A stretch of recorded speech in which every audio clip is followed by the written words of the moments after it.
Meng Anyan, the eldest daughter of a family steeped in traditional Chinese medicine, lived cautiously under the cold gaze of her stepmother and the disdain of her half-siblings, following the early death of her mother and the indifference of her father. One fortuitous encounter unlocked a jade bracelet passed down from her mother, ushering in a transformation in her life. However, during an outdoor adventure, she was cruelly pushed off a cliff by her stepsister and awoke in an unfamiliar realm. Surrounded by bizarre flora and trees laden with wild fruits, Meng Anyan's eyes widened in astonishment. But her worldview shattered completely when she witnessed beasts transforming into humans. As dawn broke, a beam of sunlight streamed through the window, casting warmth into the otherwise dim room where Meng Anyan lay asleep. Surprisingly, this small chamber was nestled within a grand villa. Though modest in size, it was adequately furnished. Suddenly, a sharp knock on the door shattered the morning's tranquility. "Open the door, you wretched girl. It's late, and you're still in bed, acting like a young lady. Have you forgotten your station?" The scornful words pierced through the air, rousing Meng Anyan from her slumber.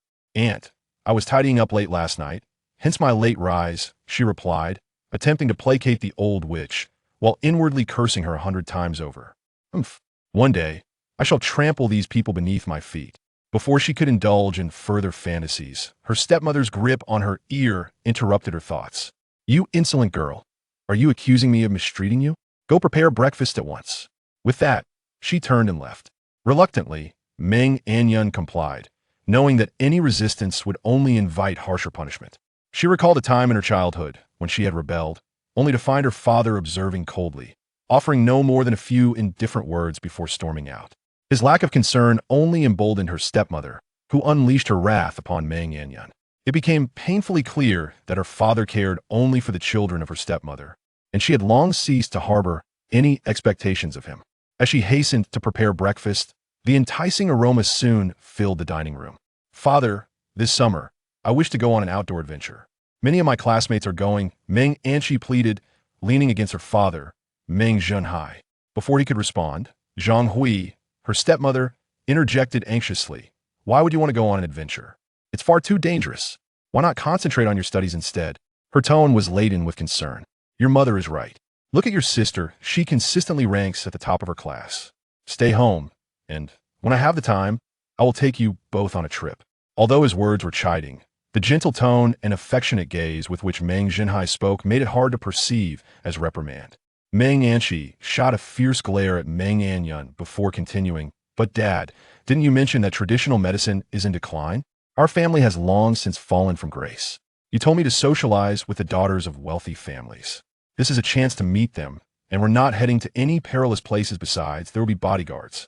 She cast a meaningful glance at her younger brother, Meng Anping. "He is favored by Dad. If he supports me, this might just work." Prompted by his sister's cue, Meng Anping quickly chimed in, "Yes, Dad. You should let second sister go. This is a wonderful opportunity to make friends. If that pair of twins marry into wealth, I could benefit from it too." Upon hearing the mention of safety and socializing with noble offspring, Zhang Hui ceased her opposition and began to encourage the idea as well. Meng Zhenhai, having grasped his daughter's intent, considered her maturity at just 16. He discerned her subtle ambitions and welcomed them. "All right, if you wish to go, then go. Isn't Meng Anyan skilled in martial arts? Let her accompany you. Now, stop pouting. I'll have your mother give you money for supplies. Hurry and finish your breakfast." He shot a warning glance at Meng Anyan, who had opened her mouth to protest. Meng Anshi was unwilling to let that insufferable girl accompany her. Her beauty was a threat to her own spotlight. Did Dad want her to steal it? This was unacceptable. Just then, she noticed her mother subtly shaking her head, and she realized that voicing her grievances would only backfire. Unbeknownst to Meng Anshi, Meng Zhenhai's concerns were rooted in a desire to ensure that should any mishap occur, his eldest daughter would be there to lend a hand. Thus, the family dined with their own thoughts, none inquiring about Meng Anyan's wishes. Throughout the meal, Meng Anyan remained silent, fully aware that her objections would be in vain. Choosing not to speak, she welcomed the chance to escape and gather her thoughts, though her surroundings made it difficult. After finishing her meal and clearing the dishes, she retreated to her room. Lying on her bed, she suppressed her frustrations, reminding herself that freedom was near.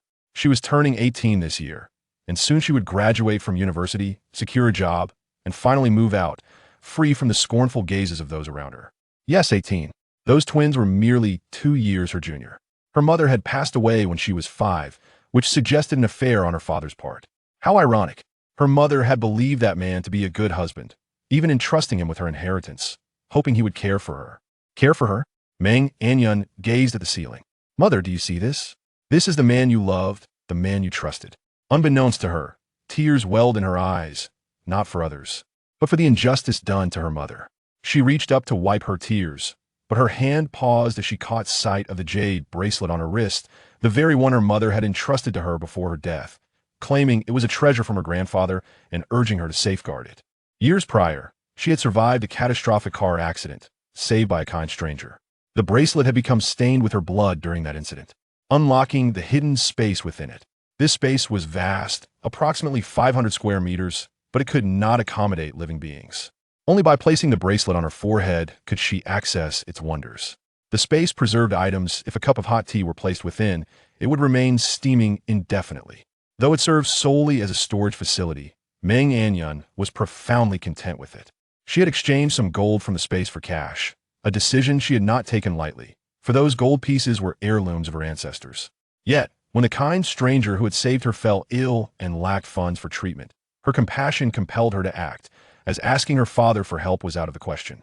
Thus, she resolved to part with the gold. Lost in thought, she rose to change her clothes, preparing to venture out for supplies. With the adventure ahead, she needed to gather essential items for survival. Since she planned to stay out for an extended period, she was determined not to return swiftly, especially considering that the wealthy use would surely slow her down. Stepping onto the bustling street dedicated to such purchases, Meng Anyan began her shopping. She had not asked her stepmother for money, unwilling to endure the sight of her smug face, and uncertain if she would even receive it. Fortunately, she had her own funds. She procured several Swiss Army knives, a tent, provisions, water, and an abundance of medicinal supplies. Anything she deemed useful for the wilderness, she acquired and stored within her spatial realm, reasoning that even if it proved unnecessary at the time, it could be utilized later without deterioration. After a day of shopping, having nearly completed her acquisitions, she retrieved a few items to place in her backpack in preparation for her return home, fully aware of the need for discretion. As for her absence during lunchtime, she had already devised a plausible explanation. For over the years, she had fortified herself with a resilience akin to iron, unyielding to the trials of water and fire. Chapter 3. Journey to the Beast World. Upon returning home, Meng Anyan looked around, sensing an eerie silence. Surely, her family had gone out. After preparing dinner and taking a shower, she retreated to her room, utterly exhausted from the day's toil. Unbeknownst to her, time slipped away until she was roused by laughter and chatter, but her fatigue prevented her from discerning the conversations. Before long, the departure day arrived. Observing her sister Meng Anyan's large bundles, she glanced at her solitary backpack and felt a sudden urge to laugh, as if she were heading into battle. Clearly, she had overlooked the fact that her belongings occupied a significant portion of her backpack, making the comparison between her items and her sister's bundles akin to that of an elephant and an ant. Xiaoya, you have so few things. I can help carry some of your sister's, Zhang Hui remarked. Understood, Auntie. I will assist once we arrive, Meng Anyan responded, though her thoughts differed. It would depend on her mood. If Meng Anyan didn't trouble her, she might be inclined to lend a hand. However, if her sister continued to act as if she were at home, neglecting her responsibilities, Meng Anyan would not hesitate to retaliate. Meng Jinhai watched the sisters and cautioned, "Be careful on your journey, Xiaoya. As the elder sister, take care of your younger sister." After a slight nod, Meng Anyan loaded their luggage into the vehicle, and once everything was settled, Meng Jinhai drove them to the meeting point. Throughout the journey, Meng Anyan remained silent, feeling like an outsider as her parents lavished advice on her. Finally, they arrived. The square was bustling with people, each forming connections and gathering in groups. After a lengthy wait, they departed. Meng Anyan helped carry Meng Anyan's luggage onto the bus, rolling her eyes at her sister's gregarious nature, choosing to remain silent. Her mind wandered, occasionally interrupted by others trying to engage her in conversation. It was her indifference that allowed her to miss the fleeting chill in her sister's eyes. The adventure commenced as they ventured into the wild. Perhaps due to the large crowd, there was no hint of tension, only excitement akin to a day out. Meng Anyan, disinterested in the company of the spoiled girls, trudged ahead in silence. Although labeled an adventure, they had yet to encounter any real danger. Days passed, and the initial thrill faded, leaving only weariness.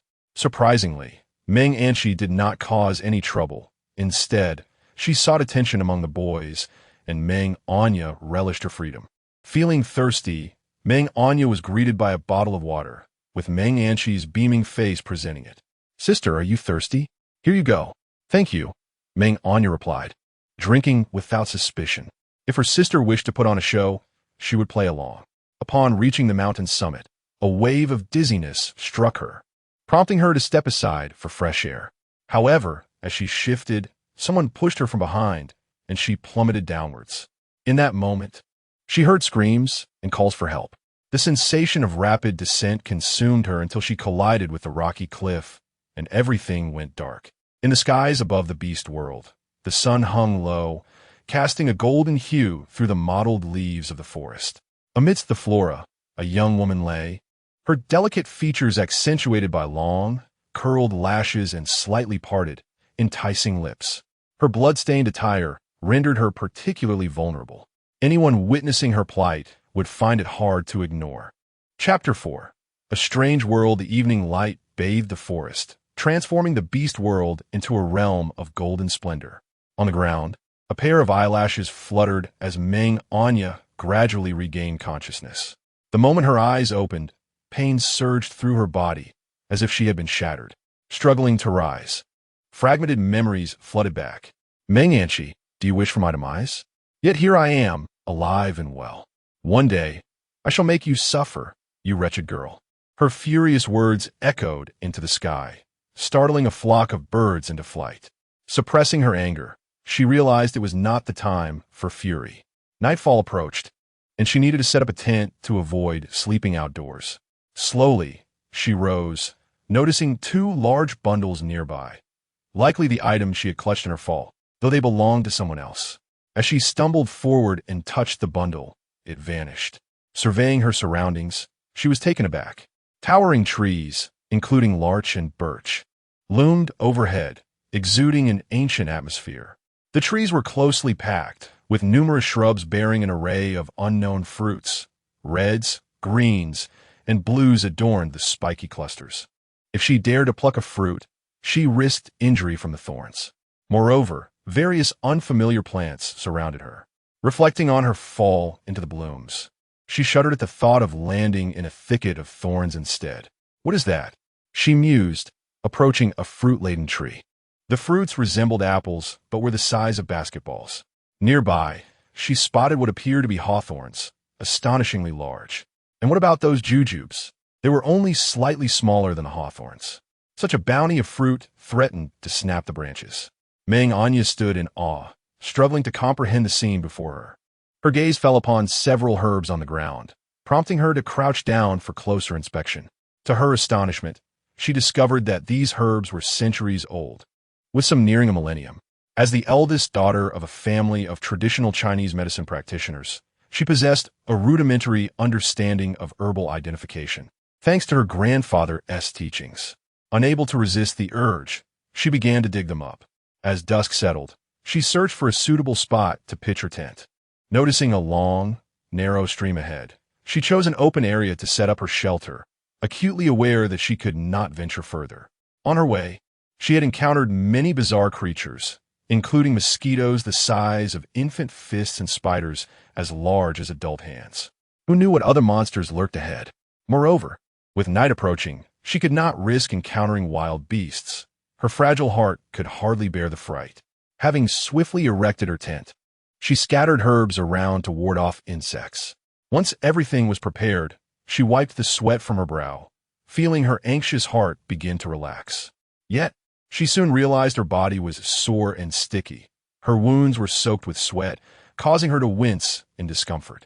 Thus, she retrieved a basin and towel from her belongings and made her way to the stream. Chapter 5. The Blue Moon. Meng Anyan found a suitable spot to clean her wounds. After washing herself, she gazed into the clear, shallow waters, which teemed with large fish. "Oh, how I long for fish," she thought wistfully. However, The current circumstances and impending darkness were not conducive to fishing. So she resolved to wait until the next day when her wounds had healed somewhat. Today had been too exhausting. She would settle for a simple meal, as she lacked the energy to start a fire and cook. Once back inside her tent, she sat on her small bed, sipping water while nibbling on buns. The day's events had been exceedingly strange. She pondered the nature of her predicament. How could those objects resembling fruits be so large? Are insects also of such size? Have they undergone evolution or mutation? The sights and sounds of today have truly reshaped her worldview. Overwhelmed by a sense of frustration, she stepped out of the tent, yearning for a breath of fresh air to calm her thoughts and alleviate her mood. Yet, as soon as she exited, regret washed over her. My goodness, the mosquitoes. They were as large as fists. A single bite would be more than she could bear, and instinctively, she retreated. But in the next moment, her movements froze. Two? The blue moon? Meng Anyan found herself momentarily at a loss for words, her heart racing, eyes wide open. After a brief stupor, she snapped back to reality, retreating into the tent and pacing back and forth. What is happening? What is happening? Repeating the question to herself, she eventually sat on the bed, lost in thought. Yes, she had seen 2 moons, and they were blue. Perhaps it was a trick of the mind, but it felt as if the moon was grinning wickedly at her. No wonder she felt something was amiss. In retrospect, the external scenery was bathed in a blue light, with all flora and fauna exhibiting a bluish hue. The color was so pale that it had gone unnoticed. This led her to ponder another peculiar point. She had departed from home in summer, yet the fruits she had encountered should not have been ripe until autumn. They certainly appeared mature. She had even contemplated plucking a few to taste, but refrained out of concern for toxicity. Furthermore, the weather felt as though autumn had just arrived, with scorching days and chilly nights. Not to mention the numerous dead plants along her path. The season was all wrong. Suddenly, a spark of inspiration ignited in her mind. Had she perhaps traveled through time? Yes, it must be so. Otherwise, how could one explain these irrational phenomena? But to what place had she arrived? Certainly not Earth. Could it be an alternate timeline? A parallel world? Meng Anyan's imagination soared. She felt no sorrow over this supposed journey through time, nor any longing for the past. The people she cherished had already passed away, and the living relatives had never regarded her as family. Perhaps her father would not even fret over her disappearance. Soon, she drifted off into a deep sleep amidst her chaotic thoughts. It was not that her heart was untroubled, but rather that the events of the day had been overwhelming, and she had walked a considerable distance. Exhaustion took its toll. Inside the tent, she slept peacefully, while the world outside was far less serene. Fortunately, Meng Anyan had scattered insect repellent outside before sleeping. Otherwise, the night would have been tumultuous, with countless mosquitoes buzzing around and various unknown insects flitting about, unable to enter.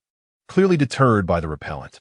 In the dead of night, distant howls of wolves echoed, accompanied by the thunderous roars of tigers, and other unidentifiable beasts howled in the dark. The forest occasionally rustled, adding an element of terror to the night. Thankfully, Meng Anyan was already deep in slumber. Otherwise, the sounds would surely have kept her awake in fright, leaving her with an indelible shadow of fear. Chapter 6. Fishing the next afternoon marked the hottest time of the day. Intense sunlight poured down, partially obstructed by dense foliage, casting mottled shadows on the ground. Meng Anyan awoke from her dreams, her beautiful eyes fluttering open as she sat up, finally well-rested. Stretching and yawning, she appeared quite languid, seemingly having forgotten the fears of yesterday. At that moment, her stomach growled, prompting her to touch her belly. Ah, how hungry she was! She realized she hadn't even washed her face or brushed her teeth, yet she endured the hunger to freshen up. Once finished, she retrieved a packet of beef jerky from her supplies and began to eat. With leisure on her hands, she simultaneously examined the 2 bundles she had collected. To her surprise, they contained quite a lot, mostly food items like bread, beef jerky, and raisins. The other bundle was filled with survival gear, a lighter, a Swiss Army knife, ropes, and more. After inspecting everything, she pressed her hand against the bundles, instantly returning them to her space. Only the hand adorned with the bracelet could touch those items to store them. She soon finished the beef jerky, feeling somewhat satisfied, and contemplated taking out more food when her gaze drifted towards the riverbank. Remembering the plump fish she had seen there yesterday, her eyes sparkled as she walked eagerly toward the water. Although she had fish stashed in her space, she preferred to avoid using them, given the uncertain journey ahead. It was prudent to conserve resources, and besides, the fish in the river were wild, incomparable to farm varieties. Meng Anyan glanced around and noticed some stones nearby. She made her way over, moving a stone to reveal a small red worm. Thankfully, this worm had not mutated. Otherwise, it would have posed a problem. She retrieved her fishing gear from earlier, threading the worm onto the hook. With a powerful flick of her rod, she cast her line, and soon enough, a fish was hooked. However, a challenge arose. She had underestimated the fish's size. Watching it thrash wildly on the line, she felt a bit overwhelmed. Although she had fished before, nothing of this magnitude. Suddenly, a flash of insight struck her. Utilizing the rod's elasticity, she caused the fish to swim back and forth, denying it a chance to rest. Once the fish grew tired, she gently lifted the rod, bringing its head above the water to choke it. After several repetitions, the fish's energy quickly waned, allowing her to effortlessly reel it in. The fish, now in her hands, weighed approximately 5 to 6 pounds, small by river standards. Thankfully, it was small. Otherwise, with her limited strength, she might not have been able to catch it. The larger fish in the river appeared to weigh dozens of pounds. She began to prepare the fish, first stunning it with a stone to the head, then taking out her Swiss Army knife to scale it. When faced with larger scales, she resorted to using her hands for efficiency. Next, she made an incision in the fish's belly, removing its entrails, and carefully cleaned it. After making cuts at the head and tail to remove the bloodline, her task was complete, and she set the cleaned fish aside for later. Meng Anyan retrieved a simple cooking stove from her space, along with oil, salt, soy sauce, and vinegar, and gathered some dry twigs from the surrounding area. Lacking scallions and ginger, she decided on a straightforward boiled fish recipe. She ignited the twigs in the stove, and once the pot heated up, she added oil, which instantly sizzled. She placed the fish into the pot, adding twigs while frying it. Once both sides were golden, she poured in some water, which quickly boiled, releasing a delightful fish aroma that made her swallow hard. Adding a few more twigs, she waited for the fish soup to turn creamy white before stopping. Eagerly, she ladled a bowl of fish soup, blowing on it gently before taking a sip. Ouch, it was hot. The greedy individual burned her mouth, but soon, once the heat subsided, the rich flavor exploded on her palate. How delicious! She had never tasted such exquisite fish before. The meat was more flavorful, tender, and melted in her mouth compared to any fish she had eaten before. Could it be the fish itself? Regardless, her first experience cooking in the wild was proving quite enjoyable. Chapter 7. A crumbling worldview having eaten her fill, it was time to set off. Meng Anyan stored all her belongings in her space and began to walk downstream along the river. Sigh. I wonder if I can find a way out of this forest. At least let me see another person, she muttered to herself as she walked. Time passed, and soon it was evening, the golden light bathing the earth and adding a touch of magic to the forest. Suddenly, the sounds of a struggle echoed from a distance, growing closer. Meng Anyan crouched down in a patch of grass to hide. Hey, I spotted that red fox first. Don't think I'm afraid of you, just because you're a four-striped beast, said a giant python, approximately 5 meters long, speaking as if ready to fight. The female loves the red fox's fur, but it's incredibly fast, making it hard to catch alive. If I were to go all out, it would be easy to capture, but that would ruin the fur and make it less appealing to my mate. I must get that fox's skin. Oomph. So what if you saw it first? I've already caught the red fox. Are you trying to challenge me? Let me see just how potent your venom truly is. A deep, magnetic voice resonated, belonging to a colossal beast, a tiger far larger than any ordinary specimen, standing majestically before the giant python, its eyes ablaze with fury, exuding an overwhelming presence that dwarfed the serpent. At that moment, Ruya felt a twinge of trepidation. Had he known how much the creature valued this prize, he would not have dared to seize it. Typically, this tiger was quite amiable. What had changed? Did it perhaps harbor affections for a female? Could it be Amon? Ruya's heart sank. He could not allow that to happen. Song was the tribe's foremost warrior. If he became Amon's chosen mate, would he not be cast aside? No, he must intervene. The tiger desired the red fox pelt to win Amon's favor. If he were to gift it to Ruya, he would advocate for him in her presence. After all, he was also a favored male of hers. Not everyone is enamored with Amon. I find her particularly bothersome. Despite her being the chief's daughter and the tribe's most beautiful female, he had once pursued her eagerly, showering her with gifts. However, bitter experiences had extinguished his affections, leaving only disdain for her arrogance and hypocrisy. Had Ruya merely spoken a few kind words, he might have received it, as he had no partner to claim such possessions. Yet he had audaciously attempted to snatch it and spoken ill of him. Fine, he would keep the red fox pelt. It was elusive, but he could save it for his future mate. With determination set, he fixed his gaze upon the adversary, as if prepared to engage in battle with the snake.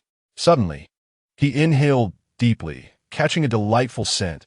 It was that of a female. The tiger's head turned sharply toward a patch of grass. Meng Anyan felt a shiver run through her, sensing she was being watched, and cautiously began to retreat before bolting into the depths of the forest. The python, observing the tiger's distraction, swiftly coiled the red fox and made its escape. As a three-striped beast, it had relied on its venom to confront Song, but if it were to engage in earnest, it would surely meet its demise. The immediate concern was to return and strategize with other males to confront this rival. Song, witnessing Ruya's theft of the red fox, chose not to pursue. He had more pressing matters at hand and swiftly turned to chase after Meng Anyan. Chapter 8. The gentle beast Meng Anyan's heart raced. If what she had witnessed yesterday had shattered her limits, the current scene threatened to obliterate her worldview entirely. Upon encountering mutated insects, she had speculated that beasts might have likewise transformed, but she had never anticipated such a grotesque evolution, enormous in size and capable of speech. Was her arduous journey merely to become prey for these creatures? Panting, she fled, fervently praying, "O heavens, please do not let them find me." Yet, it appeared the divine was preoccupied and did not heed her pleas. Soon, she collided with a pillar, no a leg. "Are you all right, little female? Did you hurt yourself?" A magnetic voice resonated from above, but Meng Anyan was too disoriented to comprehend the tiger's words as she instinctively looked up in fear. "No, please don't eat me," she pleaded, backing away, her teeth chattering as her body trembled. Song froze upon meeting Meng Anyan's gaze. She was breathtaking. He had never encountered such beauty. Even Amon paled in comparison. Her long, dark hair cascaded down her shoulders, and beneath her curled lashes were large, watery eyes filled with terror, seemingly capable of melting his heart. Her delicate, quivering lips and graceful features rendered her akin to a fallen fairy. Song felt a surge of primal desire, his body responding intensely to her presence. He was acutely aware of the beastly instincts stirring within him, yet he restrained himself, thankful that he was in his animal form. Otherwise, he might frighten her. He suppressed his fervent urges and, upon lifting his gaze, noticed the little female had curled up, cradling her arms, murmuring to herself, "Oh no, have I frightened her?" Guilt and concern flooded him. Battling the impulse to embrace her, he transformed back into human form and squatted beside Meng Anyan. "Do not be afraid, little female. I am Tsong, the foremost warrior of the Baijiang tribe. Have you become separated from your kin?" His tone was gentle, laced with a hint of huskiness. "What female? What kin?"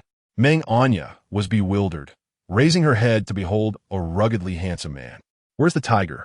She glanced around, relieved to find herself unscathed and unexpectedly fortunate to have encountered a kindred spirit. But where had the colossal creature gone? Just as she began to speak, darkness enveloped her as she was suddenly lifted off the ground, the force nearly stealing her breath away. Song sensed her fear dissipating and could no longer contain his yearning. He lifted her into his embrace. Chapter 9. The ancient tribe Meng Anyan paled, her voice piercing with alarm as she beat her fists against Song's back.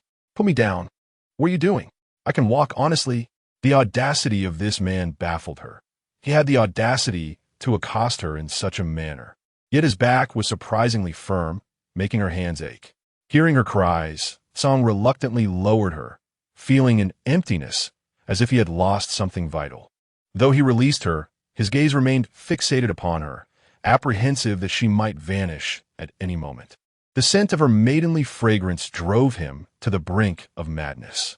He fought against his primal urges. He could not frighten her, lest he leave a negative impression that would deter her acceptance of him. No, he could not take that risk, especially since she appeared so fragile, perhaps still a child. There would be ample time to nurture their bond.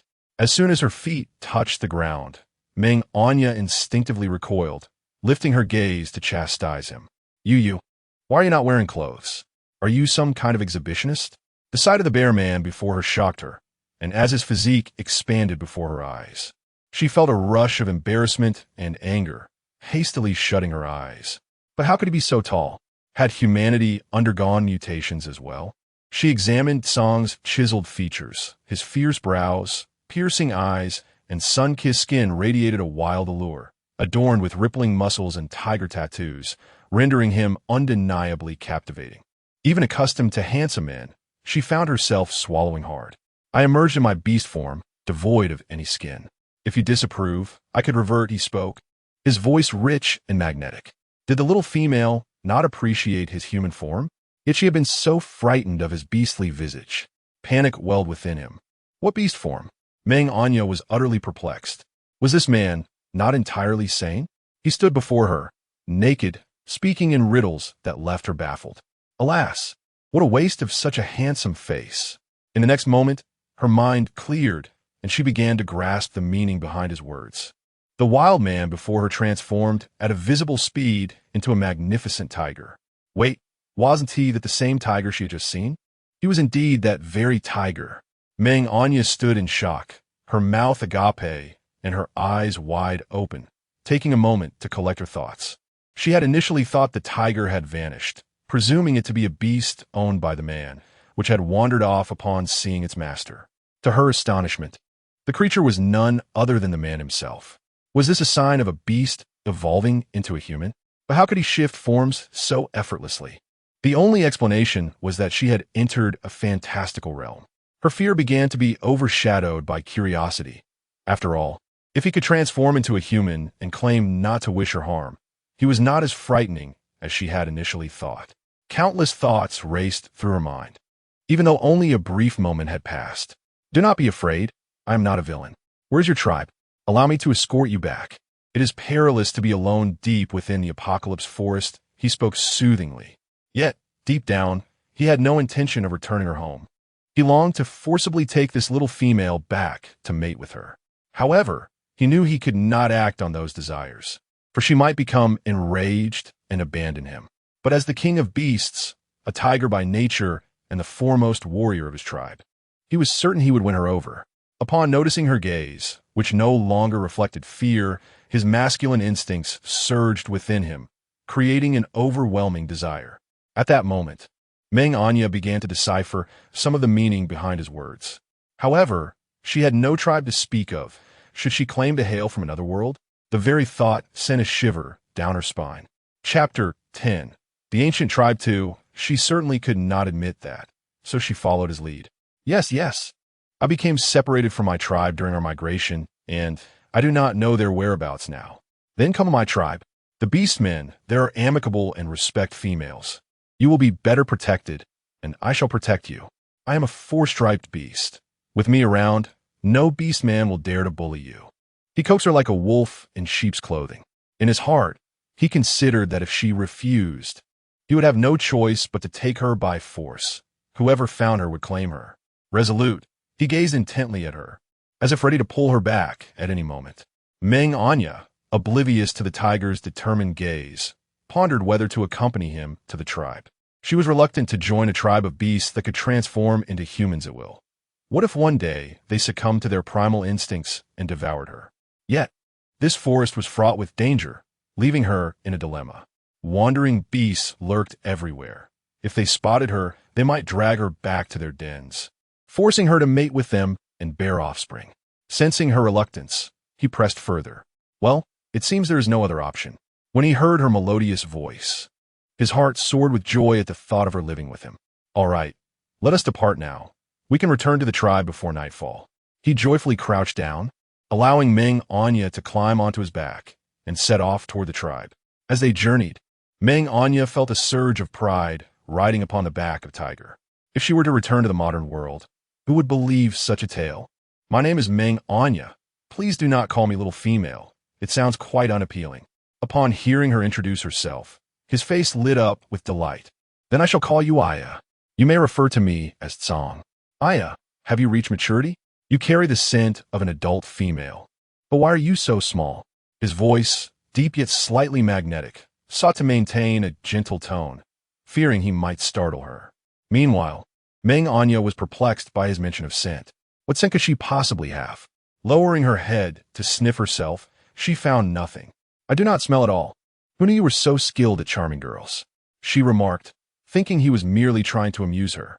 Unbeknownst to him, although he did not comprehend what girl entailed, he gathered it referred to female. Alarm bells rang in his mind, and he hurriedly clarified, No, I truly have no interest in anyone else. I only like you. His urgency was palpable, yet he struggled to articulate his feelings, repeating himself in a flustered manner. You like me? Hee. Do you often say that to other girls? He stammered, unsure of how to respond, and his pace quickened. Suddenly, Meng Anyan, caught off guard, felt dizzy as he accelerated, instinctively clutching his neck. Unbeknownst to her, her actions sent a tremor through his body. Tsang, and used to such intimacy with a female, found the sensation utterly delightful. As dusk approached, he dashed onward, and just as Meng Anyan felt faint from the speed, he announced, We have arrived at the tribe. Raising her head, she beheld a series of caves before her. Was this truly the so-called tribe? Would she be destined to live as a cave dweller? Meng Anyan felt as if a flock of crows had flown overhead. Let me take you to my dwelling, he said, leading the dazed girl towards a cave. Aya, you must be hungry. I will fetch you something to eat. So do not wander off, understood? Noticing her mechanical nod, he hurried out, eager to return quickly lest she go hungry. After he left, Meng Anyan surveyed the cave. The entrance was small, yet the interior was surprisingly spacious. It was barren, with only some dry branches strewn about, and the walls adorned with various animal skins. Further in, she discovered a smaller cave to the left, filled with nothing but a heap of dry grass. Was this truly all he possessed? How impoverished! She contemplated retrieving some food from her space, but reconsidered. With the tiger's keen sense of smell, it would be unwise to risk detection. Henceforth, she resolved to avoid using her space. Sitting on the pile of grass, she waited for what felt like an eternity, nearly drifting off to slumber, until she finally heard commotion outside. Tsang, why did you take so long? She inquired as she stepped out. I was nearly asleep. I apologize. I had to borrow fire from the leader. You must be hungry, he replied, presenting a roasted wild boar leg before her, intensifying her hunger. You also eat, yet you keep staring at me. Please go ahead and eat. I just had a meal outside. Do indulge yourself. It is essential for your health to mature so that you may eventually mate. Of course, he did not articulate the last statement. Mature? I have long since reached adulthood. Meng Anyan replied, completely unguarded. What? You're an adult? But how can you be so small? Have you been ill in the past, which stunted your growth? Cough. Well, that must be it. She was at a loss for how to explain and could only agree. However, her words stirred a whirlwind of thoughts within Xiong. No wonder, he thought, such a beautiful female should be well cared for by her tribe. How could she have become separated from them? It seemed that Anya was too slight to bear offspring, hence her lack of attention. The realization filled Xiong with a pang of sympathy. He resolved to protect Anya from now on. If Meng Anyan were privy to the turmoil within Xiong's heart, she would surely berate him. After all, she stood at 165 centimeters. How could he claim she had not grown? Time passed slowly, and eventually Meng Anyan felt full. I am satisfied. You take your time to eat. Today's meat is quite good, though a sprinkle of salt would enhance its flavor, she remarked as she made her way toward a small cave to the left, where a patch of grass provided the only resting spot. Xiong watched her retreating figure, a surge of emotions swelling within him. Adult, that phrase echoed in his mind. If she was indeed an adult, Then mating was on the horizon. He eagerly followed her into the cave. At that moment, Meng Anyan lay on the grass, dreaming of her soft little bed, utterly unaware that danger loomed near. Suddenly, she felt a weight upon her, rendering her breathless. As she opened her eyes, an alluring face filled her vision. Startled, she gasped, and before she could utter a word, she understood what was transpiring, despite her lack of romantic experience. "Let me go. What are you doing?" she cried out in fear. "Anya, you belong to me, for I found you. That is the law of the beast world. Now that you're an adult, we shall mate," Cheongsong panted. "What law? What mating?" Meng Anya's mind struggled to comprehend. Was this a patriarchal society? Before she could ponder further, she felt a chill as her clothing was stripped away. "No, don't. Please stop," she shouted in panic. Cheongsong, without lifting his gaze, replied in a heavy breath, "Do not fear. I will be gentle and will not harm you." As he spoke, he began to kiss her all over, and her resistance only fueled his desire, rendering him unable to stop. His lips pressed against her swiftly. Meng Anyan had never encountered such an experience, feeling a wave of humiliation wash over her. Her scalp tingled, and despair settled in. She feared she might not survive the night.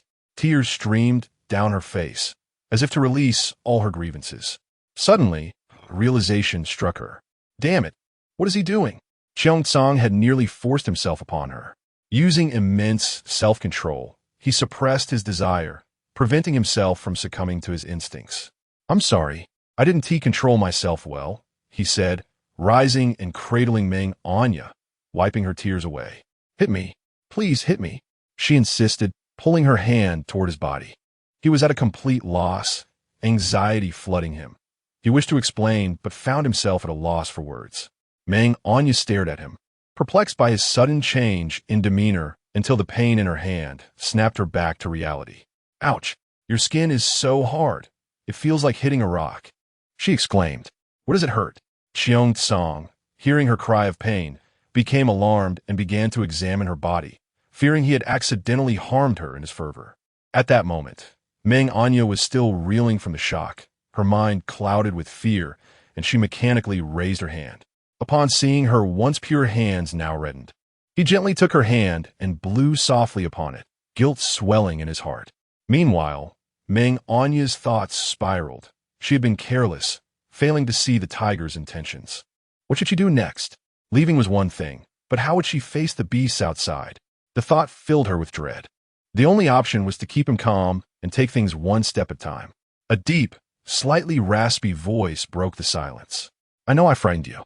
I swear to the beast god that I will never harm you again." With that, he turned and fled. Although Meng Anyan was unsure of what the beast god was, she guessed it was akin to modern deities. She glanced toward the cave entrance, relieved to find Cheongsong absent. Finally, she could breathe easily. However, she realized that this could not go on. She needed a plan. Suddenly, it struck her. She had a knife in her space. How could she have forgotten? If he dared to be forward again, she would intimidate him with it. This thought brought her some comfort. In the middle of the night, she heard a sound and instinctively sat up, noticing the same figure returning, wearing a look of dejection. "I want to talk to you," Meng Anyan blurted out, puzzled by his expression. "Okay, go ahead," Cheongsong replied, feeling a mix of guilt and disappointment. He had spent a long time in cold water to calm himself, pondering why she was unwilling to mate with him. In their tribe, females sought male companions as soon as they matured. Why did Anya refuse? Did she fancy another beastman? "I do not dislike you, but I do not like you either. In our world, mutual affection is necessary for such things. Thus, I simply cannot accept it at this moment." "Really? As long as you do not dislike me, I will make you like me." Cheongsong's spirits lifted, relieved that she did not have feelings for another. "Well, you must promise that until I like you, you will not do anything to me." "All right, I promise. Besides, I have already sworn to the beast god. You need not worry. If I go back on my word, I shall face the beast god's wrath." Meng Anyan felt a slight sense of assurance upon hearing this. Soon, fatigue washed over her. She yawned and lay back, drifting into slumber. It was quite bold of her to sleep so soundly. Observing Meng Anyan asleep, Cheongsong dared not entertain any further thoughts. Transforming into his beast form, and embracing her as he too succumbed to sleep. Chapter 12. Life in the ancient tribe morning broke as Meng Anyan opened her eyes. Her first instinct to survey her surroundings. The tiger is gone? Thankfully, he was absent. Otherwise, she would have been at a loss for how to face him, which spared her from potential embarrassment. Rising from the haystack, she stretched lazily and made her way to the cave entrance. Peering outside, she noted the sky was still dim. After standing still for a moment, she stepped out of the cave to survey the terrain. As she exited, a gust of chilly wind greeted her, causing her to shiver involuntarily. So cold. Why has the temperature dropped so suddenly? She looked up to see dark clouds gathering, signaling impending rain. Deciding against remaining outside, she returned to the cave, retrieving a clean piece of beast skin from the wall to wrap around herself. Although she yearned to don clothing from her space, she feared being discovered and having to explain herself, especially since she had arrived empty-handed. Ultimately, she abandoned that idea. Once clad in the beast skin, Meng Anyan felt considerably warmer and stepped out into the open once more. Upon stepping outside, the first sight that greeted her was an irregular expanse of land, dotted with tree stumps, each approximately half a meter tall, arranged in a circular formation. Resting atop these stumps were several large stone cauldrons, reminiscent of those used for cooking. Scattered across this clearing were more than a dozen such cooking pots. At the periphery, an array of unfamiliar flowers and plants flourished, and adjacent to them were a series of closely nestled caves. At that moment, no orc emerged from the caves. Perhaps they were still slumbering. Meng Anyan made her way towards the clearing, slightly raising her gaze to behold the distant mountains shrouded in mist, undulating as if she had entered a realm of enchantment. As she walked, her eyes wandered, and soon she reached the bifurcation of two V-shaped paths. Uncertain, she pondered which path to take. Glancing to the left, she noticed an ancient tree. Upon closer inspection, she realized it resembled the grand tree she had passed when she first arrived at the tribe. With that in mind, she opted for the right path, having already familiarized herself with the left. Meng Anyan proceeded along the narrow trail, contemplating her decision to reside here for a while, intending to explore her surroundings and perhaps find some water for ablutions. As she walked, she inhaled the fresh air, feeling an unprecedented sense of relaxation. The air here was remarkably pure, a stark contrast to the haze of modern life. Wandering aimlessly, she was suddenly delighted by the sight of a small stream. She approached joyfully, finding a stone to sit upon, and retrieved her toiletries from her space to begin brushing her teeth and washing her face. Once finished, she took out a steamed bun to nibble on. She refrained from consuming anything more fragrant, for the tiger's keen sense of smell could detect it. The bun had a mild scent, allowing her to return later without worry. This space was her last refuge, a secret she must keep. After feeling somewhat satiated, she decided to stop eating to avoid the necessity of another meal upon her return. Moreover, she aimed to conserve her provisions. Although her supplies were plentiful, they would eventually run out, and she needed to be prudent. Suddenly struck with inspiration, she noticed an abundance of fish in the stream and decided to begin stockpiling food. Who could predict what the future held? It was always prudent to have extra supplies. Resolute, she surveyed her surroundings and spotted numerous vines. Testing their resilience, she determined they were suitable for crafting a fishing net. With her Swiss Army knife, she diligently cut the vines and began to weave the net. Though her creation was far from the sophistication of a modern fishing net, it would suffice for catching fish.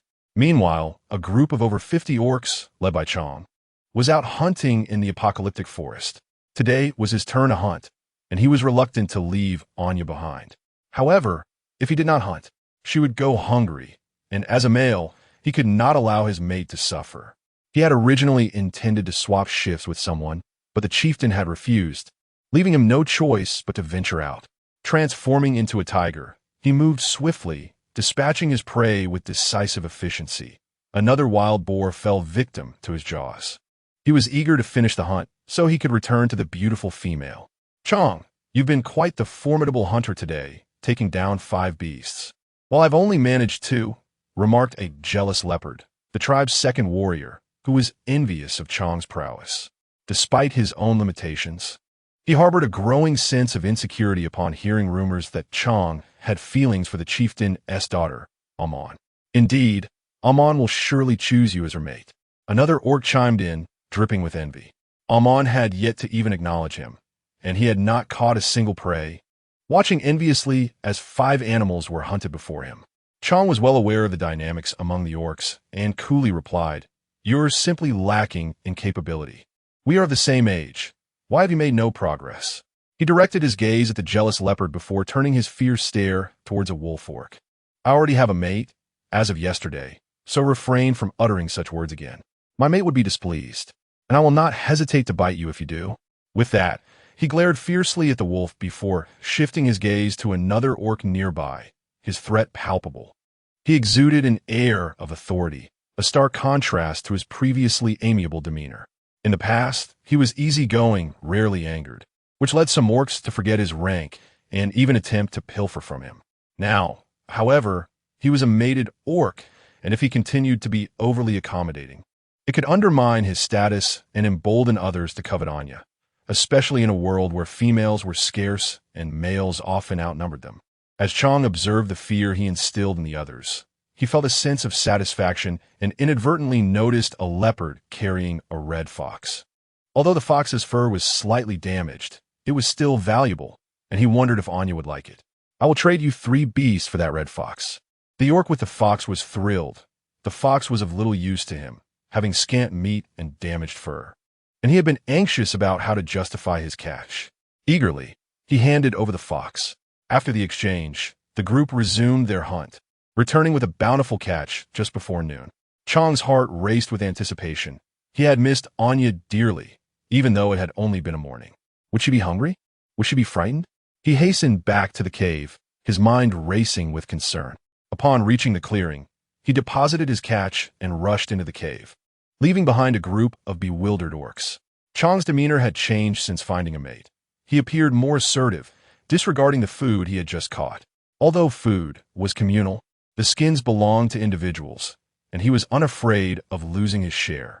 With the rainy season approaching, these resources were crucial for females. Anya, I'm back. I've hunted a great deal today," Chang exclaimed as he entered the cave, his words trailing off when he realized Anya was not inside. Had she gone out? Panic surged within him as he dashed outside, fearing that if he delayed, she might face harm. He scanned the clearing, where orcs were gathered, laughing and chatting. The males who had gone hunting rested nearby, while those who remained prepared meals.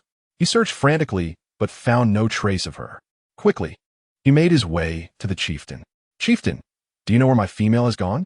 "Your female is not in the cave." The chieftain replied curtly.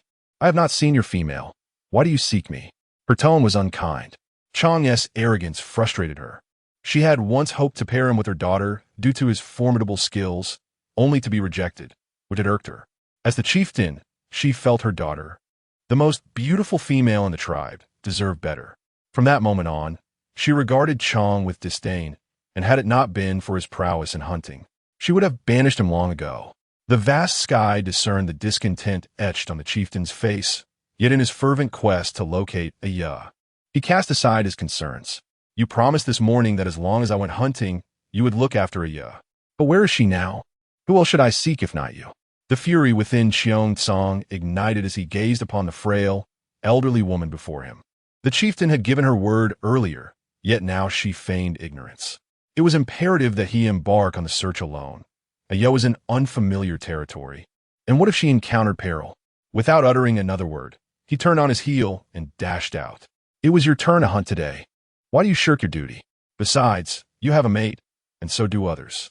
Am I to watch over your partner every day?"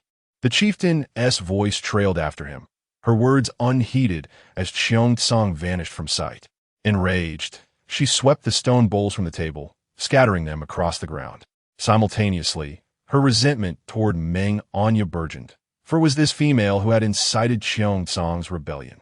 Alas, her daughter would surely be disheartened again. Nevertheless, she was eager to ascertain whether this female could surpass her own daughter, a man. Upon emerging from the cave, Xiong Tsang was met with a clearing bustling with people. Yet Meng Anyan was nowhere to be found. Anxiety gnawed at him. Where had he gone? Suddenly, a thought struck him. He could track her by scent. How foolish he had been to forget such a skill in his haste. He began to sniff the air carefully, but the passage of time and the presence of other orcs complicated his task. He had to differentiate the myriad of scents, isolating the one that belonged to a ya. In due time, he arrived at the V-shaped fork in the path where Meng Anyan had stood that morning. With keen observation, he detected a faint fragrance emanating from the right path. It was unmistakably a ya's. Lowering his gaze, he noticed shallow footprints in the dirt, confirming she had taken this route. But why would you venture down this path alone? Had she fled? Did she no longer wish for him? The thought sent him into a frenzy. With a mighty roar, he transformed into a colossal tiger and sprinted down the right path, his mind racing with determination. Should he find a ya, he would ensure they became mates, and even if she chose to leave, he could always follow her trail. Meanwhile, Meng Anyan was enjoying an abundant catch. The simple fishing net made her task far easier. It wasn't her skill that brought success, but rather the sheer number of fish in the waters. She mused, do the orcs here not eat fish? How else could there be so many? Joyfully, she continued to fish, oblivious to her surroundings. Suddenly, a tiger's roar echoed in the distance, startling her into dropping the net into the water. Oh no, she exclaimed, watching helplessly as the net was dragged further away by the fish. With a resigned shrug, she decided she had already caught plenty and should not be greedy. As she began to walk back, she pondered the source of the roar. Was it Xiangsong or another tiger? Before she could contemplate further, a whirlwind of motion enveloped her as she was swept into a tight embrace. Looking up, she gasped, Xiangsong, what are you doing here? Look, I caught so many fish. Her cheeks flushed as she pointed to the fish wrapped in animal hides. The towering figure before her, a striking amalgamation of bronze skin and muscular physique, exuded primal strength. Pressed against his chest, she could hear the rhythm of his heartbeat, sending her own heart racing. How embarrassing she felt. Xiangsong held Meng Anyan tightly, fearful that she might vanish again. He released her only when she squirmed, gasping for breath. As soon as he let go, his large hand playfully swatted her behind. Do you realize how dangerous this is? What if you encounter wild beasts? Do you wish to leave? I assure you, I won't let you go.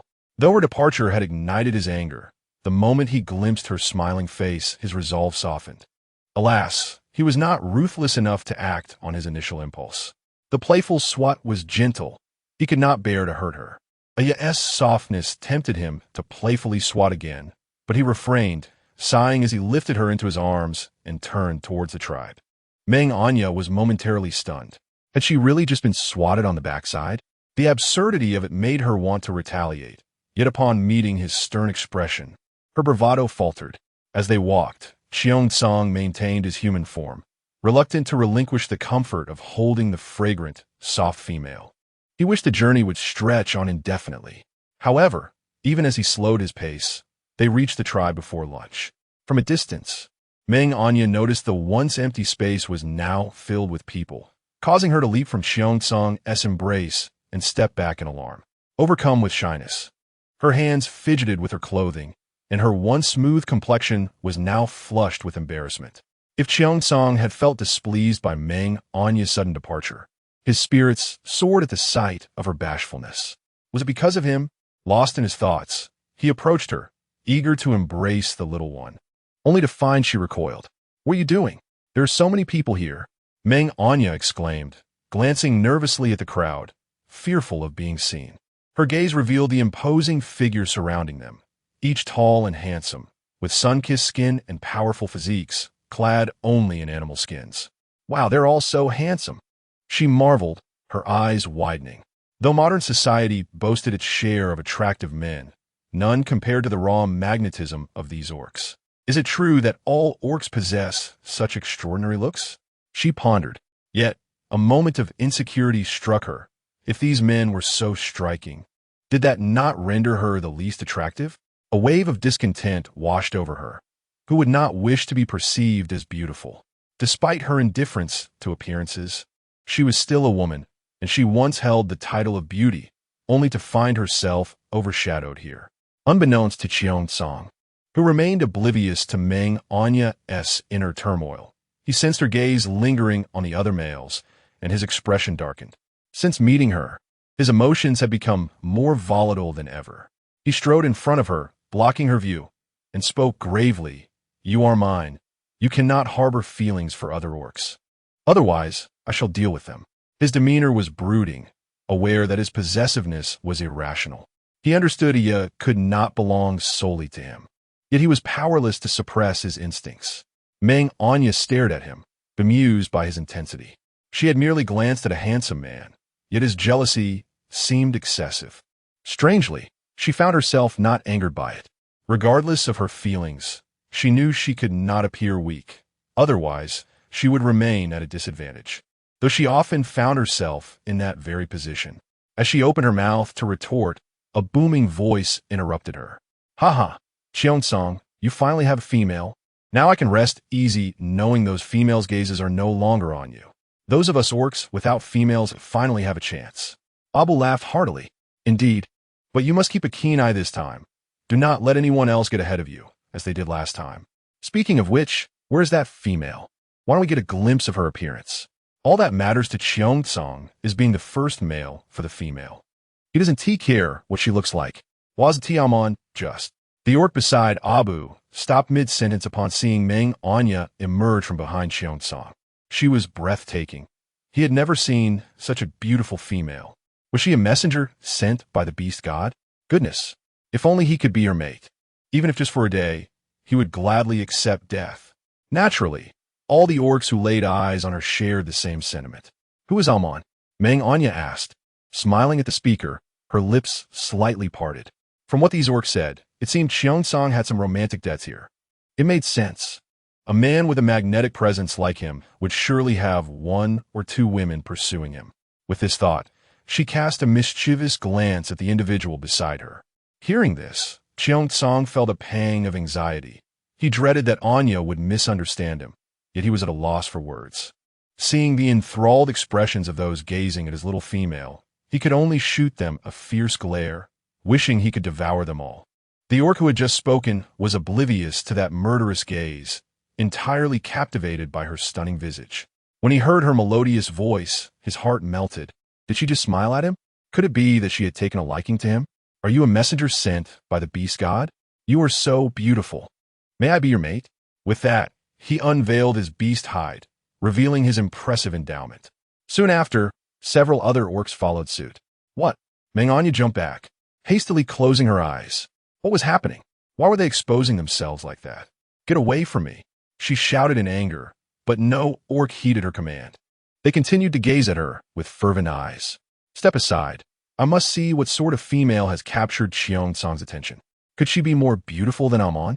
A tall figure, over 6 feet, with dark skin, a flat nose, small eyes, thick lips, and a hefty build, emerged from the crowd.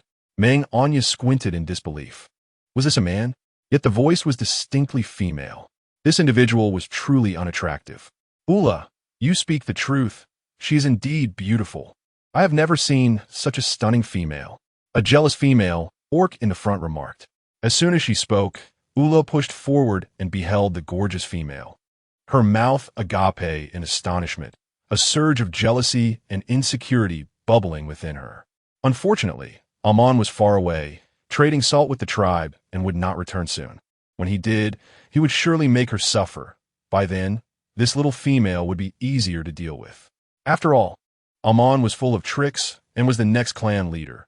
He would undoubtedly find a way to drive away this threat to her status as the most beautiful orc. "All right, enough chatter. Are we still eating? We need to hurry. We have hunting to do." The leader's words silenced all dissent, and everyone grabbed their stone bowls to cue, though their gazes occasionally darted toward Meng Anyan. Chapter 15. The rejection of females. "Wait for me. I'll be right back," Cheongsong declared before dashing off, only to turn back after a couple of steps. "No, I cannot leave you here alone. I'm not at ease." "Oh no, let us go to the cave together to fetch stone bowls," he said, pulling Meng Anyan's hand toward his cave, leaving the onlookers speechless.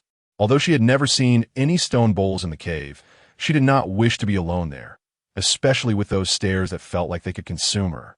Once inside the cave, Cheongsong led Meng Anyan to the innermost part, stopping at a wall. "Huh, isn't this just a wall? There's nothing here." she exclaimed, looking at Xiongtsang in confusion.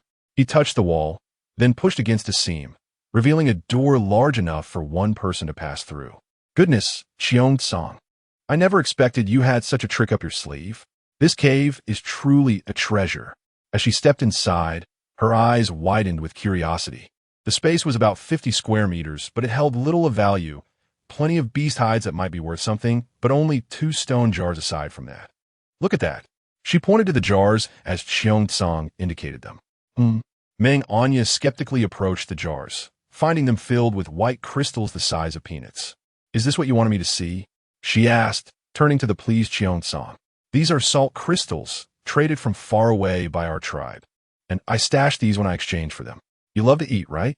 These are all yours, he said proudly, glancing down at Meng Anyan with an expectant expression.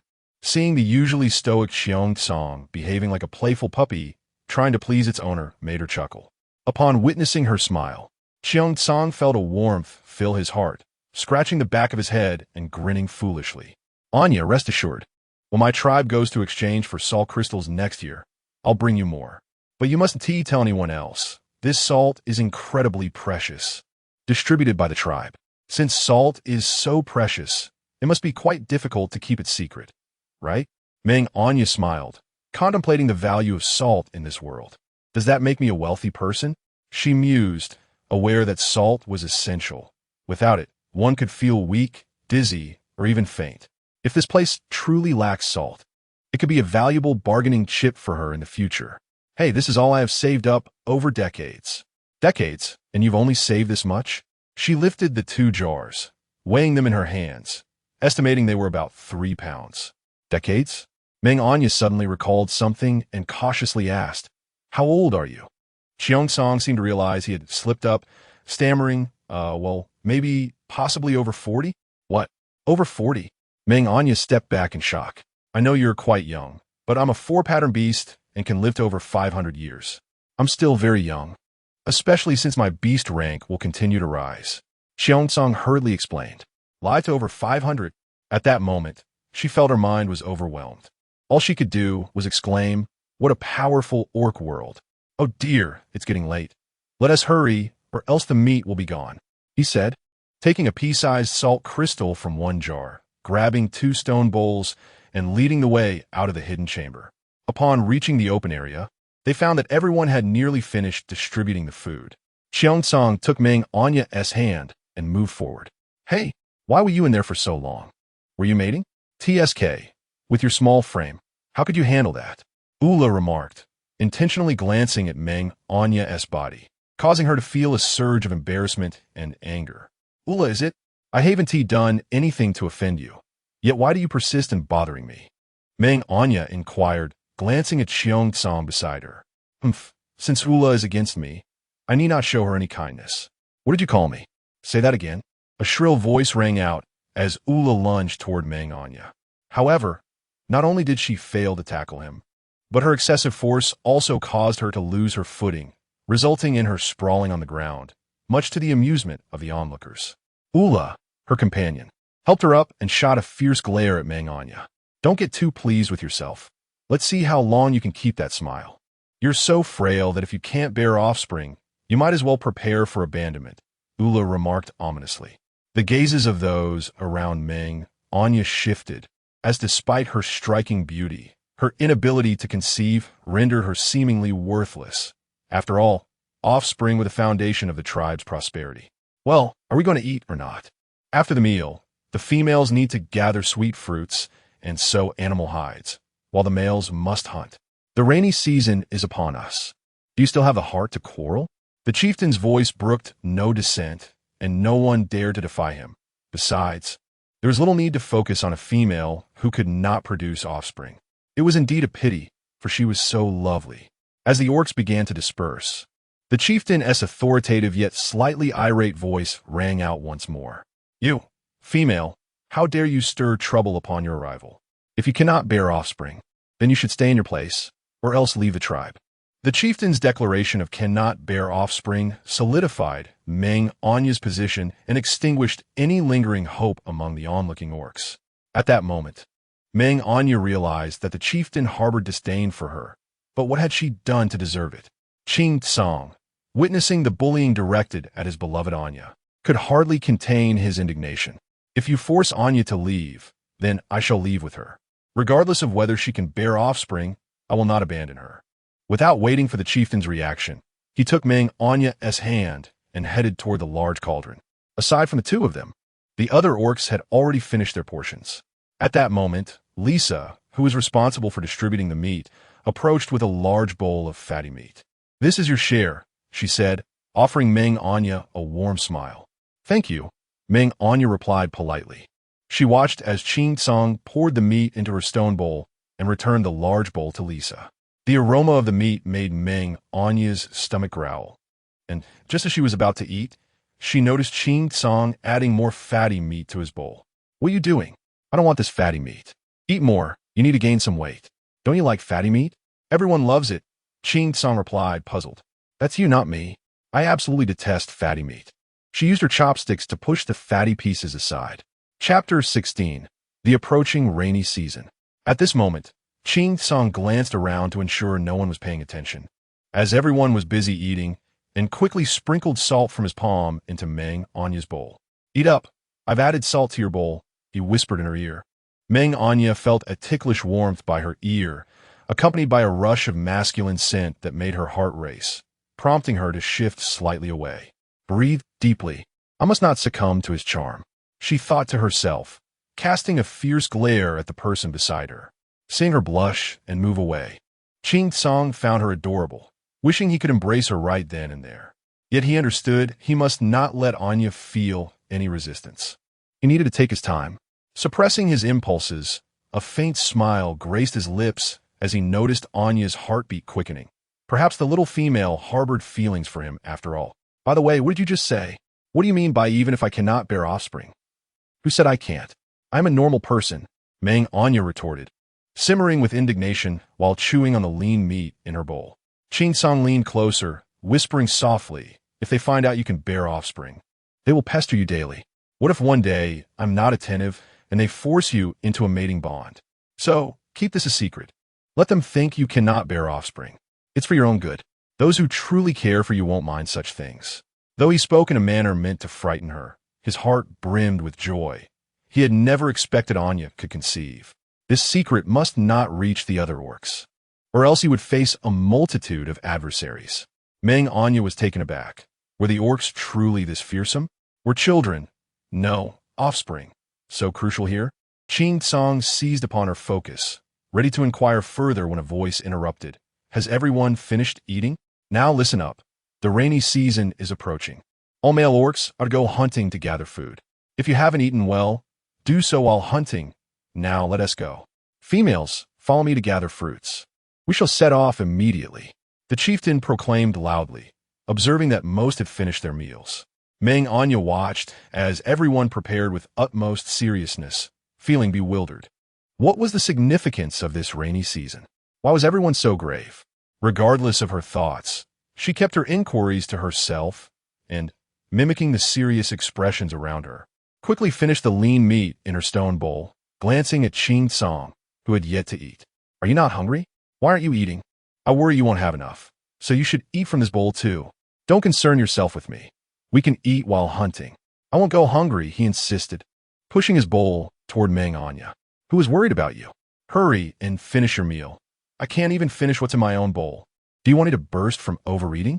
She turned her head, cheeks flushed. All right, you're not worried about me. I see it's me who worries about you. Is that sufficient?" Qing Tsang replied, his mood buoyant. Just then, the chieftain commanded, "Now listen to me. There are over 500 male orcs and 28 females." The chieftain efficiently organized the tasks, and once everything was arranged, he bellowed, "Set off." Everyone hurried to their respective duties. As Qing Tsang departed, he whispered something in Meng Anyan's ear, his expression laden with concern. He longed to be with his beloved without restraint, but he understood that the rainy season was no trifling matter. It required earnest attention. Meng Anyan remained in a daze, pondering what Qing Tsang had said. 28 females? This was clearly a severe imbalance between the sexes. "What are you daydreaming about? Hurry up and move." A loud voice interrupted her thoughts. She lifted her head to see a newcomer, whose sharp features suggested she was not one to be trifled with. Meng Anyan noted a peculiar trait among the women here. They were all rather unattractive. She found herself curious about the stark contrast between the genders in this place. The women had short, unkempt hair, their skin a dark hue, dressed only in animal hides that barely covered them, exposing their round bellies, and towering figures that resembled those of men. "What are you doing? Everyone is ready to leave. Why are you still here?" Ula, approaching from behind, gave her a shove. The force nearly sent Meng Anyan tumbling, and as she looked up to retort, she noticed many onlookers watching with expressions ranging from indifference to fear and sympathy. Well, given her small stature and inability to fight back, and seeing that everyone else was merely spectating, she had no choice but to swallow her pride and walk along with them. After a short while, someone sidled up to her. "Hey, female, what is your name? You can call me Lisa. You are truly beautiful. The one who bullied you is Ula. She is the most trusted of the future chieftain Amon and is quite domineering. So no one dares to oppose her, lest they face dire consequences." Meng Anyan smiled at Lisa, the first person in the tribe to show her kindness. "Thank you for your reminder, but which one is Amon?" she asked, scanning the crowd. She had been far away with over 50 males from the tribe to trade for salt crystals with the Sea Clan, a journey that had lasted half a year. They should return in the next few days, certainly before the heavy rains began. Lisa responded, "Oh, I see. By the way, is Ula difficult to deal with? I haven't offended her, but she seems to always trouble me. Perhaps out of jealousy towards you, especially considering Amon and Cheongsong's relationship," Lisa replied. "Amon has been the most beautiful female in the tribe since childhood, and many admire her. Cheongsong is no exception. However," she glanced around to ensure no one was eavesdropping before continuing, "once Cheongsong came of age, his high beast rank and good looks attracted many females who wished to be his mates, but he did not accept any. I wonder why?" Eventually, Amon paired up with Rick, and upon learning this, Cheongsong became furious, resulting in their separation. "Does that mean Amon doesn't like Cheongsong? Why pair up with someone else?" Meng Anyan inquired. "Of course she does, but something seems to have occurred between them that I am unaware of. I only know that Amon sought Cheongsong afterward, but he treated her as a stranger from then on." Lisa winked at Meng Anyan. Before Meng Anyan could ask more, the exchange caught the attention of others, prompting her to fall silent, lowering her gaze and following the group's lead. Chapter 17. Fruit-picking silence enveloped them as they trailed behind the tribe leader, passing through tall bushes that brushed against Meng Anyan's chest. Thankfully, the bushes lacked thorns, otherwise, she would have refused to proceed. The group of 28 moved slowly, passing by trees laden with bright red fruits that the females ignored as they marched past. Meng Anyan pondered whether the fruits were inedible and made a mental note of their appearance. Along the way, the group engaged in idle chatter, pondering the edibility and uses of the fruits they had just seen. Meng Anyan remained silent, her expression impassive as she absorbed their discussions, storing the information for future reference. Although she lacked a photographic memory, her recollection was quite sharp, a skill she owed to her younger sister. Had her sister not endeavored to please their father by excelling in studies and attending numerous tutoring sessions to enhance her memory, Meng Anyan wouldn't have developed this ability. "All right, everyone, let us gather as much as we can. Finally, we can rest," Meng Anyan exclaimed, plopping down on the ground and rubbing her sore legs, exhausted and blistered. Yet, none of the others seemed fatigued. They were all energized and immediately resumed picking fruits without a moment's pause. Meng Anyan sighed inwardly. Their stamina is remarkable. They truly are a different breed. Clearly, they must often engage in such labor. Reflecting on her previous strength in the modern world, she lamented her current state. "Feeling out of place. Why are you still slacking? After such a short distance, you're already worn out? I can't fathom how you survived last winter." Ula's grating voice pierced through her thoughts. "Understood, I'm going now. I'm not being lazy.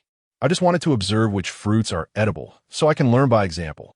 Meng Anyan replied with a smile, aware that arguing with Ula would complicate her life, especially since she was still unfamiliar with this world and its inhabitants.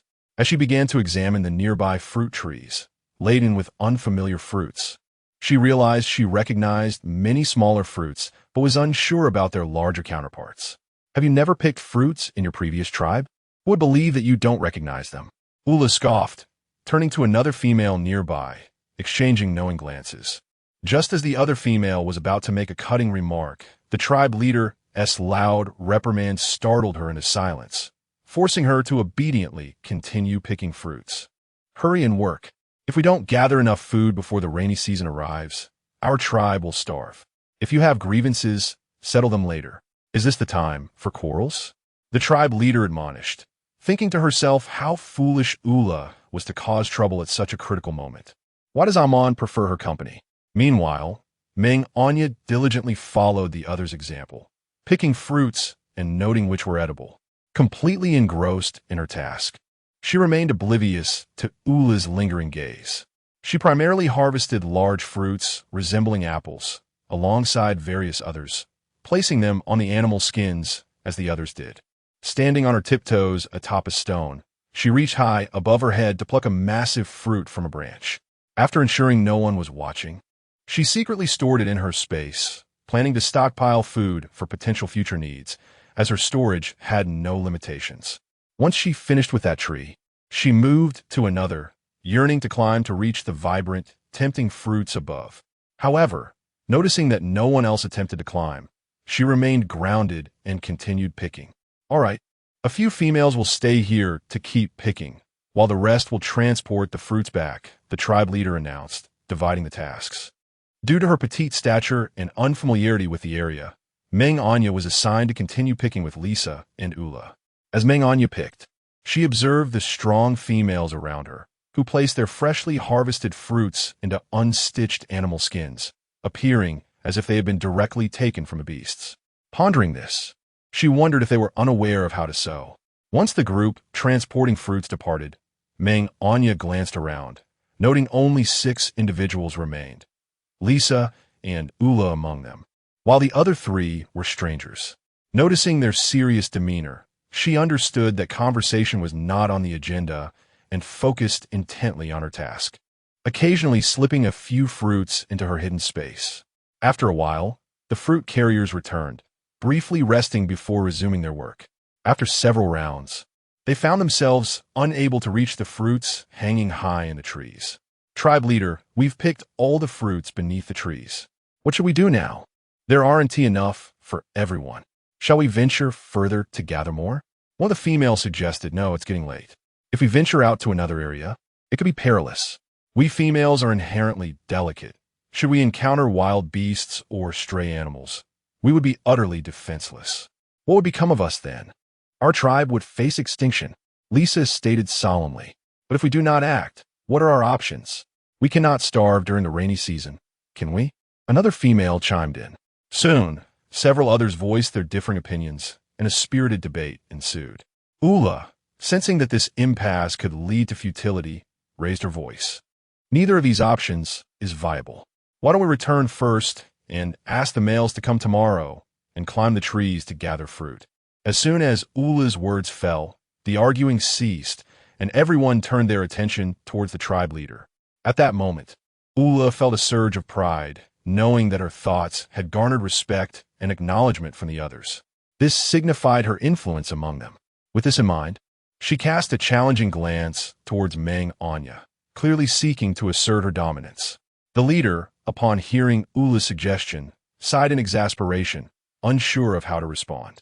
Traditionally, all tasks within the tribe were undertaken by the males, including the gathering of fruits. However, the rainy season posed considerable dangers, and many tribe members risked hunger. Hence, this year, the females were invited to assist. Yet, Ula's behavior disheartened the leader, who felt a sense of gloom as she contemplated the impending rainy season. If all else failed, they might have to revert to the old ways. She looked at the group and was about to speak when she inadvertently noticed Meng Anyan, who appeared aloof and detached, as if she were an outsider. This sparked her irritation. How could this young female behave in such a manner? Did she believe that her position would shield her from hunger? She too was part of the tribe. How could she be so self-centered? Furthermore, even if the heavens provided ample game, it still required distribution among the tribe. I see the other females brainstorming, yet you are so languid. Surely, you must have a good idea? The leader inquired. Ula stifled a laugh beside her, thinking, what idea could she possibly have? The leader is merely looking to provoke her. What? Me? Meng Anya responded, momentarily taken aback, pointing to herself. Yes, you appear so composed. You must have a brilliant suggestion. Otherwise, how can you remain so unconcerned? The leader remarked. Composed? Is that what you think? I merely wish to minimize my presence and avoid being criticized by Ula or attacked verbally by others. Is it wrong to remain silent? Meng Anya thought. The leader's implication was clear. If she had a solution, all would be well. If not, everyone would perceive her as selfish, especially since others were actively seeking solutions. With this in mind, she finally spoke. Oh, how about we climb the trees ourselves to gather the fruit? Ula scoffed. Climb trees? Are you serious? We, the delicate females, could easily fall and injure ourselves. This has happened before, you know. Did you think no one considered that? We just didn't voice it. While her words held truth, it was evident that everyone had contemplated the risks but lacked the courage to take action. The leader, realizing the lack of alternatives, turned to Meng Anya and said, Since you suggested it, why don't you take the initiative to climb the tree? Surely, you are capable of it. Her words rang in Meng Anya's ears like a spell. She glanced at the towering tree before her, instinctively swallowing hard. It was indeed tall, but with many branches, climbing it was feasible, if she didn't fall along the way, which could lead to severe injury. Yet, the leader's tone indicated that she had no choice but to comply. Very well, I shall give it a try, Meng Anya declared, proceeding to ascend the nearest tree. Her agile form left those below in awe. Humph! If you can climb, why didn't you say so earlier? Watching us fret, you must have relished the moment. Ula began her taunts again. The others, hearing her words, began to regard Meng Anya differently. Enough, Ula. Regardless of her previous thoughts, she is now contributing to the tribe. You should hold your tongue, or perhaps you would like to climb as well. The leader threatened. As expected of a leader, her few words swiftly silenced Ula's dissent. Meng Anya finally comprehended that the leader seemed to harbor a dislike for her as well. Wow, there are so many fruits up here, and they're all red and large. Meng Anya exclaimed from the tree, unbothered by the opinions of others. Living life on her own terms, armed with her modern knowledge, she felt confident in navigating this food-scarce ancient world, especially with the added advantage of her space. All eyes were drawn to her, as she called out, having reached the area with the most fruit. Meng Anya positioned herself on a branch, leaning against the trunk, surrounded by ripe fruits. She stretched out her hand, twisting firmly, and plucked an apple the size of a basketball. Throw it down. You all hold the animal skins open to catch it. Be careful not to let the skins touch the ground. Otherwise, the fruit might be damaged. Everyone complied, recognizing the merit in her suggestion. Even Ula begrudgingly followed suit, despite her inner resentment. The leader's gaze towards Meng Anya shifted to one of admiration. She realized that although this young female, picked by the heavens, was frail and unable to bear offspring, she possessed a sharp intellect and boldness that was rare among the tribe. Yet, she could not compare to her own Amon.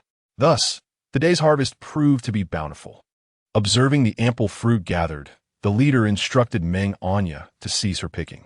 All right, that will suffice for today. We have enough to carry back to the tribe, and nightfall approaches. Let's hasten back. Upon hearing this, those in the tree agreed and began their descent. Suddenly, a shrill scream pierced the air. A snake! A venomous snake! Ula exclaimed in terror, staring up at the tree where Meng Anya was. With a loud thud, Meng Anya fell from the tree. A snake? Where? She scrambled to her feet, ignoring her injured ankle and frantically scanning her surroundings, her face drained of color. She had always harbored a deep fear of snakes after being bitten as a child. What are you doing, Ula? Where's the snake? The leader demanded angrily. Feigning fear, Ula sauntered closer, muttering, but I clearly saw a venomous snake just moments ago. How could it have vanished? Seeing Ula's obvious pretense, the leader understood her intentions. Well, since the snake cannot be found, it likely fled upon seeing so many people. Let us quickly pack up and return. We must reach the tribe before dark, for it could become dangerous. The leader's command was absolute. No one dared to disobey. They dragged the gathered fruits back to the tribe, using the intact animal skins. Meng Anya followed behind, limping, yet saying not a word. She recognized Ula's malice, but with the leader present, she felt it unwise to speak up, clearly indicating her reluctance to defend herself. Chapter 19. A bountiful return. The journey back was slow, though Meng Anyan's ankle was injured. She was fortunate not to be burdened with the skins holding the fruit, allowing her to keep pace with the others. Along the way, she noticed an abundance of herbs in certain areas and quickly dug them up. In places where she couldn't gather them in time, she decisively abandoned the effort. As dusk fell, everyone returned to the tribe, while the male orcs had yet to arrive. Listen up, Ula, Ahwa, you several females. Transport the red fruits into the great cave. Lisa, Ava, you shall kindle the fire and boil water, so when the males return, the meat can be placed directly inside. Meng Anyan felt a wave of dizziness. Did this imply they were to eat meat again? However, she truly did not wish to consume the boiled meat. Thus, she approached the chieftain and softly inquired, "Chieftain, are we having meat for dinner?" As soon as her words left her lips, the others looked at her with expressions of disbelief. Meng Anyan pondered what she had said wrong. What was their issue? This had always been their custom. Without meat, they could only survive on fruits, which did not alleviate hunger. The kind-hearted Lisa resolved Meng Anyan's confusion. Do you not eat vegetables? Vegetables? The others expressed curiosity. Or vegetables? It seemed they had never heard of such a thing.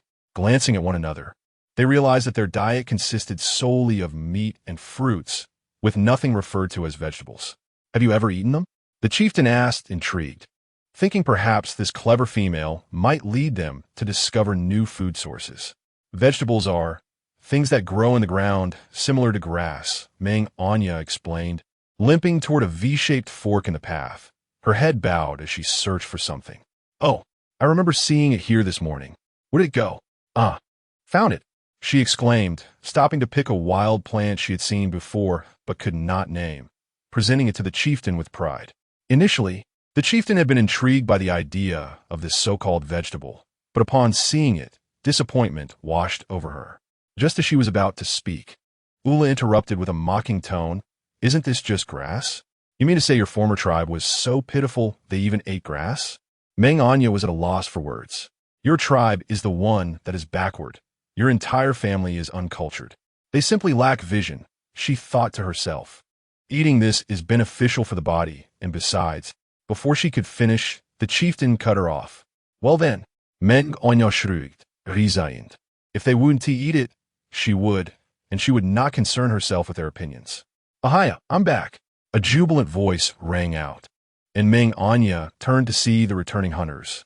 They were all transformed, brimming with the spoils of their hunt, their prey bound with vines. The sight was truly magnificent. Before she could react, she found herself enveloped in a strong embrace. It was Cheong Tsang, who, upon seeing her, could no longer suppress his longing, casting aside his catch to sprint toward her. "Ahaya, did you miss me? I haven't seen you in ages." "I long for you," he said, burying his head in her arms, inhaling her unique scent, feeling like the happiest male on the Beast World continent. "Hey, what are you doing? There are so many people around. Put me down." Meng Anyan struggled to free herself, but found her strength insufficient. Shyly, she added, "It's fine. No one dares to say anything to me," while casting a threatening glance around. In truth, not many were watching them. Those with partners were busy courting them, leaving only a few gazes fixated on Meng Anyan, captivated by her beauty. However, they did not approach, believing that a female incapable of bearing offspring was of no use, regardless of her beauty. "Put the meat you've processed into the pot," the chieftain instructed one of the male orcs. The females settled on stones nearby, eagerly anticipating the meal. Finally, the meat was done, and everyone held their stone bowls in anticipation. Ula distributed the food, placing pieces of meat into the large bowls of the females. When it was Meng Anyan's turn, she was given only a small piece of lean meat. She looked up at Ula. "You're rather petite. You should eat less," Ula provocatively remarked. Meng Anyan sighed, opting not to respond, as she did not intend to consume much anyway. However, her silence did not prevent others from voicing their grievances. "Why? I hunted the most, yet you give my partner such a meager portion? If that's the case, I shall not contribute my hunts to the tribe next time and will not share meals with you," Cheong Tsang retorted. That's not permissible. All males must contribute their hunts. It's a rule of the tribe, and you cannot violate it. Ula exclaimed, both angry and agitated. Cheongsong was the most valiant in the tribe, responsible for the greatest bounty. If he refused to share, what would become of the tribe? Ula began to panic. All right, Ula, give Ahaya the food she deserves, the chieftain stated, her expression darkening. She was frustrated with Cheongsong for disregarding her authority and irritated with Ula's foolishness. At that moment, she longed for Amon to return swiftly to help alleviate her burdens. Startled by the chieftain's reprimand, Ula complied, no longer daring to speak out. She filled a large bowl with meat and placed it heavily in Meng Anya's hands, shooting her an angry glare before storming off. Meng Anya, somewhat exasperated, thought to herself that she had no desire for this food and would not finish it. Yet, she refrained from expressing her feelings, lowering her head to begin eating. She understood that if she claimed she couldn't finish it, Ula would surely believe she was intimidated, only serving to inflate her arrogance. After consuming a few pieces, she felt full and pushed the bowl toward Cheongsong. You eat. I'm full. I've already had enough outside. You should eat more. He returned the food to her, gazing at Meng Anya with tenderness. Yet his tone was firm and left no room for refusal. He believed a male should never compete with a female for food. It would be disgraceful to admit. Deep down, he felt particularly touched, thinking my Ahaya is so kind, as the other females in the tribe were selfish, never sharing such precious food with the males. Meng Anya observed the man before her, his deep-set eyes radiating a blend of authority and gentleness, fixated on her with an intense gaze. Her heart fluttered, instinctively causing her to shrink back. When she lifted her head, she noticed his brow slightly furrowed at her retreat, prompting her to quickly change the subject. Actually, I have a small appetite and cannot eat so much, she said, deliberately sounding anxious and cautious. Seeing her pitiful expression, Cheongsong's heart melted instantly. All right, if you don't want to eat, then don't. If you can't finish it, I'll take it back to the cave to eat later, he assured her. At that moment, she barely registered his words, her mind tangled with confusion. What was I just doing? Was I being affectionate toward that guy? How did I sink to this level? She thought, glaring at the hand resting on her head with irritation. With a swift motion, she swatted it away. What are you doing? I'm not your pet. Wait, what is that? Cheongsong asked, intrigued. Hearing this, Meng Anya rolled her eyes inwardly, realizing she was speaking to someone who lacked understanding. Enough, it's dark. We should head back now. Look, most of them have already left, Cheongsong suggested. Meng Anya looked around, confirming that indeed, most had departed while a few remained, their eyes fixed on her. Feeling a chill run down her spine from their stares, she stood up and walked toward the cave, unaware that behind her, a tiger was making a terrifying gesture toward the orcs who continued to watch her. The threat from the sky had passed, and Cheongsong intended to pursue Meng Anya. Yet, in the next moment, his expression changed drastically, and a chilling aura enveloped him as he swiftly approached Meng Anya, grasping her arm. What happened to your foot? Who did this to you? She felt a sudden grip on her arm, followed by an overwhelming sense of pressure that made her shiver involuntarily. And no, it was just an accident. I fell from a tree, she stammered. A tree? Who told you to climb it? The clan leader. The thought ignited a tempest of fury within Cheongsong, and his eyes widened in disbelief. No, it was my own decision. I had climbed trees before in the tribe. How doesn't he expect to fall? It's only a bit painful. I'll be fine after resting for a few days. Really? Meng Anya, observing his expression, felt a flicker of fear. She refrained from mentioning Ula's intimidation, aware of the value of females in the tribe. Even if she told him, he could do little more than frighten Ula. Moreover, she preferred to take revenge on her own. Cheongsong, upon hearing that she was not seriously hurt, felt a measure of relief, and the cold aura dissipated. He remarked, "No next time," and they proceeded towards the cave. Upon returning to the cave, Meng Anya lay upon the thick bed of grass, gesturing towards the side. You sleep there? Cheongsong followed her finger to a newly arranged patch of grass against the wall, presumably prepared by Anya for herself. Sigh. Well, she hasn't accepted herself yet, so it's best not to frighten her. After finishing the food in his stone bowl, he reclined on the grass pile by the wall, settling down to rest. All right, sleep now. Cheongsong's words reassured Meng Anya completely, and she closed her eyes, falling asleep almost instantly, unaware that a certain tiger had curled up beside her, embracing her as he slept. Cheongsong, holding her close, felt a pang of sorrow at the thought that she had once climbed trees, rendering him unable to find rest. In her dreams, she felt a slight difficulty in breathing, her eyelids fluttering, yet she did not awaken, clearly exhausted from the day. After a restful night, Meng Anya rose from her grassy bed, stretching lazily before stepping outside. Is Cheongsong not here again? He must be out hunting, she muttered, her footsteps unceasing as she approached the cave entrance to assess the weather. A light drizzle had begun to fall, prompting her to return and change her attire. However, she faced a dilemma. Her leopard print outfit was now dirty, and she had no similar garments. What should she wear now? Should she risk wearing something from her space? No, that would be too risky. After pondering, she noticed various animal skins hanging on the wall. She walked over, selecting the smallest piece to wrap around herself. Still too big. What to do? Perhaps I should consult the clan leader about how to alter it. She recalled that the females in the tribe seemed to wear clothing made from fine dry grass. With that thought, she stepped outside, only to trip over something, stumbling slightly. Looking down, she found a stone slab obstructing her path, adorned with animal skin. How beautiful! She exclaimed, discovering it was a vibrant scarlet. Meng Anya picked up the skin, examining it closely. What sort of creature is this made from? Scarlet. It seems to be from a fox, but can such a large fox exist? Regardless, she decided to wear it. The garment fit her perfectly, styled similarly to those worn by the other tribe members. It featured a bodice on top and a skirt below, exposing her slender and alluring waist. The seams were threaded with an unidentifiable plant.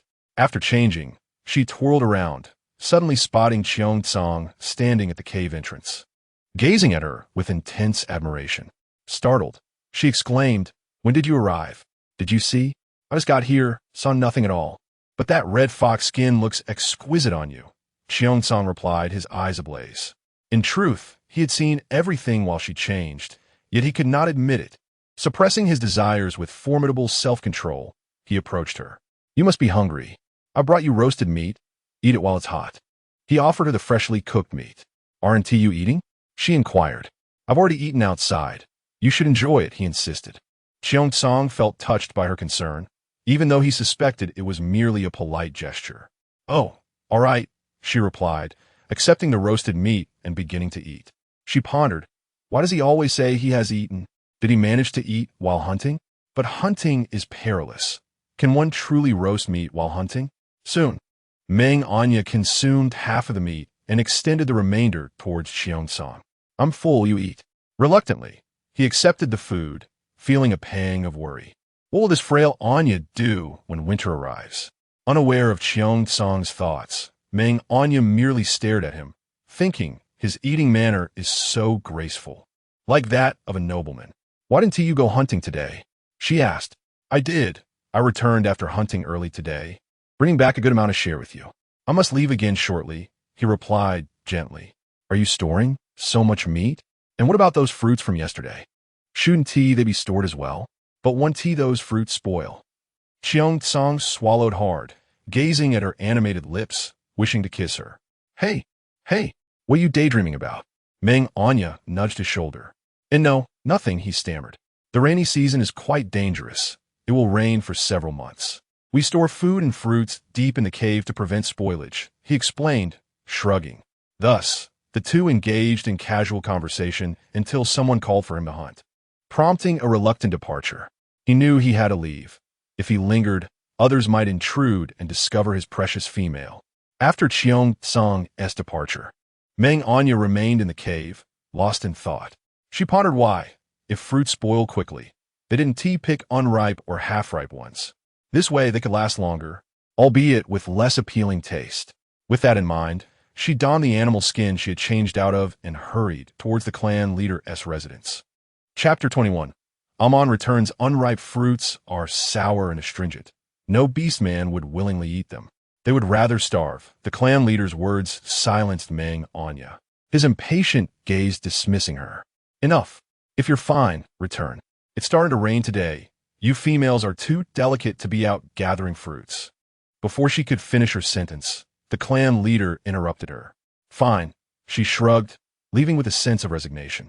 She had hoped to say more, but since he was unappreciative, she would not press further. Had it not been for her concern about the tribe's food supply, she would have ignored such trivial matters. Meng Anyan jogged back to the cave, unaware that a group led by Amon was racing towards the tribe. Be careful, Amon, a male beastman shouted, and before long, Amon was seized by a rogue beast behind him. Ha ha ha, this female is truly beautiful. We're in for a treat. A loud laughter echoed through the doomsday forest. Belonging to a massive wild boar, comparable in size to Cheong Song, who is currently speaking human language while pinning down a terrified Amon. Roar! Roar! The Boar King is mighty. The Boar King, known as Remnant Slave, saw his underlings so excited and waved his hand, declaring, females are not to be trusted. Once where a chorus of Orcish voices rose behind her, their shouts ringing with bitterness. These were males cast aside by females, rootless and homeless, forced to wander as outcasts. Their disdain for the females was palpable, and they had no intention of treating her kindly. No, please. I am a next clan leader. You cannot do this to me. If you release me, I shall welcome you into my tribe, where many females reside. Even if you cannot find mates again, there will be females willing to accompany you.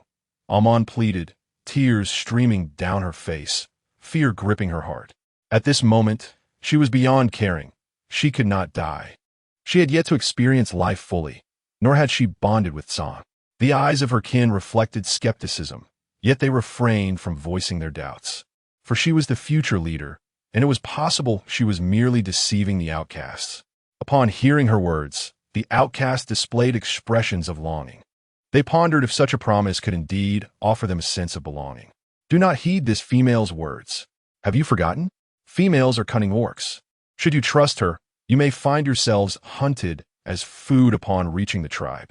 Raiju spat angrily, thinking, these outcasts are too gullible. Can they truly believe such words? Reizu's admonition sparked a realization among the outcasts, and their gazes turned to Amon, filled with fury. One particularly hot-headed individual approached her, fiercely stepping on her lower leg. A sharp crack echoed as her bone dislocated, causing Amon to sweat profusely from the pain and scream before fainting. Let's be swift. We must avoid any unnecessary complications, Raiju urged, directing the others to gather the spoils of salt crystals and hides, while he transformed into human form to mate with the unconscious Amon. In the midst of his act, he was suddenly toppled by a tremendous force. Angered, he raised his head to confront his assailant. You seek death? No, it is you who seeks death. Reich thundered, swinging his fist at Raiju. The impact sent Raiju staggering back, infuriated by the humiliation of being struck by a two-striped beast. As he transformed into beast form with a roar, he lunged at Reich. Just as Reich was on the brink of peril, Song appeared, his massive form charging toward Raiju. Sensing imminent danger, Raiju abandoned Reich and rolled aside, narrowly escaping Song's attack. Undeterred, Song lunged again, and the two powerful four-striped beasts engaged in a fierce struggle, unleashing a tempest of energy that caused all flora and fauna within a meter of them to perish instantly. All males unite. Let us vanquish these detestable outcasts. Abu's rallying cry resonated with the orcs. Those collecting salt crystals joined the fray, emboldened by the arrival of reinforcements from the tribe. The Pig King was also occupied, granting the tribe a clear advantage. Now was the time to strike. In no time, the outcasts lay near defeat, with only Raiju remaining to battle Song. Sensing the tide had turned against him, Raiju feigned a strike and fled, shouting, Song, I shall remember this. One day I will return. His menacing words echoed through the woods, sending chills through the hearts of the tribe members. Song, was it your intention to let that outcast escape? An irate orc demanded. One of Amon's other males, harboring inexplicable animosity toward Song. He felt compelled to voice more, but the piercing gaze from Song silenced him. Strange, upon returning with salt crystals. Song seems changed. If not for Song, you would all have perished. Now you exude such authority among your kin, yet where were you when it mattered? Abu fumed. A weak voice broke the tension. Song, thank you for saving me. Aya approached Song, supported by a male, her voice soft and delicate like a willow in the wind. Song's irritation grew as he observed Amon's affected demeanor. He had no desire for further dialogue. If gratitude is due, it should be directed toward your companion, Reich. He sensed your danger, he replied curtly, turning away. Amon, are you all right? I heard your scream and felt your peril. That is why I summoned the hunting orcs to hasten here. Thankfully, we arrived in time, or it would have been disastrous, Reich said, dragging his injured body to her side, eager to take credit for his actions. Amon ignored him entirely, her gaze fixed on the direction Song had departed, resolute in her belief that only her beauty could merit Song's attention. She was certain he would not be interested in any other female. She would make him plead to be her mate, just as before. Amon, what? Her thoughts were interrupted by a voice nearby, and she turned with a scowl. Song already has a mate, a female he rescued from the doomed forest. What did you say? Repeat that. Amon's hand forcefully shoved Reich aside as she pointed at him. Urgency lacing her words. You must tell me. How could he bond with another? This is impossible. Her agitation grew, for she had long considered Song a certainty in her life. Though he had been angry after a particular incident and had not treated her as he once did, she believed that time would heal and restore their previous bond, for no other female in the tribe could rival her excellence. Yet she could not fathom that he would choose another. In a whirlwind of disbelief, she demanded, Where is Song? I must find him. I refuse to accept this as reality. Wind, take me to him, swiftly. Wind, another male in Amon's circle, hesitated but ultimately complied, scooping her up and racing toward the direction Song had gone. Meanwhile, the other orcs began to clean the battlefield. Song, wait. I have something to say. Amon shouted as she chased after him. At that moment, Song, burdened with an array of hunted prey, was making his way back to the tribe when he heard her voice behind him. He halted, turning to face her. You? What is it? I must return. My mate will be anxious. Song's directness caught Amon off guard, and her frustration boiled over. Impossible. How can this be? This cannot be true. Speak. Go. Sever your bond with her and be with me. Please. She clung to him desperately, unwilling to let him leave. Song, feeling her grip on his arm, expressed his irritation. What do you want? I want nothing. Since you have a mate, I won't cling to you. Just accompany me on this journey back to the tribe, as a farewell to the past, all right? Amon implored, her eyes brimming with tears, her tone pleading, filled with deep affection.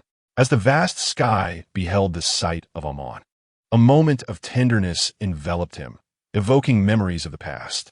With a sigh, he reflected, indeed, one cannot solely blame Amon for the events of yesteryears. The low birth rate of females in the beast realm has rendered them scarce. Each female is cherished by numerous males. Thus, her choice of partner should not be questioned. Yet, I once struggled with my heart, believing that since we grew up together, she ought to choose me first. In hindsight, I should express my gratitude to Amon. Had it not been for her, I might not have had the right to pursue Aya now. Very well, I shall take you away, but let this be the final occasion. Furthermore, my partner must remain unaware of this. Upon concluding his words, he handed the food he had gathered to the nearby foam before transforming into his beast form, allowing Amon to climb onto his back as he made his way toward the tribe. Throughout the journey, Amon's mind raced. Her outward demeanor belied her true intentions. She was determined to reclaim what was rightfully hers. Amon belonged to her, and she would not hesitate to eliminate any female who stood in her way. Even if it meant that Amon would become a solitary beast without a mate, she would not hold his strength against him. Finally, they arrived at the tribe, and a sense of relief washed over Amon as he glimpsed the familiar surroundings. The journey had been an uncomfortable one, and he pondered whether to leave her here, fearing that Aya might see them together. Amon, you wouldn't leave me here alone, would you? I am still injured. Perceiving the intent behind Amon's thoughts, she interjected before he could speak. No, of course not. I merely wish to revert to my human form. Amon's thoughts were laid bare, leaving him to respond with a forced chuckle as he continued toward the tribe, carrying Amon on his back. Meanwhile, Meng Anyan braved the light rain by the riverbank, fishing. Drawing from past experiences, she caught an impressive haul, amounting to several hundred fish, each weighing 20 to 30 pounds. Despite her strength, she knew she had to act quickly to avoid being pulled in by the thrashing creatures. Oddly enough, the fish here did not seem mutated. Their flavor was simply far superior to what she had tasted before. She stored the catch in her space, leaving none behind, as the beastmen did not eat fish. The few she had left uncollected previously had been discarded by Amon, who insisted they were inedible. As the rain intensified, transforming from a drizzle to a downpour, she stowed her handmade fishing net and sprinted back to the tribe. Unbeknownst to her, a wild boar had claimed her fishing spot shortly after she departed, an unfortunate remnant of a fleeing slave who had stumbled upon the river while hunting. The boar caught a whiff of a delicate fragrance, faint yet alluring, but the rain soon washed away the enticing scent. Feeling disheartened, the boar lamented, "Had I arrived sooner, I might have encountered that delectable female." At that moment, Meng Anyan was nearing the cave when she was abruptly confronted by a figure. Stumbling forward, she fell to the ground, momentarily dazed. Looking up, she found herself face to face with Ula, a reminder of their ill-fated encounters. Ula fared even worse. Her disheveled hair matted with mud, mixing with rainwater as it trickled down her face. As she attempted to wipe it away, she only succeeded in smearing it further. To make matters worse, as she fell, her animal skin skirt had lifted, revealing her lack of undergarments. Furious, Ula scrambled to her feet, having hoped to visit Amon, who had recently returned and was injured, believing it her chance to shine. Instead, she had encountered Aya. Glancing at her disheveled appearance, anger surged within her. How can I possibly face Amon looking like this? Forget impressing him. I would be lucky not to provoke his ire. Oh dear, who do we have here? Just you. The poor little thing, Ula exclaimed mockingly. Meng Anyan, irked by Ula's foolishness, chose to ignore her and turned to leave. What are you doing? Ula called out, gripping Meng Anyan's arm tightly. Turning with a fierce glare, Meng Anyan was genuinely angry this time. With a swift motion, she flipped Ula onto the ground and taunted. You think I'm incapable of defeating you? I may not best Amon, but I am trained, after all. With that, she walked away. Chapter 23. Misunderstanding, don't get too smug. Amon has returned, carried back by Amon himself. They might be mating as we speak. You, the barren female, should brace yourself for abandonment. Ula's furious shout echoed behind her. Meng Anyan halted momentarily, but continued on her path without looking back. Along the way, she encountered another female who informed her of Amon and Amon's reunion, further fueling her anxiety. Upon returning to the cave, Meng Anyan sat amidst the grass, lost in thought. Is it true that Amon is with Amon? Could this really be happening? The question echoed in her mind as she shook her head, trying to dispel her emotions. No, Ula's words can't be trusted. Amon hasn't returned from the hunt yet. I can simply ask him later. In her turmoil, she chuckled at her own distress. Why do I care so much? With that, she lay down on the grass and closed her eyes, overwhelmed by Ula's words. If they were false, why did others echo the same sentiment? She realized she might have developed feelings for Amon, perhaps even dependency. He was the first person she had encountered in this world, the only one who treated her kindly, despite occasionally taking advantage of her. Yet, he made her feel less alone in this unfamiliar realm. In her reverie, she forgot that Amon, too, was a beast man, seeking a mate like any other. Her beauty and inexperience might have drawn him to her, but with Amon's return, she feared he would no longer see her as desirable. Suddenly, Meng Anyan felt an overwhelming sense of loneliness, as if she were the last soul in existence. She lay curled up amidst the grass, lost in thought until sleep overcame her, her body damp and shivering, brows furrowed as if haunted by troubling dreams. All right, Amon, I truly must return. Amon felt a surge of urgency, realizing that Aya must be hungry by now. Amon lay feebly on the grass, her heart racing at his words, though she concealed her apprehension, replying, "Very well, you may go. What if your partner becomes angry? You should explain yourself to her." "Fine," he said without hesitation, stepping toward the cave's exit. Amon felt a pang of frustration. She had intended to provoke Amon, not to have him leave so readily. Had he not always detested explanations? A new plan formed in her mind. "Oh, it hurts. I feel awful. What if I die?" She murmured softly, just as Amon, with his keen hearing, caught her words. He paused, turning back to inquire, "Should I fetch the tribe leader? We have no shaman in the tribe." Nearby, a male who had been idly listening perked up at Amon's glance. "Why not go to the larger tribe to fetch a shaman?" he suggested. The demeanor of Amon appeared undeniably perilous. What if an unfortunate incident were to occur? There is no need for such complications. Do you not fear that your partner might hold you accountable upon discovery? Cough, cough, cough. Amon feigned a cough as she spoke. Seeing this, Cheongsong helplessly approached her to offer some comfort, his mind fraught with worry. What if his absence led to a misunderstanding on Aya's part? Yet, aside from himself, no one else could locate the great tribe. Just as he grappled with this dilemma, a deep voice resonated, "Cheongsong, why are you not hastening to the great tribe to seek the shaman? The rain grows ever heavier. Should any misfortune befall Amon, I shall hold your partner responsible." "Mother, please do not speak thus. His partner will be displeased. Even if I were to fall ill, I would not wish to burden Song," she retorted, coughing once more. Observing this scene, Cheongsong contemplated that if he chose not to go, and Amon remained unscathed, all would be well. However, should anything go awry, they would not take it out on him, but he could not guarantee that they would not trouble Aya in his absence. After much deliberation, he resolved to make the journey himself. "Is Amon here? I am Lisa, and I have come to see you." Upon hearing Amon's response, Lisa entered, accompanied by her partner. "Abu. Oh, Cheongsong is also present? It seems the rumors hold true," Lisa remarked with a knowing tone upon spotting Cheongsong, who was preoccupied with pondering the time needed for the journey to the great tribe and paid little heed to her implications. "Abu, I am heading to the great tribe to seek the shaman. Could you please look after Aya for me?" Cheongsong asked. Hearing this, Lisa felt a twinge of displeasure. How could Abu, a male in his own right, care for another female? Sensing his partner's thoughts, Abu replied, "I will find time to check on her with Lisa. Do not worry."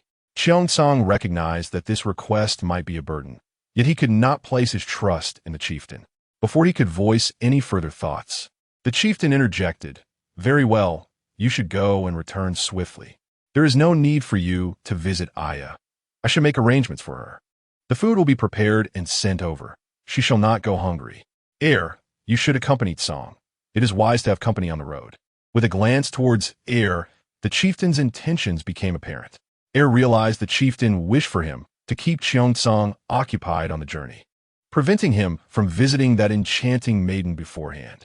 Unaware of the trap he had fallen into, Cheongsong felt reassured by the chieftain's words, knowing that with someone present, he need not fear any potential reversal of her assurances, which would tarnish her authority. Without hesitation, he clasped his hands in gratitude towards Abu and turned to dash into the rain. As Cheongsong departed, Amon disregarded the presence of others and stood up, approaching the chieftain to embrace her, exclaiming, "Mother, I have missed you dearly." Lisa stood shocked. Had she been deceived? The earlier frailty seemed a mere facade now. Yet Lisa, clever as she was, feigned ignorance. "Chieftain, I shall take my leave now. Amon, do take care and rest well." With a knowing glance towards Abu, they exited together, with Abu shielding Lisa from the rain with a hide, and soon they vanished into the downpour. Once they departed, the chieftain regarded Amon with affection, then sighed. "It seems you have not yet relinquished your infatuation with that tiger beast. Of course, he is the strongest male in the tribe, and only I am worthy of him. Besides, I believe there is a place for me in his heart. After all, we nearly formed a bond once. Mother, do not advise me otherwise. I shall not give up. He is meant to be mine," Amon declared with a tone of defiance, her expression brimming with arrogance. The chieftain, witnessing her demeanor, contemplated offering counsel, yet thought better of it, recognizing her obstinacy would render any advice futile. Alas, in her lifetime, she had birthed many little beast-men, but only this one female. If she was so determined, then the chieftain would lend her assistance. Chapter 24. Illness. Though Cheongsong spoke of that female's beauty, she was, in truth, frail and unwell. Already of age, she remained particularly small, and it was commonly said she could not bear offspring. Furthermore, she had not truly bonded with Cheongsong, for she bore no scent of male beast-men. The chieftain relayed all she knew to Amon, then shifted the conversation to her own aging, hinting at her impending departure from this world and her desire for Amon to succeed her. After much discourse, she realized Amon was preoccupied with other thoughts, and with a resigned sigh, she departed quietly. In truth, Amon had not heard the chieftain's subsequent words. She was too caught up in exhilaration. This female could not bear offspring. How splendid! No wondered Song had yet to bond with her. Surely he found her lacking. Perhaps he was merely drawn to her unclaimed beauty. Yet, as thoughts of beauty crossed her mind, her expression darkened.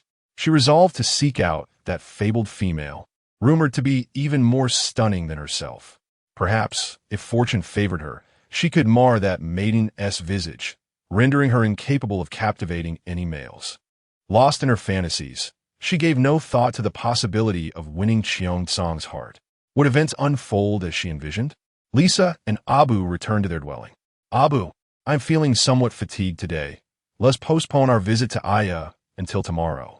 Also, I was quite pleased with your performance earlier. I know you share a strong bond with Cheongsong, but you must also consider our circumstances. One is a leader, and the other is the future leader. We cannot afford to provoke them, understand? Abu did not argue.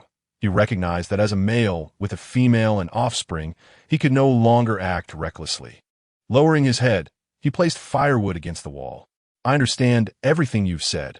I will heed your words, though I feel a bit troubled. Do not dwell on it. Today, I shall reward you, Lisa said, casting a flirtatious glance at Abu. His eyes brightened, and any sorrow he felt was swiftly cast aside as he eagerly approached Lisa, lifting her as they made their way into the cave. It had been far too long since he had been close to a female, and soon, sounds inappropriate for younger ears echoed from within. As dusk approached, Meng Anyan finally awoke, roused by the cold. Upon opening her eyes, her first instinct was to survey her surroundings, only to be met with disappointment at Cheongsong's absence. Feeling parched, she retrieved a cup of warm water from her space, which provided some relief. She attempted to rise and peer outside the cave, but her body swayed unsteadily, forcing her to steady herself against the wall. She felt utterly unwell, her head pounding. Checking her temperature with a thermometer, she discovered a fever of 39 degrees. It dawned on her that she had fallen asleep in wet clothing. How careless! She felt a twinge of regret for not having changed. She retrieved antipyretics from her space, lay down on a bed of grass, and deliberately ignored the ache in her heart as she contemplated her future plans. Lost in thought, she drifted back into slumber. Is Aya here? I have brought you food. Meng Anyan, barely awake, responded to the voice calling from outside the cave. Ula, what brings you here? Of course, I have come to bring you food. Amon is unwell, and Cheongsong is quite concerned. He has gone to the great tribe to find a shaman and will not return for a while. Amon fears you may starve, so here I am, to bestow upon you a morsel, Ula replied, presenting a charred roasted chicken from a nearby beastman. Meng Anyan glanced down at the burnt offering, rainwater dripping from it, and then back up at Ula, realizing this was Amon exerting her influence. A warning. I refuse. Take it back and save it for your pups. As she entered the cave without looking back, she found the presence of the orc standing next to Yura even more unbearable than Yura herself. His lecherous gaze sent shivers down her spine. Outside, Yura's mocking voice echoed. You might as well move out of here soon. Don't wait until someone forces you out. By the way, I've never heard of a female being abandoned. Now everyone recognizes you. Meng Anyan felt her temper flare as she stepped outside, halting 2 meters from the cave entrance. Abandoned? On what grounds? First, I am merely friends with Cheongsong. If he chooses to be with Amon, I would bless them. Second, even if we were to become mates, why should I believe that he would abandon me based on your mere words? Ridiculous. I am not foolish enough to believe you. Furthermore, if you have nothing better to do, then leave. Don't come back and taint the air of my entrance. As she spoke, she retreated into the cave, inwardly mocking herself for this self-deprecating tirade. Yura was furious, though she did not comprehend what air meant. She certainly understood it was not a compliment. Suddenly, a thought struck her, and her mood brightened. Amon has entrusted you with the food I've provided these days. Since you don't want me here, very well. I'll take my leave and will never return. Either you eat this goo-goo beast or prepare to starve. She laughed heartily, but when she heard no response from inside, she cast a glance at the male beside her, who wiped his drool away and followed her, shielding her from the rain with animal skins. "Do you like Anya?" Yura asked directly upon returning to the cave, recalling how the male had drooled over Meng Anya. "You are my most beloved female. How could I possibly like anyone else? Besides, you bore me a litter." Upon hearing Yura's words, he felt a jolt in his heart. Did she sense something? He thought to himself that he must keep his thoughts hidden, otherwise she might abandon him. In the beast world, a male could only have one female for life. The moment they became mates, the male's mark would be imprinted on the female. If the female were to abandon him, the mark would disappear, and he would be unable to father any offspring with anyone else. Thus, the beast form of two was that of a dog, which meant Yura bore a dog-esque mark. Enough of this chatter. I have a task for you. If you complete it, I promise to give you a litter when the time comes. Yura tempted him, fully aware that his sweet words were not to be trusted. After all, she had just seen how he had drooled at the cave entrance. However, she decided to utilize him to fulfill Amon's orders. As for two, that would depend on her mood then. But I am your male. I only love you, he thought, struggling to mask his delight behind a facade of difficulty. Enough of the nonsense. Will you go or not? If not, I will send thee instead, Yura said irritably, losing patience with his incessant chatter. She was baffled as to how she had ever found him appealing. Fine. For you. I am willing to do anything. Though Tu felt some trepidation, he could not suppress his inner excitement and agreed. All right. Night has fallen. Prepare yourself and go. Before you act, remember to put the love fruit in her mouth. Understand? Tu accepted the command and set off to the forest to gather the love fruit. The rainy season was the time when the fruit ripened. Furious enough to overturn the stone table, anyone would be incensed to discover their male had been preoccupied with another female. Yura's heart darkened. Anyan, after tonight, let us see if Cheong Tsang still wants you. A female who can't bear offspring? Just wait to be treated as a communal mate. She maliciously envisioned Meng Anya's future, imagining all the male orcs in the tribe mating with her, picturing her begging for mercy beneath them, a twisted smile gracing her face. In Cheong Tsang's cave, Meng Anya was sleeping sweetly, blissfully unaware that calamity was silently approaching. In the middle of the night, the rain intensified, and hail the size of beans fell from the sky. Meng Anya was in deep slumber when suddenly someone pried her mouth open, a wave of cool, sweet flavor enveloping her. Instinctively, she swallowed. Her eyelashes fluttered, yet she did not awaken. Then another wave of sweetness flowed into her mouth.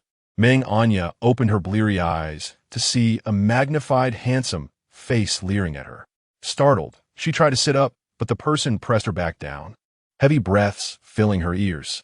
Little female, you are so beautiful and so fragrant, Tu exclaimed, eagerly kissing her. Who are you? What do you want? Let me go. Let me go. Meng Anya struggled vehemently, but their strength was unequal. She was ultimately overpowered, and the more she resisted, the more excited her assailant became. Helpless. She cried out for help, but her pleas were drowned out by the thunder and rain outside. Stop struggling. I will treat you well. Don't think of calling for help, for no one will hear you, he said as he began to touch her. Realizing that her struggles were futile, Meng Anya forced herself to calm down and think of a way to escape. This calmness led her to recognize who was on top of her. Wasn't he the male beside Yura? You are Yura's male? Aren't you afraid Yura will be angry? Don't you fear Cheong Tsang will come back to settle the score? She attempted to intimidate him, but was met with even more fervent kisses. Soon, they were entangled in a compromising position. She had, regardless of her actions, they would never accept Ia, so it would be better to allow her to live freely.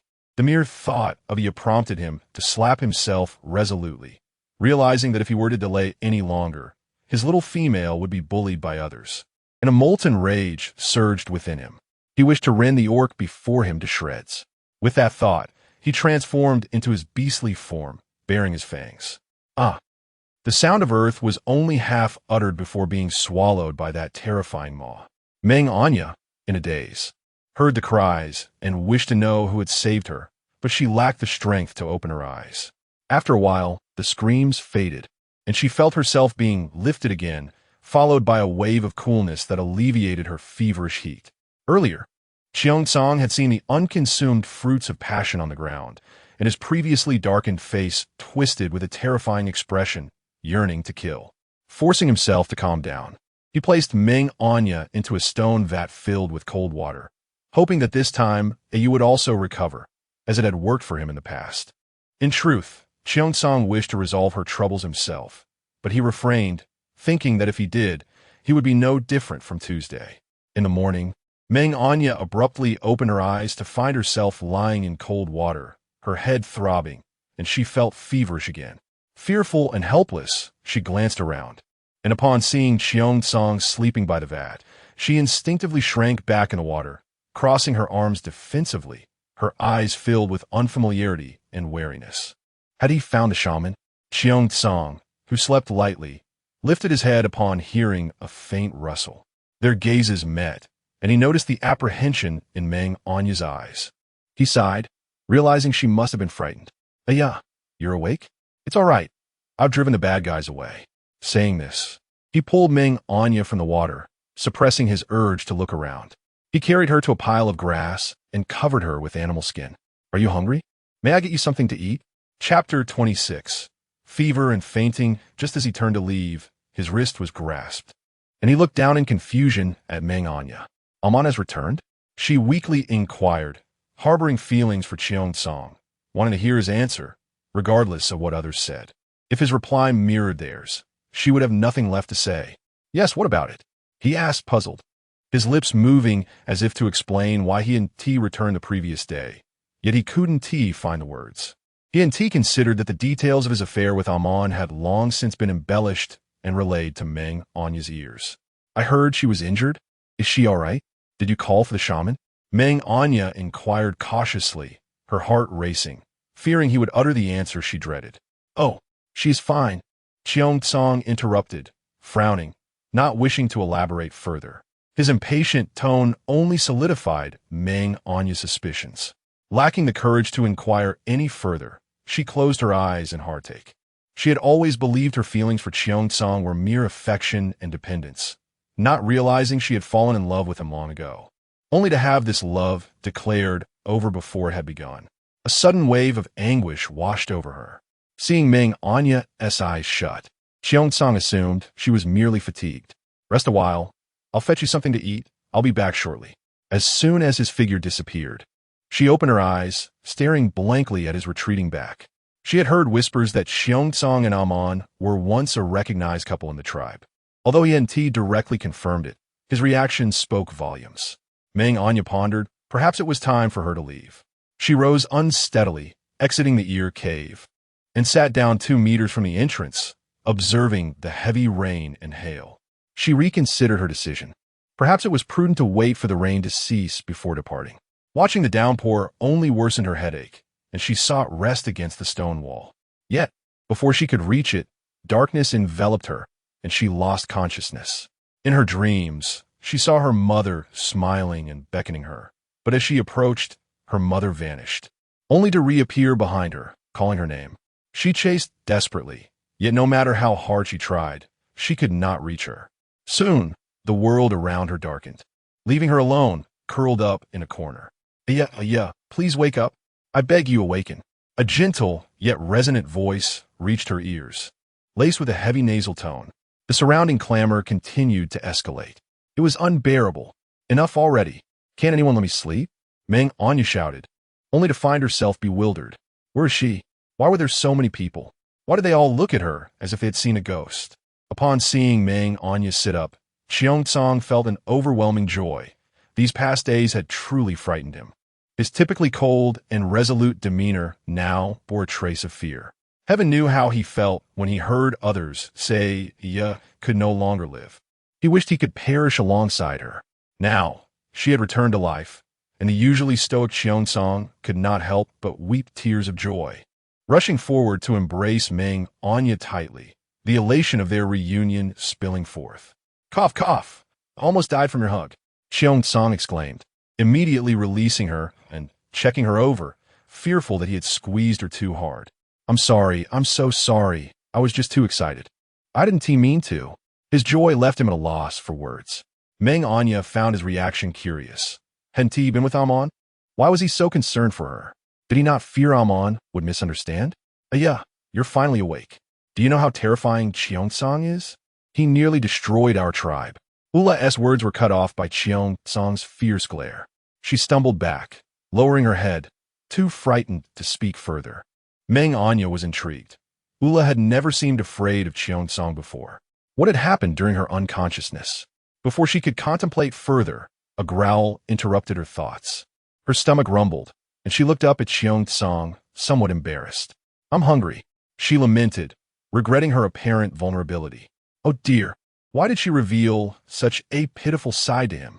She groaned internally, though she could not ignore the aching heart within her. Cheongsong had never seen her like this before. His eyes widened, and he felt his heart melting. He found himself momentarily at a loss for what to do until Lisa reacted quickly. Abu, we're the roasted gugu beasts you made earlier. Hurry and bring them.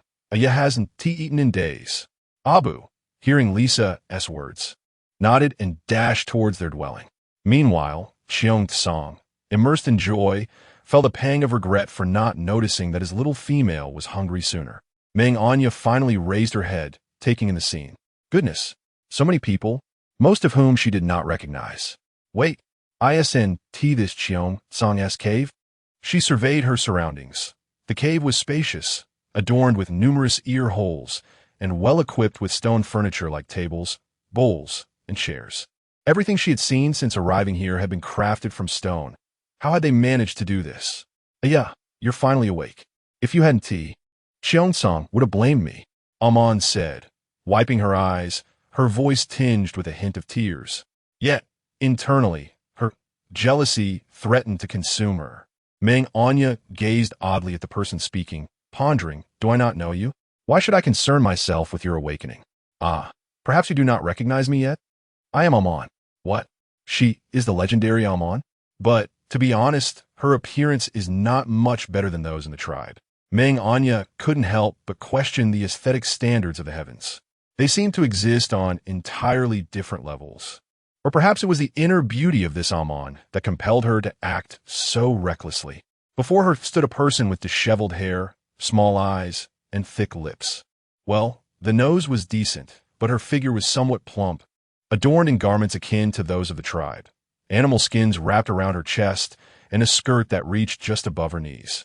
Standing at 6 feet tall, her skin tone was excessively dark, even darker than the men here. She had seen Amon moments ago, but had never imagined associating her with the legendary figure. In Meng Anya's mind, Amon should have been someone of fair countenance, yet the person before her was. Just then, Abu entered with a large piece of animal skin, and before he could steady himself, the skin slipped from his grasp. Hurry and eat. Don't let it get cold. Cheongsong spread the animal skin and presented the roasted meat to Meng Anya, speaking softly. Meng Anya felt somewhat bewildered. Was this truly appropriate? Was he not afraid of provoking jealousy from his beloved? As she was about to decline, a chill coursed through her, and upon looking up, she caught Amon casting a cold glare her way, which stirred considerable displeasure within her. What the hell are you looking at? Can't you see it was Cheongsong who handed it to me? You should manage your feelings rather than direct them at me. I once thought you possessed inner beauty, but what a disappointment. Cheongsong, you are truly kind, she exclaimed, accepting the roast with a playful tone, casting a provocative glance at Amon. Letting you glare at me, won't that drive you insane? Indeed, Amon was infuriated, having ruled the tribe with an iron fist since childhood. She could not tolerate being provoked by this wild female. Her temper flared, and she nearly lunged at Meng Anya, only to be halted by a hand reaching out from behind her. Turning in anger, she saw Ula giving her a knowing look, gesturing toward Cheongsong, who stood with his back to them. Amon realized that Cheongsong had already severed ties with her, and further offense could spell disaster for their entire tribe. While Meng Anya ate, she observed everything unfolding and gradually understood that she might have wronged Cheongsong. Her heart soared with joy, prompting her to smile at him, which in turn relaxed her spirit. Given that Cheongsong held no feelings for Amon and she herself was fond of him, she resolved to set aside any pretenses. Cheongsong, oblivious to her internal musings, found himself captivated by her smile. In the past 3 days, he had felt as if the sky were collapsing. Upon returning to the cave to find his little female unconscious at the entrance, feverish and unresponsive, he had been panic-stricken, realizing it was too late to seek a shaman in the great tribe. He could only watch as her vitality waned, his anxiety spiraling out of control. When Ula had said that Ayana was beyond saving, the world around him crumbled, and he lost all sense of reason. In a fit of rage, he transformed into a beast and slaughtered indiscriminately, unable to count how many of his comrades had perished at his claws, knowing only that they all deserved death. In that moment, a singular thought consumed him: to annihilate the entire tribe in order to accompany Ayana in death. Especially Amon. If not for her, how could he have failed to protect Ayana? If not for her, Ayana would not have been frightened. He yearned to eliminate this instigator. But the number of warriors standing in his way was overwhelming. Once he had finally dispatched them, he was met with the fabled jugua, a fruit presented by the chieftain, said to possess the power of resurrection. It was the only one in existence for a millennium. At that moment, he remembered its existence. Having forgotten everything else in his frenzy, he ceased his slaughter, cradling Meng Anyan and rushing to the chieftain's cave, administering the jugua to her and commanding that no one depart until she awoke. Hey, what are you thinking about? Meng Anyan waved her hand in front of Cheongsong, pulling him back to reality. Nothing much. Have you eaten your fill? Shall we return? All right. Without further ado, Cheongsong rose and enveloped her in his arms, draping a thick layer of animal skin over her head. Meng Anyan, what are you doing? I can walk on my own. Set me down, do you hear? She struggled vigorously, embarrassed by the presence of so many onlookers. It's too rainy outside. I fear for your safety. What are you afraid of? Let us hurry. With that, she strode out ahead, leaving him momentarily stunned. Just moments before, she had been so gentle, yet now she had transformed entirely. The thoughts of females are truly inscrutable. As Meng Anyan approached the cave's entrance, hail suddenly fell, striking mere feet from her. Her eyes widened. Were the hailstones truly this large? Were they the size of soccer balls? Perhaps I should carry you back. What if you get hurt? Cheongsong declared, lifting her into his arms, covering them both with a large animal skin. This time, she offered no resistance, allowing him to maneuver her. Remembering something, she added, you should cover your head too. What if you get hurt? Hearing Meng Anyan's concern, a smile tugged at the corners of his mouth. Rest assured, he replied, plunging into the hail without a backward glance. Amon, witnessing their departure, vented her fury, smashing everything within the cave that she could find, then slapped Ula across the face with a grim expression. How could you fail at such a trivial matter? What use are you to me now? Amon screamed in frustration. Ula stood silently, enduring the onslaught of her wrath. Lisa and Abu exchanged glances and quietly slipped away, followed by several others, as none wished to remain in the presence of Amon's tirade. Moreover, there were deeper secrets at play, and one could never be sure of Amon's retribution in the future. Before departing, nearly every beastman shook their heads, expressing doubt about this future chieftain, fearing for what lay ahead. The chieftain observed everyone's reactions with a heavy heart and sighed. It seemed time to consider a change in leadership. In truth, she neither supported nor opposed Amon's actions. She believed a future chieftain should possess some cunning. However, Amon's failure had only exposed her shortcomings, leaving her unable to manage the consequences of her actions. Most critically, she had lost her heart as a beast. Should she ascend to chieftaincy in the future, the tribe would surely become fragmented, vulnerable to external threats. Amon remained oblivious to the fact that her position as chieftain was now in jeopardy. Instead, she continued to lash out in anger, first at Ula, then at her own mother. Mother, why would you hand over the jugua? Do you understand its significance? I would rather die than use the jugua to save that wild female. Ula, standing nearby, grimaced at Amon's words, thinking to herself, how can she still speak? If not for the fact that she was frightened into submission and the chieftain's compassion. Would Amon even be standing here today? Ula sighed silently, contemplating the future of the tribe under such leadership. If only the chieftain could find someone else to lead. Chapter 28. The past Ula sighed softly, contemplating the uncertain future of the tribe under such a leader. If only the chieftain could select a different heir. Meanwhile, Meng Anyan found herself cradled in Xiongtsang's arms as they exited the chieftain's cave. Nestled against him, she felt an overwhelming sense of security. She had braced herself for the impact of hail, yet after waiting for what seemed an eternity, no pain came. What could this mean? Had the hailstorm ceased? She was about to lift the animal hide to check when her movement was halted by a paw. Stay still. What if the ice injures you? The voice sent a shiver down her spine. Was he treating her like a child? She felt a surge of indignation. Aren't you afraid of being hurt? I'm tough. I'm Yufine. Besides, I'm in beast form now. Why don't you transform too? I'll let you walk on your own. Xiongtsang knew she couldn't shift forms, as all female beasts in this world were incapable of doing so. Meng Anyan pouted, her spirit dampened, as she began to mentally criticize him. Isn't that obvious? If I could transform, you'd have no reason to be here. Besides, I'm not one of you wild beasts. Why hasn't it arrived yet? I recall my last visit to the chieftain's home being much quicker. Could the rain be hindering our progress? How much longer will it take? Cough, we're almost there, Xiongtsang said, clearing his throat. Truth be told, he could have reached their destination long ago, but he lingered, reluctant to set her down too soon, fearing she might discover his secret. After pacing back and forth a few times, he finally declared, All right, we've arrived. The word home sent a tremor through Meng Anyan. Home? Did she truly have a home? Her face, pale and dejected, slipped from Xiongtsang's embrace. Noticing her distress, he asked with concern, What's wrong? Are you feeling unwell again? It's nothing. I merely felt a pang of longing when you mentioned home. Upon hearing this, he stepped closer and tenderly lifted her once more. As long as you accept me, this will be your home. In time, you shall bear me many tiger cubs. And when that day comes, even if you wish to return, I shall accompany you. Then does that mean if I do not accept you, this will not be my home?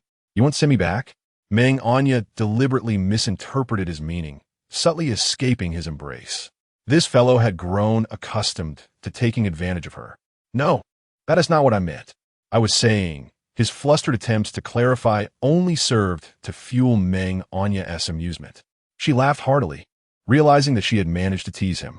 Xiongtsang, now aware he had been outsmarted by the mischievous girl, playfully poked her nose. A gesture filled with warmth that made her cheeks flush. Seeing her blush, Xiongtsang felt his earlier assumptions validated. Perhaps the little female had begun to harbor feelings for him. He was quite certain that, with a little more effort, the day of their union would soon be upon them, and he reveled in this thought. However, Meng Anyan, noting the mischievous glint in his smile, sensed he was plotting something. Remembering the indignities she had endured recently, she decided it was time to settle the score. Don't look at me like that. What if Amon finds out? What if she gets angry?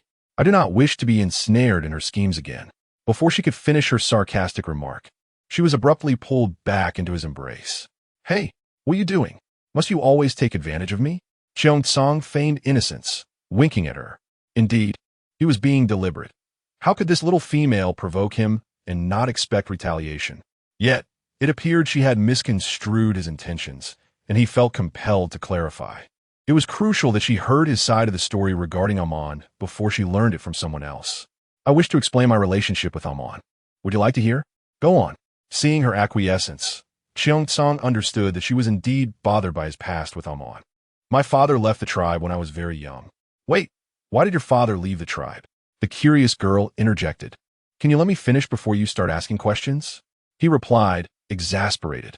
Meng Anyan gestured for him to continue. My father was the first male partner of my mother, significantly older than her by over 100 years. As time passed, his hunting skills deteriorated, and he became a burden. Eventually, my mother and the other tribesmen cast him out. The tribe's rule dictates that aging male beasts, or those unable to hunt, must be exiled. I was too young to protect him, merely forced to watch him leave in despair. After that, I was shunned by the other beasts since I lacked a father, relying solely on my mother's support to survive. Amon, on the other hand, was the most cherished female in the tribe. Though I followed her like the other young beasts, she never treated me kindly, often comparing me to my father, whom she claimed was worthless. Once, Amon proclaimed she wanted the strongest male as her first partner, and that declaration became my obsession. Truthfully, I never had genuine feelings for her. Perhaps it was a matter of pride. Soon, I became the most formidable three-striped beast in the tribe. Amon approached me, conversing with me and stating that she would choose me as her first partner upon reaching maturity. We spent our days together, and I would offer her the majority of my hunts. Finally, when Amon came of age, I excitedly ventured deep into the doomsday forest to gather exquisite pelts as a gift for her. However, I returned injured and late, only to find her mating with another. As Cheongsong recounted the events, he noticed Meng Anyan's expression darken, and concern gripped him. Should he continue? Before he could decide, she erupted in anger. Did you seek me out merely because I haven't partnered with another beast? Or because I am more attractive than others? If you encounter someone even more beautiful in the future, will you discard me? Her fury was palpable, and she was furious, having not anticipated that he could be so shallow. Cheongsong, bewildered, could not fathom how she had arrived at such a conclusion. Although she spoke truthfully, he had never even considered such a notion. Desperate to explain, he was interrupted once more. All right, spare me the explanations and continue. Fine, I won't hold it against you. The male Amon was with was also a three-striped beast, but much older. He mocked me, claiming my wounds would never heal. I would end up like my father, useless. To my surprise, Amon truly believed him. Chapter 29. The enigmatic Zhu, Fruit Cheongsong, recounted the sequence of events with meticulous detail, omitting only the part where he had lost control in the tribe after Meng Anyan fainted. Once he concluded, he closed his eyes, awaiting her questions. But after a long silence, he glanced down to find she had fallen asleep. With a sigh, he speculated that the Zhu fruit was finally improving her health. He gently pressed her closer to his chest, fixated on her, his heart overflowing with joy. He wished to gaze at her like this until the end of his days. The following morning, Cheongsong remained vigilant, having not slept a wink, for he had discovered that the little female was terrified of thunder, waking in fright during storms. Thus, he held her close, offering comfort. Meng Anyan, lost in her dreams, suddenly furrowed her brow and clutched her stomach, causing Cheongsong to feel a wave of anxiety. What's wrong? Is the Zhu fruit still unsettled? Without a moment's thought, Meng Anyan sat up abruptly, clutching her abdomen. Her stomach ached. She needed to use the restroom. Ever since her arrival here, she had been plagued by constipation due to the unfamiliar environment, and now her stomach was finally signaling its distress.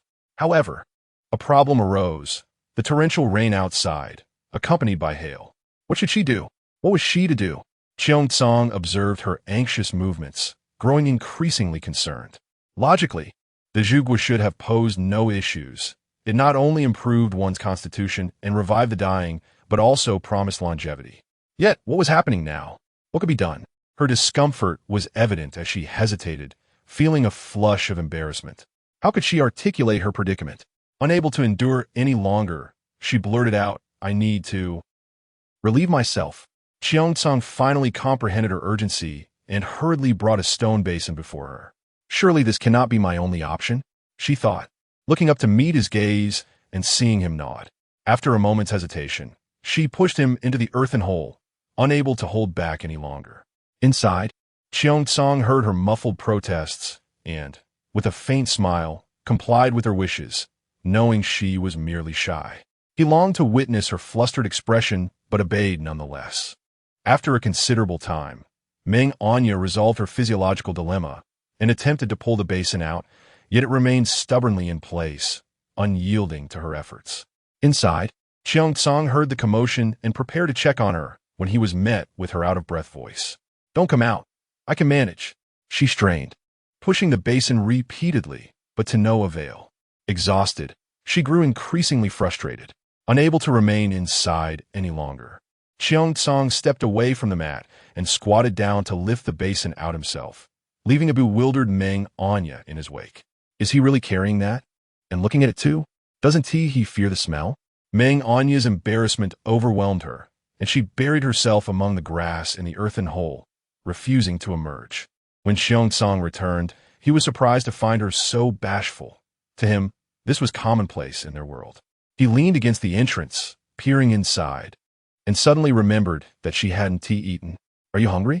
Shall I fetch some roasted meat for you? Hearing his voice, Meng Anyan slowly raised her head, mumbling, Will you roast it? Can't you do it here? It's pouring outside.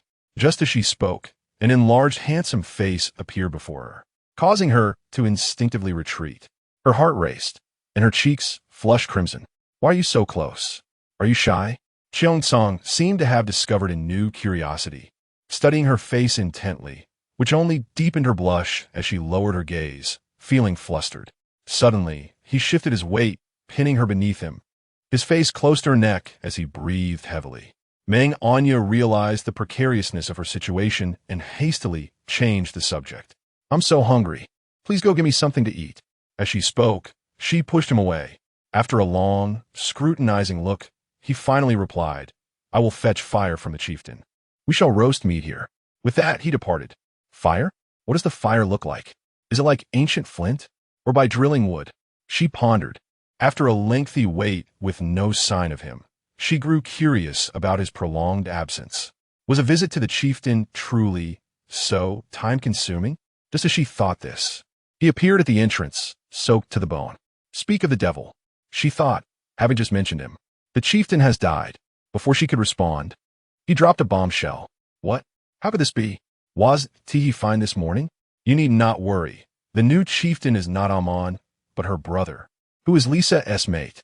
Amon will no longer be as arrogant, especially with Lisa keeping a watchful eye.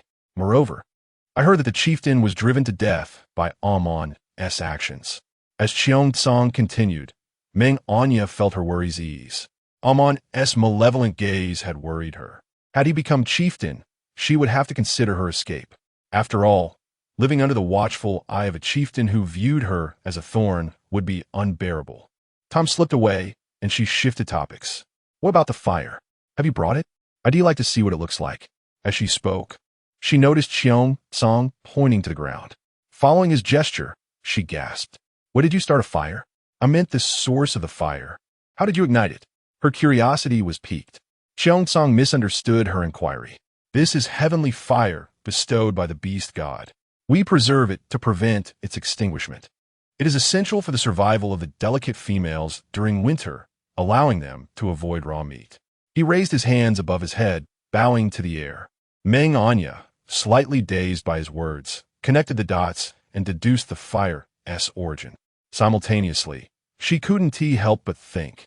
His words imply that only females consume cooked food, while males do not. Unquestionably, Meng Anyan had unraveled the truth. What else do you consume here besides meat? We also eat fruits, but females prefer them. Males do not. Cheongsong answered honestly, prompting a roll of her eyes from Meng Anyan. She was already aware of this, but sought a different answer. It seems they are unaware of other food sources.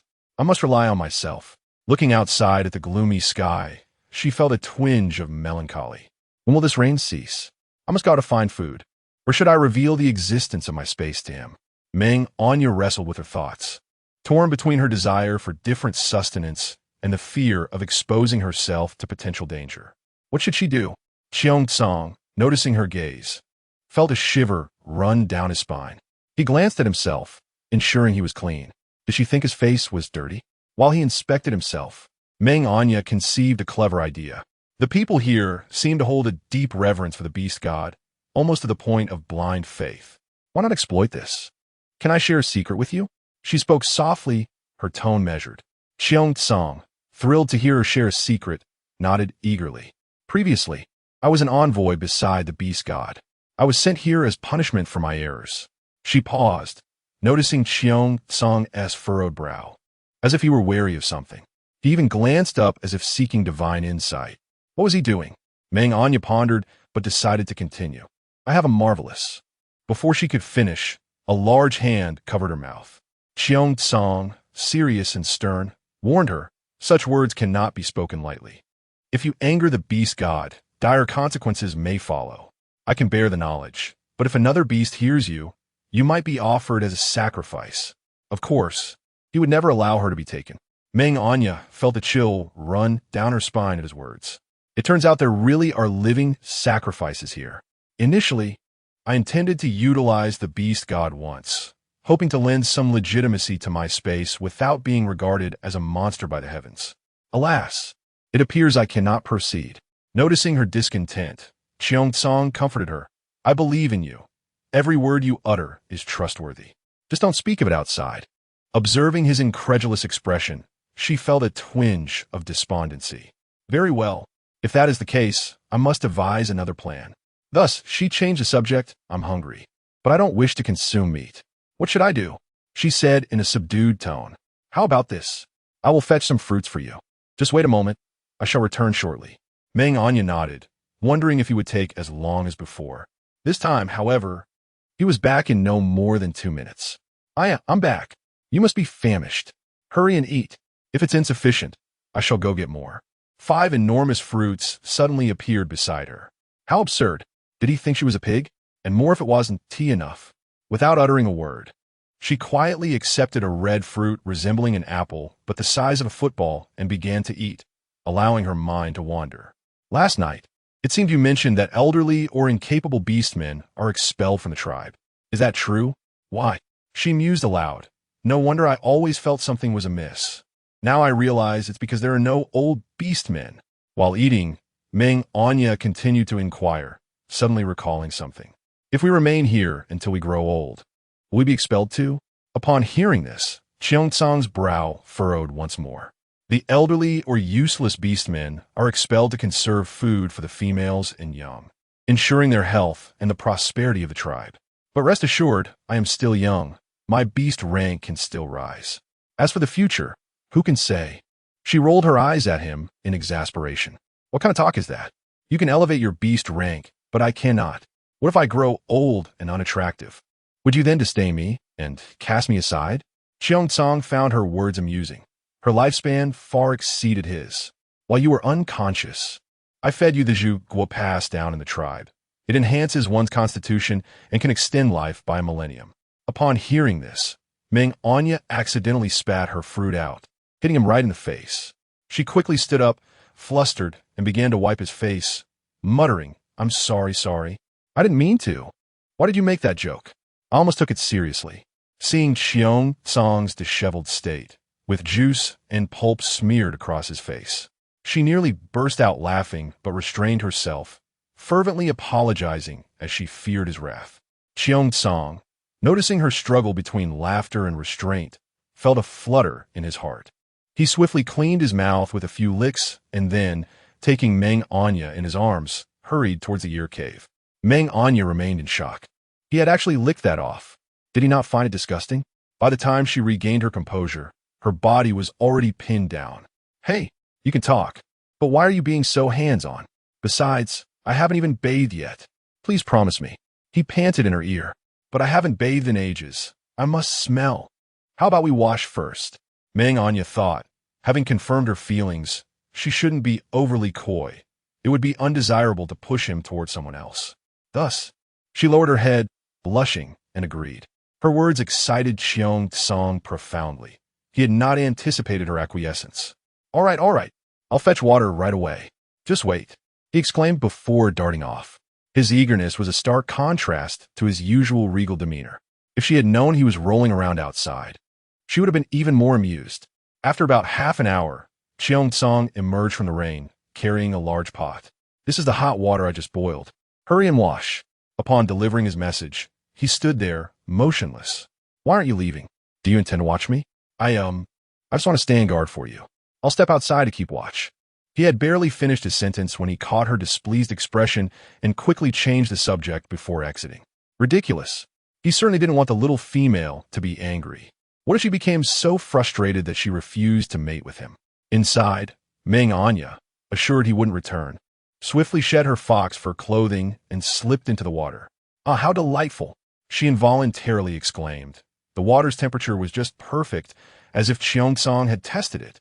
She was pleasantly surprised by his thoughtfulness. Since arriving in this strange place, her nerves had been taut, but now she could finally relax and enjoy her bath. Meanwhile, the chieftain's cave was far from the tranquility found in Cheongsong's space. It had devolved into chaos. No, you cannot become the chieftain. I will not allow it. The beastmen of the tribe knew that Amu had always regarded her as the next generation of chieftain. I am meant to be the chieftain, especially since no male has ever held that position in our tribe. Amu's furious roar echoed through the cave. She cannot relinquish the chieftaincy to anyone else, not even her own brother. If she fails to secure the chieftaincy now, what place will she have in the tribe? Soon, even Lisa could ride on her back. Oh, Amu, your claim is flawed. While you were the presumed next chieftain, do not forget that your mother died due to your actions. Lisa interjected, eager to stake her claim to the chieftaincy now that her male possessed the qualifications to do so. Even if she did not pursue the position, Amu would harbor a grudge against her, making it better to fight for it.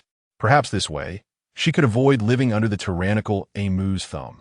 Indeed, some individuals would go so far as to harm females for the benefit of another male. What right do they have to become chieftains? If it weren't for your reckless actions last time, how many beastmen would have suffered? Even our tribe's treasures were sacrificed. As they exchanged heated words, Amu trembled with rage. These same individuals who had once spoken to her in deference now dared to. Amu, if you become chieftain, I, Ahua, will be the first to oppose you. Me too. If you ascend to the chieftaincy, what future does our tribe have? We might as well leave now. In this tribe, Amu's tyrannical nature had long lost her the people's favor. Previously, they had tolerated her, not wishing to be the scapegoats. This time, the change in leadership presented a perfect opportunity, especially since Lisa was well-liked among the tribe. Thus, the chieftaincy was practically secured. Amu's fury escalated as she witnessed their true colors. She looked to Ula, hoping for support, as she was her last hope. But Ula, with her gaze fixed downward, showed no inclination to assist her. Realizing this, Amu felt her anger threaten to overwhelm her. Should she confront them? But recalling her dwindling number of males, nearly consumed by Cheongsong, she knew she had no chance. Was she truly destined to accept her fate? How utterly resentful. In that moment, Amu's mind twisted with hatred. She yearned for revenge against all those here. With trembling hands reaching toward her thigh, she pinched herself fiercely, attempting to pull back a semblance of sanity from the brink of madness. Then let gear take on the mantle of chieftain, she declared before dashing away, a male orc hot on her heels. Witnessing such a conclusion brought Lisa immense joy, prompting her to engage in discussions about the ceremony for elevating the chieftain. Meng Anyan, having taken a considerable amount of time to finish her bath, remained blissfully unaware that she had become Amon's foremost adversary. Upon stepping out of the large tub, she realized she had no clean clothes prepared. Her leopard print outfit from before was still unwashed. Was she to remain unclad? The thought was utterly mortifying. Just then a deep, magnetic voice echoed from outside. I have just finished your outfit. It's right here. A hand reached in, presenting her with a piece of animal hide. Upon inspection, it matched the previous design, crafted from the fur of a red fox. Confused, she wondered why she hadn't seen anyone in the tribe donning such a hue. Without further contemplation, she donned the garment, which still bore several holes in the back, threaded with slender strips. Quickly, she slipped into the bodice and skirt just as Cheongsong burst in, his footsteps halting as his gaze fixed upon her. His eyes sparkled with wonder. Her long, lustrous hair cascaded down her back, still damp, while her fair skin, freshly washed, glowed with a delicate blush. She was slender, yet possessed the right curves in all the right places. Coupled with her exquisite features, she rendered Cheongsong utterly speechless, his nose bleeding profusely. Are you all right? Meng Anyan asked shyly, noticing his predicament. I'll be fine soon, he replied, hastily wiping his nose with some hay, chuckling foolishly. Okay, you're impressive. I concede, she said. Suddenly, her body was lifted into the air, and the world spun around her. By the time she regained her senses, she found herself pinned down. Hey, what are you doing? Get off me, you're crushing me, she protested, pushing against him. Have you changed your mind? No way, you promised me, Cheongsong exclaimed, assuming her reluctance was a sign of doubt. Without further ado, he pressed his lips against hers. No, wait, that's not what I meant, she stammered, attempting to evade. Are you trying to stall? He didn't believe her. What? You still haven't bathed, she retorted, turning her face away in embarrassment. Realizing her concern, Cheongsong sheepishly scratched his head. Naturally, a creature so fastidious wouldn't he allow him to touch her without being clean first. With that thought, he plunged into the bathwater. Hey, that's the water I used. She protested, but he had already immersed himself. It's all right. Your used water smells delightful. Besides, I can't wait to wash. He responded. Just then, a deafening clap of thunder resonated, sending Meng Anyan into a scream. Thunder had always terrified her, reminding her of the day her mother passed away amidst a storm. She curled up in a corner, trembling in fear. In an instant, she was enveloped in warmth. Don't be afraid. It's all right, Xiong reassured her, gently patting her back as he attempted to soothe her. The moment he heard the thunder, he had swiftly exited the tub and rushed to her side, cradling her in his arms. Yet, it was too late. She was still frightened. He felt a pang of guilt, wishing he could have reached her sooner. Meng Anyan, still shaken, looked up to find Xiong gazing at her with concern, his soothing words causing her eyes to well with tears. She felt a sense of safety she had never known before. You were scared, weren't you? It's my fault for not getting here sooner. You can hit me if it helps. He offered, his heart aching at her tears. This vulnerable side of Meng Anyan left Xiong at a loss for words. In that moment, his resolve hardened. He must grow stronger. Only then could he protect her better and arrive swiftly whenever she needed him. It's fine. I'm just a bit moved. No one has cared for me like this before. She sniffled. Never? The thought tugged at Xiong's heartstrings. The mere idea that such a beautiful, innocent being had been bullied in the past ignited a fierce protectiveness within him. He wiped her tears away and held her tighter. I swear to the beast god, I will treat you well. With that, he tenderly kissed her lips, a long-held desire finally fulfilled, and he savored the moment. Initially evasive, Meng Anyan gradually responded shyly to his kiss. Yet, one response led to another, igniting a fervor that left her breathless. Eventually, she became acutely aware that her clothing had vanished, and a significant weight pressed down upon her. Outside, rain poured heavily, accompanied by hailstones the size of bowls, threatening destruction and drowning out the sounds of cries and pleas within the cave. They were lost in a tempestuous embrace, oblivious to the distant battle of the eagle and the serpent unfolding far away. Destruction followed in their wake, trees shattered, and the powerful hail turned to powder upon nearing them. The clash intensified, an explosion of violence and devastation. Suddenly, a colossal figure ascended into the sky, followed by a resonant, commanding laughter. Ha ha ha! We have battled for centuries without conclusion. Let us settle this once and for all. I shall show you the might of the Eagle King. A massive eagle circled overhead, undeterred by the hail raining down upon it. The voice had emanated from its beak, as it gazed down upon a similarly sized black serpent with derision. Who would have thought? Only a few days apart, and this wretched serpent has grown stronger. It taunted, "Come on, little bird. Today, you shall taste my venom, but don't be surprised if I swallow you whole before you even get a chance to retaliate." With that, the serpent, known as Yuan, hissed defiantly, preparing for battle. If you wish to fight, then hurry. Hiding in the sky is no real skill. Yuan was anxious. He wasn't afraid of the eagle, but was a lone wanderer without allies. The eagle was a king. If the entire clan were to mobilize, he would be utterly outmatched. Are you scared? Ha ha ha. I never thought the great seven-patterned serpent would know fear, mocked Muse, perceiving Yuan's hesitation. He was deliberately stalling for time. Though he could fly, the serpent's venom was deadly. One strike and it would be fatal. Summoning the Eagle Clan was the only chance he had. Muse, don't get cocky. We can settle this one-on-one if you dare. Yuan transformed into human form, speaking with a seductive tone. All right, you wish to battle, then let the battle commence. Provoked by taunts, the colossal eagle dove down before finishing its words, its speed astonishing as it swiftly approached the abyss. The abyss had long been prepared for confrontation. Before Muse could ensnare it, it deftly sidestepped, striking back with its tail. Muse, narrowly evading the sweeping strike, found himself embroiled in a renewed clash, their ferocity escalating until darkness enveloped the sky, echoing with the cries of Screech. Alas, they had fallen into a trap. The abyss's expression shifted dramatically as it turned to flee, But it was already too late. It was surrounded. "Huh, Abyss, your doom is upon you." A boisterous laugh rang out. "Muse, you are insidious. Next time, I shall ensure your demise." The Abyss spat in fury. Muse, reveling in the moment, took pleasure in the Abyss's ire. The eagle and serpent were natural foes. Though the beasts-of-yore had evolved into beastmen eons ago, their inherent natures remained unaltered.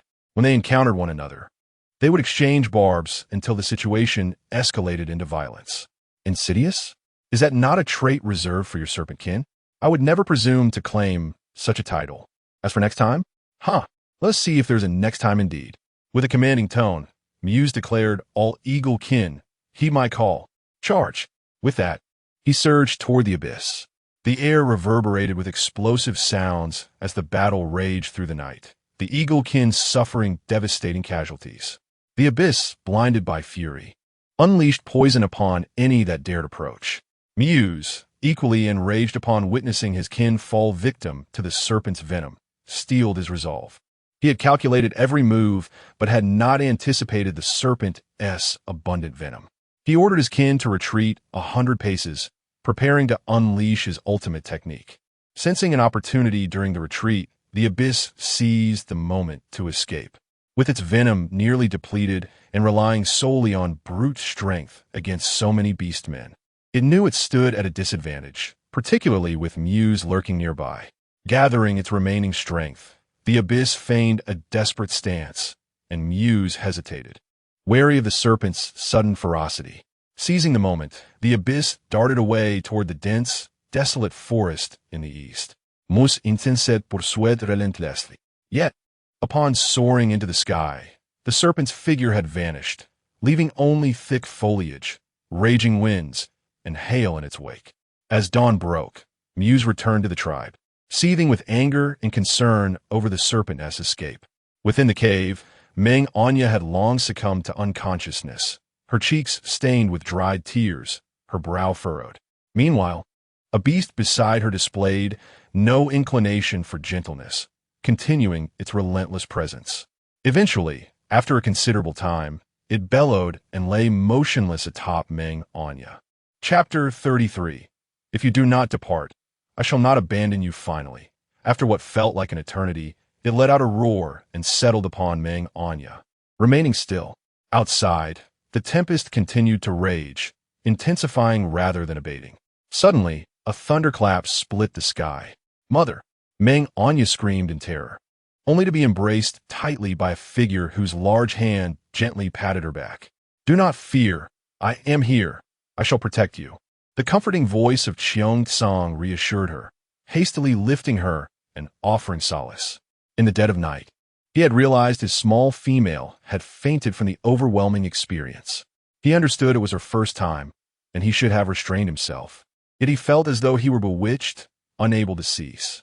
Consumed by passion, he wished for nothing more than to continue until the end of time. Now, with desire waning, he noticed the bruises adorning her body, each mark a testament to his reckless fervor. Overcome with self-loathing, he wished he could undo the harm he had caused. As the thunder receded, Meng Anyan regained consciousness, her body aching as if crushed. "I'm sorry. It was not intentional. I simply cannot hold back," she murmured, her voice low. The magnetic tone from above drew her gaze, but she quickly lowered her head, lacking the energy to speak further. All she desired was rest, the pain beneath overwhelming. Seeing her in such a state, Cheongsong smiled apologetically, placing a piece of animal skin upon a thick bed of grass before carefully laying Meng Anyan atop it. "You must be exhausted. Rest. He the male, named Lu, also wishes to become your companion. However, he is too weak and utterly unworthy. Therefore, if you ever seek a partner, choose only the strong, for they are of little use." Cheongsong made excuses for himself, contemplating that if this were the case, they would never leave this tribe, thus avoiding encounters with more formidable males. "A partner? Have I not already chosen you? Why would I seek another? Moreover, I desire only you. And as long as you do not abandon me, I shall have no other male. As a modern individual, I find the concept of polyandry utterly intolerable. How could I possibly engage in such an arrangement? Besides, I simply cannot endure it. This time, Xiong was taken aback. What was the little female saying? She claimed that as long as she knew the male, was it truly so? He suppressed his excitement and cautiously asked again, his eyes fixed upon her, fearful that he had merely imagined it. What did you say? Could you repeat that? Seeing this usually cold-faced individual display such an expression amused Meng Anyan, prompting her to repeat with enthusiasm, I said that if you do not abandon me, I shall have only you as my partner for life. Xiong, overjoyed, scooped Meng Anyan into his embrace and showered her with kisses, then playfully tossed her into the air like a child, only to catch her again. What are you doing? Let me go. Let go. Suddenly lifted into the air, she nearly collided with the rocky ceiling of the cave, leaving her terrified and breathless. The pain below added to her distress, and cold sweat broke out on her forehead. Upon hearing his partner's scream, Xiong finally set her down, realizing her pallor and the cold sweat on her brow. What happened? Are you hurt? I made a mistake. He gently laid her on the animal hide. Then, overwhelmed with self-loathing, struck his own head with a mighty fist, filled with hatred for his own impulsiveness that had harmed her. Don't do that. I'm not hurt. Truly, Meng Anyan urged from the side, her heart aching at Xiong's self-punishment. She gritted her teeth against the pain, leaning against the wall, determined to stand and intervene. Chapter 34. Confession space. Don't do that. I'm not hurt. Truly, Meng Anyan continued to plead, her concern for Xiong evident. She fought through the pain, using the wall for support, intent on stopping him. Seeing Meng Anyan in such a state, Xiong quickly ceased his actions and helped her to sit down. Aware that his behavior was causing her distress, he decided to abandon his self-recrimination. I'm hungry, she said, her tone tinged with grievance, hoping to divert his attention, while indeed feeling famished. All right, you rest here. I'll be right back. Wait, are you going to fetch firewood? No need for that. Not needed? What does that mean? Are you saying you wish to eat raw meat? That could make you ill.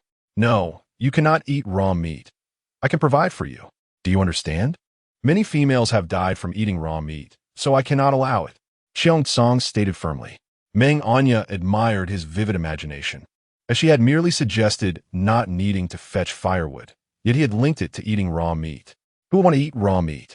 I meant to say, I have a way to start a fire without you making a trip, she retorted, rolling her eyes at him. Eat raw meat? How could he think of that? Start a fire? Are you saying you can reignite the fire? But it has already gone out.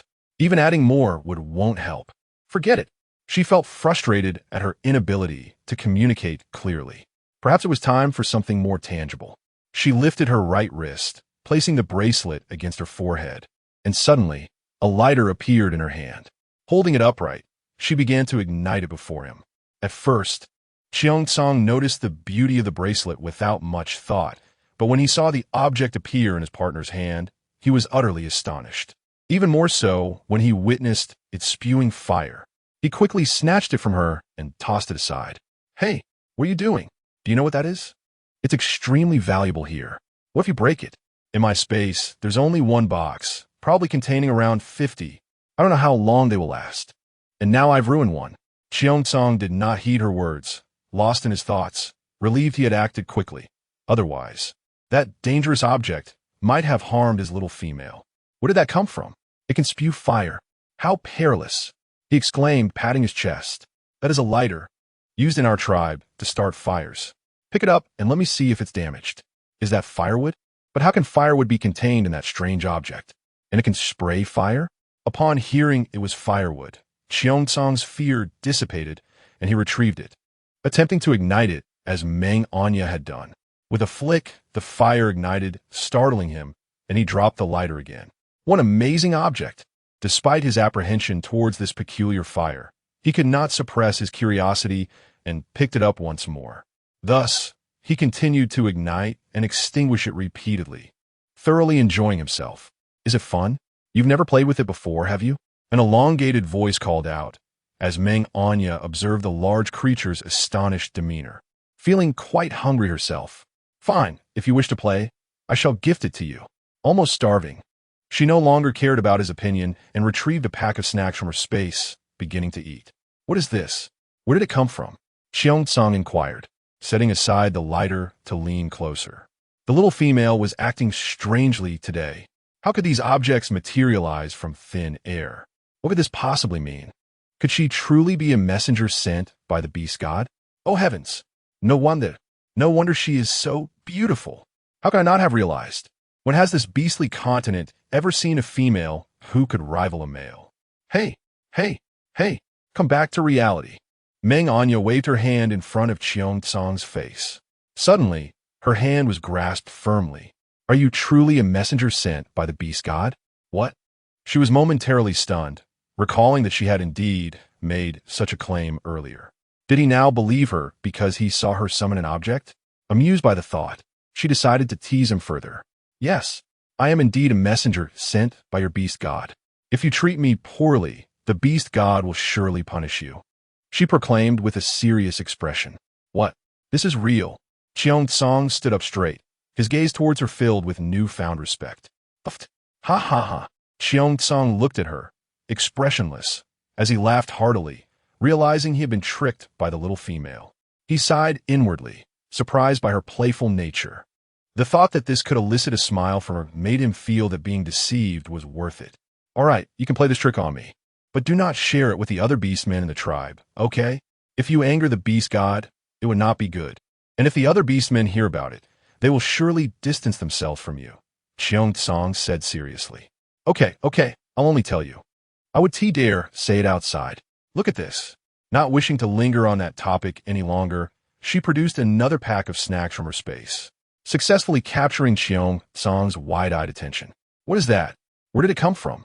Seeing his partner produce another item, he quickly set down the lighter and leaned closer. Today, the little female was quite strange. How could these objects materialize from thin air? What was truly happening? It certainly cannot be consumed. It is merely a space capable of holding items. To be honest, I am unsure how to articulate this. Upon seeing the vast expanse above, she found herself in a state of bewilderment, prompting her to begin recounting her past experiences, the environment she once inhabited, the origins and functions of this space, and the fact that she hailed from another world. She reasoned that since they were already recognized as a couple in this realm, there was little left to conceal. As she spoke, he listened, utterly perplexed. Initially, he suspected she might be deceiving him again. However, upon witnessing the seriousness of her expression and the extraordinary abilities she possessed, it dawned upon him that this was indeed the truth. He had long sensed that his partner was unlike the females of the beast world, though he had never delved deeply into the thought until now, realizing that she was from an entirely different realm. After hearing about her past experiences, he felt a pang of sympathy and enveloped her in a comforting embrace. Suddenly, as he held her, Meng Anyan's previously indifferent demeanor crumbled, and tears cascaded down her cheeks like pearls strung from a broken necklace. Though she had not initially intended to cry, his comforting presence overwhelmed her resolve. Let your tears flow. Once you have released the sorrow, you shall forget the unpleasantness and begin anew, he said, falling silent thereafter. He was not naturally talkative and found himself at a loss for words, resorting to gently patting her back to assure her of his support. Time passed, and, eventually, Meng Anyan ceased her weeping. She had unburdened herself of years of suppressed emotions, and a sense of relief washed over her. You must be hungry as well. Here, she exclaimed, presenting a small bag. What is this? Something to eat? He asked, curiosity piqued, yet he had no intention of consuming it. He understood that the items within his partner's space were remnants of her past, and consuming them would not satisfy his considerable appetite. Just give it a try. It is truly delicious, she urged him. I have heard wonderful things about it, he replied, accepting it. He first held a piece of jerky to his nose, finding the scent unappealing.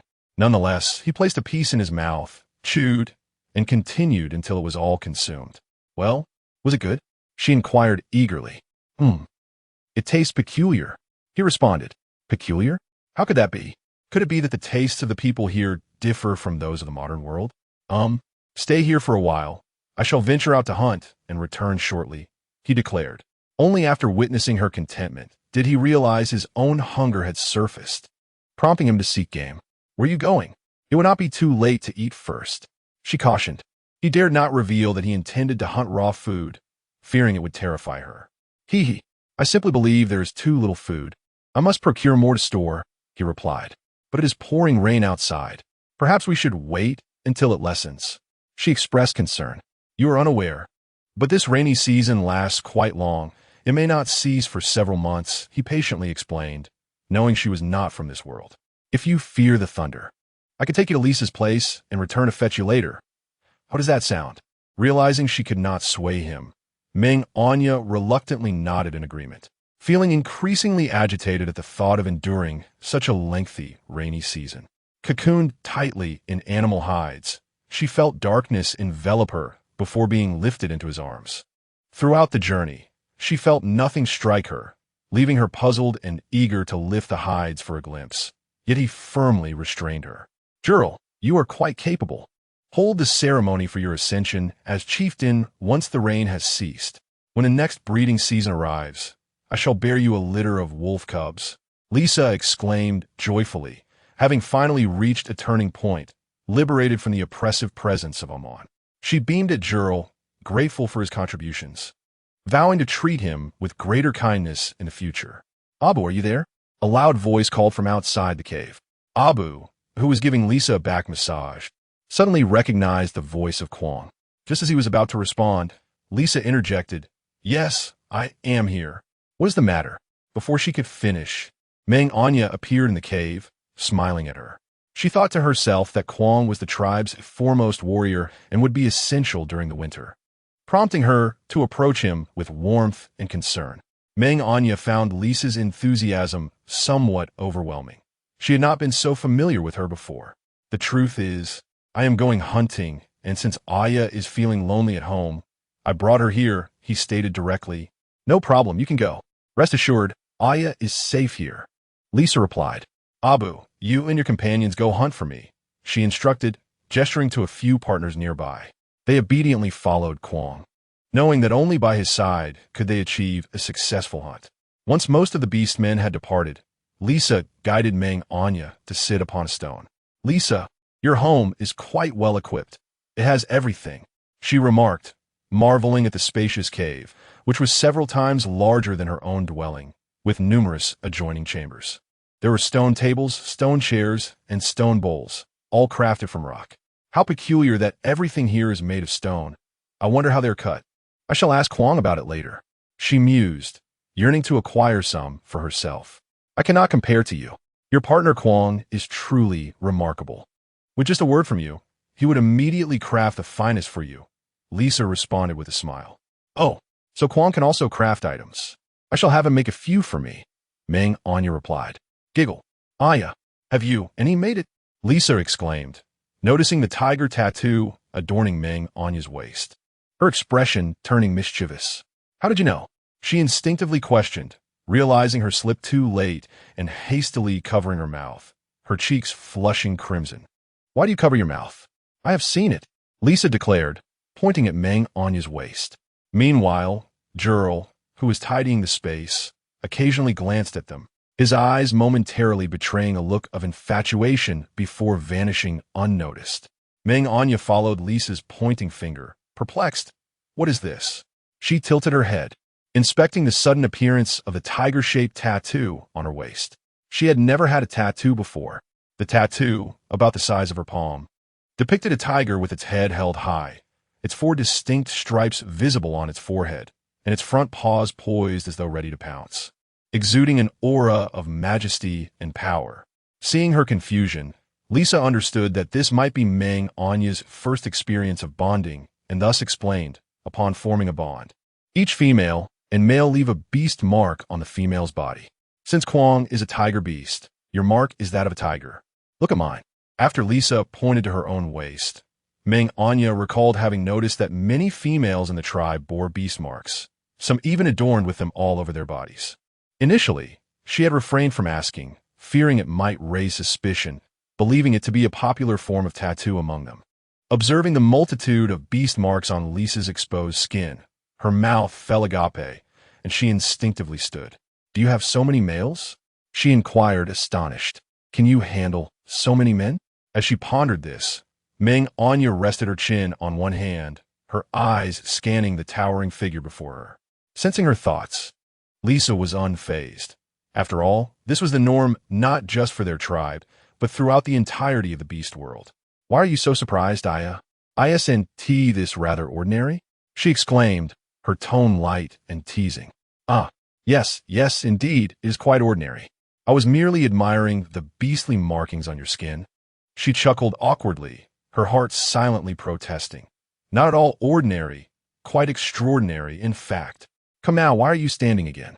Please, sit down so we can continue our conversation, Lisa urged as she gently pulled Meng Anyan back onto the stone bench.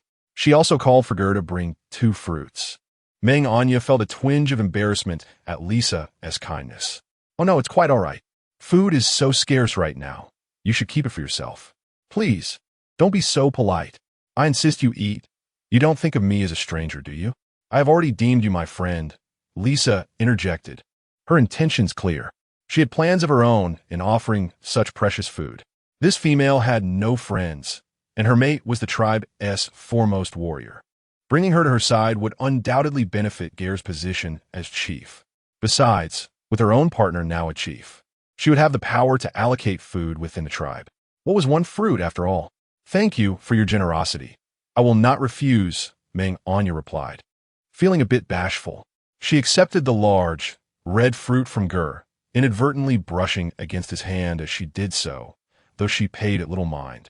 Her thoughts consumed by the enormity of the fruit. She gazed at it with dismay, realizing she could hardly finish such a large portion. Not only that, but it appeared to be overripe. Just then a small, childish voice piped up, "Mama, I want to eat the red fruit too." Meng Anyan looked around, confused. "Where are you? Mama, please." The voice called again. To her astonishment, it was a talking puppy. Had dogs become so anthropomorphized in this era? She stared in disbelief as the little creature whimpered, shaking its paws adorably. She longed to pet it. Aya, please don't be alarmed. My little one has quite the appetite," Lisa explained as she motioned for Ger to bring another fruit. Only then did Meng Anyan realize that this was not a pet, but rather someone's child. She felt relieved that she hadn't acted rashly. "Here, you can have this." She quickly placed the red fruit into the little puppy's paws. At that moment, Ger approached again, offering another red fruit. "Oh no, please don't," she silently implored. She already had a dozen of these fruits in her possession, yet she was eager to taste them. However, the one before her seemed on the verge of spoiling, and the thought of an upset stomach with no proper restroom was daunting. "I actually ate too much earlier and can't take any more right now. Perhaps I can take it home and eat it later?" "Oh, is that so? Well, all right." Suddenly, a sharp scream interrupted Lisa's words. Everyone turned toward the source of the sound at the cave entrance. "Lisa, it's bad. It's terrible." A commotion erupted outside, prompting everyone to rush to the cave's mouth. In that moment, Cheongsong entered, his demeanor grave. "Aya, don't go out. You might get frightened." Meng Anyan felt a bit exasperated. Did he really think her so fragile? Ignoring his warning, she stepped just 2 meters from the entrance, and what she saw made her wish she hadn't. A massive unicorn lay in a pool of blood, its belly grotesquely sliced open, intestines spilling forth. Hail and rain battered the corpse, leaving a gruesome scene. Meng Anyan covered her mouth, feeling a mixture of shock and tension, yet with Cheongsong beside her, she felt less afraid. Is this the prey they captured? She wondered. Shouldn't they be rejoicing at such a catch? Why did everyone look so grim? "That is Abu, attacked by the wandering beastmen," Cheongsong said, approaching her. This beast had a name? Wait, Abu. That name sounded familiar. As she pondered, it suddenly clicked her mind, and her eyes widened. Abu. Yes, Abu? Lisa's mate? With trembling fingers, she pointed at the unicorn's body, stuttering in disbelief. She looked to Cheongsong for confirmation, but her hopes were dashed. Yes, he was ambushed by the 4-striped wandering beast. Without further words, he bowed his head in sorrow. Lisa did not seem overly distraught. Despite being her mate, she wouldn't cling to a useless partner, especially when she had many others. It seemed fate had decided. If Abu could awaken, he would live. But if not, Lisa discussed Abu's condition and instructed that he be moved to the base of a tree to shield him from the hail. Meng Anyan wished to voice her concern about the tree's safety, but refrained, realizing that Abu had nowhere else to go. He was gravely injured, unable to maintain his human form, and the cave was inaccessible to him. Perhaps this tree base was indeed his final resting place. Witnessing this scene, Meng Anyan finally understood the grave dangers of hunting. What about Xiong-song? She glanced up at him. He wore a sorrowful expression, one that seemed even more profound than Lisa's. Are you very sad? She asked. Yes. Abu was my only friend in childhood. He always brought me comfort and strength. Lisa suggested leaving it to fate, but did he still have a chance of survival? Perhaps. Our males possess a strong vitality and can heal from injuries. But this time, upon hearing this, and seeing the anguish on his face, she felt compelled to act. Although she had never wielded a scalpel, she had seen enough in dramas on television. Plus, she had been exposed to traditional medicine since childhood and knew some remedies for inflammation and pain relief. If Abu truly had a chance of survival, why not lend her assistance? Moreover, she still had plenty of Western medicine and herbal remedies collected since her arrival. I may be able to save him, but I'm unsure. Before she could finish, someone grabbed her wrist. Are you a shaman? Turning to see Lisa gripping her arm, Meng Anyan furrowed her brow. Back when I lived in the tribe, my mother was a shaman. While I've never performed surgery, I do have some understanding. At the mention of her knowledge, Lisa's expression shifted. Initially drawn to her due to her formidable mate, she now regarded her with newfound respect. Who would have thought this seemingly barren female possessed such abilities? Xiong-song, hearing the exchange, remained relatively unfazed, as he was well aware of his partner's background. It had slipped his mind until now. Yet perhaps Aya could indeed save Abu. With that thought, he gazed intently at his companion. Meng Anyan wanted to move closer to examine, but as she looked up, hail the size of stones continued to fall, a potential lethal threat. Just as she hesitated, a shadow loomed above her. Xiong-song and another unfamiliar beast-man held a hide aloft to shield her from the onslaught. She smiled knowingly before stepping forward, her heart racing with apprehension. Would this beast hide truly protect against the fierce hail? To her surprise, it indeed shielded them. Both Xiong-song and another orc transformed into their beastly forms, as only in such a state could they remain unscathed. It was the second time she witnessed Xiong-song's transformation, and she was taken aback by his enormity, much larger than any other beast-man, perhaps a consequence of his elevated beast rank. The trio soon arrived beneath the great tree, where Meng Anyan crouched to examine Abu's condition closely. Goodness, how could he still be alive after such injuries? She sincerely admired the tenacity of the orc's spirit.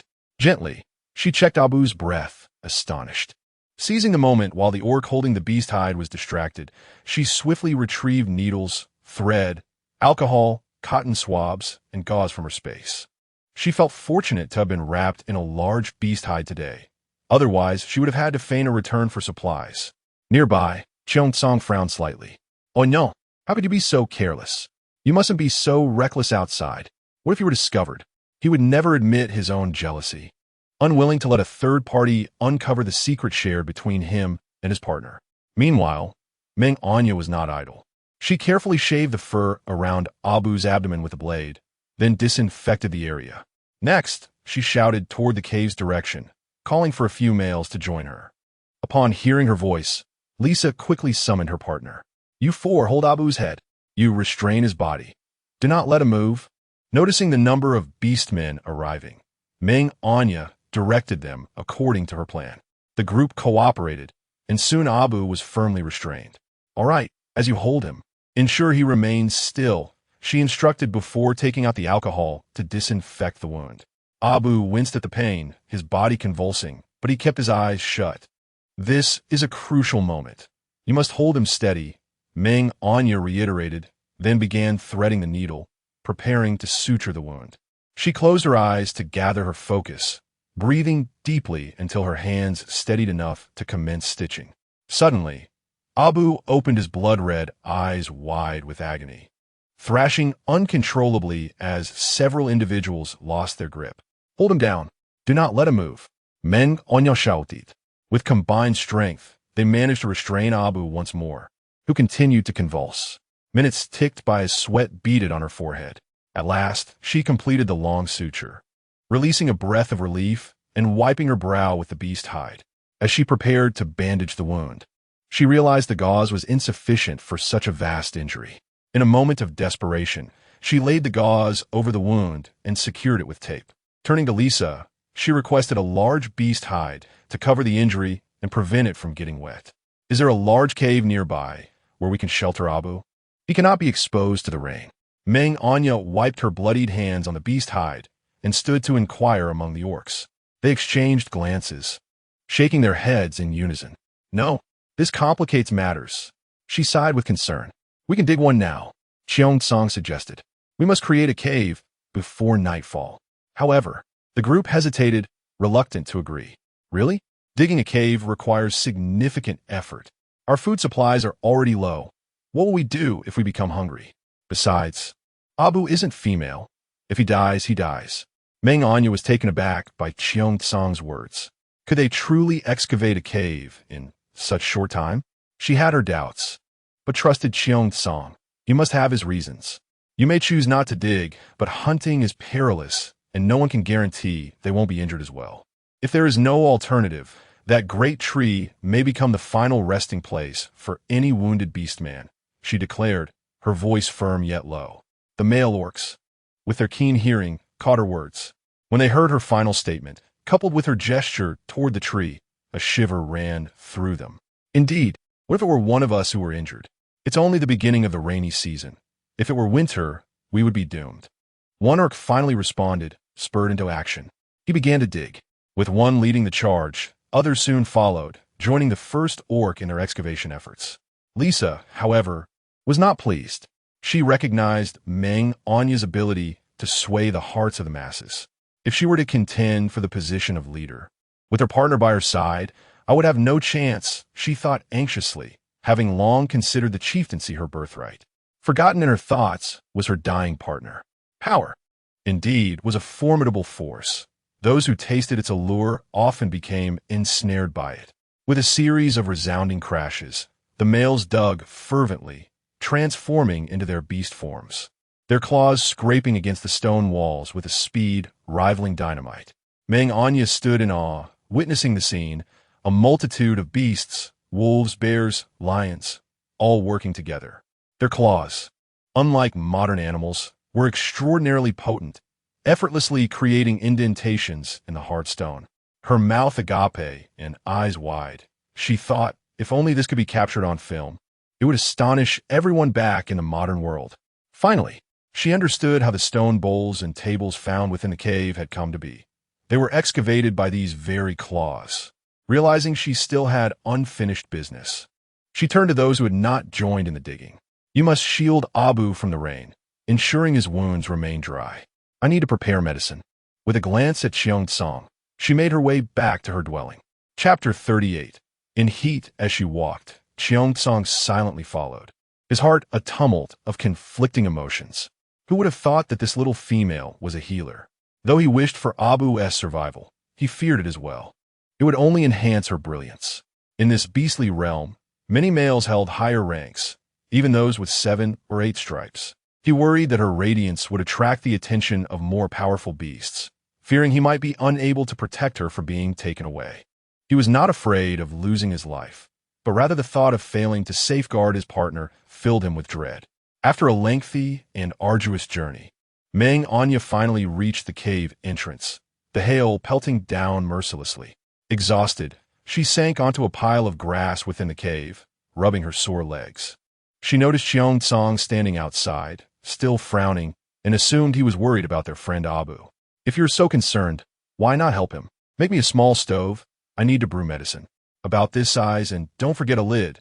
She gestured with her hands. When she saw him still lost in thought, she called out, Hey, what are you daydreaming about? What's wrong? The sky regained its composure upon hearing the sound. Aren't you and Abu good friends? It's quite impressive that you can still lose focus at such a moment. Meng Anyan repeated her earlier words, noticing his silence. Without further ado, she picked up a stone from the ground and began her work, attributing her friend's injury to her unusual behavior. After a while, the first modern miniature medicine furnace was freshly completed. Wow, Cheongsong, you're incredible, she exclaimed sincerely, praising his remarkable comprehension. All right, now I need to brew the medicine. Abu has fainted from a pain. Unfortunately, I cannot afford to delay further in preparing the anesthetic. Instead, I will concoct some anti-inflammatory and pain-relieving medicine for him." As she spoke, she hastened her movements. Internally, she felt anxious, realizing that her knowledge of herbs was limited to their identification and uses, lacking any medical experience. This was a desperate gamble, but surely it was better than waiting for death, right? She retrieved her lighter and portable stove from the space, prepared water, herbs, and other necessary items, and commenced the brewing process.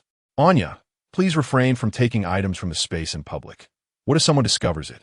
Xiong Chong said with a furrowed brow. "Of course, I know that. It was a special circumstance," she retorted, sticking out her tongue, which elicited a sound of a beast swallowing.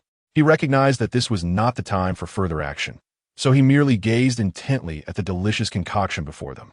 Meng Anyan focused on the medicine in the furnace, entirely oblivious to the beast's unusual behavior. After a while, the fragrant aroma of the medicine wafted through the air. "All right, let us take this medicine to Abu," she declared, pouring the liquid into a stone bowl, preparing to step outside when suddenly a bolt of lightning struck. She hastily placed the bowl on the ground and covered her ears, bracing for the thunder. In the next moment, Xiong Chong rushed to her side, enveloping her in his embrace. Boom! Boom! The deafening sound reverberated, causing her to shudder. With Xiong Chong protecting her, Meng Anyan found herself unable to scream, losing the courage to deliver the medicine. "Anya, let me send someone else with the medicine." After receiving her silent consent, he carried the soup towards the nearest solitary male dwelling. Upon watching him leave, she curled up on the animal hide within the cave, feeling distressed. She wished she could overcome her fear. Just as she was consumed by anxiety, she suddenly sensed something unusual in her body. It seemed as though her menstrual cycle had begun. She quickly retrieved water from her space to clean herself and took out sanitary pads. Once everything was in order, she let out a sigh of relief, though a worry lingered. There were only a few packages of sanitary pads in her space. What would she do once they ran out? It seemed she would need to find time to inquire about it. "Anya, I'm back. Did you wait long?" Xiong Chong began, but his words halted abruptly as he caught a whiff of an intoxicating scent, one that only appeared during the small rainy season. His eyes widened with excitement as he approached her, taking in the fragrance. "Anya, you're in heat. What are you talking about? Who's in heat?" Meng Anyan felt embarrassed as the beast sniffed her all over, unaware of the true meaning behind his words. She merely pushed him away, who kept leaning closer. "You are in heat. I can smell it." He continued to breathe deeply, his gaze growing hazy as he involuntarily embraced her. "Hey, what are you doing? If you keep this up, I'll get angry." She scowled, pushing him away, finally realizing the implication of his words. However, she questioned why it was so strange. "Now that you're in heat, if we mate, we could soon have a litter of tiger cubs. This is a rare opportunity. If we miss it, we'll have to wait until next year," Xiong Chong declared excitedly, though he was also curious as to how Anya could be in heat at such time. Nevertheless, he pushed those thoughts aside, focusing on the prospect of offspring. "Wait, that is not right." "Why not?" Xiong Chong looked hurt. "Don't you want to bear my young?" "Oh dear, where did your thoughts wander?" "I meant to say it's simply unsanitary. We should wait a few days." Meng Anyan blushed, realizing that this matter needed resolution. Summoning her courage, she said, "It's not that I don't want to bear your young. It's just not the right time. Besides, I don't need to wait until next year. I go into heat once a month." She bowed her head, her face crimson. "What? Once a month?" Xiong Chong was taken aback, though his surprise was overshadowed by growing concern. Doubts crept into his mind. Could he truly protect such a little female? The earlier passion was swiftly quelled by his worries. He thought of his little female being a shaman, extraordinarily beautiful, and the fact that she experienced heat monthly. If powerful beasts discovered this, it would spell trouble. Chapter 39. Worry. His inner turmoil suppressed the earlier desire, and he pondered how to enhance his own strength. "Xiong Chong, what are you doing? Why are you lost in thought? You seem off today. What is going on?" Meng Anyan finally noticed his strangeness and asked with curiosity. Suddenly, he grasped her arm tightly. "Anya, you must never let any beast discover that you go in a heat once a month. Do you understand?" His grip was firm, and his gaze was serious. "What danger could that pose?" she asked, feeling puzzled and beginning to feel anxious. Is it illegal to have my period in this beast world? Seeing her curious expression, he patiently explained, in our beast realm, all females go into heat only once during the small rainy season. Heat signifies the ability to conceive. The most coveted trait among males is the prospect of offspring. And if they learn that you can go into heat multiple times a year, then he hesitated, the implication hanging heavily in the air. What then? Please tell me. Despite her suspicions, she yearned to hear his direct answer. They would pursue you relentlessly. If that is all, I wouldn't be too worried. My concern lies with the stray beasts. They are often abandoned by females and lack mate markings, rendering them unable to bear offspring. However, he paused, noticing her anxious expression before continuing. Stray beasts are typically very powerful, and they would seek to capture you to mate continuously, hoping you would bear their young. Everyone desires offspring, and they will not abandon any chance. Even though my beast rank is relatively high, I fear it could attract even stronger strays. But rest assured, I would risk my life to protect you. I swear to the beast god. He raised 2 fingers, signifying his determination. Although he wished to keep this matter from his partner, he feared she might inadvertently disclose it. Thus, with a heavy heart, she spoke to the heavens, expressing her melancholic realization of having become an anomaly in this place. Unbeknownst to her, night had fallen, and she suddenly remembered that she had consumed only a mere snack that day, leaving her stomach to lament in emptiness. I apologize. It is entirely my fault for forgetting to prepare food for you. Do not fret. There is no need for self-reproach. Have you forgotten? I have provisions in my space. Besides, I do not fancy consuming meat at every meal. Let's indulge in something different today. Meng Anyan sought to comfort him while genuinely wishing to avoid a meat-centric diet. She retrieved a large plate of buns, accompanied by a dish of vegetables and bottled water. Look, this is what I enjoy eating. She beamed as she introduced her meal, while Cheongsong displayed a look of tender concern, remarking, "See, this little female is truly endearing." She even brought forth a bowl of grass to comfort herself and claims to enjoy it. He had never encountered a female who consumed grass before. I shall go prepare some roasted meat for you, Cheongsong thought to himself, feeling an increasing sense of guilt, and quickly grabbed the lighter to ignite a flame.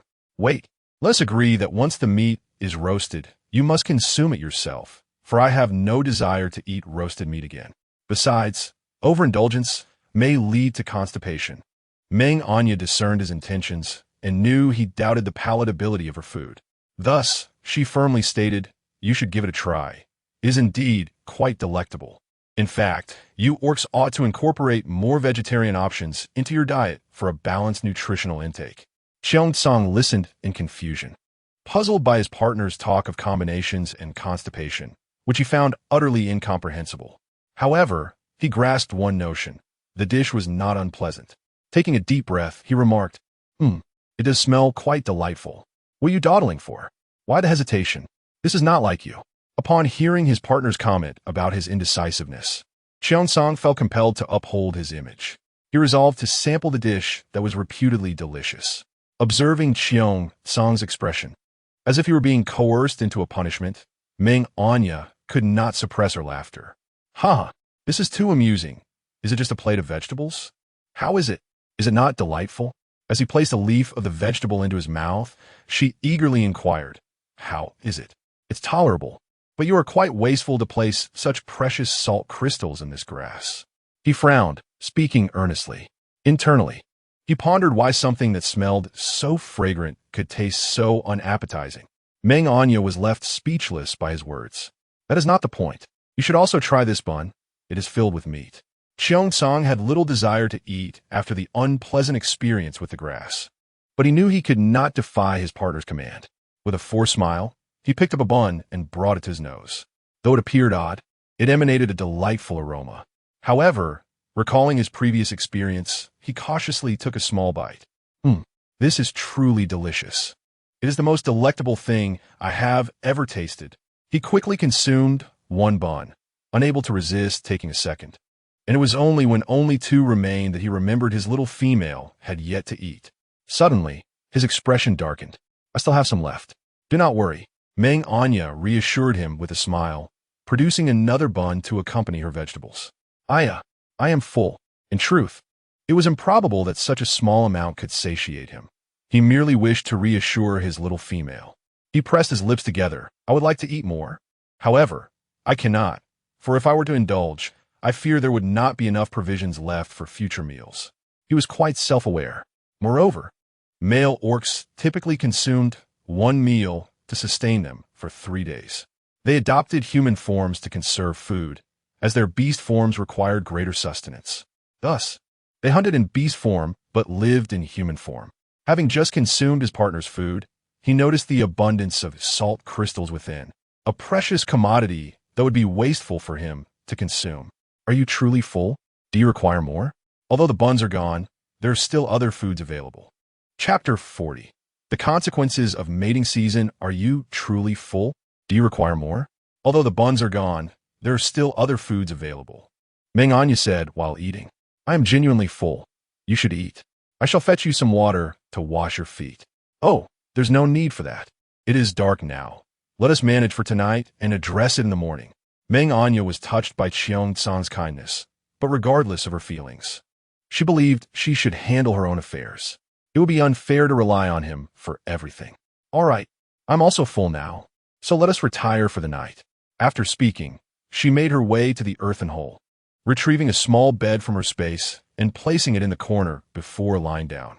Since the matter of her space had been laid bare, she felt no need for secrecy and could use it freely, regardless of the astonished gaze behind her.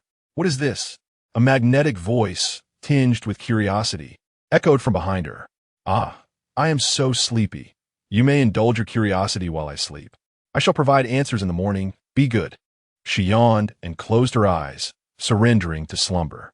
In her dreams, she felt the bed sink slightly, yet she reacted not, merely rolling over and continuing her rest.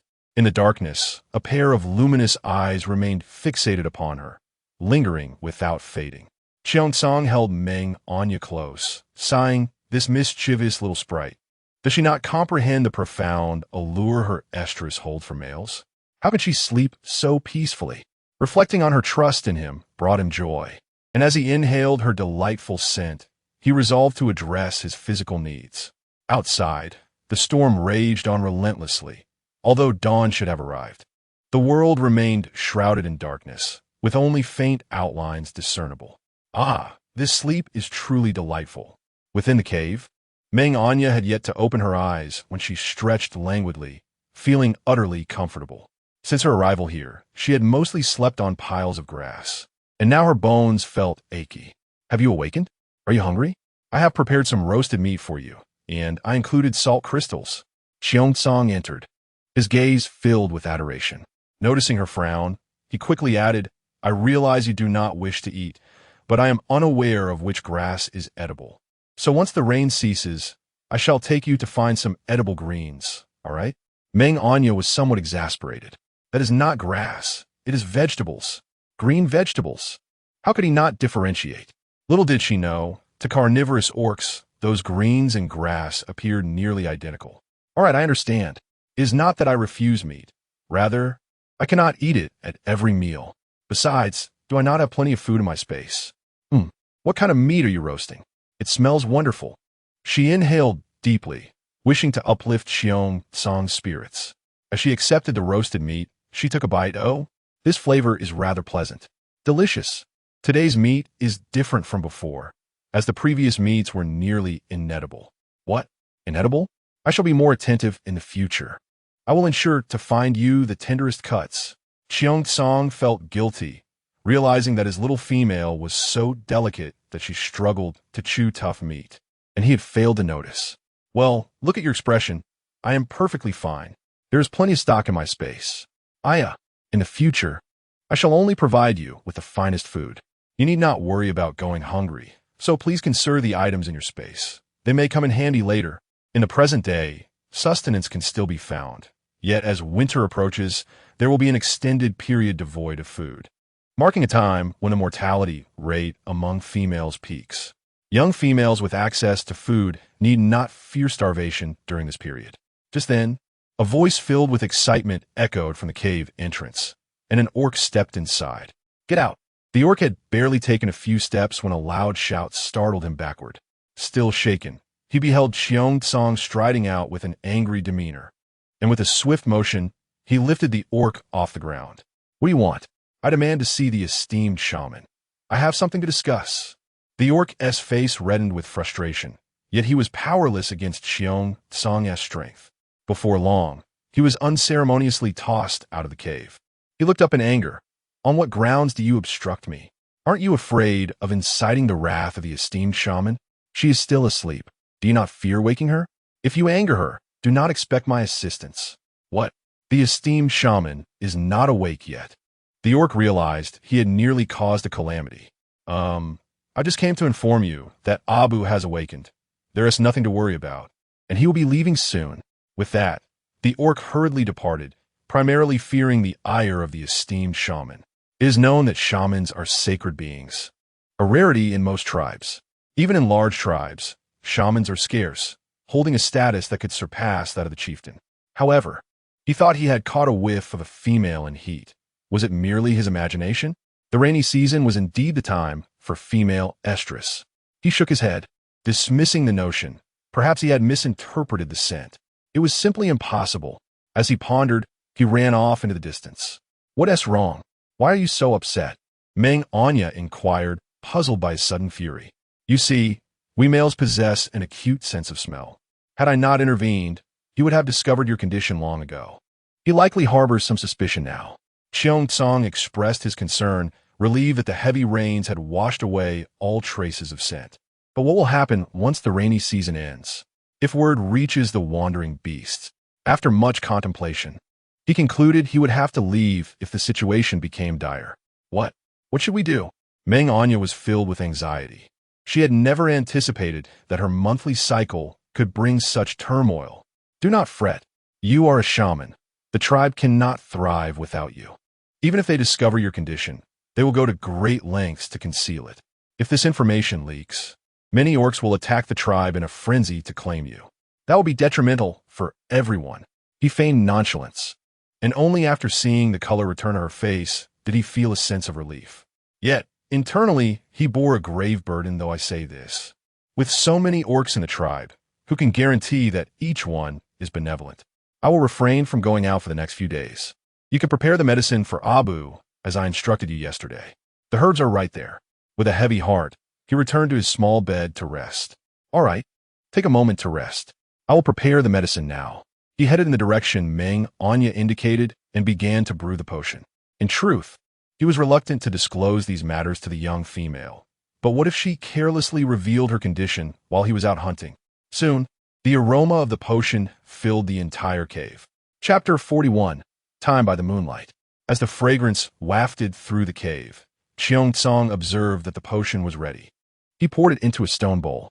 Anya, I am off to deliver the medicine to Abu. I shall return shortly. Oh, go ahead. Meng Anyan replied lazily, feeling utterly drained and devoid of energy, longing for sleep yet unable to find it. Once he left, she rose to change her sanitary pad and returned to her small bed to rest. Listening to the sound of the rain outside, she felt increasingly agitated. The rain would not cease for several months, and if it continued like this, the forest would surely be flooded. She lay in bed, her mind wandering aimlessly. Unbeknownst to anyone, the events of the past few days had been observed by a malicious individual. At that moment, Amon's cave lay in disarray. Everything was strewn across the ground. I never imagined that wild female was a shaman. This is infuriating. No, I must devise a plan to eliminate her. Otherwise, I will be consumed by rage. Amon vented her fury at her partner, who stood before her, two tall, slender men with their heads bowed in silence. You are utterly useless. You haven't made a sound in ages. Why did I even choose you? She shifted her ire, pointing an accusatory finger at her partner. Indeed, these were her only remaining partners. The others had long since met their demise in order to protect her, devoured by Xiong Tsang. Amon, can't we just lead our lives in peace? One of the males tried to reason, but before he could finish, a stone stool struck him on the head, causing blood to flow profusely. What did you say? Are you suggesting I am in the wrong? Do you seek to reprimand me? Amon glared intensely, her small eyes narrowing. No, I mean, You are. Amon was already heartbroken. Hearing such words only deepened her ire. Are you infatuated with that wild female as well? Have you been enchanted by her? A male named Hung, who was not particularly competent but adept at winning Amon's favor, interrupted with a hint of malice, hoping to elevate his own status above that of the other. Is that true? Amon shot a venomous glance at him, though her belief was wavering. In her current state of rage, she sought only a target for her frustration. I shall dissolve our partnership. Go seek that wild female. Let's see if she truly desires you. While speaking, she snatched a sharp stone from the ground and carved away the beast mark that signified her bond with him. No, Amon. I beg you, please don't do this. Yet no matter how much he pleaded, the outcome remained unchanged. He sank to the ground, overwhelmed by despair, his only thought being, I am now a wandering beast, homeless and devoid of legacy. He felt utterly despondent, as if he were a drifting reed without roots or a home. Get out. This is no longer a place for you. A cold, heartless voice pierced the air, transforming Lee from despair into fury, into a venomous rage. He had successfully transitioned from a mere orc to a wandering beast, his thoughts consumed by a roaring tempest. This is all their fault. It is all Amon's fault. Lee seethed internally, his face contorted in anguish, his eyes blazing red. Seizing an opportunity when Hung was distracted, he lunged at Amon in a fit of rage, then swiftly vanished into the torrential downpour. Amon, are you all right? By the time Hung realized what had transpired, Lee had already fled. It was not that he was slow to react. Rather, he could hardly fathom that Lee, now a wandering beast, would dare harm his former partner. It seems the old adage holds true. Are you dead? Standing there while I am assaulted? Amon was helped up by Hung, revealing a deep gash on her arm, a testament to Lee's handiwork. Ouch! It hurts! She gazed at the wound with a sense of dread. I never expected wandering beasts to be so vicious. What should we do? Should I fetch the shaman? Hung inquired softly. Since Amon had failed to ascend to the position of chieftain, her temperament had drastically changed. She was no longer merely ill-tempered, but had become increasingly unpredictable. What if that wild female causes my demise? She was overwhelmed with frustration upon seeing him, wishing she could sever their contract, yet he was her only companion, essential for her survival. Hurry and bring me some animal hides to bandage myself, she exclaimed. Sighing, he regretted his earlier dismissal of her. Now, the tasks fell upon him, which had previously been his responsibility. Meanwhile, Cheongsong had returned to their home after delivering supplies. You're back. How is Abu? Meng Anyan. He's fine. He said he would come to thank you once he's healed, Cheongsong replied. That's good to hear. The medicine must not be stopped, and in a few days. I can remove his stitches, she added, gazing out at the rain, lost in thought. Cheongsong recognized her restlessness, but felt powerless to change the situation. After a long silence, she suddenly posed a question. Do you think this heavy rain could cause a flood here? Cheongsong, blissfully watching his partner, responded nonchalantly. Of course not. We have a large river here that can accommodate all the rainwater, no matter how much it pours during the rainy season. That river is vital for our existence. We rely on its water when the dry season arrives. What? There's a dry season too? The weather here is quite harsh. Oh, by the way, what other seasons are there? How many days are in a year? Tell me everything. I'm quite curious. Meng Anyan suddenly recalled questions she had yet to ask, such as about mosquitoes and the moon. I don't know how many days are in a year, but we observe the moon. At night, there are 2 moons in the sky. The one on the left becomes full once a month, while the one on the right completes a full cycle once a year. Initially, both moons are crescent-shaped, but each time the left moon becomes full, the right crescent decreases in curvature until it is a perfect circle, marking the passage of a year. The year begins with a small rainy season, which is the time of female estrus, followed by the dry season, the heavy rainy season, and then winter. Meng Anyan listened astonished, realizing that time here was measured by the moon. So, if it's the heavy rainy season now, does that mean it's autumn? But if the heavy rains last for several months, does winter come right after? Does it snow as soon as the rain stops? She asked, her brow furrowed with worry. No, I can't be stuck in the cave every day. Of course not. There will be plenty of sunny days ahead. We will store food during that time. Cheongsong reassured her. Chapter 42. The revelation of estrus, thank goodness, she said, patting her chest. If what you said were true, I would truly feel despondent. So, how many days does it take for the left moon to become full once? How many full moons on the left equal one full moon on the right? Meng Anyan inquired, realizing that knowing this would allow her to calculate the length of a year. However, her questions left Xiong perplexed, unable to provide an answer. I don't know that either. Have you never counted? She asked, puzzled. Count? How you count? I don't know. Xiong was utterly confused by her words. He only knew that when night fell, a day had passed. What did count mean? You can't possibly be unable to count? Meng Anyan seemed to have discovered something astonishing. She hadn't expected him to lack such a basic skill. Wait, are you telling me that the beastmen here can't count? Seeing Xiong nodding blankly, a flock of crows seemed to fly over her forehead. All right, I won't ask any more. I can observe once the rain stops, can't I? Time passed swiftly, and Meng Anyan's menstrual period ended, coinciding with the day to remove Abu's stitches. Aya, I prepare hot water for you. Wash up before you go, Xiong said with a smile, beside a large bath tub emitting steam. A small stove stood next to it, with half a pot of hot water still remaining. Clearly, he had boiled the water in batches for her. Meng Anyan felt touched. He was incredibly considerate, never needing her to ask for anything. With just a glance, he understood her needs. This time, she had merely mentioned feeling unclean, and had somehow gathered dry firewood to prepare hot water for her bath. Thank you, Xiong. You were so kind. I feel like fate brought me to this beastly world just to meet you. I feel so happy. She leaped into his arms, tightly embracing his waist and inhaling his delightful masculine scent. You are the greatest gift from the beast god, my partner. I must treat you well. But while you are happy, I am not happy at all. We haven't. I need to hurry and wash. I feel so dirty. Meng Anyan, blushing, diverted the topic.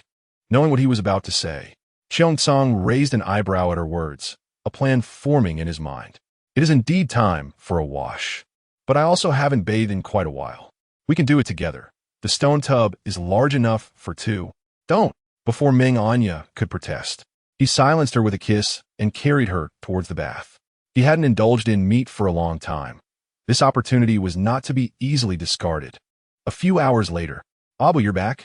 Lisa exclaimed, surprised to see Abu appear before her while she was playing with the cubs in the cave. This Aya is truly an impressive healer. I must treat her better from now on. With a healer in the tribe, it will surely flourish and attract more beastmen. Indeed, we owe a great deal to the esteemed healer. Abu replied joyfully. Of course. Why don't we visit her now? I've never been to her home. Besides, isn't she supposed to remove your stitches? It's the perfect time to ask, Lisa proposed, eager to spend more time with the healer. Without hesitation, they set off with gifts in hand towards Meng Anyan's abode. Aya, it's me, Lisa. Abu, and I have come to thank you, she called as they approached Xiong's cave. After taking a few steps, Abu pulled her back, making her look at him quizzically. Shoo, keep your voice down. Don't disturb them. I smell the scent of mating. Let's wait here. They will come out once they are done, Abu said, frowning as he detected a faint aroma of estrus mingled with the scent of mating. But how could there be mating at this season? Was he mistaken? Taking a deep breath, he focused on discerning the scent. Indeed, it was the scent of estrus, albeit very faint, as if it had just passed. He found it strange that the healer would be in heat at this time. I can't take it anymore. I'm dying. Hurry up, due to the heavy rain. Meng Anyan couldn't hear Lisa's voice outside. She was completely at the mercy of her partner, pleading for mercy beneath him. However, Xiong, with his keen hearing, easily detected their presence outside, but was unconcerned. After all, who in the tribe hadn't witnessed others mating? It will be over soon. Just a moment. No sooner had he spoken than Meng Anyan swooned beautifully. Half an hour later, you've arrived? What brings you here? Xiong gently placed his partner on the small bed before stepping out to speak with them. Abu's injury is healed, and we want to know if we could remove the stitches now, Lisa said, noticing Xiong's displeased expression, realizing they had come at an opportune time. However, since they were already there, they had to proceed. Oh, I actually forgot. Why don't you come back tomorrow? I just fell asleep, he said, feeling somewhat embarrassed. Of course, we shall proceed now. What do you smell? Before Lisa could finish her sentence, Cheong Chong turned to Abu with a cold expression and questioned him. What? Could it be that Aya is truly in heat? If Abu was initially skeptical, he was now certain upon hearing this. Of course not. Have you forgotten? Aya is a shaman. She is merely concocting a potion that emits a similar scent. Cheong Chong felt he had overreacted, so he softened his tone and feigned nonchalance, saying, "Oh, so that is the case. I was wondering what was happening." Although Abu outwardly agreed with Cheong Chang's explanation, he remained unconvinced internally. After all, they had been mates for a long time. Surely he would recognize the scent of heat. However, since he did not wish to confront the issue, he resolved to let it be, especially since Cheong Chong had once saved his life and they had been good brothers. In that case, we shall take our leave. Oh, by the way, this is food for the shaman, freshly prepared. Here you go. Without waiting for Cheong Chang's response, Abu wrapped the food with animal hide and headed back the way they came. Did you really smell the scent of heat? Lisa inquired as soon as she returned to the tribe. She knew Abu too well. His expression spoke volumes. Yes, I can be certain that is indeed the scent of heat. Perhaps it is because it is not the small rainy season, causing the heat to be somewhat unusual. That is why Cheong Chong is denying it. Since he had said as much, they would keep his secret. Just don't let it slip. Abu was candid with Lisa. He could choose not to share with other beasts, but with his partner, he would never conceal the truth. I certainly knew that. You need not tell me. I was merely curious. If she is in heat now, will she be again during the small rainy season? If so, wouldn't that mean she experiences heat twice a year? Lisa was quite astonished. If that were the case, Aya not only could bear offspring, but also possessed a strong reproductive capacity. Mother, I'm hungry. Lisa's thoughts were swiftly diverted by a small wolf cub. She picked up the little cub and said, "My little one, are you hungry? Your father has gone hunting. Soon we shall have food to eat." She began to play with the little wolf cub. Time flew by, and in the blink of an eye, 3 months had passed. The sky finally cleared, but the land lay in ruins. The once mighty doomsday forest, which had obscured the sky, was no longer recognizable. All that remained were bare tree trunks, with shattered branches strewn about, not to mention the fruits that had previously flourished. Not even a shadow of them remained. "Oh, yay, it's finally sunny. I've been feeling moldy," Meng Anyan exclaimed joyfully, dancing about. "We must wait a few more days. The soil is still very soft and unsuitable for walking," Cheong Chong stated honestly. Upon hearing this, her expression fell. "However, I can transform into my beast form and carry you out, but you must not get down." Noticing the little female's mood darkening, he suggested, "Can't you just say everything at once? You made me feel sad for a moment. It's so annoying," she playfully complained to Cheong Chong, her heart feeling sweet. Growing up, she had never been this playful with anyone besides her mother. Yet with him, it seemed she had an innate sense of dependence. "All right, I wasn't wrong. Is that enough? Then let me be punished by carrying you all day, shall we?" He affectionately tapped her nose, wishing he could hold this little female close forever, never letting go. "You said it. Now, let us hurry." With that, they moved towards the cave exit.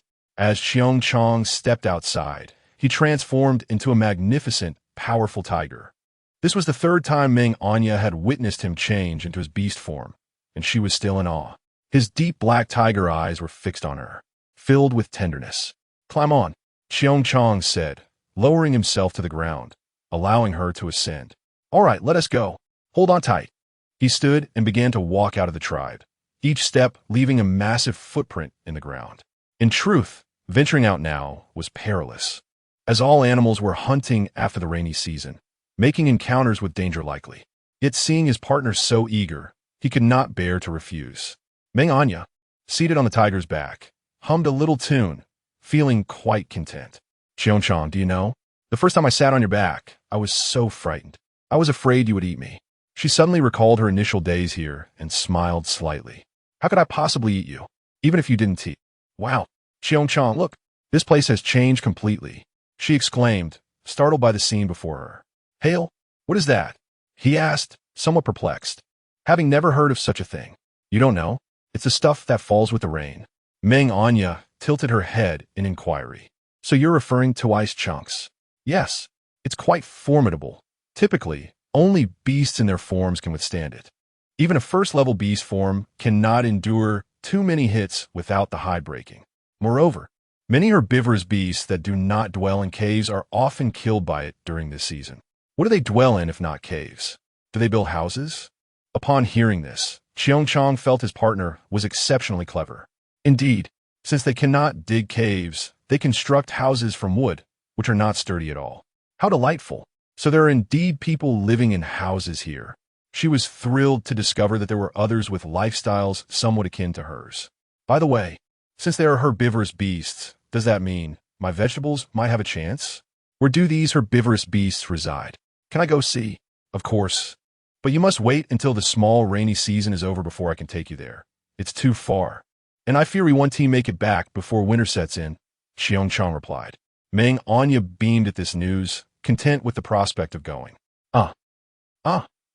Cheongchong suddenly halted at the sound, finding a leafy area to lay down some animal hide for Meng Anyan. He then arranged branches around her for concealment and marked the perimeter with his scent. Stay here and be good. Don't wander off, all right? I will return shortly. All right, I understand. Go hunt, but don't stray too far. She nodded to her partner as Cheongchong transformed back into his human form and walked ahead. Though he did not leave her sight, he concealed himself behind a barren tree, awaiting prey to approach. Soon, a massive beast appeared, causing Meng Anyan to stare in astonishment. What species could this beast be? With an elephantine head, yet lacking a trunk, its body was covered in long fur. In this day and age, everything is mutated. How can I, a modern person, survive here? I seem to be utterly inept, unable to do anything. If Cheongchong were to hear these thoughts, he would undoubtedly retort, "You will satisfy me. You will bear my young." While she pondered, Cheongchong had already transformed into his beast form and engaged the unknown creature. Meng Anyan watched from a distance, occasionally praising her Cheongchong, completely oblivious to the danger that lurked closer behind her. Hidden in the shadows was a pair of green eyes, hungrily fixated on her, belonging to a feral slave seeking food. Its gaze remained locked on her, taking deep breaths in anticipation. Indeed, it is this very scent. This is the aroma I encountered by the riverbank. How delightful! Regrettably, she has her back turned to me, obscuring her visage, yet merely gazing at her silhouette suggests she must possess great beauty, likely akin to that of the Amon. However, I must tread cautiously, for there is the presence of a four-striped beast surrounding her. The wretched slave attentively observes every movement in the expanse ahead, awaiting the opportune moment to seize this young female. Fortunately, it was merely hunger that prompted my venture for sustenance. With the rainy season just past, numerous wild beasts have emerged to hunt, only to become my meal. Having satiated my appetite, I wandered aimlessly until I caught a whiff of an adult female's scent, intertwined with that of the four-striped beast I had previously battled. Could they be companions? If I were to abduct her companion, would that four-striped beast not go mad? Chapter 44. Abducted If I were to steal his companion, would that four-striped beast not lose its wits? The thought of the beast that once bested me, succumbing to madness, brings a smile to my face. The creature was on the verge of defeat, and the expanse intended to press the advantage, having no time to divert its focus elsewhere. What a splendid opportunity!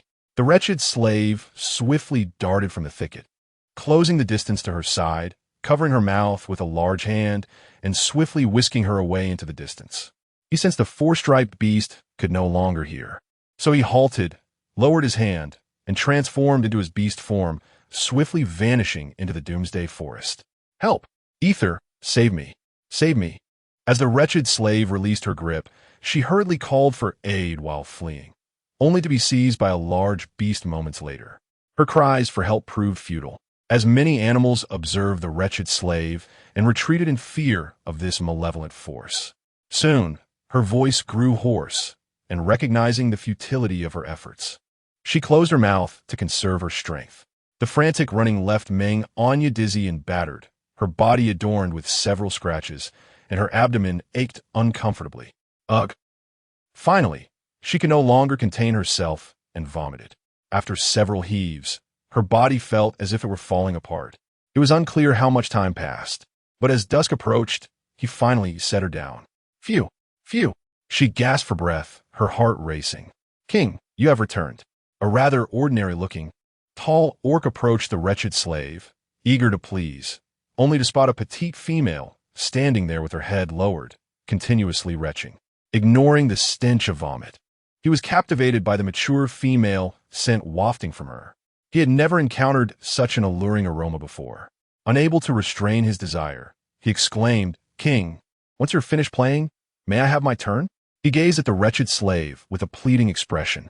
The wretched slave, seeing his brutish demeanor, burst into laughter. Of course, we are brothers. Receiving the king's affirmation, the orc expressed his gratitude and returned to his previous position to stand guard. As Meng Anyan struggled to regain her composure, she suddenly overheard the orc's words, sending a chill down her spine. Could this be the stray beast Ether mentioned? They're so cruel. What should I do?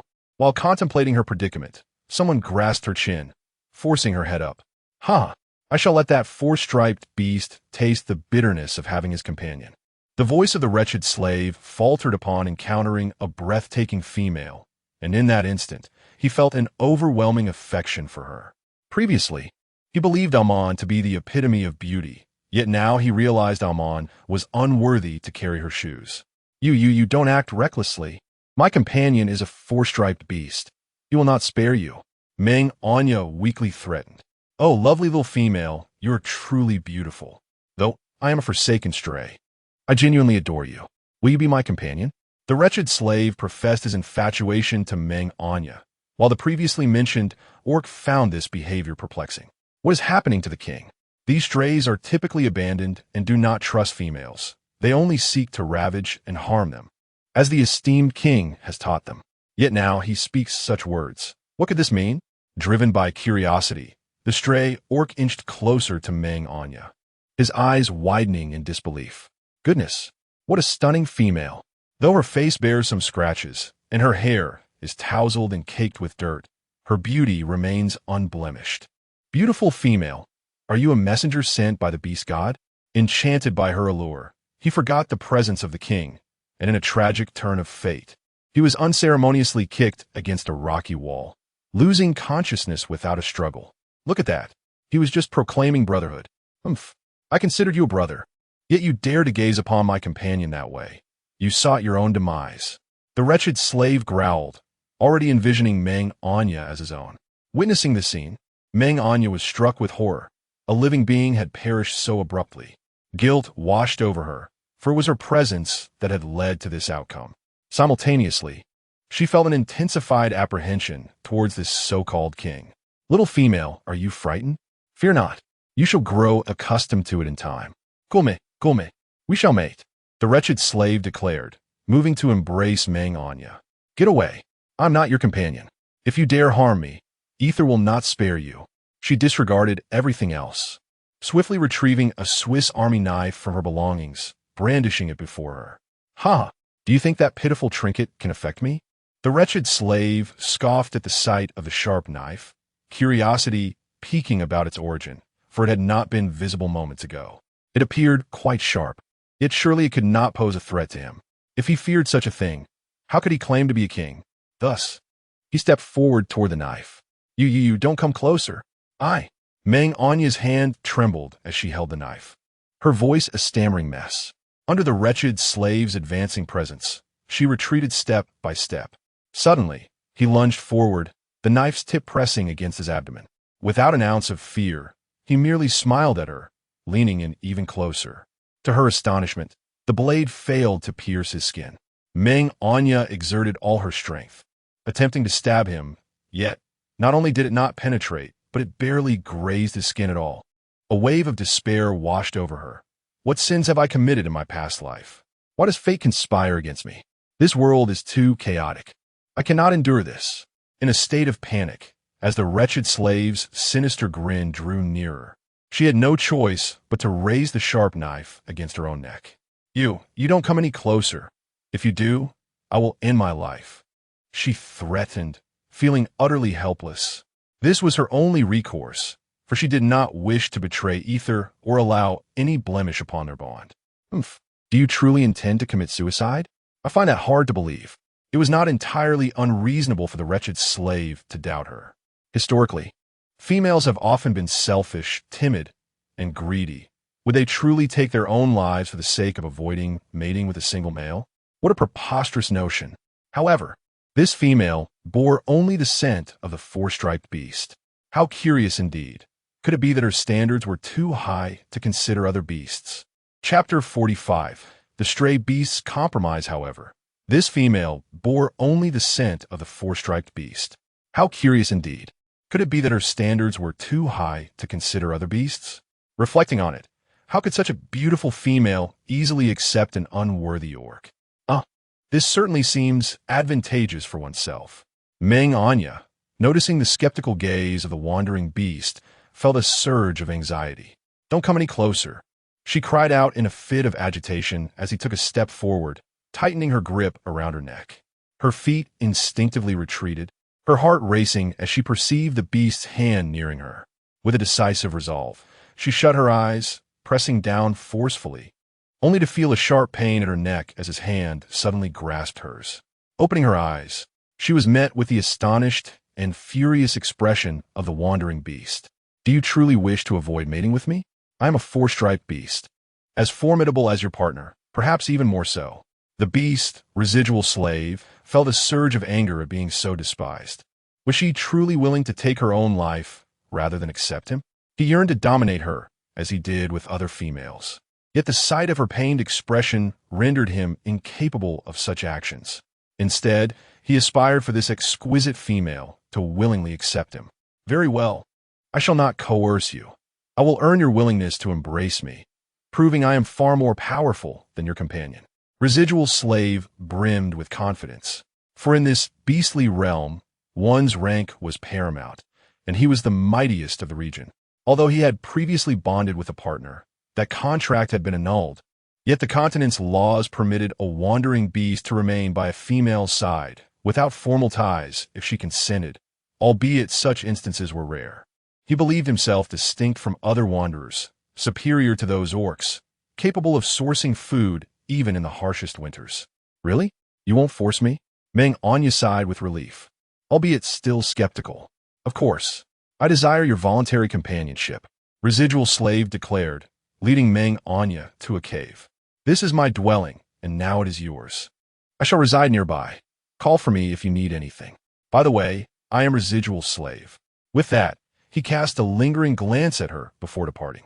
Once he was gone, she collapsed onto the ground, exhaling, "Phew, that was terrifying. I can only hope that the heavens truly possess keen senses to find me. King, I heard you captured a beautiful female. Why is she not inside? And now she's out." Residual Slave regarded the newly arrived wandering beast without answering, merely instructing, "Inside, I heard you were that male from the Chengwu tribe?" "Yes, my king. I was released from my bond, due to a misstep." The newcomer, perplexed by the inquiry, awaited an explanation. "Well then, since that is the case, I have a task for you. I recently captured a young female from the Chengwu tribe. You should know her. You will care for her for the next few days." Residual Slave departed, intending to obscure his scent from the journey and fortify his dwelling in case of discovery. After walking a short distance, another thought struck him. What if the newcomer harbored ulterior motives toward the young female? No, he must return to issue a warning. The newcomer approached the cave Residual Slave had mentioned, feeling a mix of apprehension. Who could this young female be? Could it be Anyan? She was the only one of such beauty in the tribe. Shaking his head, he dismissed the notion. Impossible. Anyan is the companion of the formidable Cheongsong. He would never allow a wandering beast to take his partner. Yet, aside from Anyan, there was only Amon, and the others were too unattractive to warrant such attention from the king. Could it truly be Amon? As thoughts of Amon ignited an inferno of rage within him. His pace quickened. "Amon, at last, you have fallen into my grasp. I shall not make it easy for you." "Stop right there," came the booming voice of Residual Slave from behind. The newcomer turned to see the king scowling at him. "Esteemed king, why have you returned? Rest assured, I shall take excellent care of the young female." He bowed respectfully, noting, "I never imagined Amon could be so formidable as to cause concern for the ruthless king. It seems I must wait until the king tires of her before I can act. I have come to warn you. Do not lay a hand on that young female." Otherwise, you shall learn the extent of my methods." With that, he turned to leave. The newcomer's expression darkened. Amon, I never anticipated you possess such capabilities." He hastened his pace. Although he could not act against her for now, once the king grew weary, she would be at his mercy. The terrifying aspect of wandering beasts lies in their lack of empathy. No matter how much they once loved their partners, if abandoned, their nature transforms into something vicious and unforgiving. Food has arrived. Meng Anyan, resting upon a hide, was startled by an unpleasant voice from outside the cave. "I'm not hungry," she replied, rising to peer outside. Upon hearing her words, the newcomer halted abruptly. "Isn't that Amon? How could it be her? Esteemed shaman, the king captured you?" Meng Anyan, confronted by a stranger who referred to her as esteemed shaman, wondered if he recognized her. "Are you from that tribe as well? Were you captured by that wandering beast?" "I was once from the Qianwu tribe. You may not know me. I was Amon's former mate, released from my bond due to a miscommunication. Now, I too am a wandering beast." As he recounted his past, the initial pain had dulled. "Why did you come here after your bond was annulled? Was life in the tribe not satisfactory?" Meng Anyan found this puzzling, as there were many single beasts in the tribe, all capable of surviving there. She also learned that the tribe she belonged to was indeed called the Qianwu tribe. "What do you mean? Are you mocking me? Surely you know that an annulled male becomes a wandering beast, unwelcome in the tribe, yet you say such things. Do you really believe the king treats you well? That I would dare to harm you?" He roared. Meng Anyan, feeling dizzy from the outburst, thought, has he lost his mind to be so furious? I didn't know any of this. Cheongsong has never mentioned it to me, she explained. Yet, seeing the disbelief on his face, she continued, "The truth is, I was confined by my tribe since childhood, so I hardly know these basic truths. Do you think I am easily deceived? You are so beautiful and a shaman. How could the tribe treat you so poorly?" He interrupted her, utterly unconvinced. Chapter 46. Spinning tales to deceive, he interrupted her again, not believing her words. Meng Anyan felt a headache coming on. How should I continue this tale?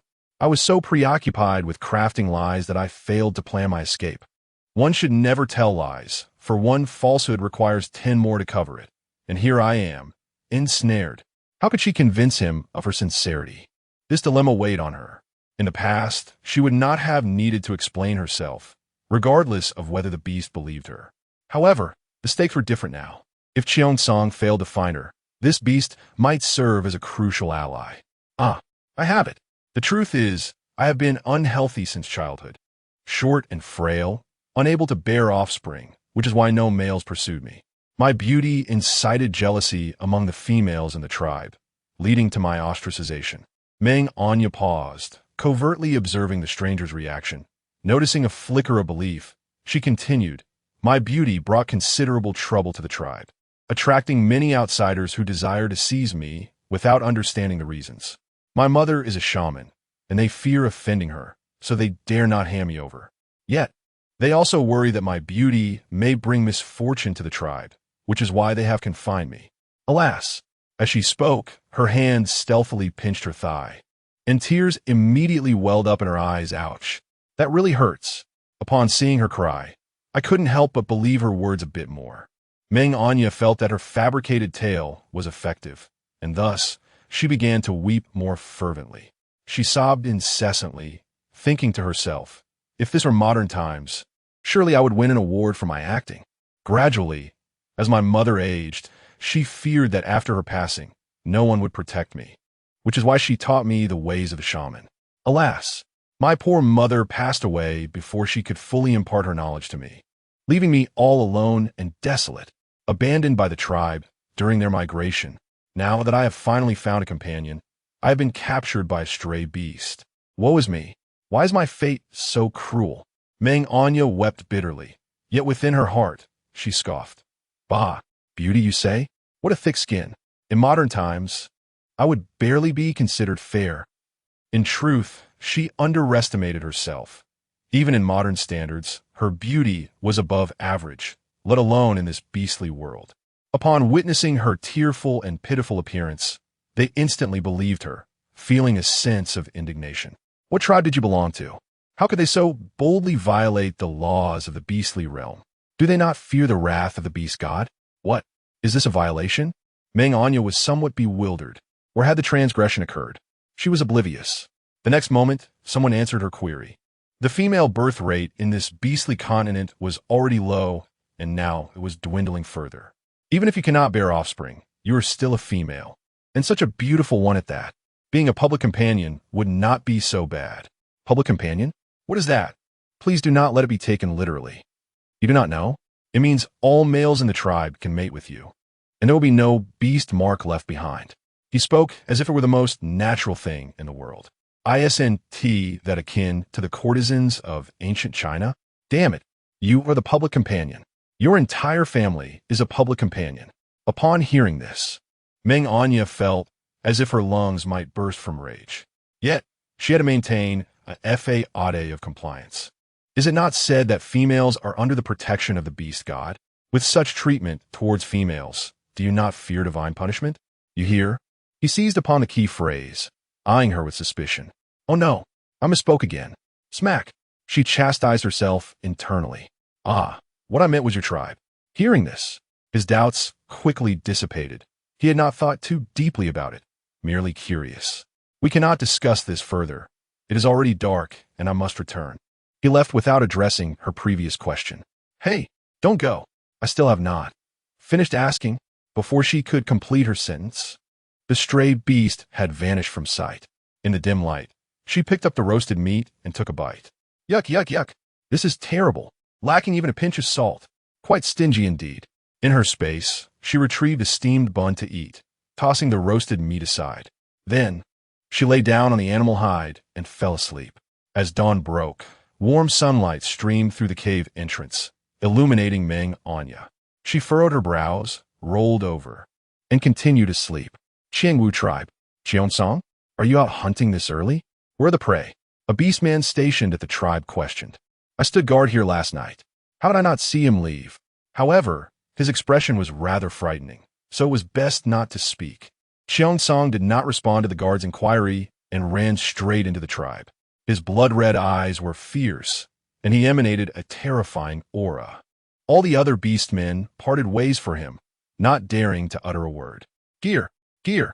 Lisa was in the cave, feeding the cubs when a sudden, urgent shout echoed from outside, followed by Qiansong bursting in. Qiansong? What's wrong? Where's Gear?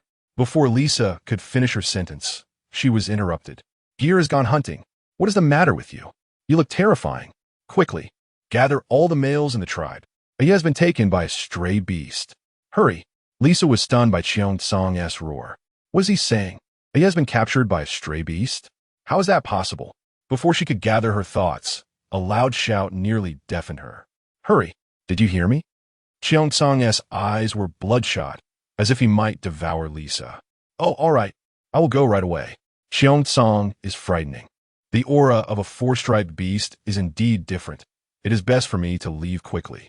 Before long, the open area in front of the cave was filled with beastmen. Listen to me. Our tribe's shaman, he has been taken by a stray beast. We must find that beast and ensure our respected shaman is not harmed. Lisa stood atop a large rock, addressing the beastmen below. Upon hearing these words, the beastmen began murmuring. What? The esteemed shaman has been taken? We must find that stray beast and tear him apart. Qiansong, observing the chatter, grew increasingly impatient. That stray beast has muddled the trail, scattering its scent everywhere, so we must split up to search. Report back to me with any news. Do not act on your own. All right, go now. He purposely did not mention that it was a four-striped beast, as such information might lead the beastmen to search less diligently or even refrain from going altogether. I apologize, everyone. Forgive my selfishness. I truly cannot live without her. Chapter 47. The true nature of the stray beast revealed. I'm sorry, everyone. Forgive my selfishness. I truly cannot live without her. The lair of the stray beast. Meng Anyan was scratching an itch. A large mosquito had bitten her leg the previous night, and it was still itchy with a sizable bump. How strange. I did not see any mosquitoes in the tribe. Why are there so many here? I can hardly sleep. She muttered to herself while scratching. In truth, there were no mosquitoes in the tribe because they cultivated mosquito-repelling plants around the area, and there were some at the cave entrance as well. The males of the tribe were diligent in their cultivation, fearing their females would be bitten. Here, however, the stray beasts treated females as mere playthings or food. Why would they care? Even if they knew, they likely would not bother. Food is here. Today, the stray beast personally brought the meal. He had nearly erased all traces from the previous night and reinforced the defenses here, allowing him time to check on her. Little female, you must be hungry. Hurry and eat. I added something special for you. The stray beast smiled at her, his eyes gleaming. Meng Anyan cast a wary glance at him. There is no poison in there, is there? She was deeply traumatized by Ula and feared he might have smeared something on it. Salt crystals. I added salt crystals. We males eat them only once in a long while. They are precious. I added some for you. It's very fragrant. He presented the food before her like a treasure. Oh, as long as it is not something harmful. She picked up the roasted meat and began to eat, her brow furrowing. This is far worse than the meat Xiong Tsang roasted. It is not tasty. That was her assessment. The stray beast had hoped she would enjoy it and want to mate with him, but instead, he received her criticism. He was furious. This was his first time cooking since becoming a stray beast, and she had not appreciated it. He now wished to give her a good beating, but restrained his frustration until she finished the roasted meat. Come, I will take you for a walk, he said, reaching for Meng Anyan's hand, only to have her dodge aside. The stray beast grew angry again. She truly does not appreciate my kindness. As things progress, one might ponder when he will engage in mating. He finds himself filled with regret. Alas, given her exquisite beauty, he decides to grant her a day to accept his advances. Should she refuse, he would resort to force. With this resolution, the mood of the enslaved man lightens. Such is the nature of a stray beast, irritable, tempestuous, and utterly devoid of patience. Eventually, he takes Meng Anyan on a tour of the surrounding area, and as twilight approaches, he suggests they return. Throughout their outing, Meng Anyan remains expressionless, indifferent to the enslaved man's attempts at flattery. Upon hearing his proposal to return, she follows behind him, thinking, if it weren't for the fear that you might act rashly, I wouldn't waste my time with you. Meng Anyan responds with palpable impatience.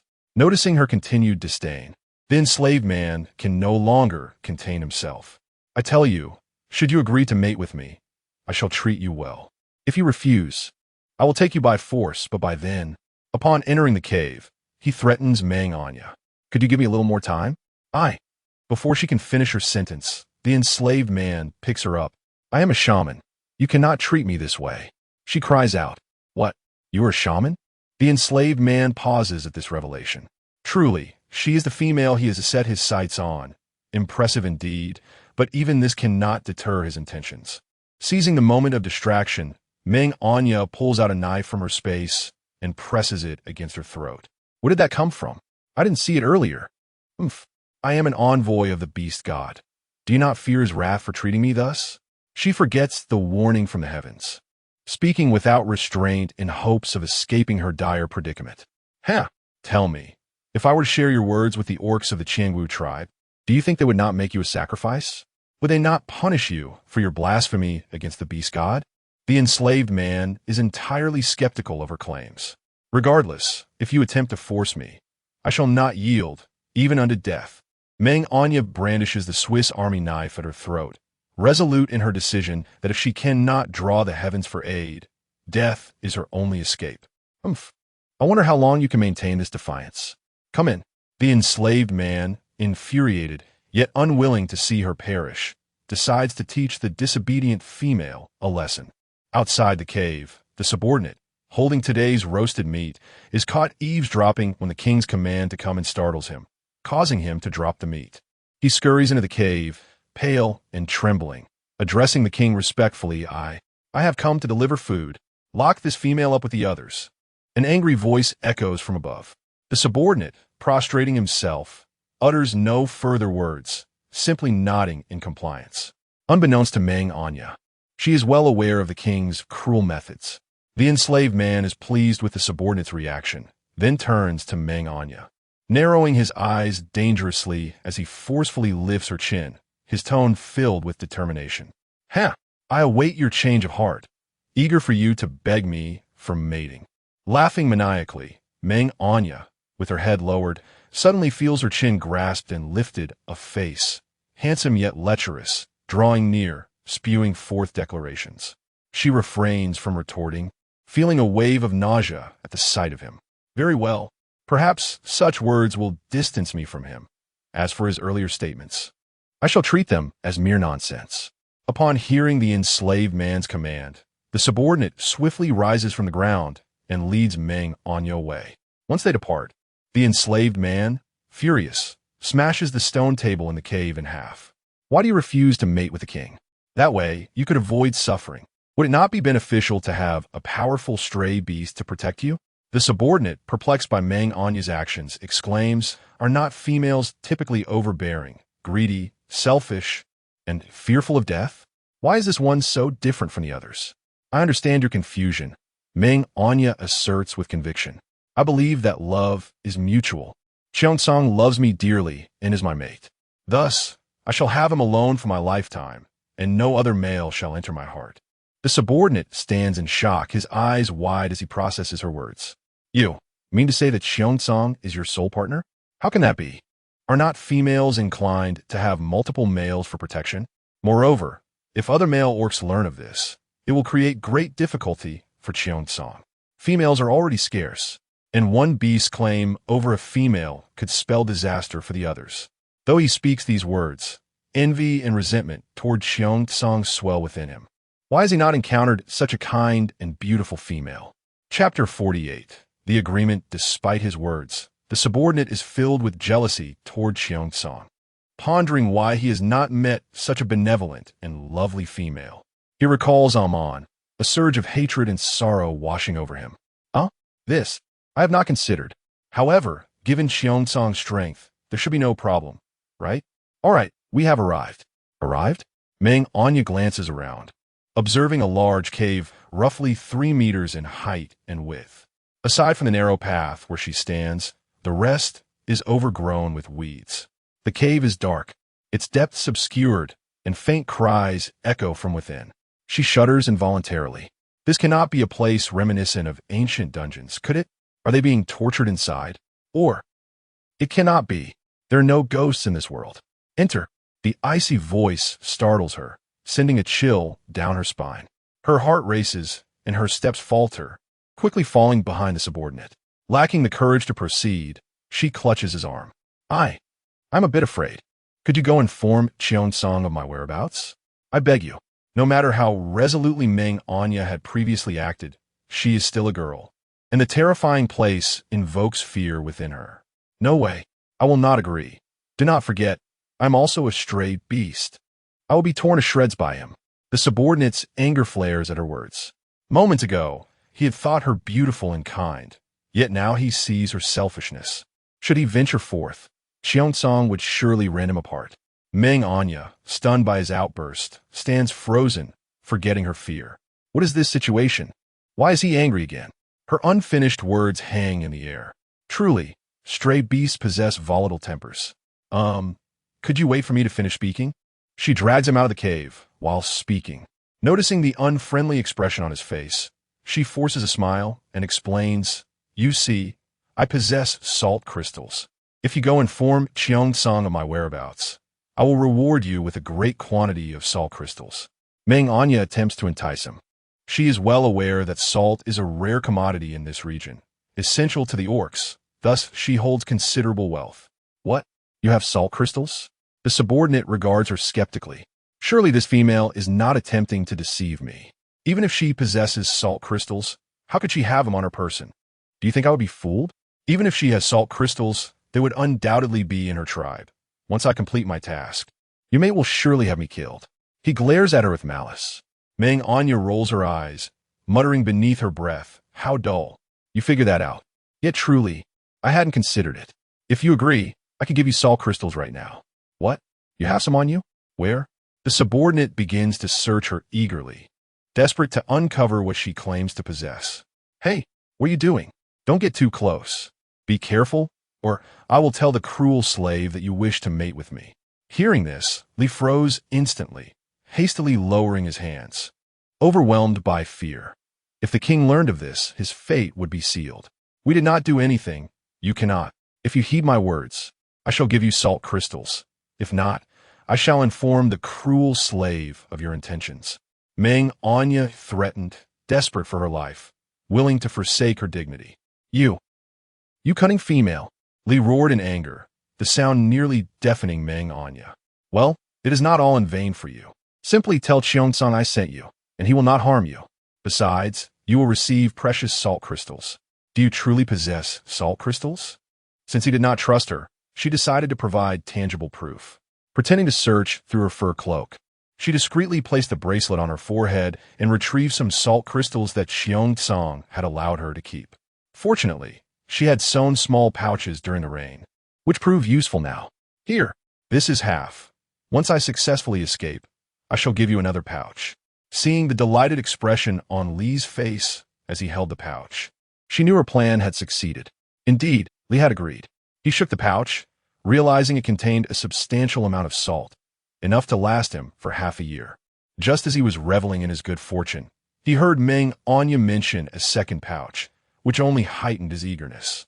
He resolved that, even at the risk of his life, he would seize this opportunity, for salt crystals were essential and exceedingly precious. Without them, the beastmen would lack strength, making hunting perilous. All right, I will take it upon myself. You stay here. I will go find Cheongsong, Li declared, turning to dash off, eager to acquire that additional pouch of salt. Wait, hold on. Meng Anyan called anxiously from behind. What about me? Was inside. She pointed toward the cave behind her. Li paused, suddenly recalling his earlier intentions. He slapped his forehead, lamenting, damn it, the temptation of salt crystals distracted me from my duties. Oh, I will take you inside. He spoke as he led the way into the cave. Meng Anyan stood there, speechless. Fine, let's see what lies inside. Cautiously, she followed Li into the darkness. As they ventured further in, the light diminished.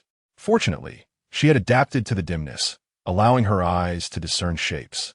The cave was barren, save for scattered firewood and bare walls. There was nothing else. Suddenly, a noise startled Meng Anyan, causing her to scream and retreat hurriedly.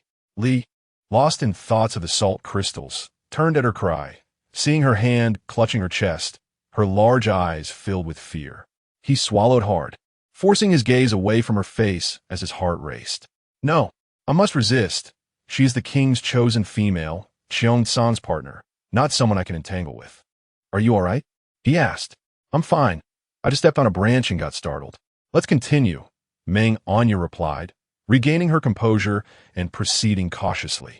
Li observed her strange demeanor, pondering why she was so frightened when there was nothing to fear in the cave. What is it? Why do I keep hearing cries? She could no longer contain her curiosity, having let the cruel slave's authoritative tone rattle her nerves. I didn't expect such a timid little female. Even the sound of crying frightens her. Realizing this, Li felt a pang of sympathy for Meng Anyan, thinking how such a delicate and beautiful female had to endure such treatment. He longed to embrace her. Don't worry, the females here are captives from other tribes. They will not harm you. He attempted to reassure her. Are they crying because they've been beaten? She asked, voicing her concern. Beaten? Of course not. You will understand once you arrive, he whispered, cautious not to frighten the beautiful, timid female any further. Meng Anyan felt her tension ease as they walked deeper, the cries growing louder.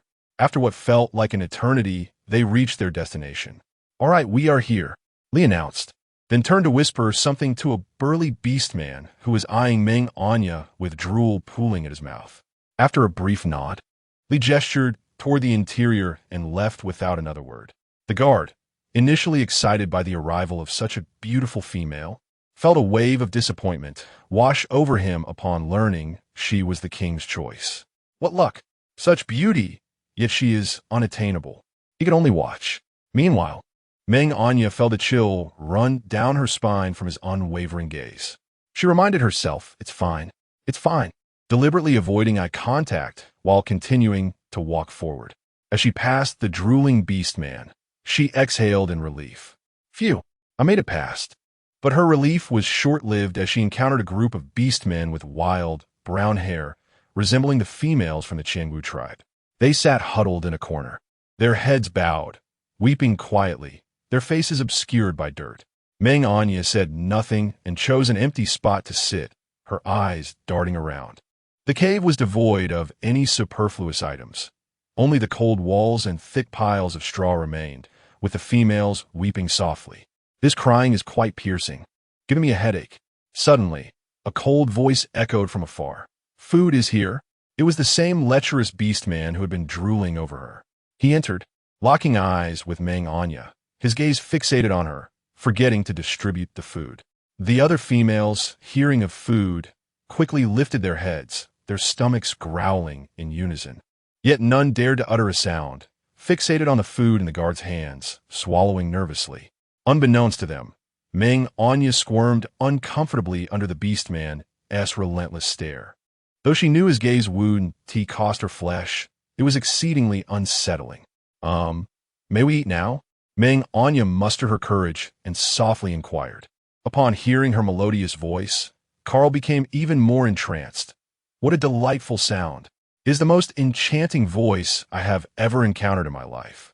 Although Meng Anya's voice failed to awaken Carl, who was lost in the allure of beauty, it did capture the attention of the other females in the cave.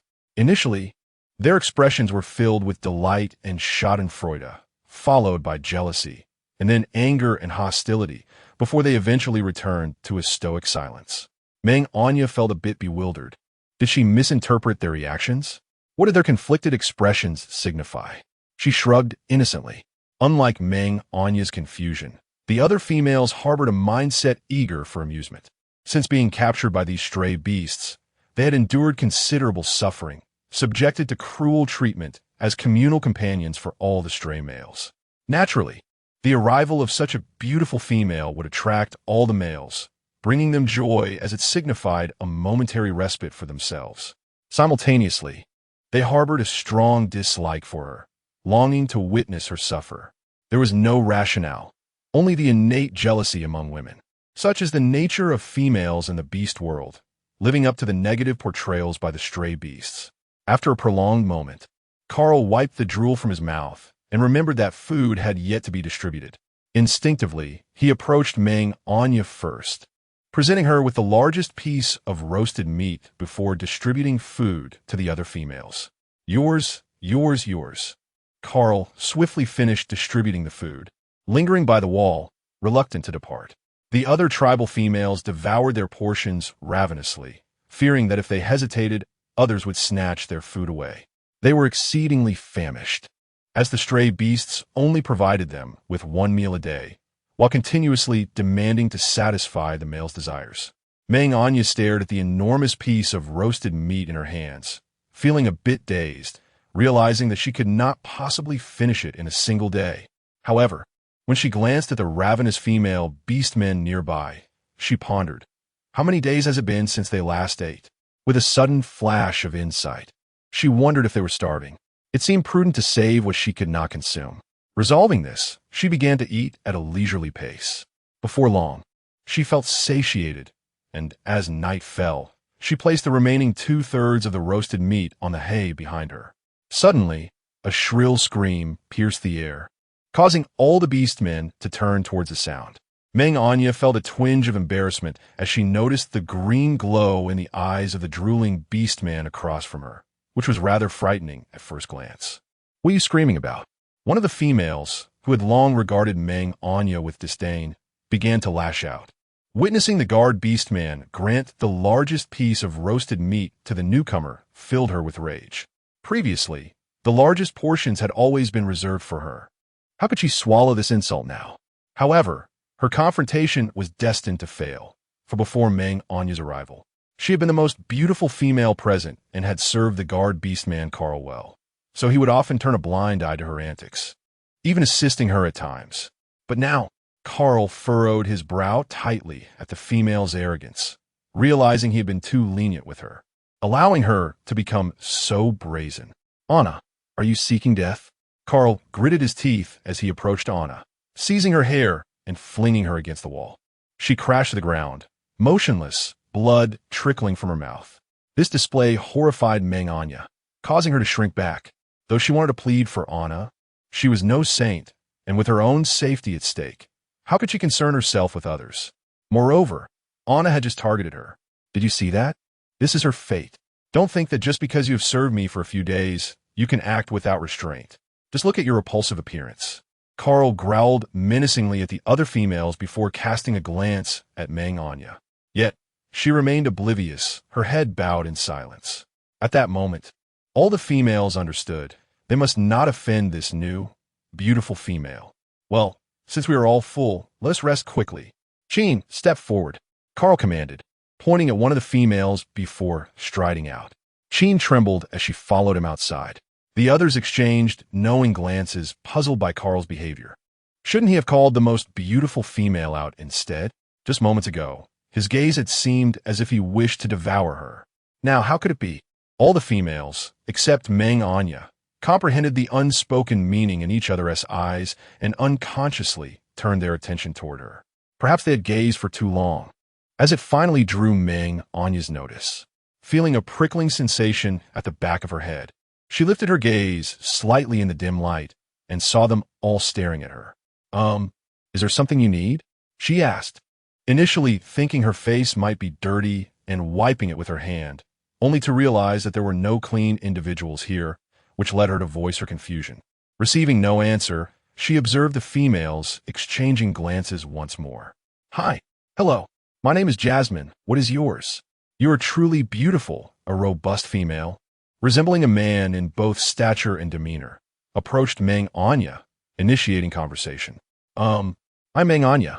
Nice to meet you, she replied politely, instinctively extending her hand for a handshake, only to retract it awkwardly upon noticing the confusion in Jasmine's expression. She had completely forgotten that these individuals might not understand the concept of a handshake. She forced a smile, and Jasmine did not seem to mind, returning her smile. Do you know Carl? Jasmine inched closer to Meng Anyan, attempting to engage her further. I don't know him, why? Upon hearing Meng Anyan's response, Jasmine's brow furrowed. That can't be right. This female is so beautiful. Why would Carl choose to call Jean out instead? Can I ask you a question? Why didn't Carl call you out? Why would he call me out? Meng Anyan was utterly perplexed. Since her arrival, she felt the other females gazed at her with a sense of schadenfreude. Yet weren't they all captives as well? Moreover, she had not even met them, let alone offended them. Jasmine dismissed Meng Anyan's claim as feigned ignorance, believing she was merely playing coy. Of course, it's for mating. We females captured by these stray beasts are constantly treated as communal companions, forced to mate incessantly, with only the night for respite. What? Meng Anyan gasped in shock, finally comprehending the meaning behind the earlier glances of the other females. They were clearly eager to witness her humiliation. With this realization, she felt a growing aversion toward this so-called Jasmine. I don't know why. Without offering any further explanation, she closed her eyes. Jasmine, failing to receive the answer she sought, pouted and walked away. In the dead of night, the Qiangwu tribe was enveloped in eerie silence. With an emotionless countenance, the leader of the tribe emanated an increasingly terrifying aura. The beastmen passing by him held their breath, afraid to make a sound, lest they become his next meal. Previously, one beastman had dared to utter words of abandonment in his presence, only to be swallowed whole in an instant. In the vast expanse of the sky, outside the tribe, a stray beast announced that it had pressing matters to discuss. Before the messenger orc could finish, a gust of wind swept by, leaving the sky behind. Are you here to inform me of Aya's whereabouts? Seeing the orc outside, he hurriedly stepped forward. Yes, if you swear to the beast god that you won't harm me. I will tell you, I swear to the beast god that I will not harm you. All right, let us proceed quickly, the orc said, grasping the other's arm and rushing out. Wait, let me finish. The enslaved have many subordinates. A single orc will not suffice. You must summon all the orcs in the tribe, he said while being pulled along. Yes, the orc dashed back, frantically gathering reinforcements. In stark contrast to the anxiety permeating the entire Qiangwu tribe, Amon's cave was filled with warmth like never before. Truly blessed by the beast god. That wild female has finally received her comeuppance. Amon felt an unprecedented sense of relief as she surveyed the dozens of male orcs by her side, a slight smile gracing her lips. These were her new companions from recent days, one of whom was a three-striped beast. She envisioned that when the orc became a stray beast, she would have a four-striped beast as her guardian companion. Just thinking about it was delightful. Ah, Kyang, you look down on me, but one day you shall be my lover. Amon had quite the imagination. In the past, she would never have accepted so many male orcs. But now, there were simply no viable options around her. The tribe was saturated with single male orcs, and even those who had previously disregarded Amon's temperament had to relent. After all, with so few females in the beast world, possessing one was a blessing. Who could afford to be picky? Regardless, they were all grateful to the beast god for granting them a female. Now, the one who was most distressed was perhaps Hung. Previously, he had believed that by eliminating Li, Amon would focus all her attention on him. But now, he had inadvertently aided others, and the thought troubled him greatly. Chapter 51. Amon's males. He once thought that by pushing Li away, Amon would direct all her attention towards him. But now, he had only succeeded in elevating others, a realization that was disheartening. Observing the multitude of male orcs bustling about, his resolve reignited. If I could once capture Amon's favor amidst a sea of companions, I can do so again. Amon, here, this is a red fox pelt. I heard it is your favorite, and I spent an entire day catching it. An orc approached Amon, presenting the red fox pelt in an attempt to curry favor. Upon seeing the pelt's vibrant hue, Amon's face lit up with joy. You are indeed impressive. I've only ever had one such garment, and that was obtained from Chong. It took you an entire day to catch this one, but what a food for our companions. Hung interjected. Amon, hearing Hang's remark, agreed and turned her gaze towards the orc. The orc was quick-witted, retorting, don't talk about the red fox pelt. I haven't seen you bring back even ordinary pelts or food for our companions, only consuming what others hunt. You're the most useless of orcs. He angrily pointed at Hung, and no other orc came to Hang's defense, as they were pleased to witness the spectacle. Amon had not noticed this before, but reflecting on it now, she realized that Hung had never gifted her anything beyond mere words to amuse her. Even when it came to food, he fed off the spoils of others. Take the days after Li's departure, for example. He idled about, concocting various excuses for his laziness, merely believing that there were too few companions. She had never considered his shortcomings, but now it seemed all too clear. Hung, in the future, keep your distance from me. It is too late now. Starting tomorrow, you shall hunt, she said curtly before retreating to her earthen cave for a long nap. Shui, Gomain. Amon's voice echoed from within, prompting the orc who had just delivered the red fox pelt to eagerly rush inside, playfully mimicking a self-harm gesture next to Hung before disappearing into the cave. Once Amon left, the other orcs dispersed like birds fleeing a storm. Hung sat dejectedly on the ground, realizing that these orcs were far more difficult to deal with than before. He would need to be more cautious in the future. And that Shui, even he dared to provoke him. It was infuriating. He pounded his fists against the stone floor in frustration. Initially, the orcs regarded him with apprehension, having shared hardships with Amon. But Hung, buoyed by their fear, became increasingly arrogant and forgot the caution he had once exercised, leading to the collective disdain of the orcs. After all, their beast ranks surpassed his, and they had tolerated him out of respect for Amon. But after so many instances, who could endure a weaker one wielding authority over them? While Hung sat there in despair, he suddenly heard a commotion outside the cave. Curious, he stepped out. What is all this noise? Have the returning orcs arrived? He caught hold of a hurried young orc passing by. It's like this.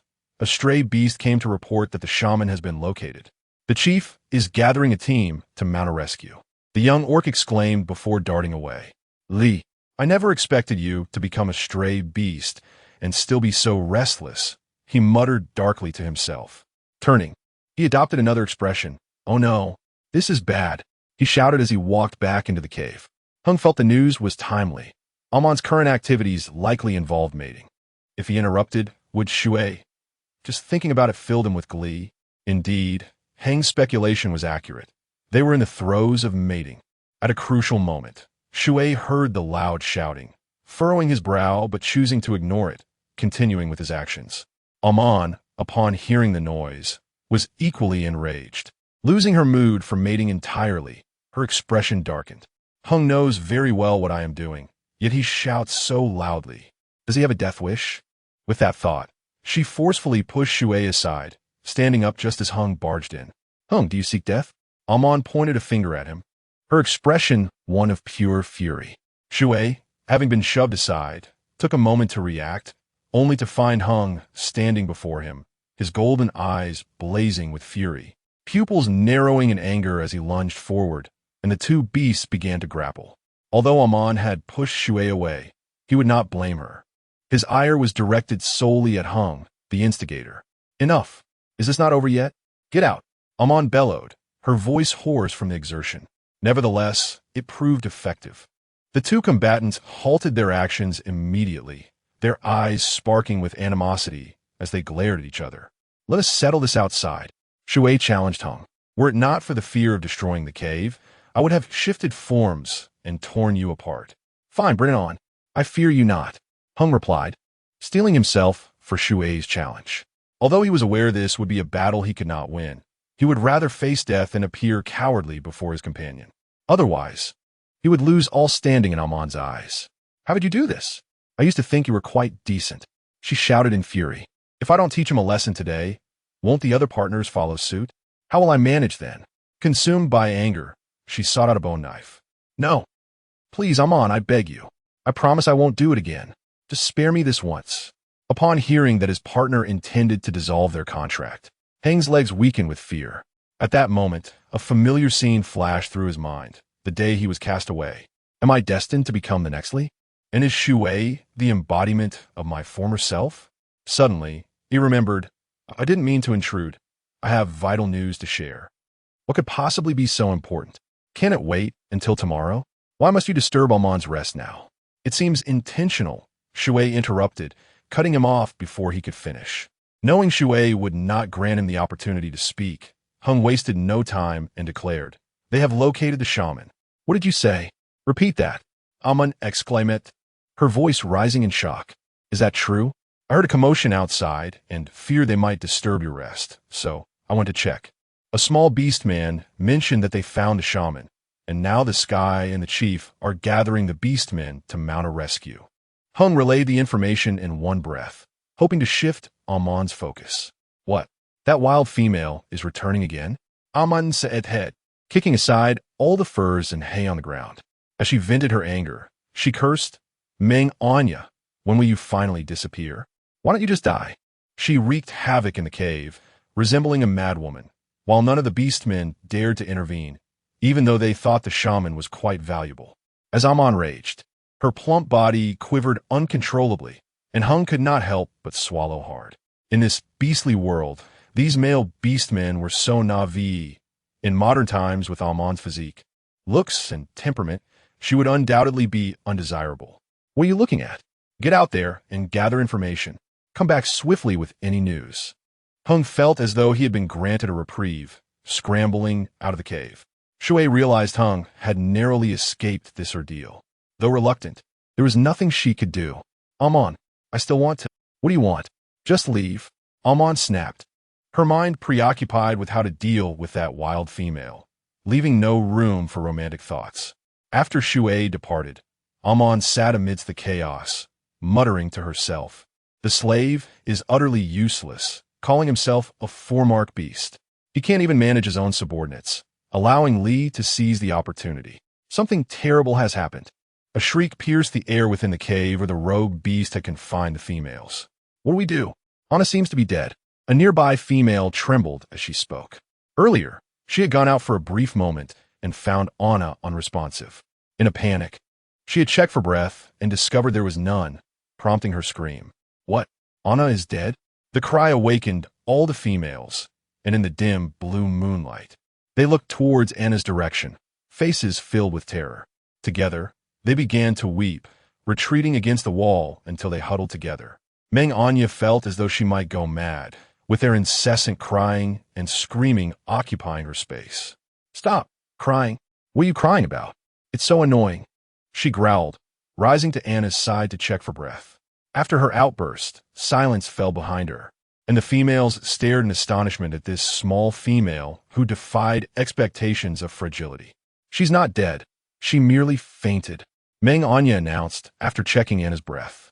Ignoring the others, she pressed her thumb against Anna's pressure point, gradually rousing her from unconsciousness. Anna slowly opened her eyes, still dazed, and whispered, "Water. Please. Give me water." Meng Anyan sighed sympathetically and turned to the other females. "Does anyone have water?" "She's thirsty." The females exchanged glances. "Water? We have none. And even if we did, we couldn't share."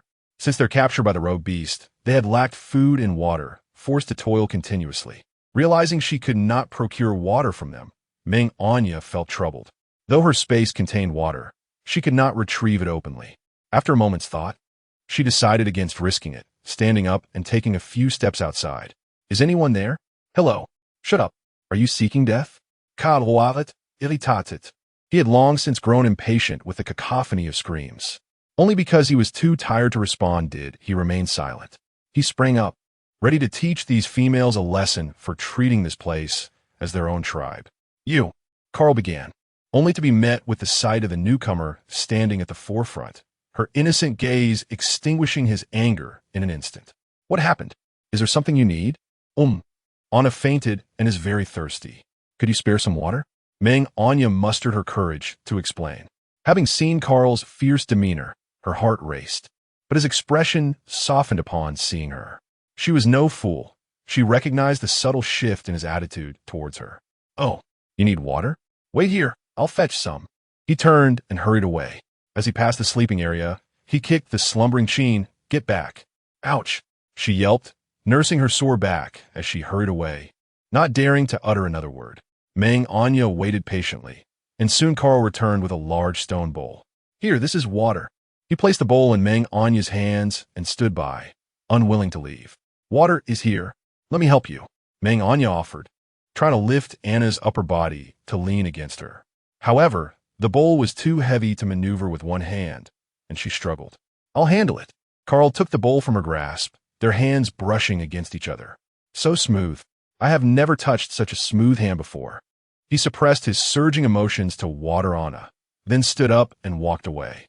Meng Anyan furrowed her brows as she gazed in the direction of Carl's departure, pondering to herself, Am I overthinking this?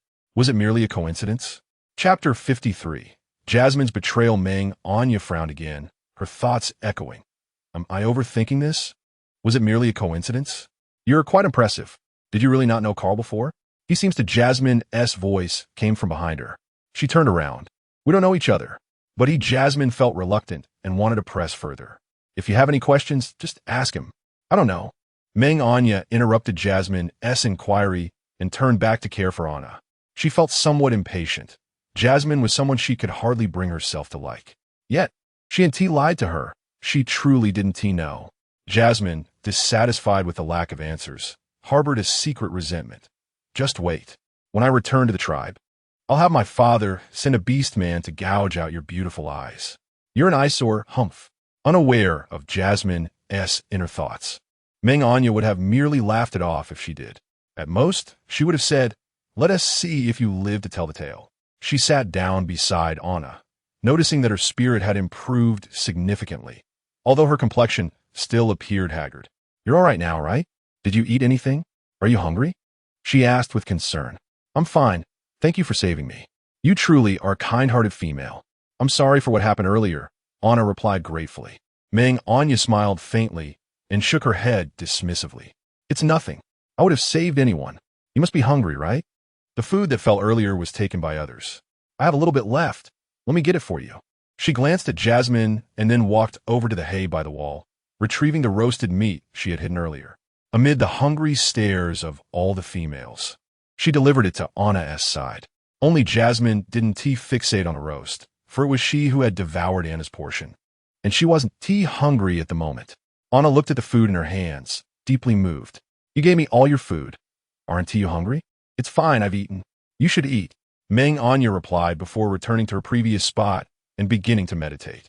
Anna cast a grateful glance at her, then devoured the food voraciously. Before long, voices drifted in from outside. "Lilo, what are you doing up at this hour?" It was Carl's voice. He had just fallen asleep when he was awakened again, his tone quite unfriendly. "Huh, I couldn't sleep, So I came out for a stroll and ended up here. A scruffy beast man, about 2 meters tall with a stout build and short hair, stood before Carl. Although his appearance was ordinary, the lewd expression on his face as he craned his neck inside was anything but casual. I understand. Of course, you could go ahead. I'm so sleepy. I'll catch a few more zas. Carl yawned, waved goodbye to Lilo, and lay down to sleep soundly. Lilo muttered, "What a pig," upon seeing how quickly Carl fell asleep, then stepped over him and walked inside. The cavern echoed, amplifying even the slightest sound, and the females, already within earshot, had overheard their conversation. A wave of terror washed over them as they exchanged fearful glances, their bodies trembling. They were all afraid Lilo would call upon them. For rogue beastmen cared only for their own pleasure, utterly disregarding the feelings of the females. For those who were taken for a prolonged duration, suffering was inevitable. In the beast world, rogue beastmen were considered outcasts, abandoned by the beast god, and they themselves believed it, hence never adhering to the beast goddess decrees. Trampling over females at will. Meng Anyan too had caught wind of their dialogue and could guess what might transpire next. Tension gripped her as she retrieved the Swiss Army knife from her space, coating it with a layer of poison. This venom was acquired during her first outing with the clan leader to gather fruits. Finally, it was of use. She gripped the knife tightly in her right hand, raised her left hand to dishevel her hair, and placed a few strands of straw on top, turning her head to face the wall. Silently, she prayed, "Please don't see me before long." Lilo entered. All the females held their breath, their hearts racing, hoping he wouldn't choose them. "You come here." Lilo scanned the room, but found nothing appealing until he pointed at Jasmine. "No, I don't want to go. I want to go." Jasmine retreated in fear, thinking how unfortunate it was that she was singled out among so many females. "What? Not going?" Lilo's temper flared at her defiance. "I want to go. I want to go." Jasmine's hair was seized, and she was yanked out. She screamed in terror. "My brother is the king of the Eagle clan, a 7-striped beast. He want to spare you." "Ha ha ha, the Eagle clan, as king? I've heard that enough times. Can't you come up with a fresher excuse? Even if you aren't lying, it's been so long that your scent has faded. Besides, the Eagle's sense of smell isn't that sharp." Lilo scoffed. "The Eagle clan is very far from here. How could the sister of the Eagle King possibly be here? At least think of a better lie." He didn't believe Jasmine's claims at all, dragging her by the hair as he headed outside. "No, there's a very beautiful female here. Can't you look for her instead? She's truly stunning. You'll definitely be enchanted upon seeing her." Desperate, Jasmine attempted to divert Lilo's attention towards Meng Anyan. Regret flooded her. Had she known this would happen, she would have quarreled with her brother and run away. Now, she wasn't even sure if she would return alive to the Eagle clan. "You're lying again. I've already seen everyone. There's no beautiful female here. Just you." Lilo glared at her, his eyes wide with menace, increasing his grip. "Oh, it hurts. It hurts." The sharp pain on her scalp brought tears to her eyes. "I'm telling the truth. If you don't believe me, just go back and see. You didn't notice her because she had her back turned. If she isn't there, then do whatever you want. I want to say another word." Lilo hesitated, wondering if he had indeed overlooked something. "No way. Fine, let's go back and check. If there's no beautiful female, as you say, I'll eat you." He threatened, his eyes wide. "Of course. I believe that once you see her, you'll definitely like her." "All right, I'll trust you this once," Lilo declared, dragging Jasmine back. At that moment, Meng Anyan had already overheard their exchange and cursed Jasmine's entire lineage in her mind. With her right hand tightly gripping the knife behind her back, she prepared herself for the impending trouble with utmost vigilance. Chapter 54. Perilous encounter. Her right hand, gripping the knife behind her back, was ready as she braced for the impending trouble. It's her. Jasmine was pulled in by Lilo, her eyes darting toward Meng Anyan, and she pointed at her excitedly. Lilo followed her finger, his brow furrowing. Smack!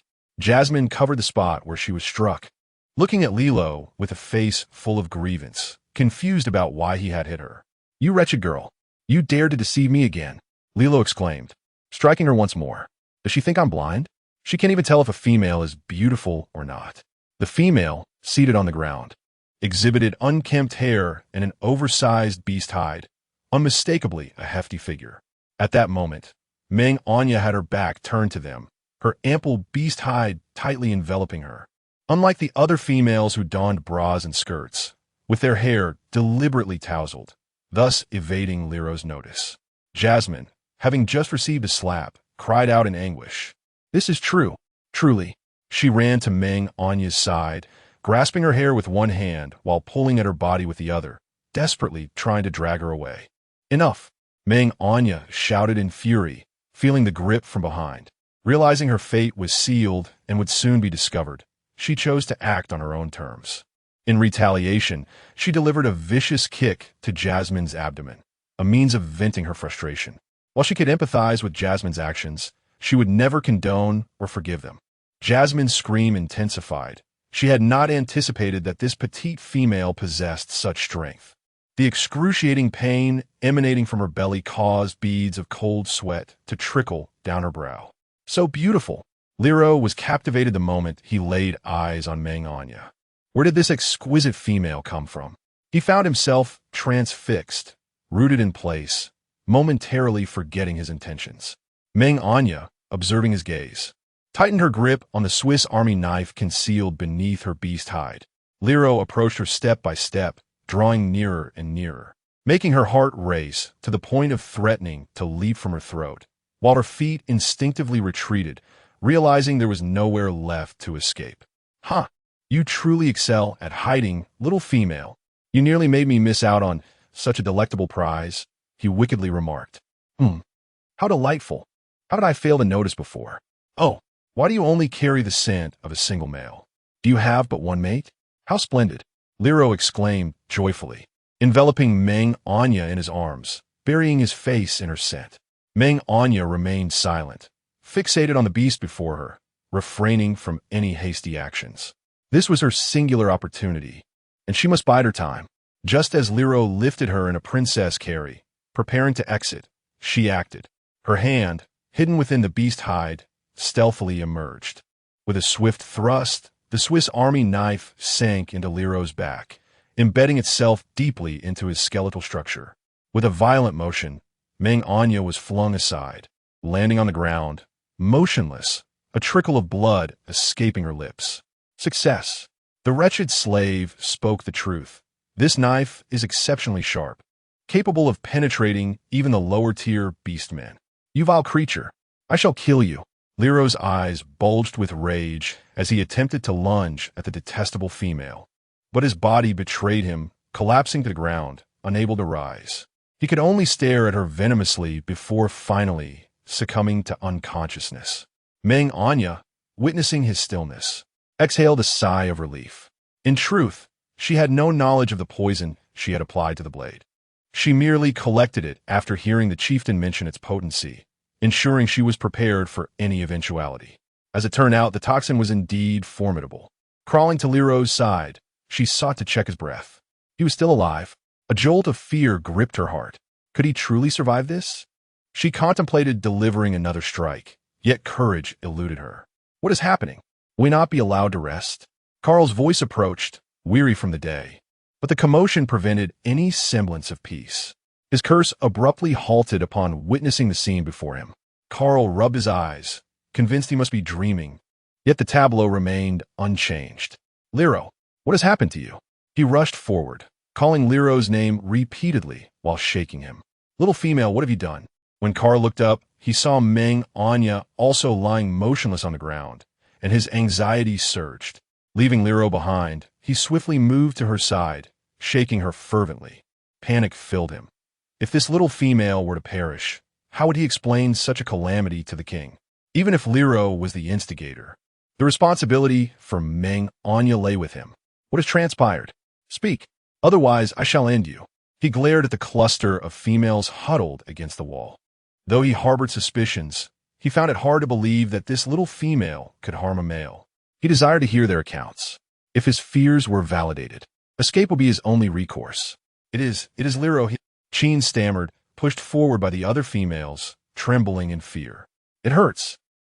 Her faint voice broke the oppressive silence of the cave. Carl bent down to examine her. Male beastmen possess night vision. "Are you all right? What has happened to you?" Meng Anya opened her mouth to speak, but was interrupted. Carl, you must help me kill her, kill her. At that moment, Lero regained consciousness, weakly imploring Carl. Was it you who inflicted this wound? Yes. Without further explanation, Meng Anya readily confessed. Kill her, kill her. Lero continued to chant. Carl, now angered, retorted, kill? Do you know who she is? She is the king's mate, a healer. If you wish to die, do not drag me into it. As he spoke, he withdrew the dagger from Lero's back. With a sickening sound, Lero fell unconscious once more. Carl brought the blade to his nose, detecting the scent of anesthetic. Did you coat the knife with anesthetic juice? Upon observing Carl's astonished expression, Meng Anya realized that the yellow substance was indeed anesthetic. She feigned innocence, nodding her head with exaggerated sincerity. Carl sighed, recognizing his inability to act against her. Well then, are you all right? Can you move? Yes. I have only sustained minor injuries. But I'm fine. Hearing this, he finally relaxed. As long as you are well, that is what matters. He then lifted Lero to carry him away. He could not allow him to die. Someone had to bear the brunt of this incident. If the king were to erupt in anger, it would not be a trivial matter, and someone must be the target of his wrath, lest the consequences befall him. Chapter 55. The firmament approaches now that the threat had departed. Meng Anya turned her gaze fiercely towards Jasmine. What is wrong with all of you? She demanded, noticing their ghostly expressions. Is there something on my face? She reached up to wipe her cheek. You are a healer? Qin asked boldly, astonished to find herself in the presence of the legendary healer, and such a beautiful one at that.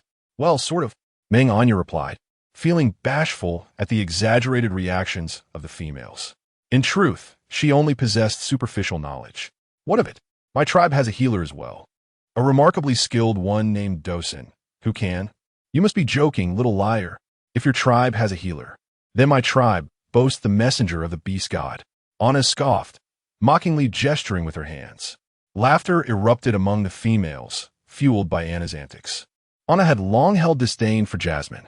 Though she was no exemplary female herself, at least she was forthright, unlike Jasmine, who was shrouded in deceit. You all, humph.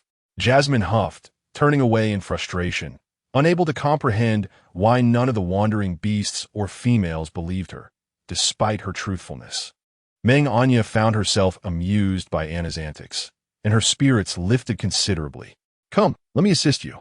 Your audacity is truly remarkable. If it were me, I would undoubtedly lack the courage to act in such a manner.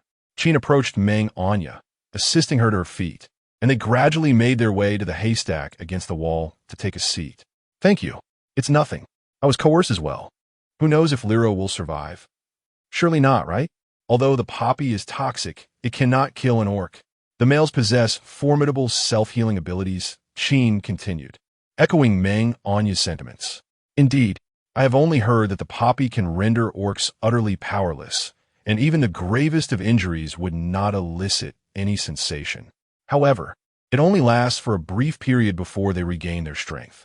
Nevertheless, the shaman's strike may incapacitate Lero for an extended duration. The shaman is truly formidable, unafraid even of the feral beasts. Indeed, all the females chimed in, their words mere flattery towards Meng Anya. After all, the shaman was a powerful figure. None could predict whether they might seek her aid in the future. Meng Anya merely smiled at their conversation, having gleaned another piece of information. The poppy. It is akin to modern anesthetics. It seems I must gather more of this poppy in the future. She absent-mindedly wiped the blood-stained Swiss Army knife, which she had retrieved after Carl had thrown it to the ground. Once she had cleaned the blade, she paid no mind to the other females and leaned against the wall, surrendering herself to sleep. She needed to recuperate, preparing for the impending escape. I wonder if Lero received the message. I hope nothing goes awry. She drifted into a hazy slumber. Seeing Meng Anya asleep, the other females ceased their flattery, and one by one, they succumbed to sleep as well. Just as dawn broke, a thunderous crash echoed outside, sending all the feral beasts into a state of panic. What is happening? What is happening? Jasmine was the first to awaken. Startled, she let out a shriek and gazed fearfully outside. Meng Anya was also roused by the sound. She felt no fear, for she understood that this was not thunder, but perhaps the heavens coming to her aid. Taking a deep breath, she grasped the knife from yesterday, preparing herself. Trouble, trouble. Orcs from the tribe are attacking our feral gathering. A loud cry rang out, and Carl stumbled up, dragged out by an orc before he could even fully open his eyes. Hurry, the king seeks you, the orc exclaimed, hastening away. Carl's mind finally cleared, and he followed, his expression grave, not uttering a word. Could it be that orcs were coming to rescue us? Oh, how wonderful! We can finally leave this place. Sheen cried with joy. It must be my brother coming to rescue me. He is the king of the eagle tribe. I knew he would come. Jasmine added, wiping away her tears. What? You are truly of the eagle tribe? An unknown female inquired. If that is the case, then Of course. I have said so all along. It's just that you all didn't believe me. You're just boasting. I can't believe that. I assert that it must be the shaman's kin coming to rescue her, right? After saying this, Anna shot a flirtatious glance at Meng Anyan, harboring a disdain for Jasmine, believing that the shaman also shared her sentiments. Meng Anyan remained silent, her thoughts consumed by the heavens. I wonder how he has fared these past few days. Is he in distress? Outside, a fierce battle raged. The heavens and the remnants of the slaves were locked in a life-and-death struggle, with sand and stone flying around, rendering the situation outside nearly impossible to discern. Gradually, the remnants began to falter, their efforts growing increasingly strained. Cough. I never anticipated that despite eliminating my scent, you would still manage to find me. I have truly underestimated you. You still have the presence of mind to speak. You should be more concerned about your own life. With a darkened expression, the heavens launched a relentless assault, radiating an aura of destruction. Had this been in the past, the powers of both the heavens and the remnants would have been evenly matched. However, human potential is boundless. In his urgency, anything could happen. He was now consumed with anxiety. Is Anya terrified? Has she been harmed? Has she gone hungry? Seeing defeat imminent, the remnants devised a cunning ploy. Ha ha ha! Rest assured, the little female is in my capable hands. Witnessing her weep beneath me is simply exquisite. Silence. A thunderous voice boomed. The heavens' eyes burned with fury. The mere thought of his little female enduring such treatment made his heart feel as though it were being torn asunder. Seizing the moment, the remnants recognized the heavens' instability and launched a targeted strike. Puffed. The heavens spat out blood, sustaining severe injuries, their attack power waning. The remnants, nearing collapse, seized the opportunity, exerting their last ounce of strength to flee. The injured heavens gritted their teeth, pursuing relentlessly. Seeing their leader flee, the other feral beasts scattered like loose sand. Those who could escape did so, while those who failed to flee would remain forever. Chapter 56. Relocation. The other feral beasts, witnessing their leader's flight, scattered in disarray, fleeing without resistance and suffering heavy casualties at the hands of the tribal orcs. Kal, you and Lero take the females and hide them. I will draw them away. The remnants, fleeing towards the cave, encountered Carl and issued commands. Understood. Carl responded with a single word before turning to run back. After completing his orders, the remnants also dashed in another direction. Inside the cave, where the females were confined. Shaman, do you think we can escape? My tribe has been destroyed by the feral beasts. All the male orcs have perished.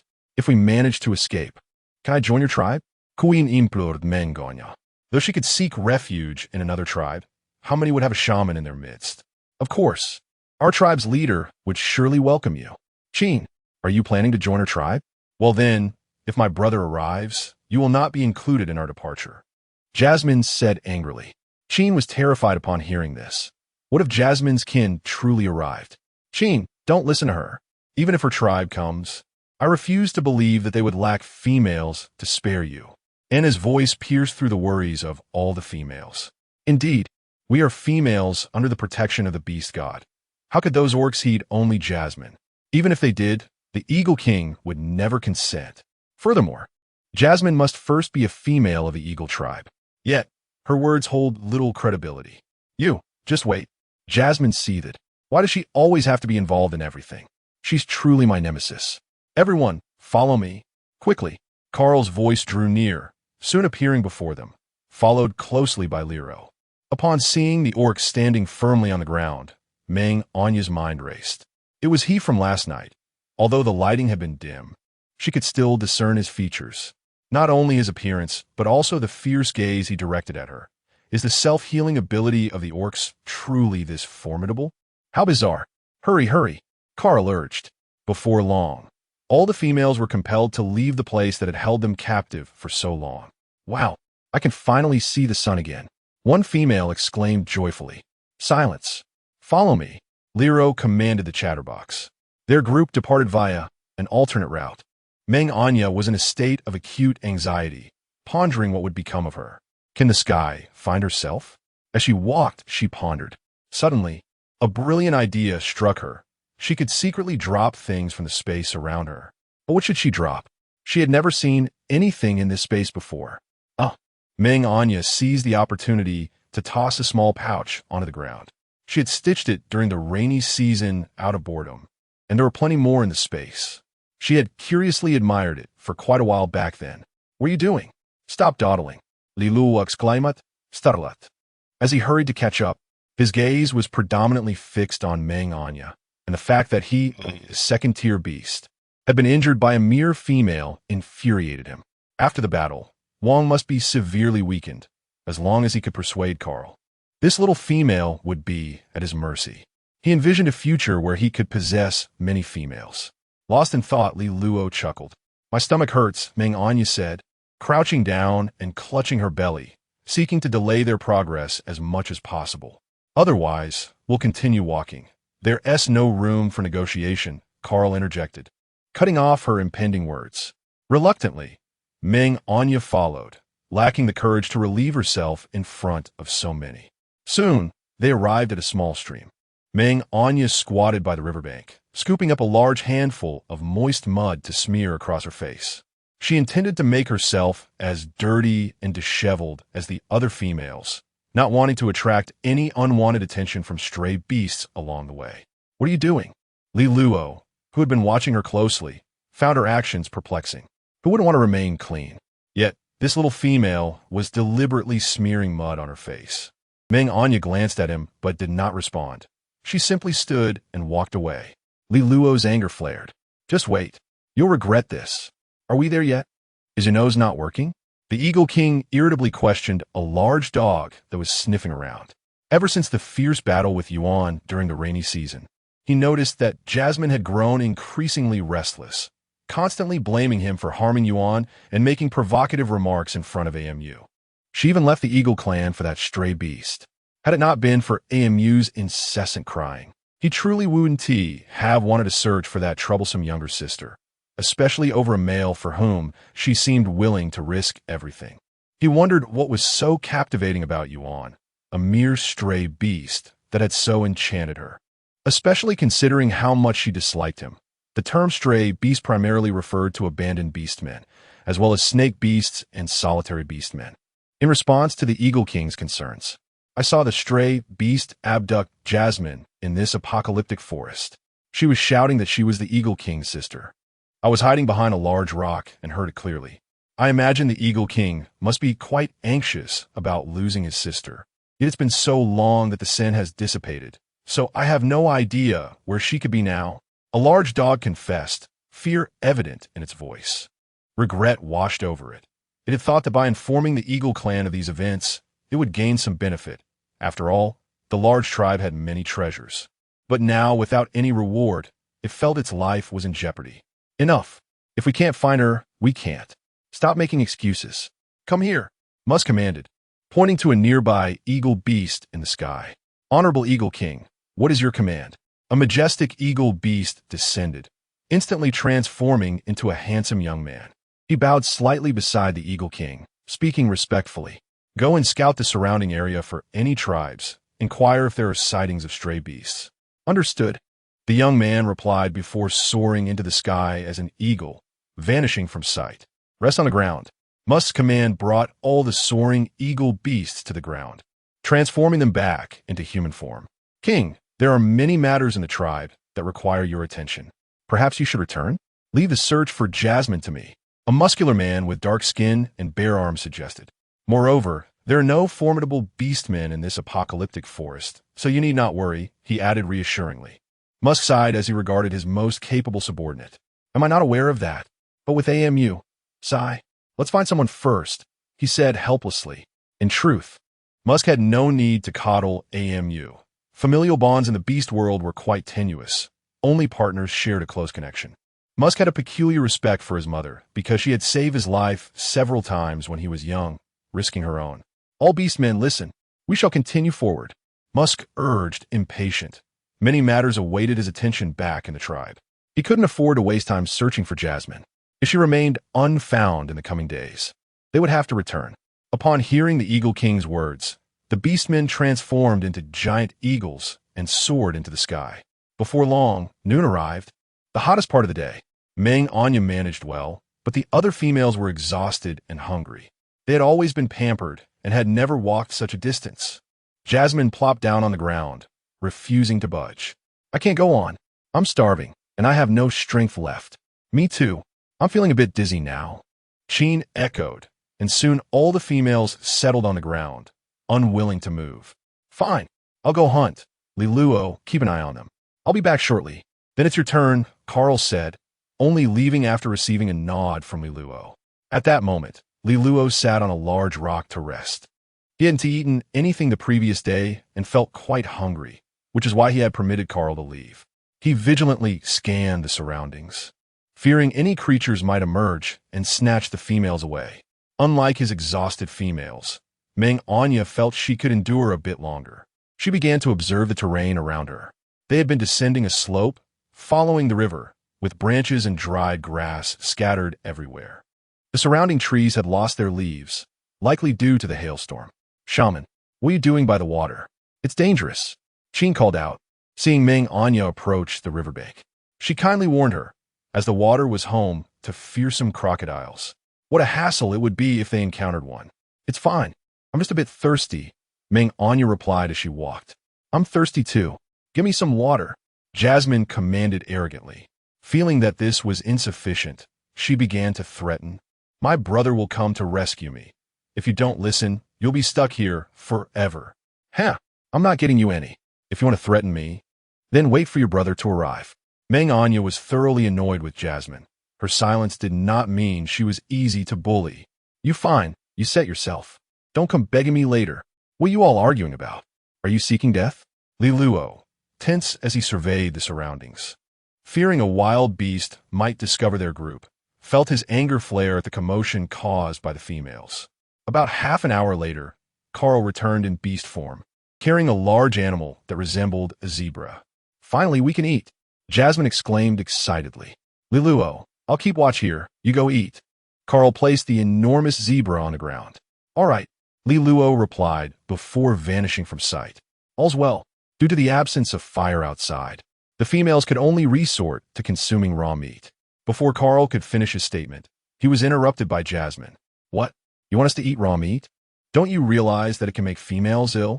Either don't eat, or eat this. It's your choice. Carl, growing impatient, found it burdensome to carry the food back only to face such picky attitudes. How had he managed to endure such finicky behavior before? Upon hearing Carl's words, all the females, except for Meng Anyan, began to eat the raw meat.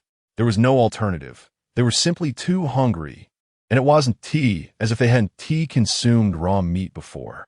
When the tribe's fire had extinguished, they had eaten it without hesitation. Ugh, Meng Anyan couldn't hold back as she watched them put raw meat in their mouths and ended up vomiting. How revolting. How could she, a modern individual, accept this? What is wrong with you, little healer? Are you unwell? Seeing Meng Anyan's expression, Sheen thought she might be sick. Doesn't eating this give you a stomachache? She inquired. Of course, but it's better than starving to death, right? During the winter, tribes without fire have to eat like this. Haven't you experienced it? Sheen was curious, wondering if the healer's tribe was a large one, given her ignorance of such matters. All right, I haven't had that experience. However, I have a method. What? Meng Anyan teased. You'll find out soon. However, I'm not sure if it will succeed. After saying this, she began searching for something under Sheen's curious gaze.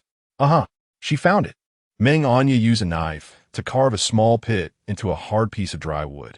Then she found a softer dry stick and sharpened one end before starting to drill for fire. The other females stopped eating meat and gathered around Meng Anyan, puzzled about her intentions.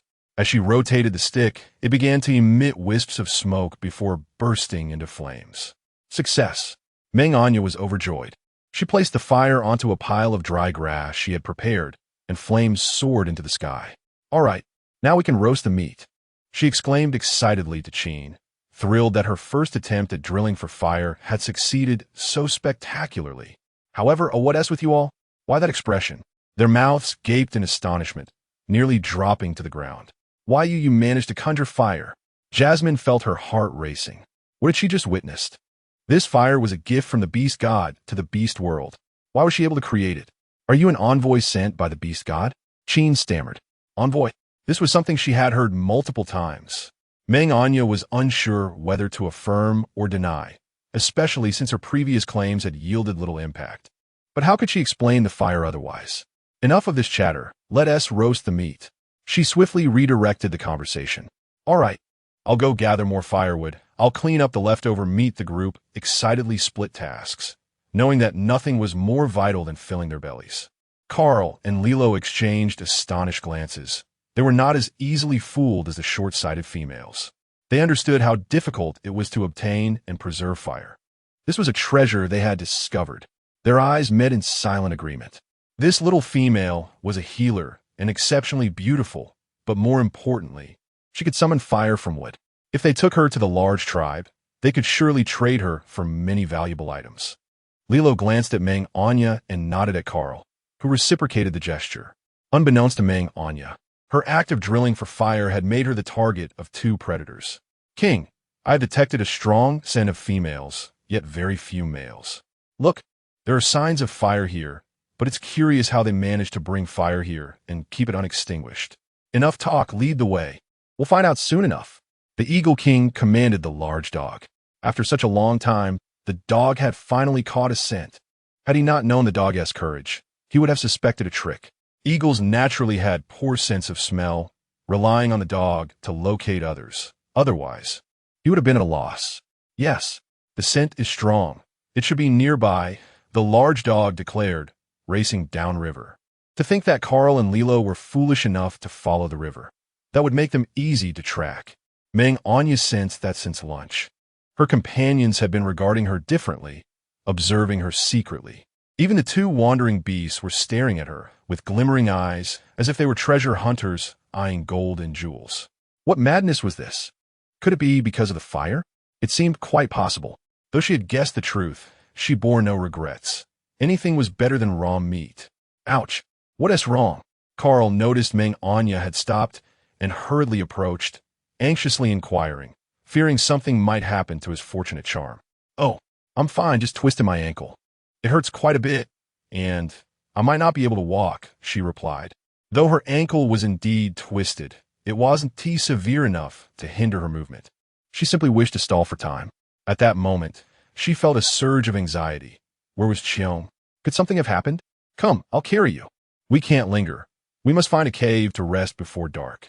Otherwise, it will be dangerous, Carl said, squatting down to carry her.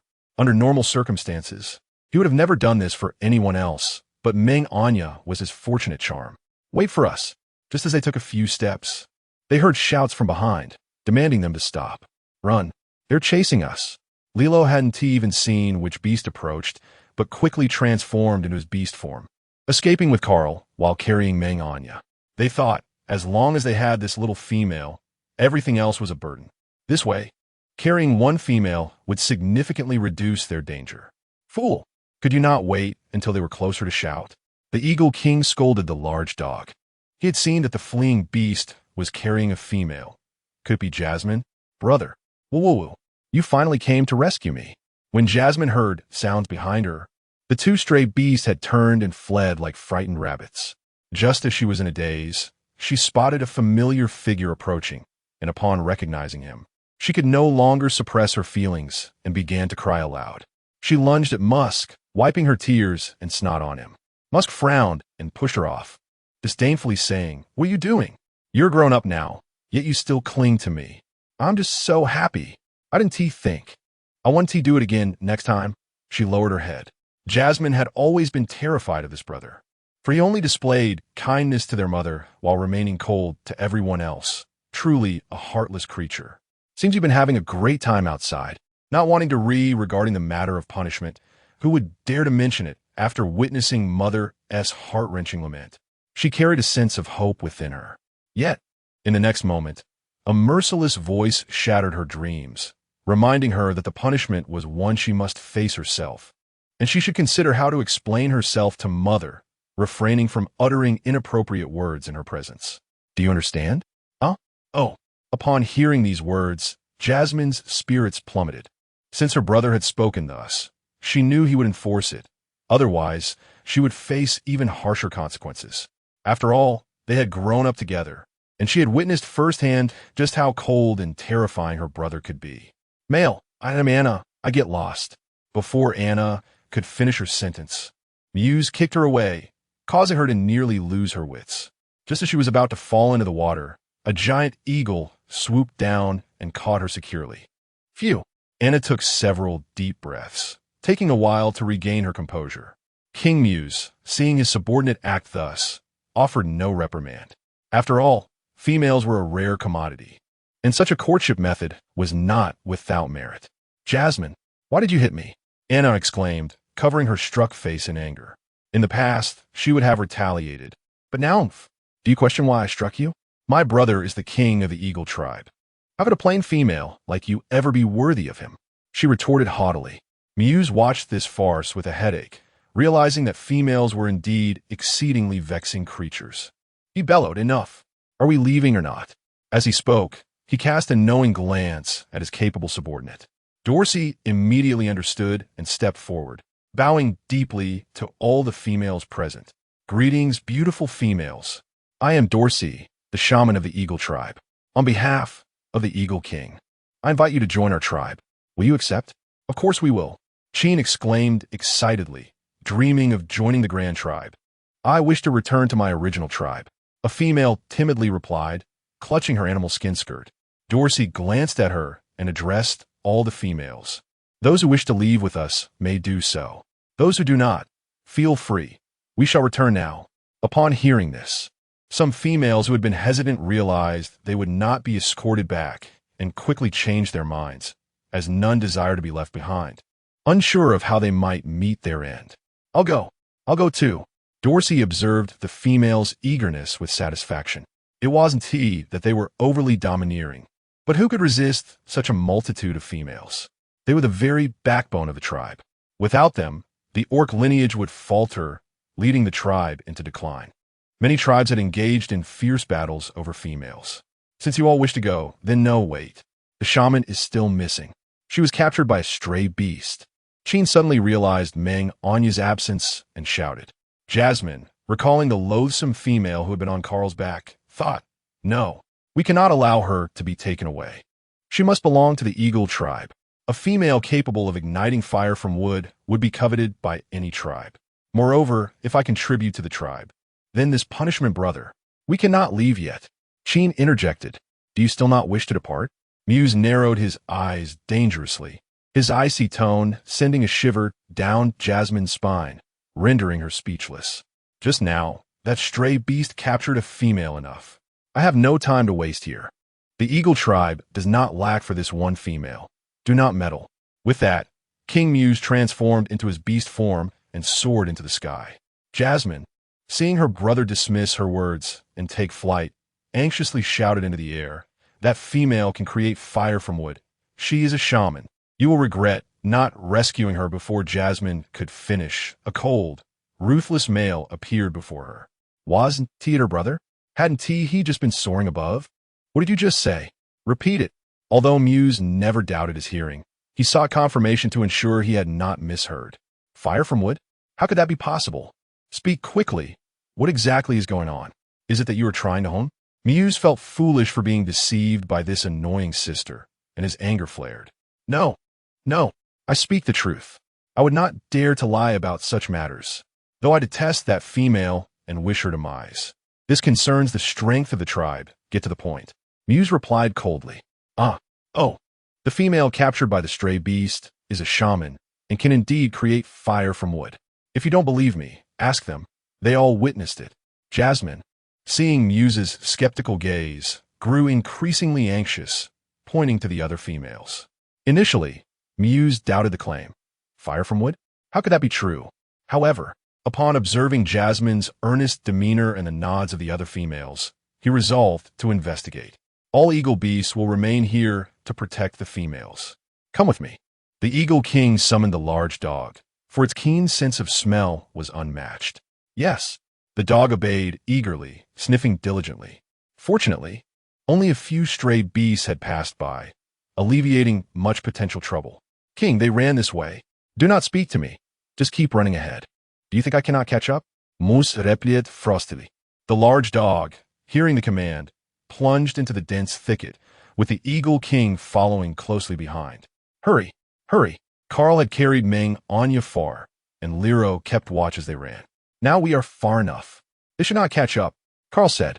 Lero, unconvinced, replied. I have heard tales of the formidable males from the Qianwu tribe. This distance is hardly enough for them to tire. We cannot rest here. Night is approaching, and we are but two marked beasts. What if we encounter danger? We must find some scent-masking herbs and a cave to rest in. Lero analyzed seriously. Carl agreed, nodding in assent. Hey, do you want to hear my opinion? At that moment, Meng Anyan, still a bit dizzy, felt much better than before. She was particularly exasperated with herself. Had she known it would come to this, she would not have complained about her aching feet, resulting in their current predicament. What opinion could you possibly have? Don't play tricks, Lero retorted, having long been wary of the cunning female. Meng Anyan, undeterred by Lero's skepticism, declared just now. You all turned and fled at the mere sound of Beastman speaking. Yet did you see who those Beastmen were? I certainly did not. At that distance, she had not seen any of them clearly. However, she was certain that none of them were the ones she longed for day and night. What? You have not seen them? Then could they not be from your tribe? Do not trust her. She is as sly as a red fox, merely attempting to buy time. Lero, ever astute, had anticipated Meng Anyan's trickery. Upon hearing Lero's words, Carl found them reasonable. Then let us proceed, as you suggest. After concluding, they divided their tasks and swiftly completed them. Inside the cave, there was some dry hay. Make yourself comfortable on this, Carl instructed Meng Anyan. Lero observed Carl's attentiveness, his lips curling into a sardonic smirk. What a fool, he thought. He had initially intended to mate with her at this moment, but the sight of the young female's dirt-streaked face extinguished any desire. Perhaps I should wait until tomorrow when she is washed up, he mused. Nevertheless, he felt the urge to frighten her. Known for his vindictiveness, he could not let the female who had embarrassed him go unpunished. He approached Meng Anyan with an eerie chuckle. What? What are you doing? Carl, help me. Meng Anyan, resting, sensed danger upon hearing Lero's sinister laughter and quickly called for assistance. Lero, what are you doing? Our situation is perilous. We cannot mate now. What if other rogue beasts catch our scent? Carl immediately intervened, trying to thwart Lero's intentions. Get away from her. This is none of your business. I just want to teach her a lesson. No, she is too fragile. What if you harm her? Carl's genuine concern surfaced, for if Meng Anyan perished, his dreams of fortune would vanish. Observing their argument, Meng Anyan suddenly had a clever idea. She feigned distress and said to Carl, Lero dislikes me. He wants to kill me because I previously harmed him. You mustn't let him succeed. Silence. Lero shouted angrily at Meng Anyan. Don't kill me. I promise I won't do it again. She whimpered, quickly retreating behind Carl. Her grip on his arm trembled, yet her eyes betrayed no fear. Carl, do not be deceived by this cunning female, Lero warned, taking deep breaths to maintain his composure. Enough, Lero. Do not trouble the young female. After all, she is quite valuable to us.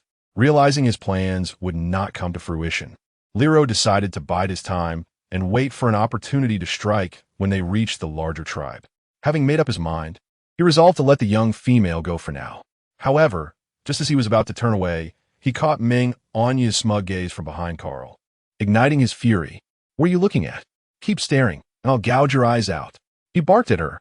Then, without waiting for Carl's response, he lay down on a pile of hay to rest. Carl is such a fool. utterly captivated by that female.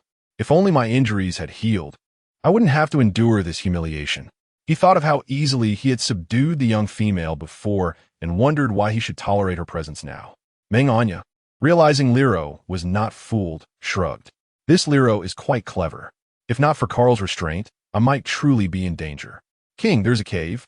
Let's explore it, came the voice of a large dog from outside the cave. Startled, Carl and Liro sat upright, their gazes instinctively drawn to the cave entrance. Strange. The scent around here was supposed to be neutralized. The entrance was blocked by a large stone. How could they find us? Suddenly, the stone blocking the cave was pushed aside, exposing Meng Anyan and the two others to Musk. You have made my search quite easy, little female. His cold voice sent a chill through the cave. Meng Anyan gazed at the man illuminated by the moonlight. It was the night of the full moon, and the entire beast world was bathed in its azure glow. Taking advantage of the light, she scrutinized the imposing figure before her. He seemed much taller than most, likely over 2 meters. The moonlight revealed his muscular torso, clad only in a beast skin around his sensitive areas.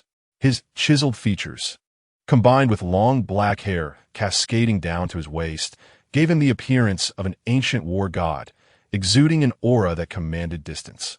Meng Anyan stood, momentarily mesmerized but remained unperturbed, merely admiring his presence. Musk regarded the mud-streaked female with disdain. So small, is she even of age? And so filthy. Is she truly the healer that Jasmine spoke of? I feel deceived. He frowned deeply, for he detested anything dirty. Noticing Musk examining her, Meng Anyan decided to greet him. Hi there. She smiled brightly. Unbeknownst to her, had she known Musk regarded her as filthy, her smile would have faded dramatically. Musk did not respond to her greeting, merely standing in silence. King, those 2 beasts are the ones who escaped today. Although they used odor-neutralizing herbs, they can still be detected upon close proximity. Indeed, I have heard you are a healer. Can you truly ignite fire upon wood? Musk asked, directing his inquiry toward Meng Anyan, though he held little hope. Meng Anyan opened her mouth to respond, but Liro interjected, yes, she can ignite fire on wood. I witnessed it myself, and we intend to present her to the esteemed Eagle King. At this point, Liro had surmised Musk's origins, for the aura he exuded was overwhelmingly powerful, compelling him to submit without resistance. This presence was unmatched by that of the Wild Boar King's remnants. Moreover, recalling Jasmine's previous words, he began to realize that they might indeed hold truth. You are clever. Too bad you are only a second-tier beast and still a rogue. Musk cast a disdainful glance at Liro, unworthy of being considered his adversary. He couldn't be bothered to kill him. Leave. Liro, overwhelmed by Musk's pressure, was drenched in sweat. Hearing Musk's command was like a reprieve, and he scrambled away. Seeing Liro flee, Carl also wished to escape, but hesitated. Does the Eagle King want me to leave, or both of us? He was torn, beads of sweat dripping from his forehead, paralyzed with fear. Are you not leaving? Do you wish for me to throw you out? Go, go. Upon hearing the Eagle King's words, Carl felt a surge of relief and attempted to rise, but his legs had lost all strength. Terrified, he collapsed to the ground. What should I do? Should I crawl out? He pondered, and indeed, he began to do just that. Anything was better than remaining here, for what if the Eagle King changed his mind and decided to kill him? Meng Anyan, initially observing Liro's reaction, was taken aback when she saw Carl crawling out. This Eagle King is truly formidable. They are terrified. Eagle King? Jasmine? Suddenly, she recalled Jasmine's earlier words, realizing that the Eagle King might indeed be her brother. With that thought, her fondness for him dissipated. If they were siblings, their temperaments must be alike. Given Jasmine's nature, her brother would likely not be any better. Had he merely been putting on an act? Meng Anyan instinctively forgot Liro and Carl's departing reactions. For lacking any strength, she could not perceive the overwhelming pressure emanating from the Eagle King, only sensing his formidable presence. Little female, come with me, Musk stated tersely, turning to leave, with a large dog following closely behind. However, after taking several steps, he paused, looking back to say, Aren't you coming? Meng Anyan, upon hearing his arrogant voice, couldn't help but curl her lip in disdain. TCH, what are you pretending for? I'm not going anywhere.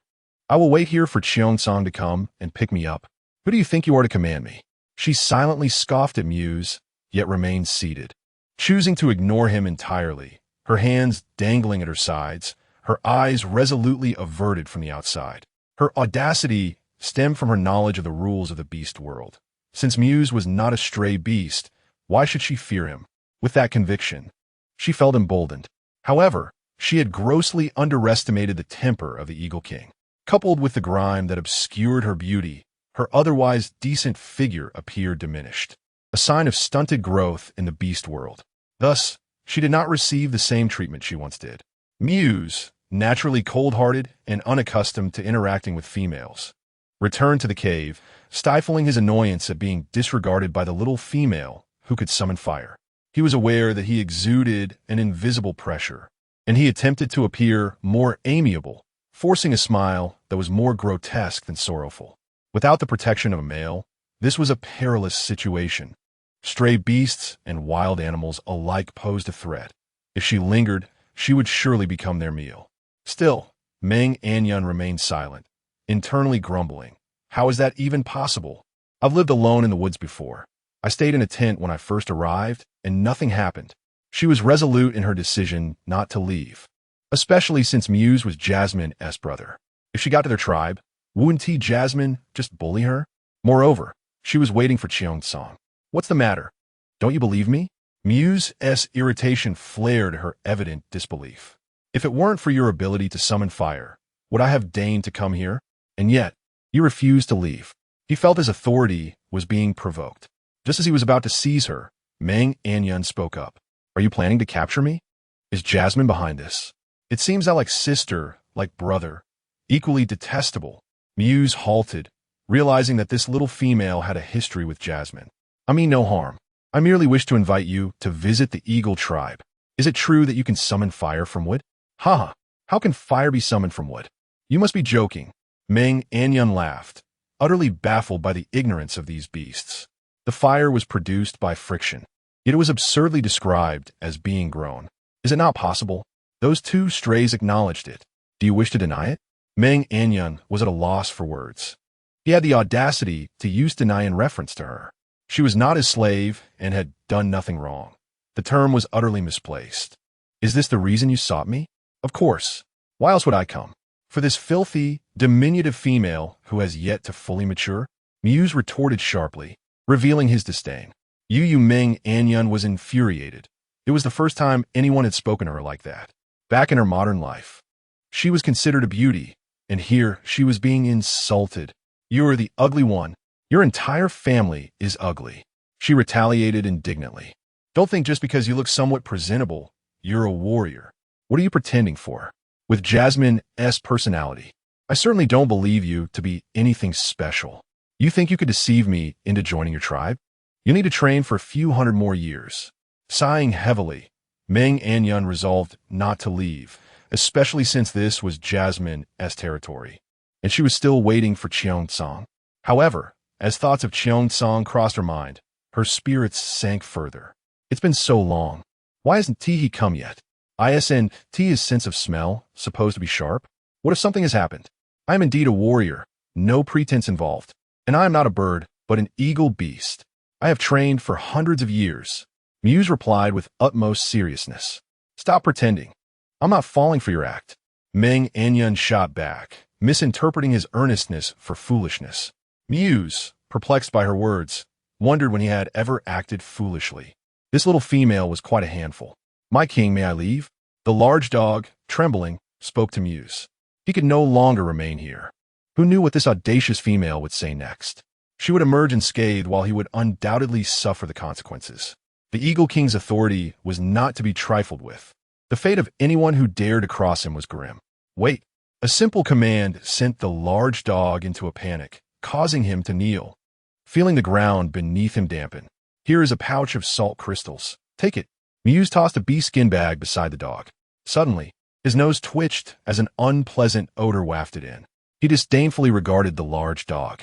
Useless wretch, begone. Why, yes. Thank you, my king, the dog exclaimed, hastily grabbing the bag and fleeing. He ran far until he felt safe enough to stop. The Eagle King was indeed fearsome.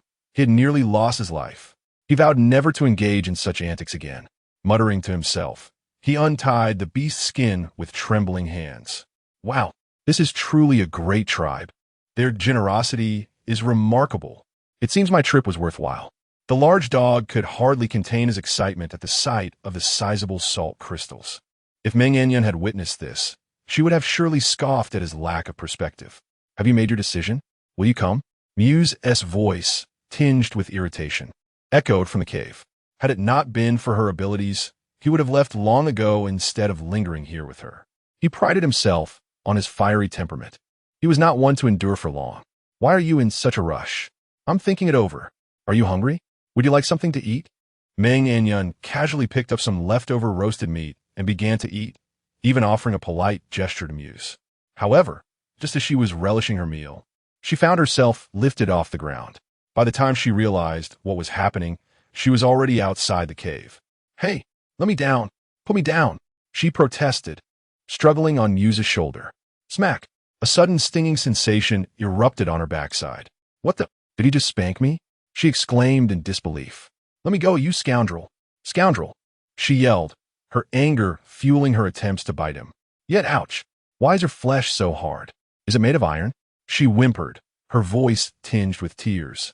She had bitten him with considerable force, yet he remained unscathed, while her teeth ached. The prospect of facing such a sturdy opponent left her feeling utterly hopeless. Now, it is truly a moment of despair, for he is as unyielding as flesh can be. What hope does she have?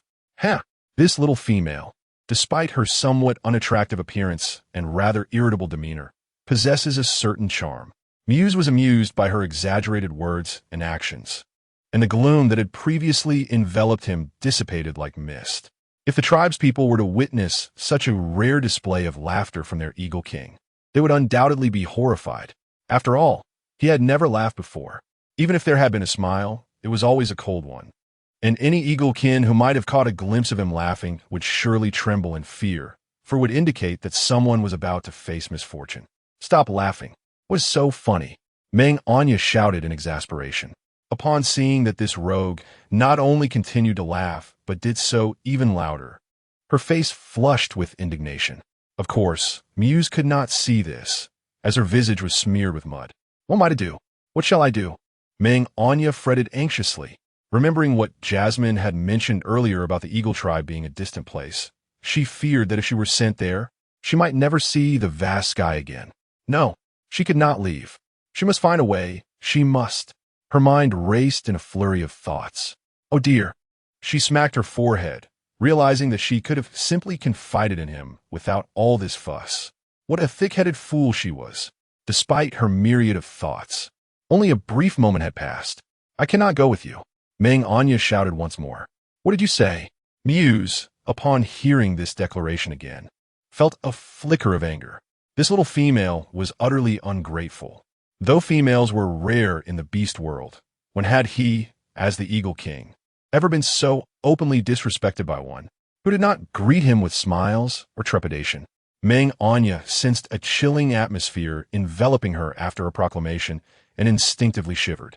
I cannot go to the Eagle tribe because I was captured by a stray beast, and my mate is yet to find me. I must wait for him to come for me.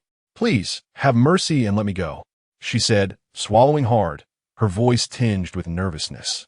In her heart, she thought, this so-called Eagle King is truly tyrannical, rivaling even the stray beasts.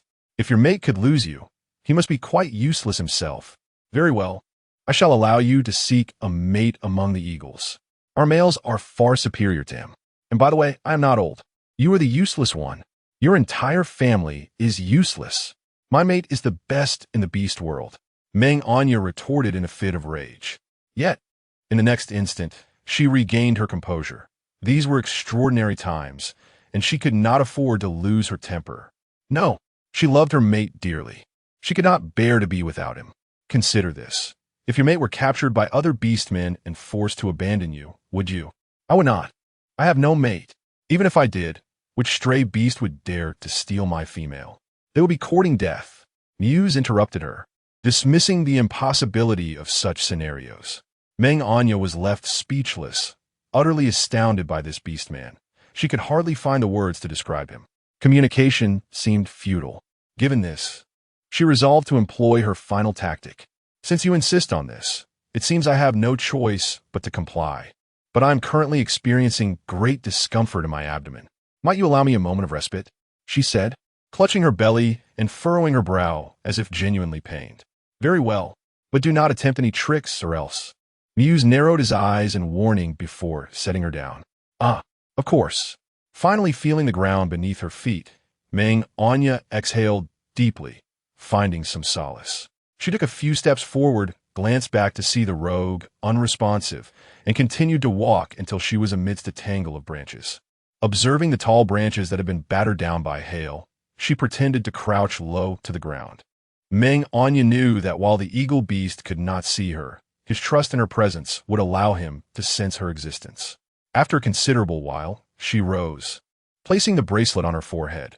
With a thought, a steaming plate of stir-fried bamboo shoots and meat materialized before her. Looking at the dish, she sighed. I haven't even had the heart to eat yet. Now we'll go to that scoundrel known as the Eagle King. She then retrieved several small yellow fruits from her storage, her entire supply of hemp fruits, and decided to give them all away. Meng Anyan squeezed the juice from the 4 hemp fruits into the dish and stirred it with a twig. Done, she exclaimed with delight. Initially, she had considered keeping 1 hemp fruit, but the imposing presence of the Eagle King dissuaded her. Better to be safe. I'm back, she called out as she approached Muse slowly. Muse immediately noticed the peculiar bowl she held, from which wafted enticing aromas.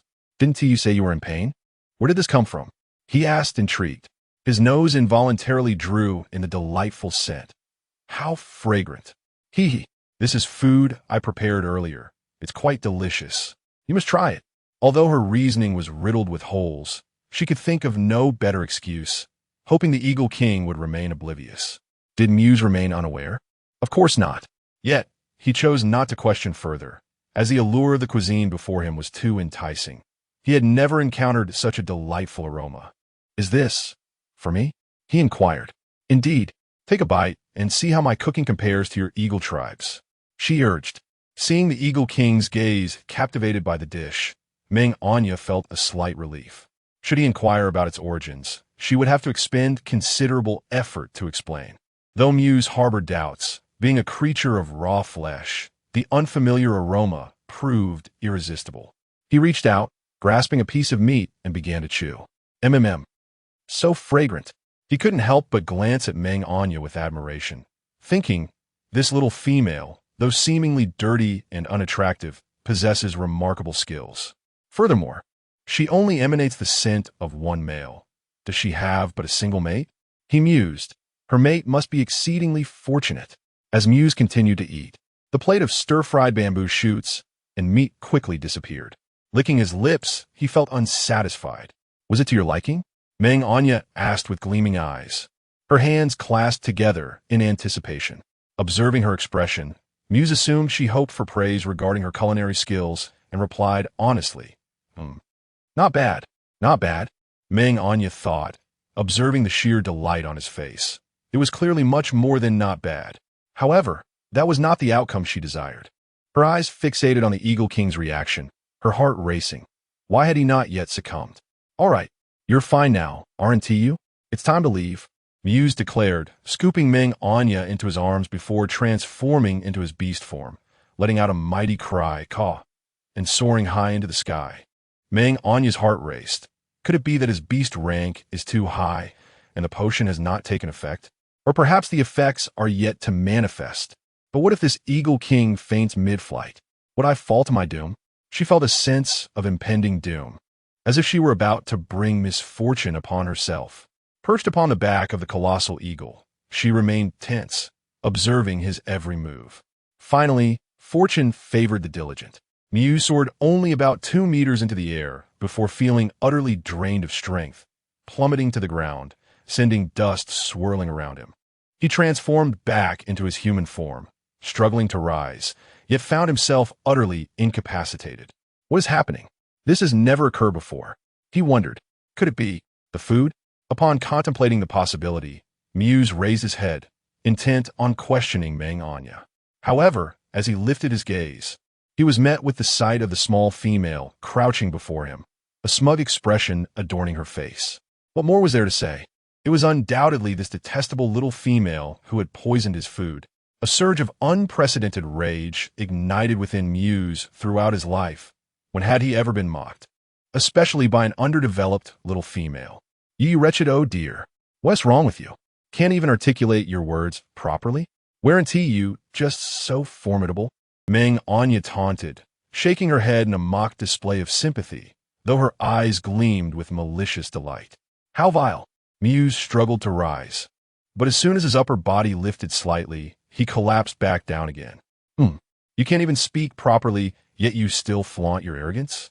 It seems I underestimated the dosage I administered. I will kill you. Muse began to utter, but before he could finish, his vision blurred, and he fainted. You think you can kill me? You ought to worry about yourself first. At that moment, Meng Anyan felt a swell of satisfaction. She kicked Muse in the face, relishing the thought of him having bullied her. Now he had fallen into her hands.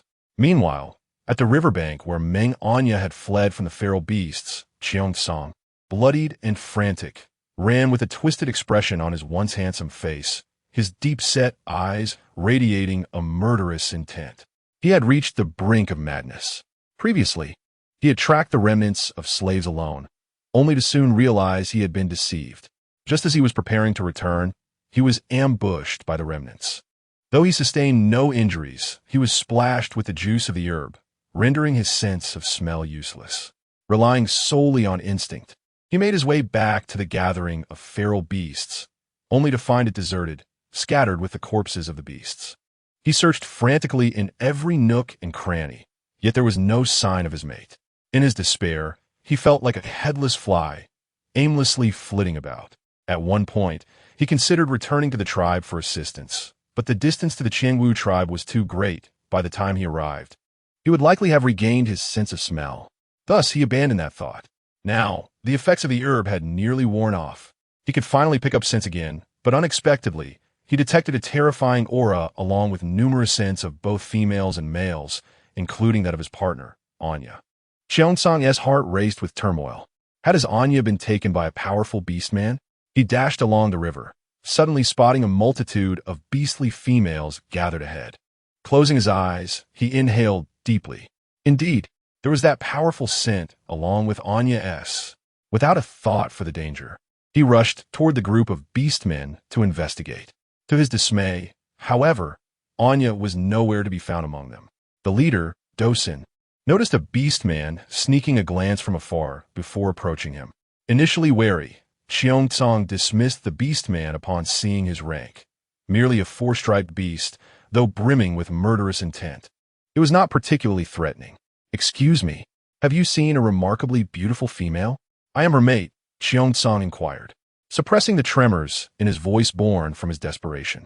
The scent of Anya lingered in the air, yet no one was present, and the beastman exuding that formidable aura was absent. Although the beasts around him were powerful, they paled in comparison to that potent presence. "Are you referring to that little female shaman?" Cheongsong's heart sank as Qin immediately thought of Meng Anyan. Molly shot Qin a disapproving glare. "What nonsense are you spouting? There is only one shaman here, and that is Dosin. Ridiculous. What if this beastman is from that little female-s tribe, looking for her? What will happen to the eagle tribe's fire seed?" Seeing one female hesitating and another exuding arrogance, while the others bowed their heads in silence, Cheongsong formulated a plan. Surely, they had encountered Anya, but were too afraid to speak. With the realization that both Anya and the powerful beastman were absent, Cheongsong's mind spiraled with conjectures, causing him to tremble. After a long pause, he sighed, "Very well. Since I lack the ability to protect Anya, it may not be so bad for her to find a strong male. As long as she does not abandon me, that would suffice." Cheongsong thought humbly. He had never truly expected what Meng Anyan had once said about only needing one male, for she was so intelligent, beautiful, and kind. Even if she had no intentions of pursuing other beastmen, she would inevitably attract their attention.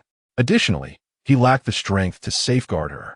Reflecting on his inadequacies, He felt an unfamiliar wave of inferiority wash over him. He was utterly useless, unable to even protect a female. What was his worth? Wandering aimlessly, he suddenly slapped himself. Damn it! Regardless of Anya's situation, she is my lifelong mate. I cannot give up until I find her. What if that powerful beast man is a feral beast? Perhaps that is why those females were too afraid to speak. No, Anya may be in danger. Even if she were to fall for a powerful beast man, I must ensure her safety. Cheongsong steeled himself and set off once more. Molly, why didn't you let me speak about the shaman? Qin queried, perplexed. That beast man didn't seem malevolent. His forlorn expression as he left made me feel so sorrowful. Molly shot Qin another disdainful look, replying with a mix of indignation and sarcasm. That little female belongs to the Eagle tribe. How could we allow another tribe to take her? Not even her mate. Chapter 64.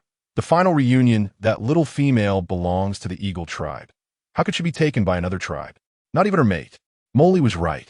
Since she was already a member of the Eagle tribe, she ought to consider the tribe's welfare. Only with a stronger Eagle tribe could they ensure a better, safer existence. Dosen addressed Qin, yet his gaze swept across all the females present, the implication unmistakable. Though he typically held disdain for such matters, the current situation was different. The fire seed was of utmost importance to any tribe. Without it, females could not survive, and the consequences of a tribe losing its females were dire. By the way, is that little female who can kindle fire truly a shaman? Dosen inquired curiously, glancing at Molly. Though he harbored some skepticism, intelligent, beautiful, a shaman, and able to kindle fire, how could one female possess all these traits? Does such a female truly exist in this beastly world? Indeed, the feral beasts have said as much. Moreover, Anan, who was beaten by the feral beasts, was healed by that little female. If you don't believe me, ask Qin. Molly pointed to Qin. Dosen's gaze shifted to Qin, who confirmed her words, further heightening his anticipation of meeting the little female. If she were truly as beautiful and capable as Molly described, then Dosen found himself lost in fantasies about the little female until he was jolted back to reality by someone shaking him violently. Dosen? Huh? What's wrong? Is there an issue? He looked at Molly, who had been shaking him. Is there an issue? What are you thinking? Answer my question. Molly urged anxiously. Feeling somewhat embarrassed, Dosen clenched his fist in front of his mouth, clearing his throat. Could you please repeat that? I was lost in thoughts about the tribe, so I didn't pay attention. Oh, I see. Jasmine, unperturbed, repeated her earlier words. I informed my brother about this female. If I bring her back, would that count as a contribution to the tribe? In that case, might my brother forgive my transgressions? This concern weighed heavily on Jasmine. Otherwise, she would never have considered bringing back a female she despised, especially one that could jeopardize Sister Yaira's standing. Rest assured, if that little female is indeed as formidable as you claim, I, Dosen, shall take it upon myself to absolve you of your punishment. Your brother will likely have no objections, Dosen declared, thumping his chest. He possessed such authority, as all shamans within the tribe held a certain power. Their status transcended the typical hierarchy found in any tribe, though they were cautioned against overstepping their bounds. Really? That is simply wonderful. Thank you, esteemed shaman, Jasmine exclaimed, jumping with joy, even uttering the respectful title she typically withheld. At that moment, a piercing eagle's cry sliced through the air, descending upon Jasmine and the others before transforming into the form of a naked man. He wrapped a beast hide around himself, surveyed the surroundings, and upon finding no sign of the Eagle King, approached Dosen and bowed respectfully. Esteemed shaman, our tribe has received a covert message. The Cheetah clan intends to ambush us in the coming days. It is Yarada who has sent me to deliver this warning. What? How could this be? Dosen's expression darkened. Understood. First, escort these females back. The remaining males shall split into 2 groups to fly, protecting the females in the center. I must seek out the Eagle King. Dosen organized the tasks with precision, and silence enveloped the area as everyone complied with his commands, including Jasmine, who obediently climbed onto the eagle's back. Soon, the lively riverbank was left with only Dosen, who began his search for the Eagle King. Meng Anyan, having vented her frustrations on Muse, turned to leave, but after a few steps, she hesitated and returned. No, while you may be quite bothersome, your life is not forfeit. What if a beast were to devour you here? That would weigh heavily on my conscience, she muttered, propping Muse up and then pulling him backward with all her might, attempting to drag him to the cave. Yet, her aspirations clashed with reality. Despite her efforts, she could only manage to move him a meter away. Exhausted, she wiped the sweat from her brow and kicked Muse lightly. Are you a pig? So heavy. Perhaps I should just leave you here as a feast for the beasts. Though she spoke such words, she could never truly abandon him. He was alive, after all. Yet what could she do? The effectiveness of the tranquilizer was uncertain, and she had already wasted precious time dragging him. If she lingered any longer, it would be impossible to escape when the Eagle King awoke. Perhaps I should cover him with branches? Ultimately, she could only leave his fate to chance. In the distance, the roars of various beasts echoed, accompanied by the rustling of branches and the sounds of small animals and insects, creating a chilling atmosphere within the dense forest. A shiver ran down Meng Anyan's spine as uncertainty crept in. Would she be devoured by a beast if she continued on this path? Another roar pierced the air, causing her hand to tremble, and the branch she held fell to the ground. Quickly, she covered Muse with the branches and found a hiding spot for herself, ensuring to cover her own body with leaves for extra protection. Anyan, where are you? Where? Following the roar was a frantic call, and upon hearing it, Meng Anyan's tears streamed down her face, as if she had found her anchor. It's him. He has come to find me, she sobbed, barely able to articulate her words in her excitement. Fearing that the heavens might not hear her, she shouted even louder, here, here.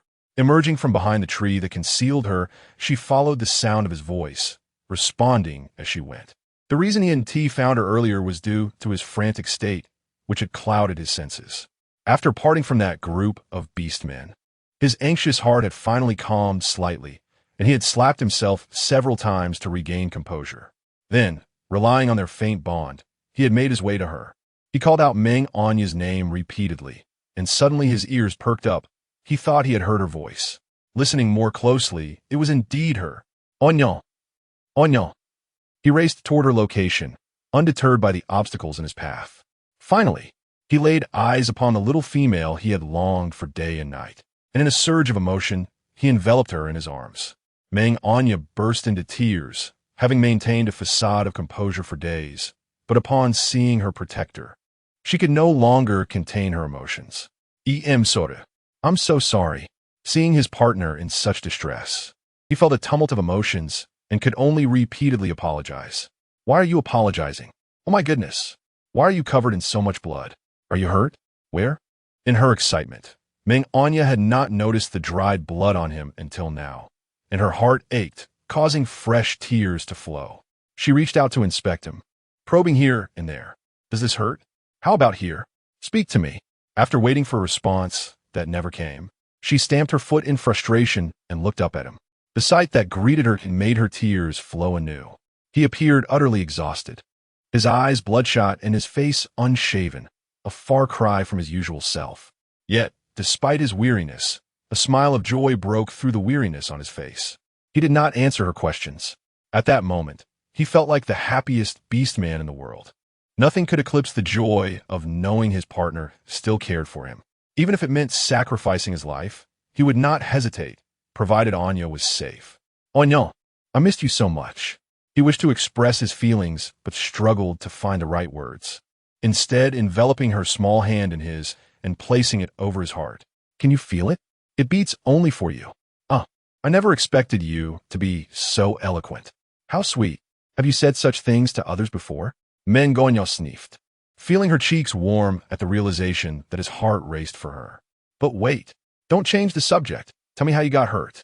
She quickly shifted her focus, reminding herself of the gravity of the situation. I had never sought the favor of other females. That is not what I meant to ask. Meng Anyan interrupted the anxious Cheongsong directly, saying she wouldn't fall for that again.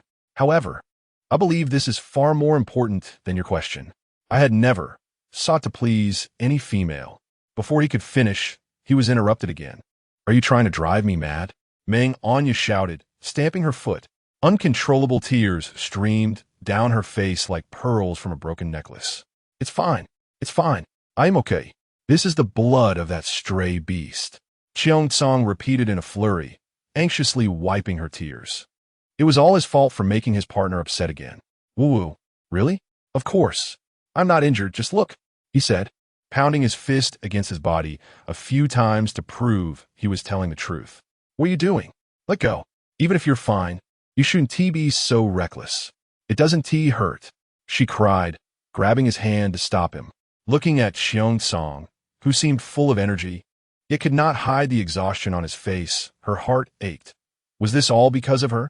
Meng Anyan hugged his waist, nestling in Cheongsong's embrace, feeling utterly secure. It's all my fault for losing you and only finding you now, she said remorsefully, having even contemplated harming herself over the past few days. Since you acknowledge your mistake, you must accept punishment. Meng Anyan began to act coy. All right, as long as you don't abandon me, I will accept any punishment. Is this about the powerful beast man? Powerful beast man? Cheongsong suddenly realized something. Although his partner bore the aura of a powerful beast man, it was clearly an external influence. Not the bond aura. She still only carried his bond aura. What is going on? He chuckled foolishly, despite his confusion. What are you laughing about? Didn't you just say you'd accept punishment? Meng Anyan teased, looking at him with her wet, innocent eyes, utterly disarming him. It melted Cheongsong's heart. Forget about punishment. He would likely go through fire and water for her, without a second thought.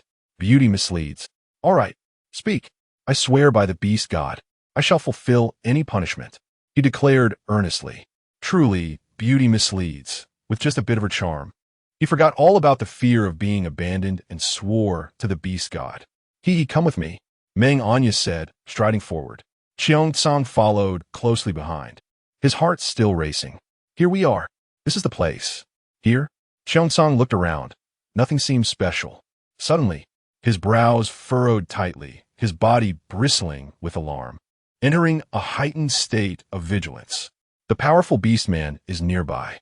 Could it be? Anya brought me here to see him? To punish me? What's wrong? You seem so tense. Meng Anyan asked with concern. And nothing. Are you planning to let him punish me? Cheongsong replied nervously. He knew that if that powerful beast man took action, he would surely be in for a rough time. But for his partner's happiness, he wouldn't flinch. But what if it was about him forming a bond with him? Huh? What are you talking about? Meng Anyan was a bit puzzled. Who is he? Not understanding. Without further thought, Meng Anyan walked over to a large tree and pulled Muse out from the pile of branches. This is Jasmine's brother. What was his name? All right, the so-called Eagle King. He wanted to take me to the Eagle clan, but I knocked him out. Meng Anyan introduced to Cheongsong. Knock him out? Cheongsong was both amused and bewildered. A powerful seven-pattern beast was just knocked out like that? When did seven-pattern beasts become so weak? Exactly. Who told him to bully me and not let me find you? So I put all the paralysis fruits from my space in his food, and the result. Well, here we are, Meng Anyan said, raising her hands in innocence. Well, oh dear. Stop rambling. Hurry up. If he wakes up, it'll be trouble. Tie him to the tree. The higher the better, Meng Anyan commanded. Chapter 66. The Angry Eagle King. Oh dear. Stop rambling. Hurry up. If he wakes up, it'll be trouble. Tie him to the tree. The higher the better, Meng Anyan instructed. Huh? Oh. Cheongsong was a bit taken aback. Weren't they supposed to be punishing him? Why was it about punishing someone else now? A super beast king at that. Though he was a bit intimidated by the unconscious seven-pattern beast, he was determined for his partner. He obediently followed Meng Anyan's orders, using vines to hoist Muse up, feeling extremely anxious. After all, this was a seven-pattern beast, the pinnacle of existence in the beast world. He had never imagined he would do something so reckless. Wait, I still have something to do. Bring him down first, she said, taking out a black brush she used in school from her space, stepping closer to the unconscious Muse. Don't blame me. After all, you provoked me. What is this? Oh, how fascinating. Cheongsong watched curiously. A stick-like object could create something on his face. All right, hoist him up now. We need to hurry. If he wakes up, it'll be trouble. Xiangsong took out the herb he had and squeezed the juice, sprinkling it on Muse and the path they had taken before finally hoisting him up. Meng Anyan looked up at her masterpiece with satisfaction. It was quite something. Let us go, she said, leaping onto the beastly form of Xiangsong, disappearing in a flash. Poor Muse, the dignified seven-pattern beast king, was tied up in midair with vines. On his face were 3 thick, dark lines on either side, a black circle on the tip of his nose, and a turtle drawn on his forehead. In truth, Meng Anyan meant to write words, but realizing the beast here couldn't read, she resorted to drawings instead. Such a ridiculous image suddenly appearing on Muse's stern, cold face made him look utterly comical. Thus, he hung there for quite a while, until the blue moon sank in the west, and the sun gradually rose in the east, painting half the sky red.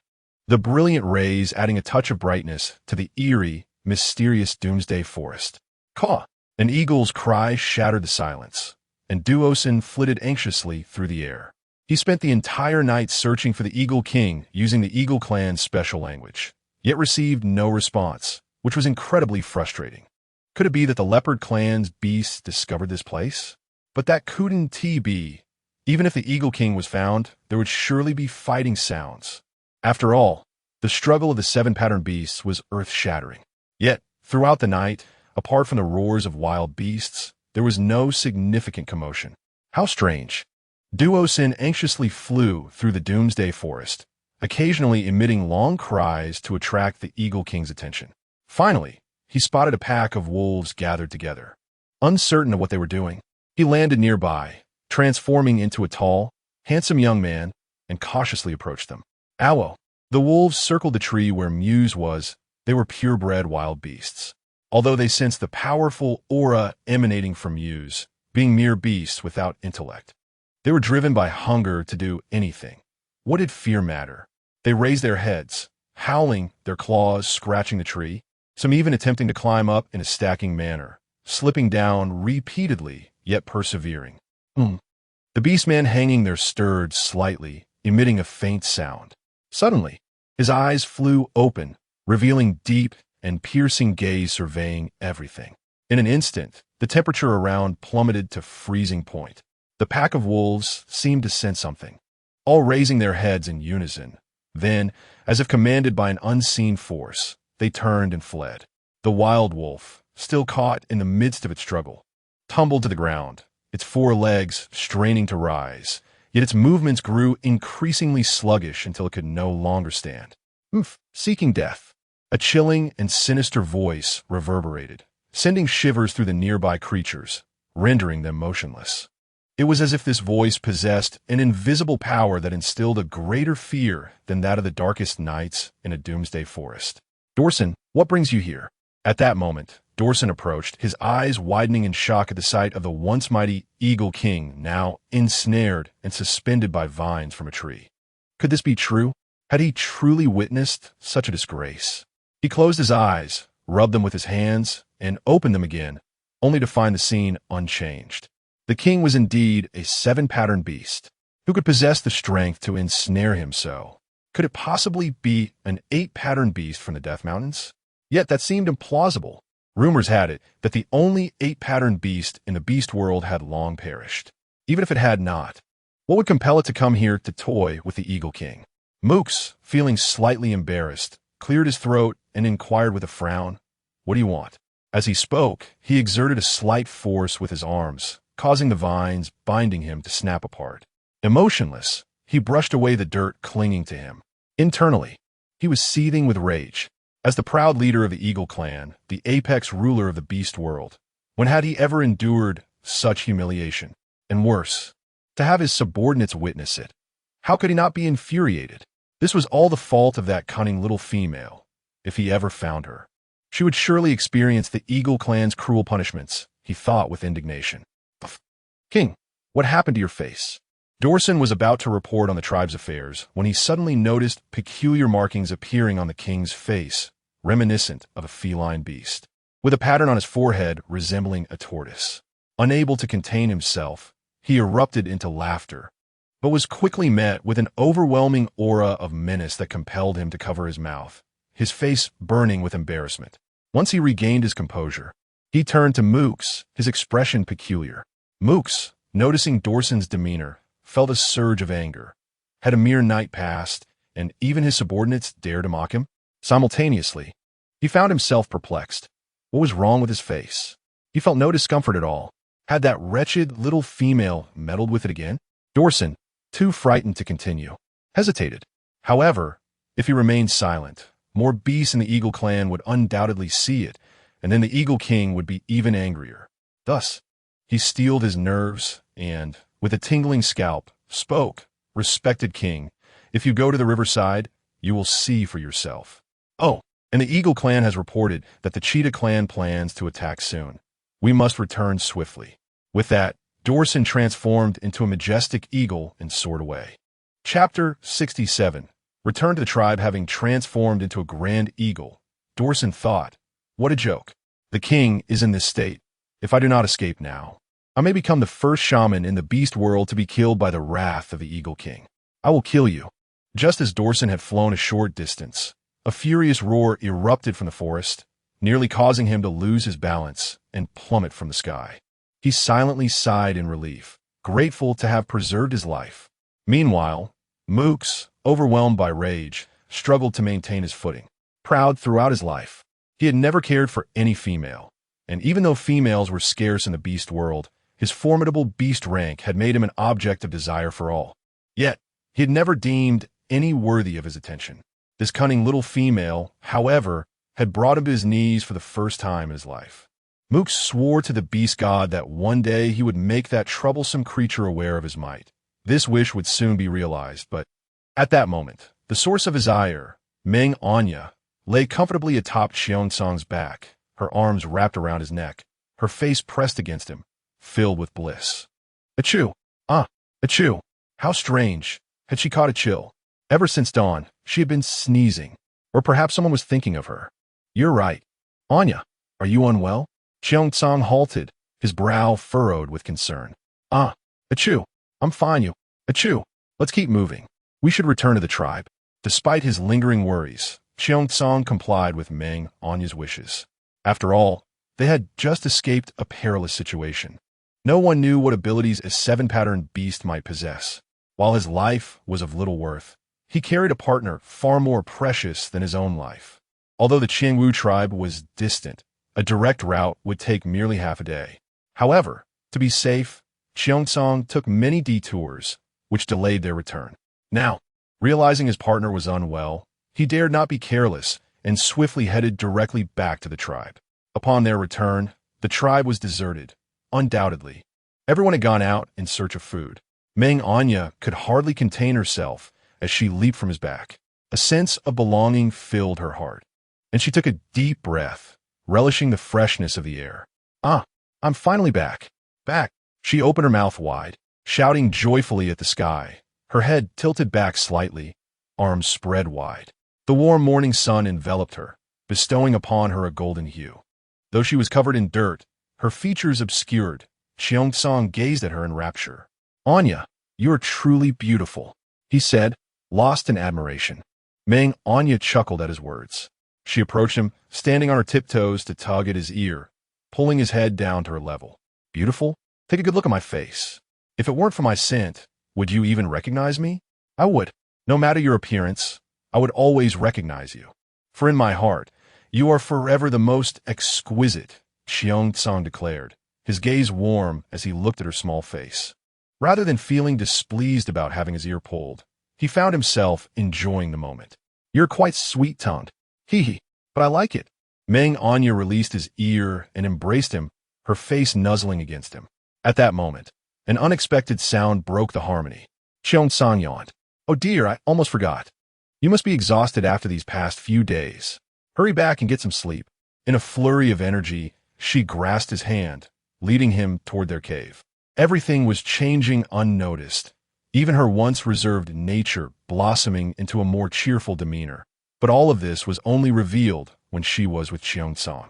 Reluctantly, Cheongsong returned to the cave, chuckling. Anya, I'm fine. Aren't you hungry? I'll go find you some food. Turning to leave, he heard her command. You shall not leave. Get to sleep at once, do you hear me? Meng Anya's expression shifted instantly, issuing her order with authority. Observing the worry in his eyes, she softened her tone. Don't worry, I want to go out.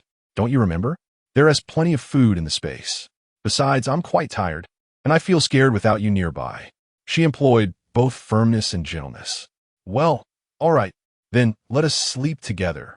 The vast sky observed her, and he no longer sneezed, so he cradled her in his arms and lay down on her small bed, drifting off to sleep.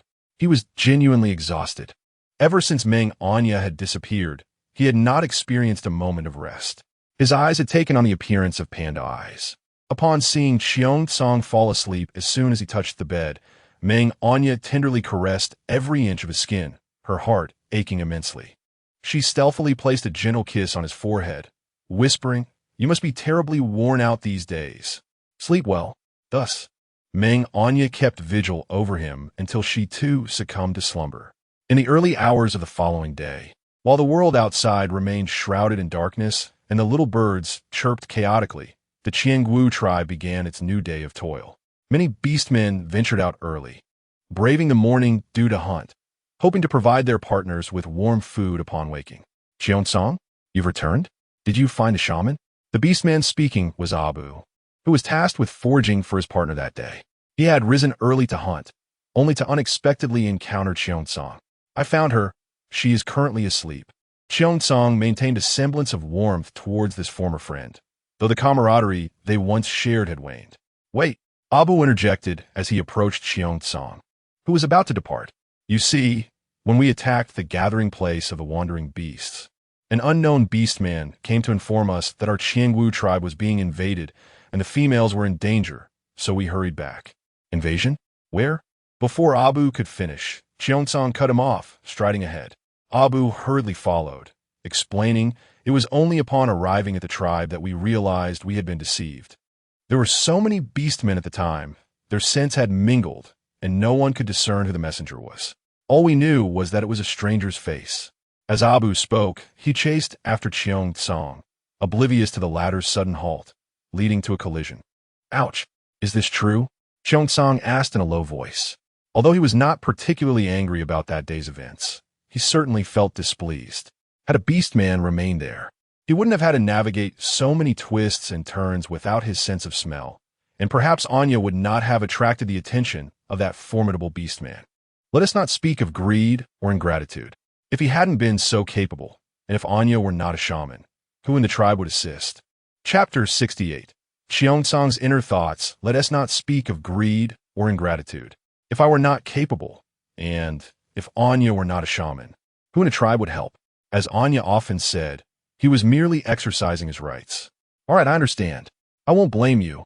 Hurry off the hunt. Otherwise, dawn will break." "Okay, we'll still be together like before?"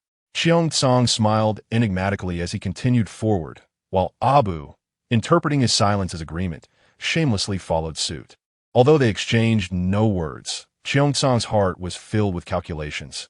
If what Abu said was true, there were beastmen in the tribe who did not wish for Anya's return. It was true that no beastman disliked Anya, but regarding females, that Amon was the most ruthless. With this thought, Cheongsong's lips curled into a sinister smile. He would not let that female, who posed a threat to Anya, escape, even if it meant defying the decrees of the beast god. It had been so long since he had slept so soundly. It felt wonderful. Where's everyone? Awakening in the cave, Meng Anya sat up, stretching lazily before she realized she was alone. Pouting, she began to speak to herself. It seems he has gone hunting again. Oh, if only the customs of this tribe could change. Wouldn't it be better if the one who caught the food could keep it? Why must we have communal meals? This means every cave must send a beastman to hunt each day. And Cheongsong never fails to do so. "Oh no, you're awake." Cheongsong had just finished handling his prey and was laying out the animal skins to dry outside when he heard his partner's voice. Are you preparing to leave, or have you already returned?" "Hee. Of course I have returned. You little lazybones, get up quickly. Soon you will be able to eat. And today is the night of the full moon." Cheongsong replied with a mysterious smile. "The night of the full moon. Is there something different about it? Will you turn into a werewolf and eat me?" No, you are a tiger.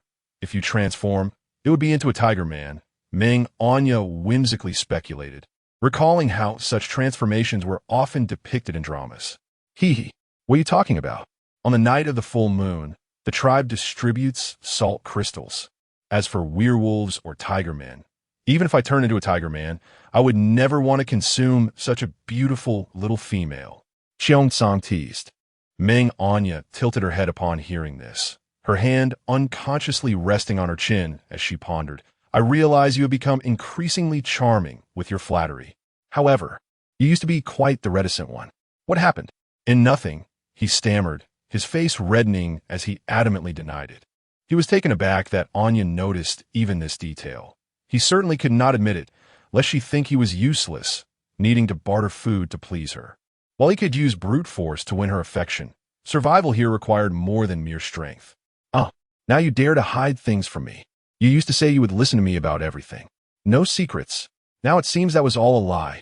Seeing Cheongsang's guilty demeanor amused Meng Anya, and she felt a playful urge to tease him. Of course, she did not genuinely believe he was hiding anything from her. Even if he were, it would be a kind lie. I didn't tease. I was merely asking some favored beastmen in the tribe how to please my female. He initially planned to deny it, but felt that would be inappropriate. So he simply confessed, albeit in a much quieter voice. His gaze lowered in fear of seeing her anger or disappointment. Cheongsang, what's wrong? Why would you ask them about these things? You were fine before. Moreover, I only want you as my partner. There won't be any other beastmen joining us, so you need not tire yourself out. Meng Anya had merely intended to tease him, but his response confirmed certain suspicions she harbored. Since their return, she had sensed a change in Cheongsang, as if he were being overly cautious around her, afraid of provoking her anger. Initially, she thought it was just her imagination, but now it seemed undeniable. I understand. It won't happen again. He was terrified, fearful that his strength was insufficient to protect his partner, afraid that she might seek companionship with another beastman and no longer favor him, which was why. He knew Anya was too beautiful. He could not be her only partner, but he aspired to hold the highest place in her heart, even above that formidable beastman. Thinking of that powerful beastman, he sincerely hoped he would never find his way here. Cheongsang, listen to me. I have no objections to you asking other beastmen these matters, but I don't want you to do so because you fear I might not like you. Do you understand? That would only tire you, and it would pain me. I would be angry because you don't trust me, Meng Anya said, cradling Cheongsang's face in her hands, articulating each word with care. Also, compared to the current you, I still prefer the confident you who could look down upon the world. She added, all right, I won't act this way again. I'm sorry for worrying you. Upon hearing Meng Anya's words, Cheongsang finally realized, indeed, Anya liked him, so there was nothing to worry about. Even if other beastmen joined in the future, they could never usurp his place. He regained his former confidence. However, many aspects remained unclear. What did Anya mean by the oldham? And what did looking down upon the world signify? Far from the Qingwu tribe, the Eagle tribe lay nestled within the undulating expanse of the Death Mountains. Indeed, the surrounding peaks for miles belong to the Eagle tribe. The Eagle clan is a vast tribe, home to a 7-patterned beast, the Eagle King Muse, a 6-patterned beast named Dosin, and numerous other beasts of varying patterns, including dozens of 5-patterned and countless 4-patterned beasts. Bang! Bang! In a magnificent cave, the Eagle King Muse was in a fit of rage. He slammed his hand down on a massive stone before him, approximately 1.5 meters tall and 2 meters long, reducing it to dust in an instant, sending clouds of debris swirling around. Where is that little female? Such a useless creature. Mus etli med angridi. Casting a furious glance at the 4 6-patterned beasts standing with their heads bowed before him. Respected Eagle King, our sense of smell is not particularly keen, and that little female used a calming herb, making it impossible for us to track her. The first 6-patterned beast on the left replied with a distressed expression. Can't you find a beast with a sharper sense of smell? Moreover, search every nearby tribe thoroughly, and if she still eludes us, broaden the search area. Mustolmandet. His face darkened, his voice resonant. He felt that these fools would eventually drive him to madness. How could they be so dim-witted? Sigh. It seemed that only Dosen among the entire tribe possessed any intelligence. The others merely increased their ranks without gaining wisdom. Indeed, the esteemed Eagle King is truly remarkable.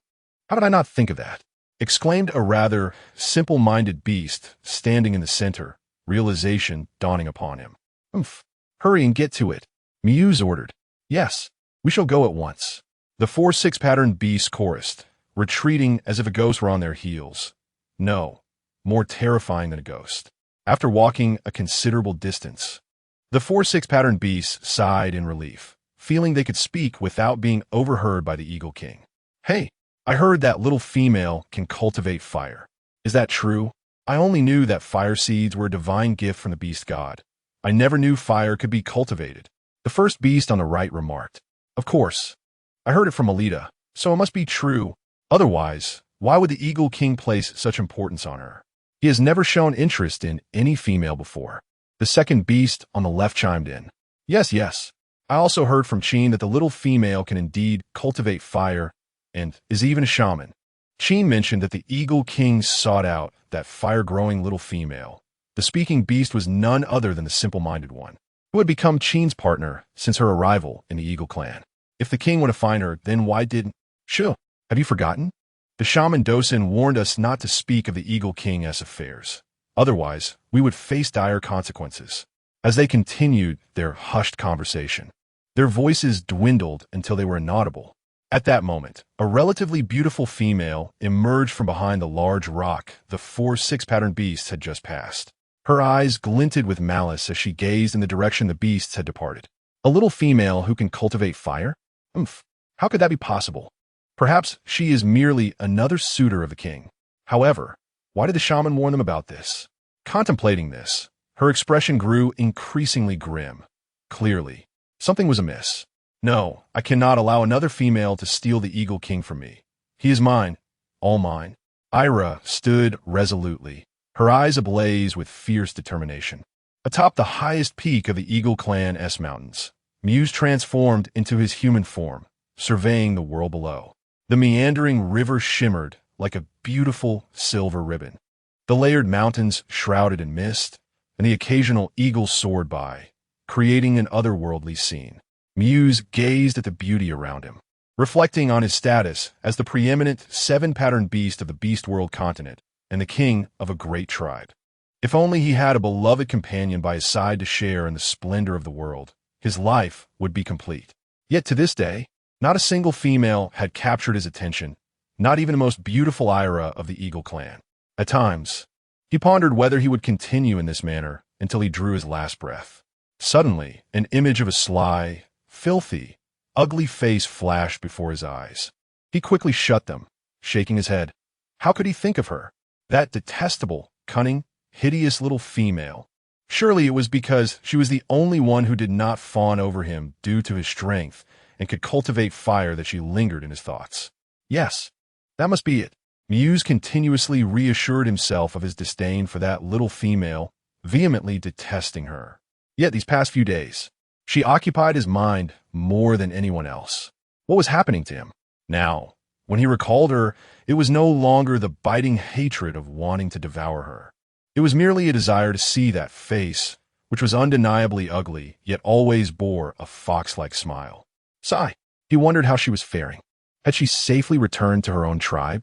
Muse stood there, lost in thought, muttering to himself. In a cave that rivaled the grandeur of Muse's mountain lair, Ira called out, "Mother, I have come to see you. I am entering." Without waiting for response, she boldly stepped inside. "Ira, sister, Kumin, we haven't seen you in days. Mother has missed you." Melita greeted her with enthusiasm, having been chatting with her mother. In her heart, she envisioned herself as the future matriarch. If she endeared herself to her now, she would have a strong ally when her mother passed. "Ira has arrived." An elderly voice echoed from behind Melita. The speaker was the mother of Muse and Melita, her body bearing the marks of age, with deep wrinkles etched on her face, sunken eyes, and only 2 teeth remaining. Yet she still exuded a sturdy presence. Upon seeing Ira, her face broke into a warm smile.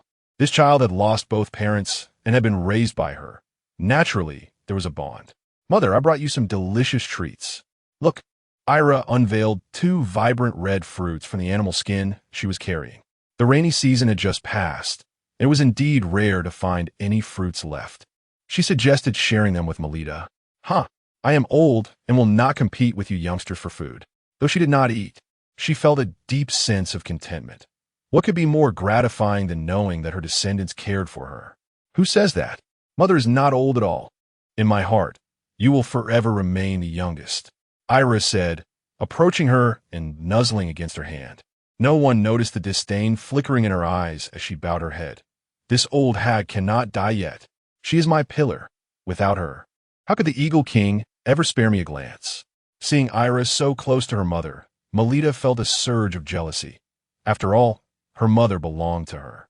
However, she could not afford to offend Ira, the destined mate of the Eagle King.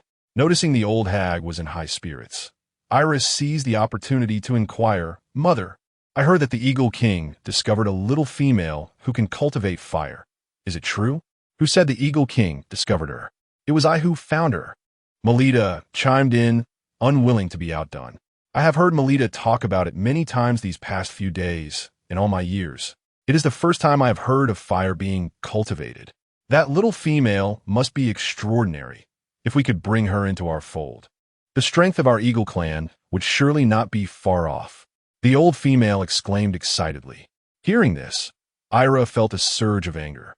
She knew that the old hag only cared for the future of the tribe, never considering her own position. "However, I have heard that the Eagle King seems to have some." Melita's mother frowned at this remark, displeased with Ira's reaction.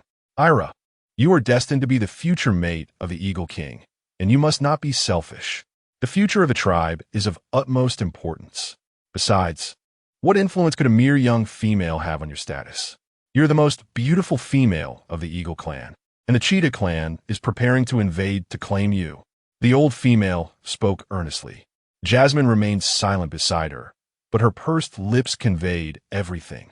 Had she heard these words in the past, she would have surely agreed. Yet now, her mind drifted to the beautiful and clever Meng Anyan, and she felt that Ilya did not even deserve to be compared to her. Although she harbored a strong dislike for Meng Anyan, her beauty was undeniable. However, she refrained from voicing her thoughts, fearing to offend Ilya. Jasmine had no concerns that Meng Anyan would usurp Ilya's rightful position, for her brother was the noble Eagle King, and his pride would not allow him to share a mate with any other male. Moreover, Ilya was the only adult female in the tribe who had never taken a mate. "Old Chief, it is time for food," a resonant voice called from outside the cave. It belonged to a tall, rugged orc. If he were modern times, he would be quite striking, but here he was less conspicuous. He stood outside the cave, somewhat anxious.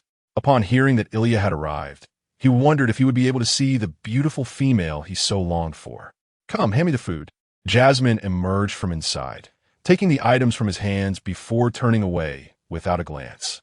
The orc felt a twinge of disappointment, but dared not intrude upon the old chief's cave and left in a gloomy mood. Ilya sat on a stone bench, catching sight of the food in Jasmine's hands, and casually remarked, "Jasmine, is it fun outside? By the way, have you found that wandering serpent beast?"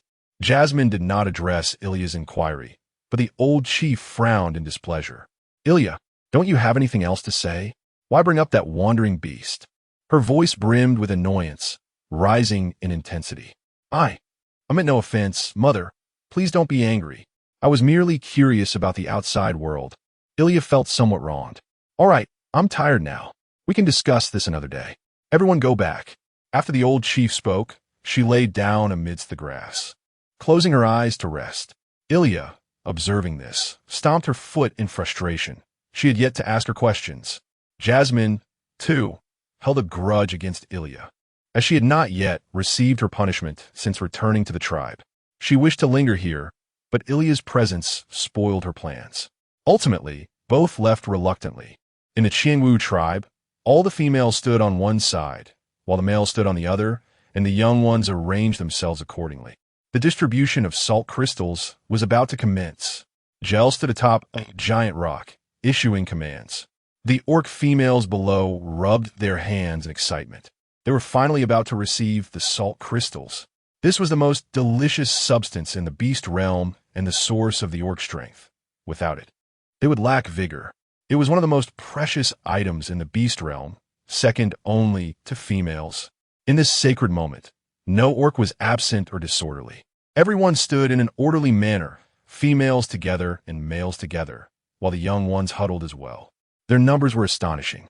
Meng Anyan stood at the mouth of their cave, her mouth agape, in surprise. How had she never noticed there were so many people in the tribe? That group on the edge is peculiar. It consists entirely of girls and little animals.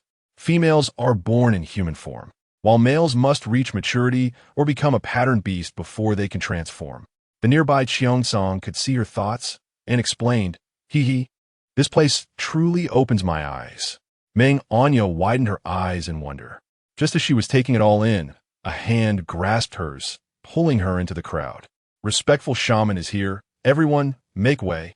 At that moment, a single declaration stirred a wave of excitement.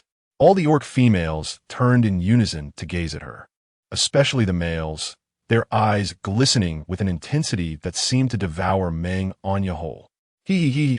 Meng Anyan felt a bit embarrassed as the crowd parted for her.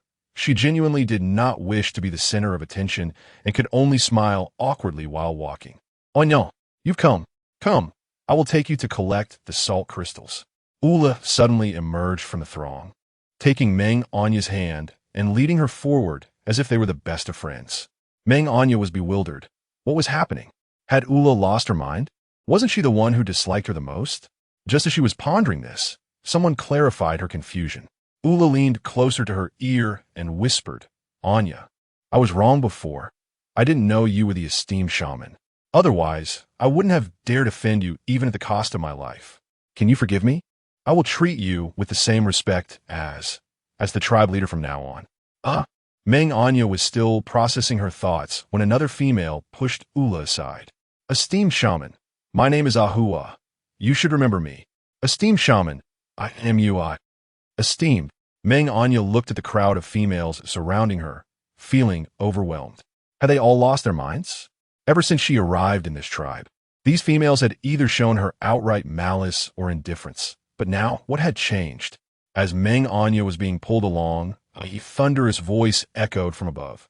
"All right, our esteemed shaman is here to receive the salt crystals. If you wish to speak with her, please wait until the distribution is complete." Gel announced. He glanced down at his mate, Lisa, nodded at her, and then casually walked away. "Anya, you are the tribe's shaman.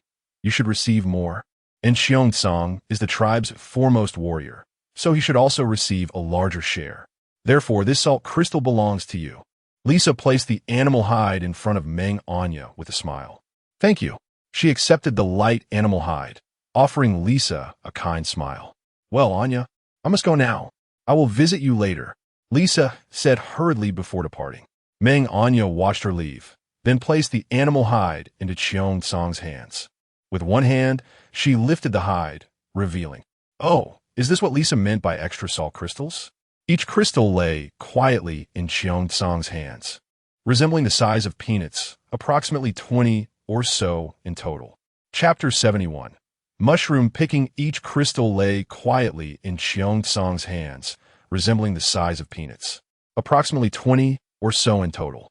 Meng Anyan looked up at Cheongsong, then down at the salt crystals. "Is this it? Is this what you consider extra?" Hee. Cheongsong chuckled at her adorable, tilted head. His large hand gently stroked her silky hair. "Salt is an exceptionally precious commodity. We must travel great distances each year, exchanging all our animal hides and food for just a tiny bit. This is the first time I've received so many salt crystals. Thanks to you." "What? All right, I concede." Meng Anyan had always been aware of the precious nature of salt in this realm, yet she never imagined it could be valued to such an extent. "Is the place for exchanging salt crystals located by the sea?" she inquired with gleaming eyes. If so, she had stumbled upon a lucrative opportunity. It was an exchange with the sea tribe, who could not hunt on land, while we could not produce salt crystals ourselves, thus necessitating a barter of food. Though the salt crystals in my possession may seem meager, they require an immense quantity of food for acquisition, Cheongsong elucidated. "How much is immense?" Meng Anyan asked, somewhat at a loss. Communicating with the illiterate beastmen proved to be quite a hassle. The beastmen from the sea drew a large circle on the ground. And we simply need to fill that circle with the food we hunt. What? Is that even possible? She was genuinely impressed. It seemed the beastmen were not lacking in intelligence after all. Salt crystals. Meng Anya's eyes sparkled as she grasped Xiangsang's hand, urging him towards the cave. Let us go. I have a surprise for you. She energetically dragged him back to the cave, oblivious to the pair of venomous eyes glaring at her from the shadows. Filled with hatred, as if wishing to flay her alive. Meng Anya placed a bracelet on her forehead, and two large chests materialized before her. What is this? Xiangsang pointed at the chests, his face a mask of curiosity. Noticing his expression, Meng Anya proudly tilted her head. Just take a look and you'll know. His hand transformed into a massive claw, filled with unbridled curiosity, as he tore the chests apart, revealing bags of white substances. Hey, be gentle. Why the excessive force? Having strutted moments ago, Meng Anya now realized that Xiangsang's strength had not only shattered the chests, but had also punctured 2 bags of salt with his sharp claws, causing her heart to ache. I didn't mean to. He apologized, equally curious about the revealed white grains. This is the salt crystal from our world. Salt crystals? Xiangsang swallowed hard, reverting his hand to its original form and cautiously tasting a bit. It is salt crystal. Ha ha ha ha. Now Anya has plenty of salt crystals to eat. Seeing his silly grin made Meng Anya laugh as well. You silly. Quickly put it away. We can't take it out casually, understand? If discovered, it will be confiscated, he said earnestly. Why not? She pouted. Xiangsang found her sulking adorable and affectionately ruffled her hair. That's the tribe's rule. Everything aside from animal skins and stones belongs to the collective. Heavens! How utterly unfair! She exclaimed, her tone drawn out. What kind of ridiculous rule is this? Noticing Xiangsang merely smiled and remained silent. She suddenly remembered something and decided to settle the score later. By the way, why did it take you so long to find me? I was nearly scared to death by that stray beast, you know? Suddenly enveloped in his embrace, she heard a low, apologetic voice. I'm sorry. I was. Xiangsang recounted all that had transpired over the past few days, having longed to explain, but never having the chance. As Meng Anya listened, her brow furrowed. That wretched slave was indeed cunning. Wait a minute. You were active both day and night. You haven't been sleeping for days, have you? She pointed out directly. I might have. Slept? He stammered, struggling to recall if he had rested at all. It seemed he had not. Quickly go to sleep. Xiangsang was startled by her fierce reprimand, quickly pleading, Haven't I slept? We slept together. Oh, right. You've muddled my thoughts. She responded, then changed the subject. By the way, about that herb you mentioned, is it truly effective? We should go gather some soon. That herb only grows after the heavy rains of the rainy season and before winter arrives, and it's only available for a few days. Once the season passes, we must wait until next year. Why not let me fetch some for you now? There should still be some left. Meng Anya was eager to go, but she knew Xiangsang would not agree, so she hung her head in silence. You can come with me. Really? She perked up instantly. Watching her vibrant demeanor filled him with both concern and joy. He had indeed hesitated to allow his partner to accompany him, but her earnestness tugged at his heartstrings. He deemed it safe as long as he was cautious. He couldn't let her remain cooped up in the tribe, lest she grow bored. Upon exiting the tribe, Meng Anya eagerly glanced around, realizing this was her first genuine expedition since arriving in the beast realm. Her eyes were overwhelmed with sights. Stop! Stop! She exclaimed, repeatedly tapping him on the back as her gaze fell upon a vast expanse of mushrooms, their large caps and thick stems making her mouth water. Xiangsang obediently set her down and transformed into his beastman form, closely following her. He was unaware of her intentions, simply wanting her to be happy. Wow, what a massive mushroom patch! Ha ha ha, we're in for a treat. She leaped from his back and dashed towards the mushrooms, letting out a joyful shout. Her previous demeanor of indifference completely vanished. Don't touch. Just as her hand was about to reach the beloved mushrooms, she was interrupted by an oblivious individual. She glanced curiously at the person beside her, noting his furrowed brow and serious expression. These things are poisonous. A little cub once ate them and died, he exclaimed, fear evident in his demeanor. Fortunately, I kept my eyes on Anya, otherwise. The thought of a potential tragedy sent a shiver down Xiong Tsang's spine. Huh. No witties. You're simply misinformed. Mushrooms can be either poisonous or edible. It's possible that the cub consumed a toxic variety. Trust me, these mushrooms are definitely safe to eat. That is not acceptable. He firmly rebutted, refusing to agree no matter what she said. Meng Anyan stomped her feet in frustration. Really? I've eaten them before. They're delicious. Please. She employed her best puppy dog eyes. Chapter 72. Discovering abundant food, really. I've eaten them before. They're delicious. Please. She pleaded, looking at him with a pitiful gaze. Xiongtsang finally relented. All right, but you must let me try first, and if nothing happens to me, then you can eat, understood?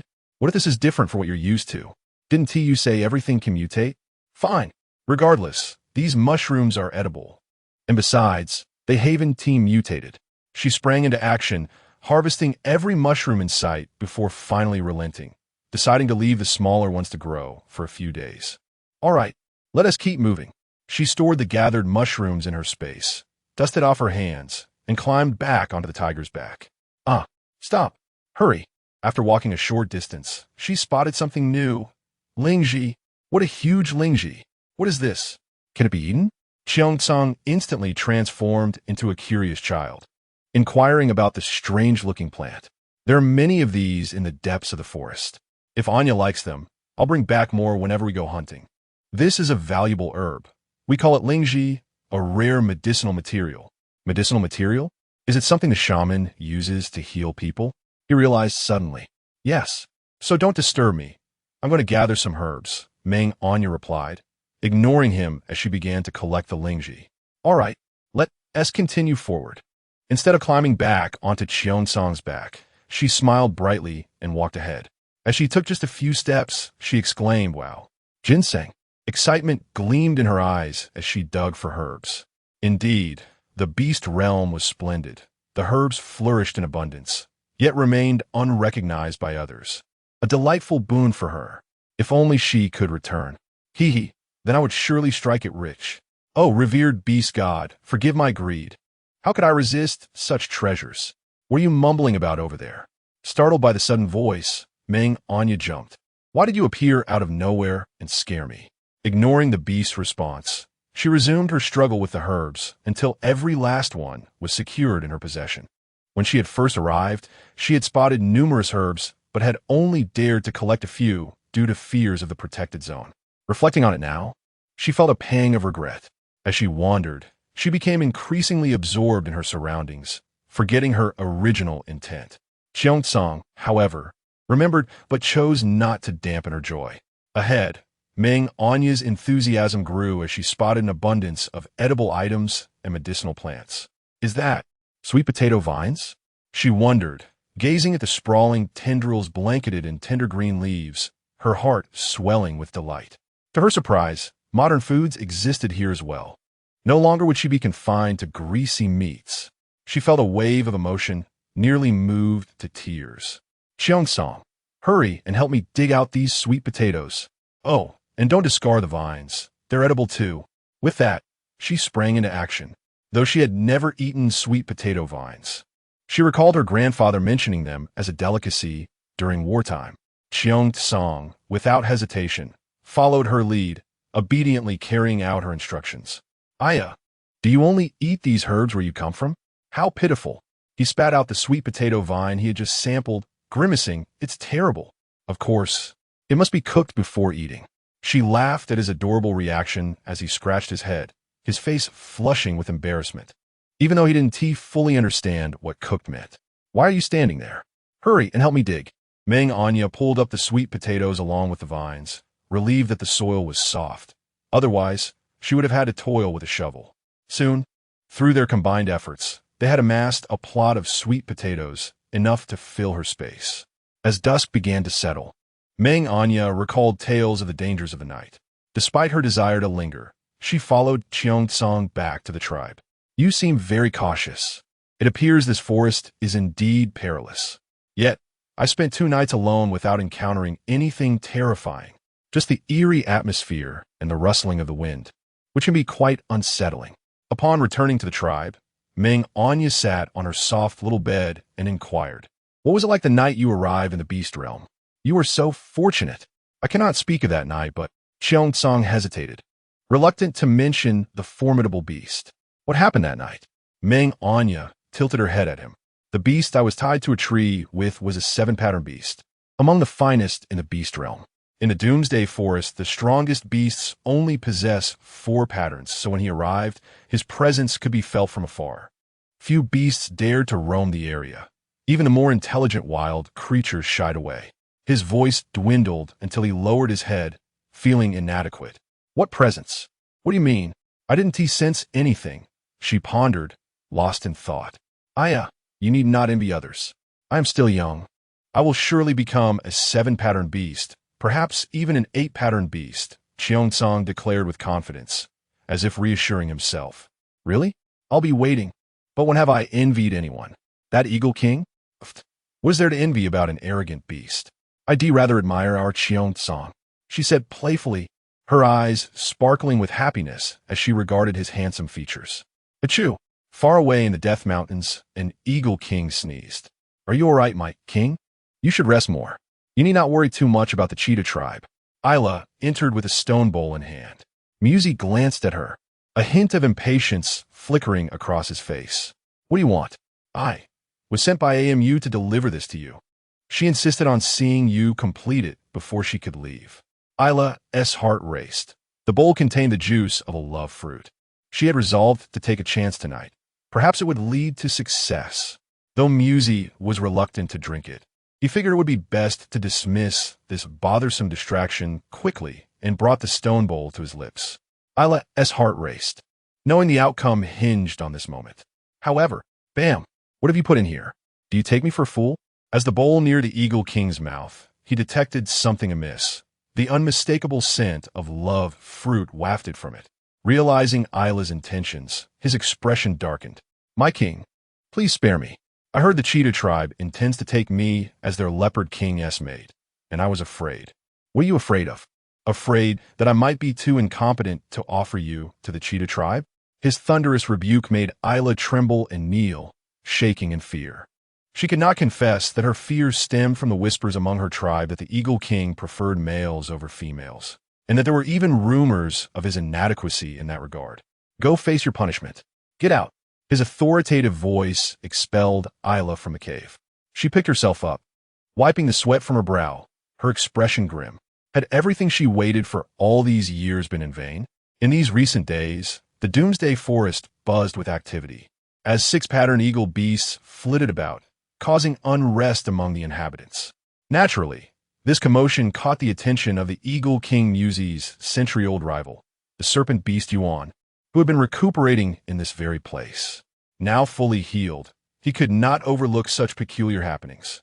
He observed 4 6-pattern eagle beasts carrying a single beast aloft, seemingly searching for someone, and stealthily followed them. "My lord, I truly cannot detect anything. Not only have I used scent-suppressing herbs, but it's been several days. The scent must have disappeared." The flying wolf lamented to the towering figures above. "Enough of your excuses. If you can't find them, you will become my meal." Though the words were jestful, they instilled a chilling fear in the heart of the wolf clutched in the eagle's talons. "I'll fly a bit lower." Swoosh! A 6-pattern eagle beast flew too low and was seized by Yuan in one swift motion, sending the other eagle beasts into a panic. How could she be here? The remaining 3 eagle beasts were thrown into chaos, unsure whether to flee or stay, given that one of their own was still in danger. "Speak, what does that little bird desire from you?" came the sinister voice from Yuan's gaping maw, aimed directly at the trembling wolf, who seemed on the verge of collapse. The crimson eyes were strikingly beautiful, yet they emanated an eerie terror that sent shivers down one's spine. I pleaded, "Please, do not devour me." Alas! The proud 3-striped beast was reduced to tears, a most humiliating affair. "Do not speak." The 6-striped eagle beast, ensnared by the serpent's tail, retorted with fiery eyes directed at the wolf beast. "Hiss, you cannot even save yourself, yet you meddle in others' affairs. Worry about your own plight." The serpent, Yuan, flicked its long crimson forked tongue, glaring at the eagle beast with its blazing eyes, poised to swallow it whole. Suddenly, it turned its head. The wolf beast had seized the opportunity to escape. Yuan's fury surged. How dare a mere pup flee before him? Such an affront. With a swift motion, the serpent's tail blocked the wolf beast's path, just as the other three eagle beasts seized the moment to launch a fierce attack on the serpent. Under this surprise assault, Yuan reluctantly loosened its grip on the eagle beast's tail, allowing it to escape with a triumphant cry. The eagle beast soared into the sky, followed swiftly by the others, who fled without a second thought. They had only ambushed to rescue their companion. If they did not retreat quickly, they would surely fall prey once Yuan regained its composure. They decided to return and report to their king before formulating a new plan. While they escaped, the unfortunate wolf beast faced Yuan's wrath. After demanding to know the eagle beast's purpose in the area, Yuan opened its gaping maw and swallowed the wolf beast whole. With narrowed, dangerous eyes, it mused, "A female that can ignite flames? How intriguing. If I were to find and consume her, would Muse not be enraged to the point of bleeding?" Hissing in delight at the thought, it set forth, quickly vanishing from sight. The next morning, Cheongsong ventured out to hunt as usual, yet he returned with a heaviness that was unmistakable. A persistent frown marred his brow. "What troubles you? Did your hunt not go well? Did you fail to catch anything? Even so, it matters not. I have little appetite for the boiled fatty meat of our tribe." Meng Anyan observed his discontent and attempted to console him, gently patting his shoulder. "Aya, please do not venture out today. Whatever you desire, I shall procure for you. The desolation forest has not been tranquil lately. Many formidable beasts have been sighted, and I worry while hunting in the depths of the desolation forest." He encountered a six-striped eagle beast inquiring about nearby tribes and a female that could ignite flames. He wondered if it sought out Aya, considering that it was also an eagle beast and Aya possessed a lighter. "Rest assured, I shall remain indoors. There is no need for excessive worry. I have gathered ample supplies and do not need to go out. It is merely a pity, for I have yet to indulge in enough play. Oh, by the way, I crafted this fur coat for you. Try it on. Does it fit well?" He retrieved a large robe from the corner and draped it over Meng Anyan. "The air grows colder by the day. I shall gather more furs to keep you warm." He furrowed his brow at the thought of the impending winter. The scarcity of females in this beastly world stemmed from two reasons: their low birth rate and the harsh winters when many perished due to neglect and the lack of food. Others were taken by rival tribes during food scuffles or met their demise at the hands of feral beasts. With only one male to protect her, he pondered whether he could truly shield her from harm. Many females perished in winter's embrace. Was he not being selfish? Yet, the thought of actively seeking a mate for Aya was unfathomable. Chapter 74. Teaching everyone to use bone needles, many females perished in winter's embrace. Was he not being selfish? Yet, the thought of actively seeking a mate for Aya was unfathomable. "All right, I trust you, but we must address the immediate issue. I cannot continue to share every meal with the tribe." She suggested, "Could we not cook for ourselves? Furthermore, your daily hunts are grueling. This way, you need not rise before dawn." She donned the coat Cheongsong provided, twirling to admire the fit, though she noted the stitching was less than ideal. "Of course, even without your suggestion, that was my intention. However, to maintain this privilege, we must provide the tribe with tenfold the food." "Is that so? How splendid!" Meng Anyan exclaimed with excitement. "If that is the case, I shall not be stingy with the tribe. I shall teach you how to craft fur garments." In a moment of inspiration, she exclaimed, "Sewing fur? We all know how to do that. What is there to teach? Is that truly what you call knowledge? Pray, enlighten me on your methods." With that, she instinctively fixed her gaze on a freshly sewn fur. "We simply use our sharp claws to cut and shape the beast, then make holes with our claws and weave them together with sturdy grass. Yet, that method cannot hold for long. The grass will fray, and those holes are far too large, allowing the wind to seep through. Furthermore, the designs are monotonous and lack novelty." She shook the heavy fur coat, feeling its weight. "Do you have a better approach?" Meng Anyan chuckled at this, nodding proudly, "Of course. If I had no solutions, I would not speak." Cheongsong felt a swell of joy. Aya finally had something to occupy her time. Yet, a shadow loomed in his heart. For this meant she would face those odious males daily. If only a female were willing to learn, but that seems unlikely. Females in this beastly world are notoriously lazy. I shall speak to Lisa shortly to see if any females are interested in learning. Females? Cheongsong wished not to dampen Meng Anyan's enthusiasm, yet he believed the probability was slim. Soon, it was mealtime, and the tribe's females began emerging from their caves. Lisa, there you are.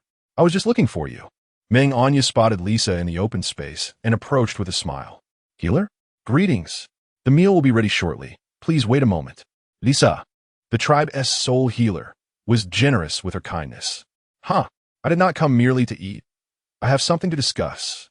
She then shared her thoughts with Lisa. Excellent. However, you may need to instruct the males, as I doubt any female would be willing to learn.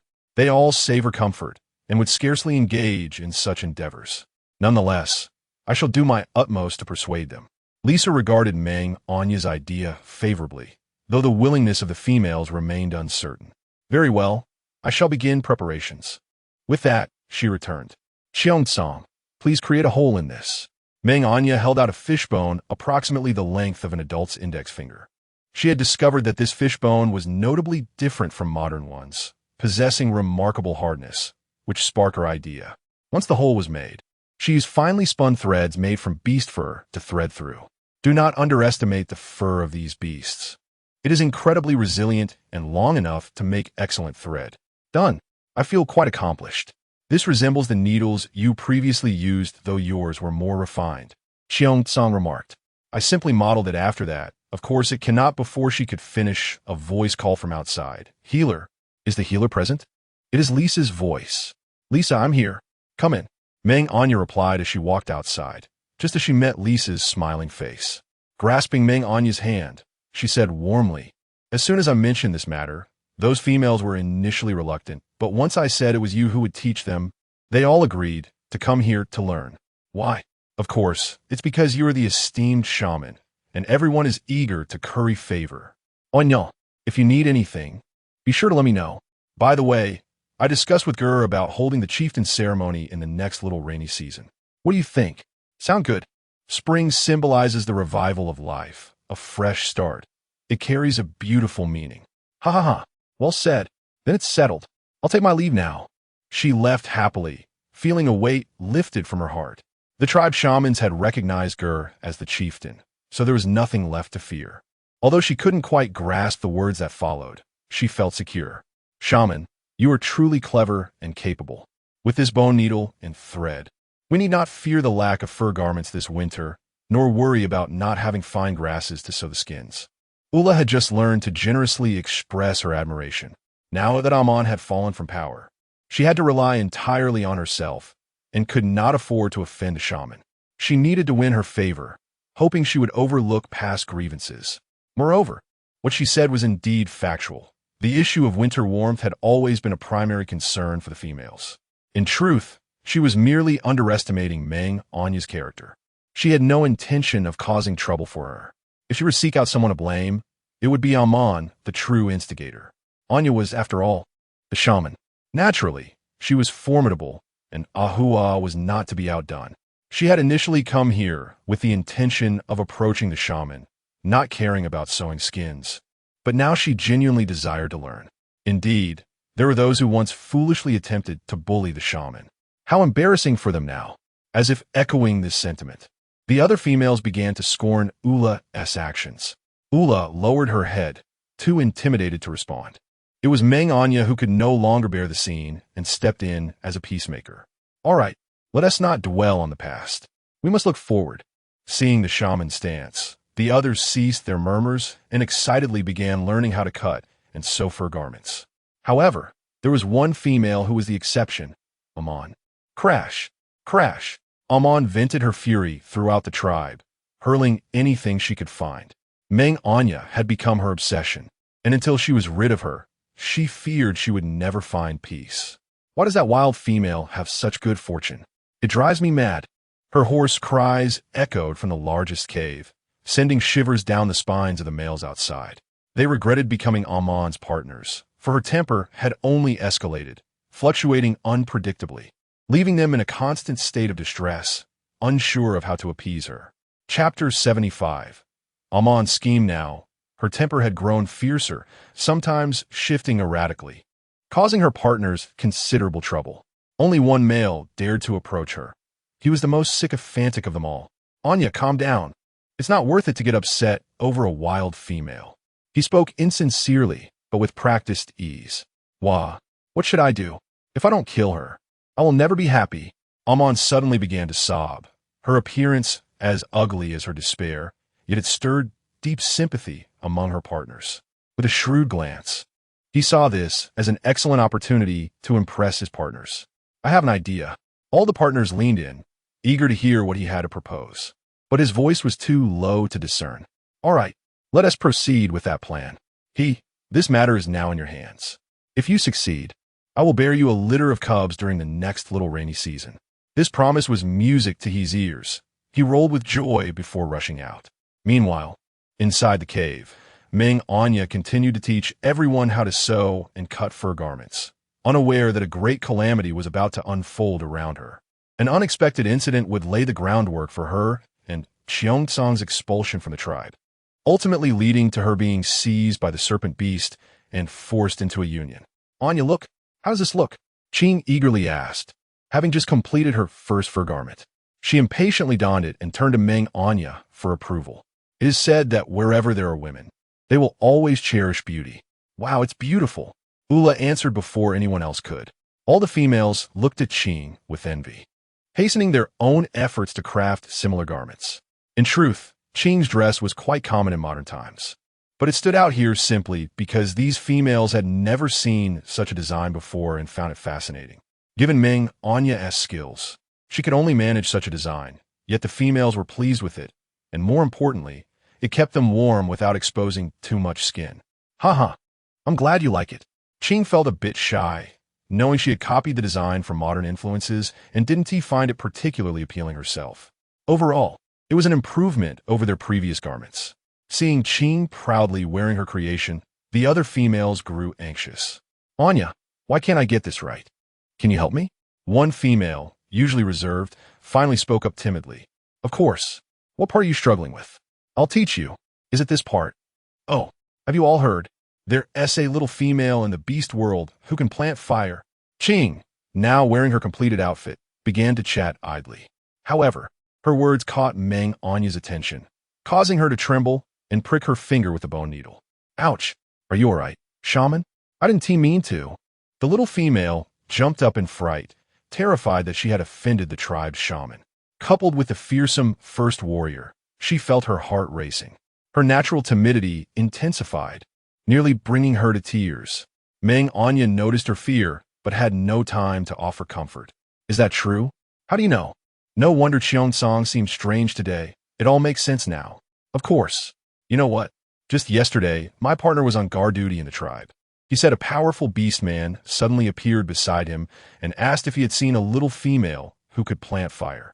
He described her as being very short and particularly ugly, but there's no such female in our tribe." So, the formidable beast man left. Qing paced back and forth, vividly recounting the tale as if she had witnessed it herself. "Wow, it would be wonderful if there really was a little female who could plant fire in this beast world. We wouldn't have to expend so much effort to preserve the flame every day." Ula said dreamily. "Don't get your hopes up. Even if such a being exists, it would belong to our tribe." Rain shattered her daydream. In the past, she wouldn't have dared to confront Ula, but now they were equals. "Exactly. While our shaman may be small, she is as beautiful as the females in the sky and cannot plant fire. Aside from her, there are no other short females in our tribe. So how could there be one here?" Another female chimed in. Meng Anyan sighed in relief, glad she hadn't rushed to reveal the method of friction fire. Otherwise, it would have been disastrous. Who would have thought that the troublesome Eagle King could find this place? She resolved to avoid going out in the future. What a pity. She had planned to catch some fish before winter arrived. Now that plan was dashed. "Shaman, are you all right?" "Not feeling well." Meticulously observant, Ahua discerned something amiss with Meng Anyan and promptly expressed her concern. This singular utterance caused the discussing females to cease their chatter, their gazes converging on Meng Anyan in unison. "Oh, I'm fine, just a little pain in my hand," she laughed awkwardly. However, She had not anticipated that her attempt to concoct an excuse would inadvertently frighten Xiao into tears. Woo-woo, I didn't mean to. I know you didn't mean it, so there's no need to worry. Meng Anyan replied, perplexed. Was she truly that frightening? All right, stop crying. Let's head back for now and return in the afternoon. It will also give the esteemed shaman a chance to rest. She might be fatigued. Ula was adept at reading the room. Yet, those words struck a chord with Meng Anyan. Watching as the females departed one by one, she plopped down onto a stone chair, feeling a sense of despair. Oh no, had I known the Eagle King bore such a grudge, I wouldn't have teased him that day. Now, what if he brings danger to the sky? Aya, look what I brought you. A magnetic voice resonated from outside the cave. Gradually drawing nearer, Meng Anyan suppressed her unease, rising to meet the visitor. Perhaps Cheongsong refrained from informing her to spare her worry. Thus, she resolved to feign ignorance. Is this the soothing herb? It resembles weeds, lacking distinct identification. Indeed, in a few days, this herb will wither. Hence, I have gathered nearly all I could find, now stored in this beast skin bag you crafted. Observing the sizable beast skin bag filled to the brim, she couldn't help but feel a sense of exasperation. Isn't this excessive? You see, this herb only grows for a few days following the rainy season. Once past that, it withers, and its efficacy lies within its sap. Once it withers, it's rendered useless. Therefore, I endeavored to collect as much as possible. Your space can preserve it, right? More importantly, what if we need in the future? Having a long-term plan is always prudent. Chapter 76. Organizing space, however. I wish to store other items as well. If that's the case, I have an idea. It seems the sap is the only usable part of this herb, correct? Yes. Cheongban mechanically nodded, unaware of her forthcoming scheme. Then we shall extract the sap and store it in bottles. Finally, she devised a method to conserve space. Thus, even if more soothing herbs were to arrive, her space could effectively absorb them. Noticing Cheongsong's bewildered expression, she opted not to elaborate. Instead, retrieving a large bucket of Coca-Cola from her space, she poured the beverage into several stone bowls, thus creating empty bottles. What is this? His curiosity was piqued. Meng Anyan smiled mysteriously, raising the empty bottles.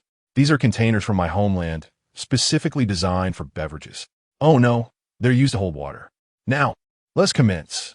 Without further ado, she ignored Cheongsong, who was preoccupied examining the bottles, and began her work.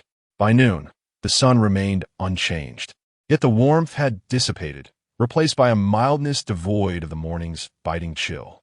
After a morning of diligent effort, they had successfully processed the entire sack of soothing herbs, and Meng Anyan felt a swell of pride at the sight of the substantial amount of liquid they had extracted.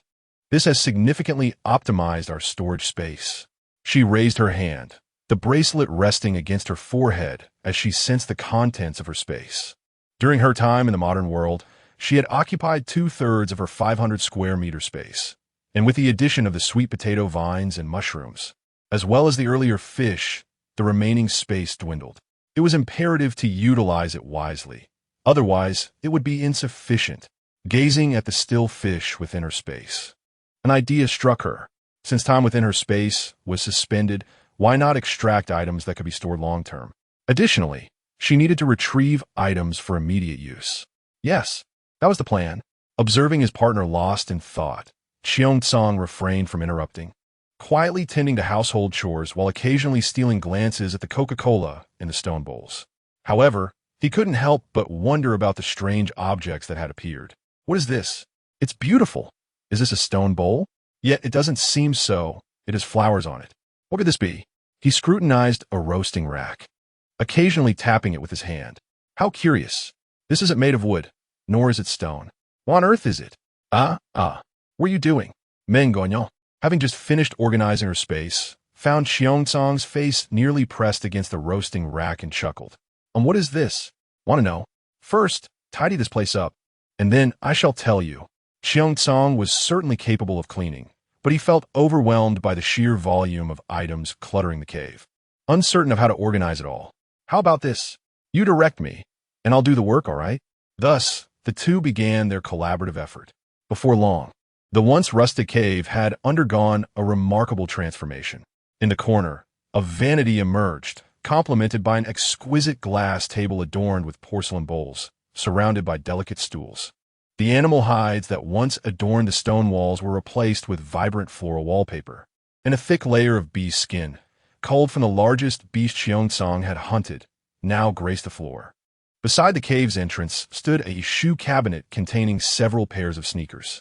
Since her arrival, she had hesitated to wear them, opting instead for the grass shoes Xiongtsang had woven, which had worn her feet raw. Next to the shoe cabinet lay a thermos, the only one in her possession. Meng Anyan had initially purchased these items to decorate her rented space, yet they had found a home here, ultimately proving worthwhile.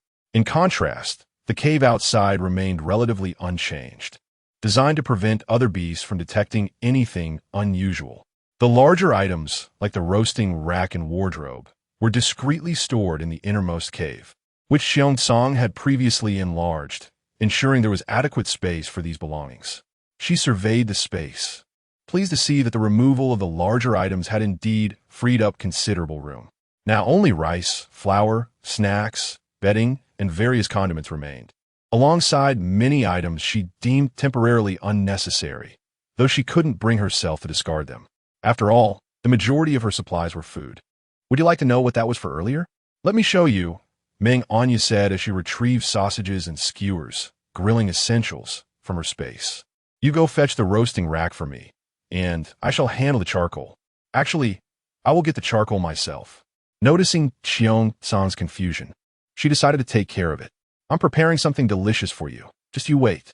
Suddenly, her hand was grasped firmly. No, you directing me is already too much. I cannot bear to have you do the work too. What face would I have left as your male? Xiongtsang was resolute when it came to work, determined to spare his partner any exertion. Meng Anyan, touched by his concern, embraced his sturdy waist. I appreciate your care, but life as a couple requires mutual assistance. This can be considered a marital bonding experience. Furthermore, if you shoulder all the tasks, I would be left bored sitting idly. Also, working is a form of exercise. If one neglects it for too long, their health will deteriorate, leading to illness. She placed her hand atop Xiongtsang's head, aligning their heights, and stood on tiptoe to plant a kiss on his cheek. You wouldn't want me to fall ill, would you? The heavens, of course, do not wish for their companions to fall ill. Yet, how did our discussion about work veer into this topic? I certainly do not wish for that. In light of this, I shall focus on my tasks. Very well. Since the young female desires to assist, I shall allow her to do so. However, if she grows weary, she must sit aside and rest. Understood? Without Xiang's consent, Meng Anyan joyfully joined the efforts of moving items. Once their work was complete, they began preparing for a barbecue. The space was stocked with plenty of sauces, and she set aside a bit for later use. She gathered some dry grass and took out a lighter to ignite the fire, but Xiang seized her hand, confiscating the lighter as well, leaving Meng Anyan somewhat perplexed. Chapter 77. Barbecue. How can we barbecue without a spark? Xiang suggested. Let's borrow some fire from Lisa. Her eyes darted sideways, and she quickly realized, right? I almost forgot. Let's go right away. Wait a moment. At that moment, 6 or 7 handsome male orcs emerged from the cave nearby.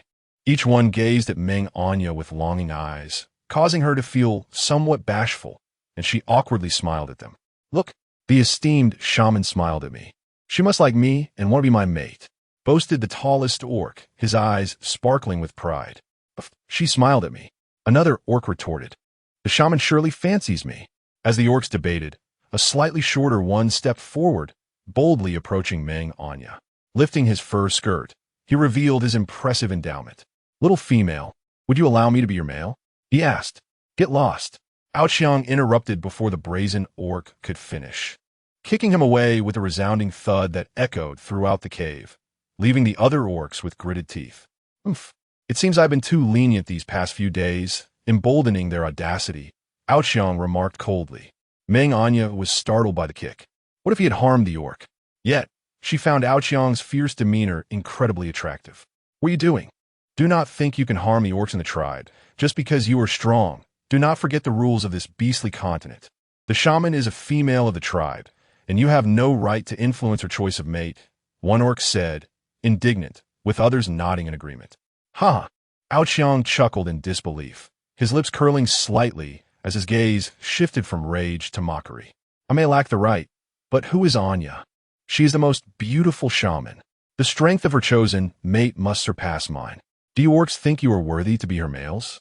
Huh, you're not fit. Suddenly, his expression turned icy, emanating a chilling aura that forced the orcs to retreat a few steps, their hearts gripped by fear. How had they allowed their greed to overwhelm them? They had assumed that a group of them, along with the shaman nearby, would deter this fierce warrior from acting against them. Now they had failed in their courtship and attracted unwanted trouble. Are you not leaving? Go. Depart. Aoqiang commanded, having dispelled a wave of orcs daring to covet his mate. Yet, he felt no satisfaction, uncertain of how many orcs he could truly fend off. An hour later, it is time to eat, although it is quite hot, so do be careful. Meng Anyan placed a freshly grilled skewer of lamb before Aoqiang. They had borrowed the spar from Lisa to avoid drawing attention from other orcs, deciding to keep a low profile for the time being. Well, all right then. Aoqiang took the skewer and chewed slowly, his expression revealing his internal conflict. What is this flavor? It does not smell pleasant. He preferred his meals raw, not hot. Then try this. Meng Anyan offered a piece of meat on the bone. Bringing it close to his nose, he inhaled deeply. It did not smell like the previous meat. He took a gentle bite, and his eyes instantly squinted with delight. How fragrant! This is truly delicious. I never expected cooked food to be so delightful. Is it good? Meng Anyan observed his expression and knew he was satisfied, though he seemed indifferent to the lamb's flavor. Wait here. I will fetch you something to drink. She hurried to bring out 2 bowls of refreshing cola, placing them on the stone table at the cave entrance. Here, drink. This. Are you certain it is not muddy water? Is this a trick? He inhaled deeply, deciding to ignore his doubts. Regardless if it was poison, he would not utter a word against it, for it was what his partner wanted. His expression mirrored that of a condemned prisoner, closing his eyes in anticipation of the impending judgment. Unbeknownst to him, he had silently transformed from a proud, cold-hearted beast into a devoted mate. Ah, what is this flavor? It is strange, yet surprisingly sweet. Upon tasting it, Aoqiang's tone shifted entirely. It is time to hunt, Aoqiang. Abu and several orcs stood at the tribe's entrance, preparing for a hunt, and seeing Aoqiang, invited him to join. Hunt? You seem to go often these days. The females hardly consume much. Aren't males supposed to eat raw meat? And one meal can last 3 days. Why hunt so frequently? Are you not worried about depleting the forest game? Hee. Esteemed shaman, you are unaware that winter is fast approaching, and we must gather plenty of game for storage. One of the male orcs beside, Abu finally found a topic to engage her in conversation, approaching her with interest. They refrained from suggesting they become her mates, fearing Aoqiang. But conversing was harmless, right? He leaned closer to Meng Anyan, nearly pressing his eyes against her face. If you keep staring like that, you might lose your eyes. Abu kindly warned, noticing Aoqiang's face darkening as he restrained his temper. The orc mechanically glanced toward Aoqiang and froze, lowering his head to avoid further eye contact. He would not forget how this selfish Aoqiang had warned them one by one in the cave. Well, we are all from the same tribe. Let us go. Time to hunt. Abu was a peacemaker at heart. Wait, Meng Anyan called out as Aoqiang's dark expression lingered while they walked a distance away.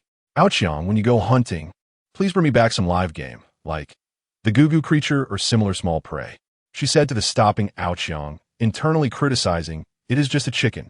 Why call it a gugu creature? Such a tongue twister. It was merely a bit larger than modern chickens. Although she did not know what Meng Anyan intended to do with live prey, he agreed, for in this vast world, his partner's wishes were paramount.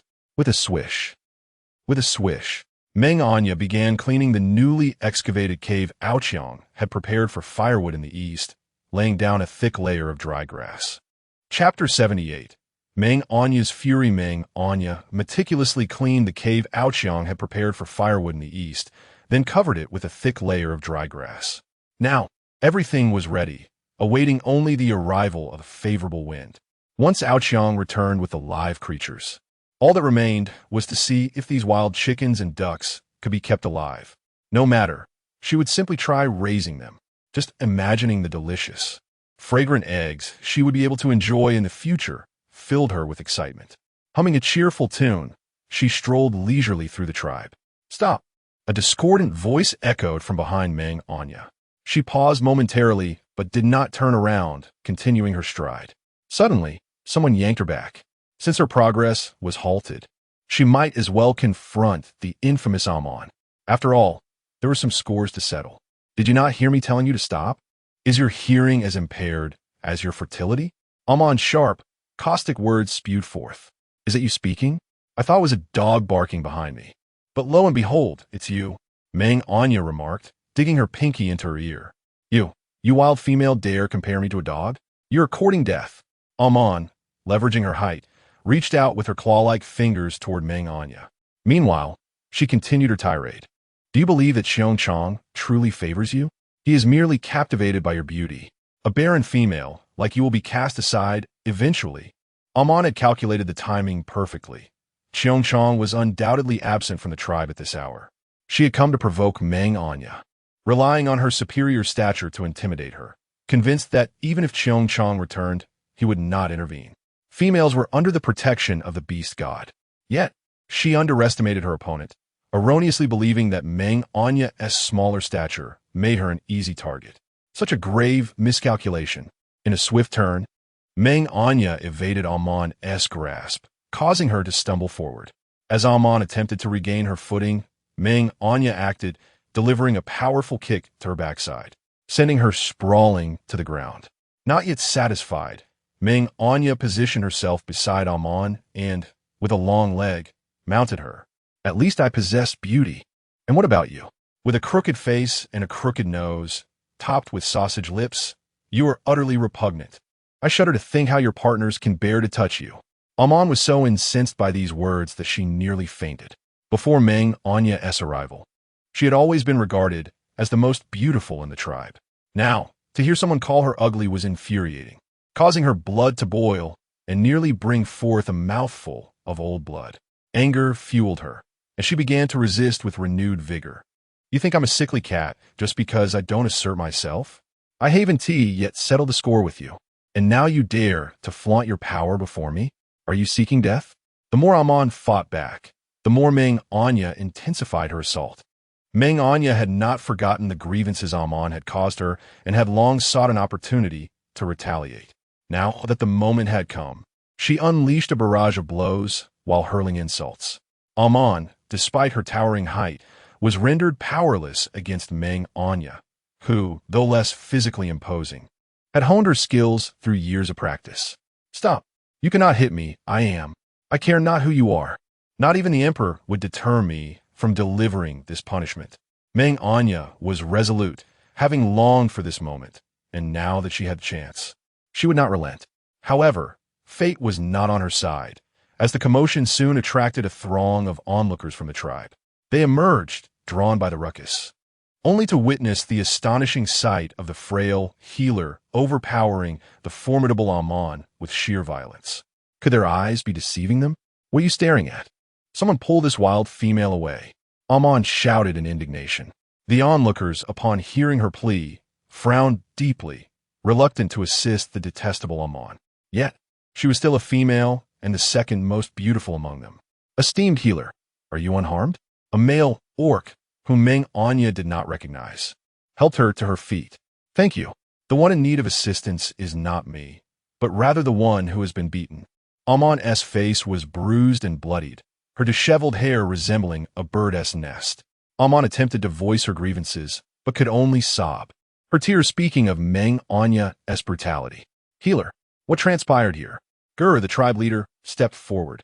The old leader had sworn an oath before his demise to protect Amon from harm, fearing the wrath of the beast god should he fail. Yet, he also recognized the healer as a respected figure, one not to be trifled with. He found himself in a dilemma, observing that while it appeared Amon was the victim, everyone knew her true nature. She was the instigator of discord. It is exactly as you see it. Amon sought to strike me, but in her folly, she found herself overpowered. Meng Anyan replied nonchalantly. I will kill you. Amon gasped, lunging toward Meng Anyan. However, before she could strike, a male orc booted her to the ground. In this confrontation between the domineering, vicious Amon and the beautiful healer, it was evident where loyalties lay. Times had changed. Amon's reign was over, and she was now merely another female of the tribe. "What has happened to you, Amon? Goodness, is this to be my end?" An orc pushed through the crowd, having known of Amon's intentions to teach the healer a lesson. He had dismissed her, confident that Meng Anyan, being so small, would pose no threat. But it was Amon who now bore the brunt of misfortune. "Who dare strike my female? Step forward. Hitting a female is no skill. I demand a duel." His furious gaze scanned the crowd, but no male stepped forward to claim responsibility, further fueling his ire. Who dare strike my female? Step forward. Hitting a female is no skill. I demand a duel."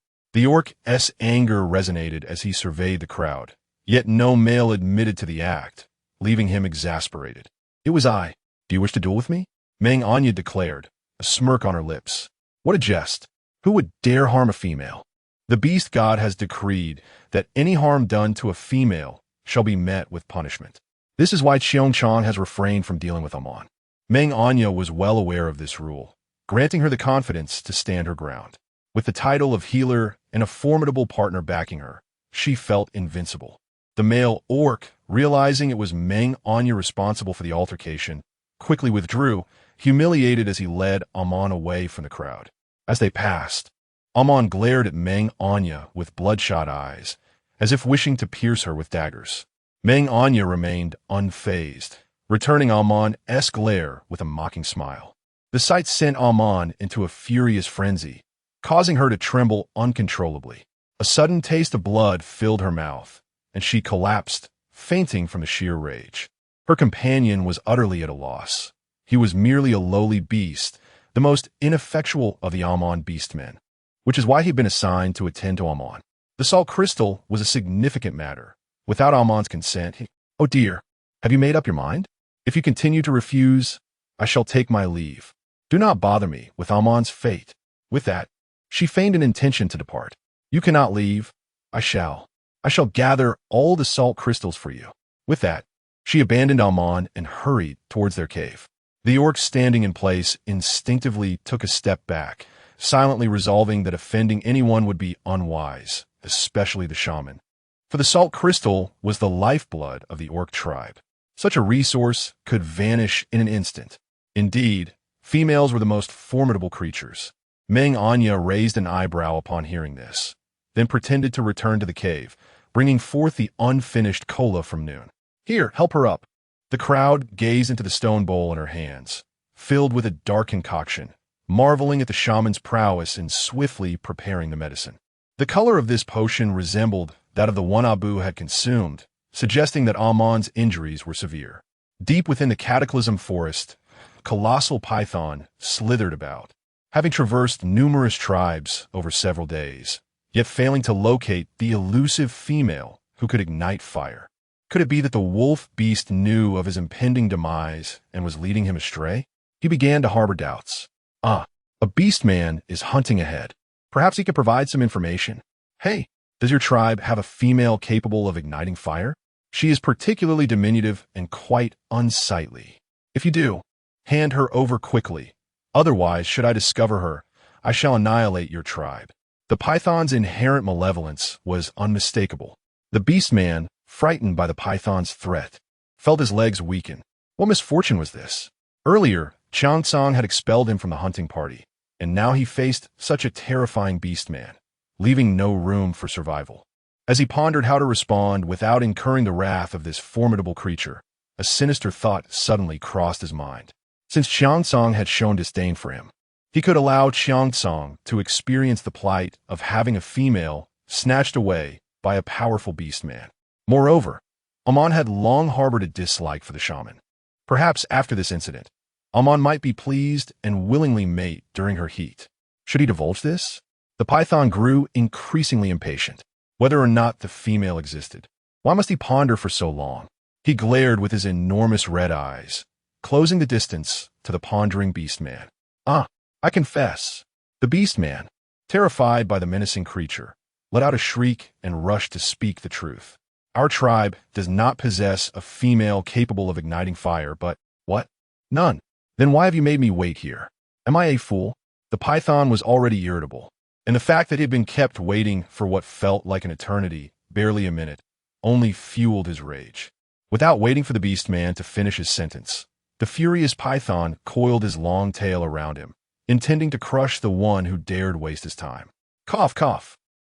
I have not finished speaking. The beast man, deprived of oxygen, turned a deep shade of purple, gasping for breath. In a desperate bid for survival, he continued to speak word by word. Speak quickly. If your words do not please me, I shall bestow upon you 100 ways to die. He hurled the beast man against a nearby tree, his tone chilling. The python, born with a cruel and merciless nature, possessed ancestral memories from birth, and he understood numbers to some extent. Yes, yes.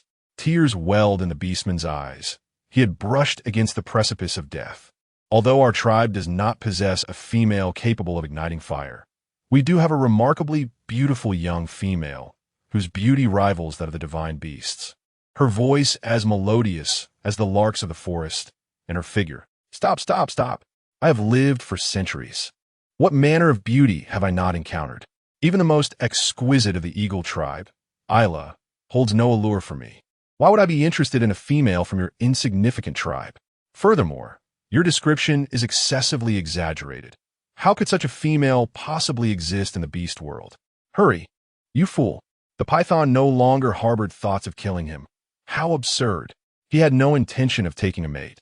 Being a wandering beast was far more appealing. Free and unencumbered, he need not endure the disdain of unsightly females. Not only did he have no intention of seeking a mate, but even if he did, he would never look to a small tribe for one. The python instinctively believed that females from small tribes would be even more unattractive, as the beautiful ones had long been claimed by the larger tribes. This is the truth. I swear upon the beast god, if that shaman is not beautiful, I shall lose my mate. The beast man raised a hand to the heavens, swearing an oath. This act caused the python to waver slightly. Could it be true? Yet even if it were, judging by these beastman standards, she likely would not be all that lovely. Mighty python, if I have deceived you, you may annihilate my tribe. The beast man added fuel to the fire. Very well, let us proceed to see. Should I find her unsatisfactory, your tribe shall no longer have reason to exist. Chapter 8. Demanding salt crystals. Very well, let us proceed to see. If I find her displeasing, your tribe shall no longer have reason to exist. As soon as the words left his mouth, a fierce wind swept through, chilling the air around them to an alarming degree, a warning of the consequences of deceiving a seven-patterned beast. And no problem. The beast man took a step back in fear. Swallowing hard, he now regretted his earlier bravado. What if this powerful python had indeed encountered more beautiful females and found the shaman lacking? The Qiangwu tribe. As this thought crossed his mind, his body began to tremble, and he felt a chill run down his spine, forcing himself to repeat, "It's all right. It's all right." How could there possibly be a female more beautiful than the shaman Meng Anyan in the entire beast world? There's certainly isn't. In a distant eagle tribe, you useless bunch, you alarmed that python over finding a female. Muse looked darkly at his subordinates, suffering a headache. Higher-ranked beasts lacked intelligence, while those with intellect were too lowly in rank. Could it be that the esteemed eagle tribe could not find a suitable beast? Esteemed king, perhaps. You should accompany us? After all, that young female is too important. Hakon timidly proposed what seemed to be a reasonable idea. Muse's gaze turned icy. He could not be bothered to respond to this simpleton. Fool! How could the tribe operate without the king present? The cheetah tribe has long been eyeing the eagle tribe, and leaving now would only provide them with an opportunity. Shall we return and see if we can locate that young female? The last sentence was directed at Muse. You all go about your business. Now, what if that python has already devoured her? Muse felt immense regret over losing the opportunity to elevate his tribe. He understood he could not spare the time. His subordinates were no match for the python, so he refrained from sending them to their doom. The python followed closely behind the beast man, initially patient, but soon grew restless. Why is this taking so long? We are almost there. The beast man hesitated. dragging out the time. Upon hearing the python's words, he dared not delay any longer, summoning all his strength to hasten forward. Almost there. That place surrounded by mountains ahead is our Qiangwu tribe. The python nodded silently, acknowledging the information, regardless of whether the beastman ahead could see him. Just then, he felt the power within him surging uncontrollably, as if it yearned to break free from his being. This was a sign of evolution. He abruptly halted, his eyes sparkling with exhilaration. At last, he was about to break through. Ha ha ha, I am finally going to evolve. Little bird, wait for me, for this snake king shall come acclaim you. The python exclaimed joyfully. In the beast world, only 7 pattern beasts were entitled to be called kings. The remnants were merely sycophants to the wandering beasts. In a state of exhilaration, the serpent beast had completely forgotten its earlier intentions, consumed solely by the desire to find a tranquil place for its advancement. Beastmen are most apprehensive of disturbances during their ascension, which can be a lengthy process. Thus, Yuan aimed to achieve his transformation before the onset of winter.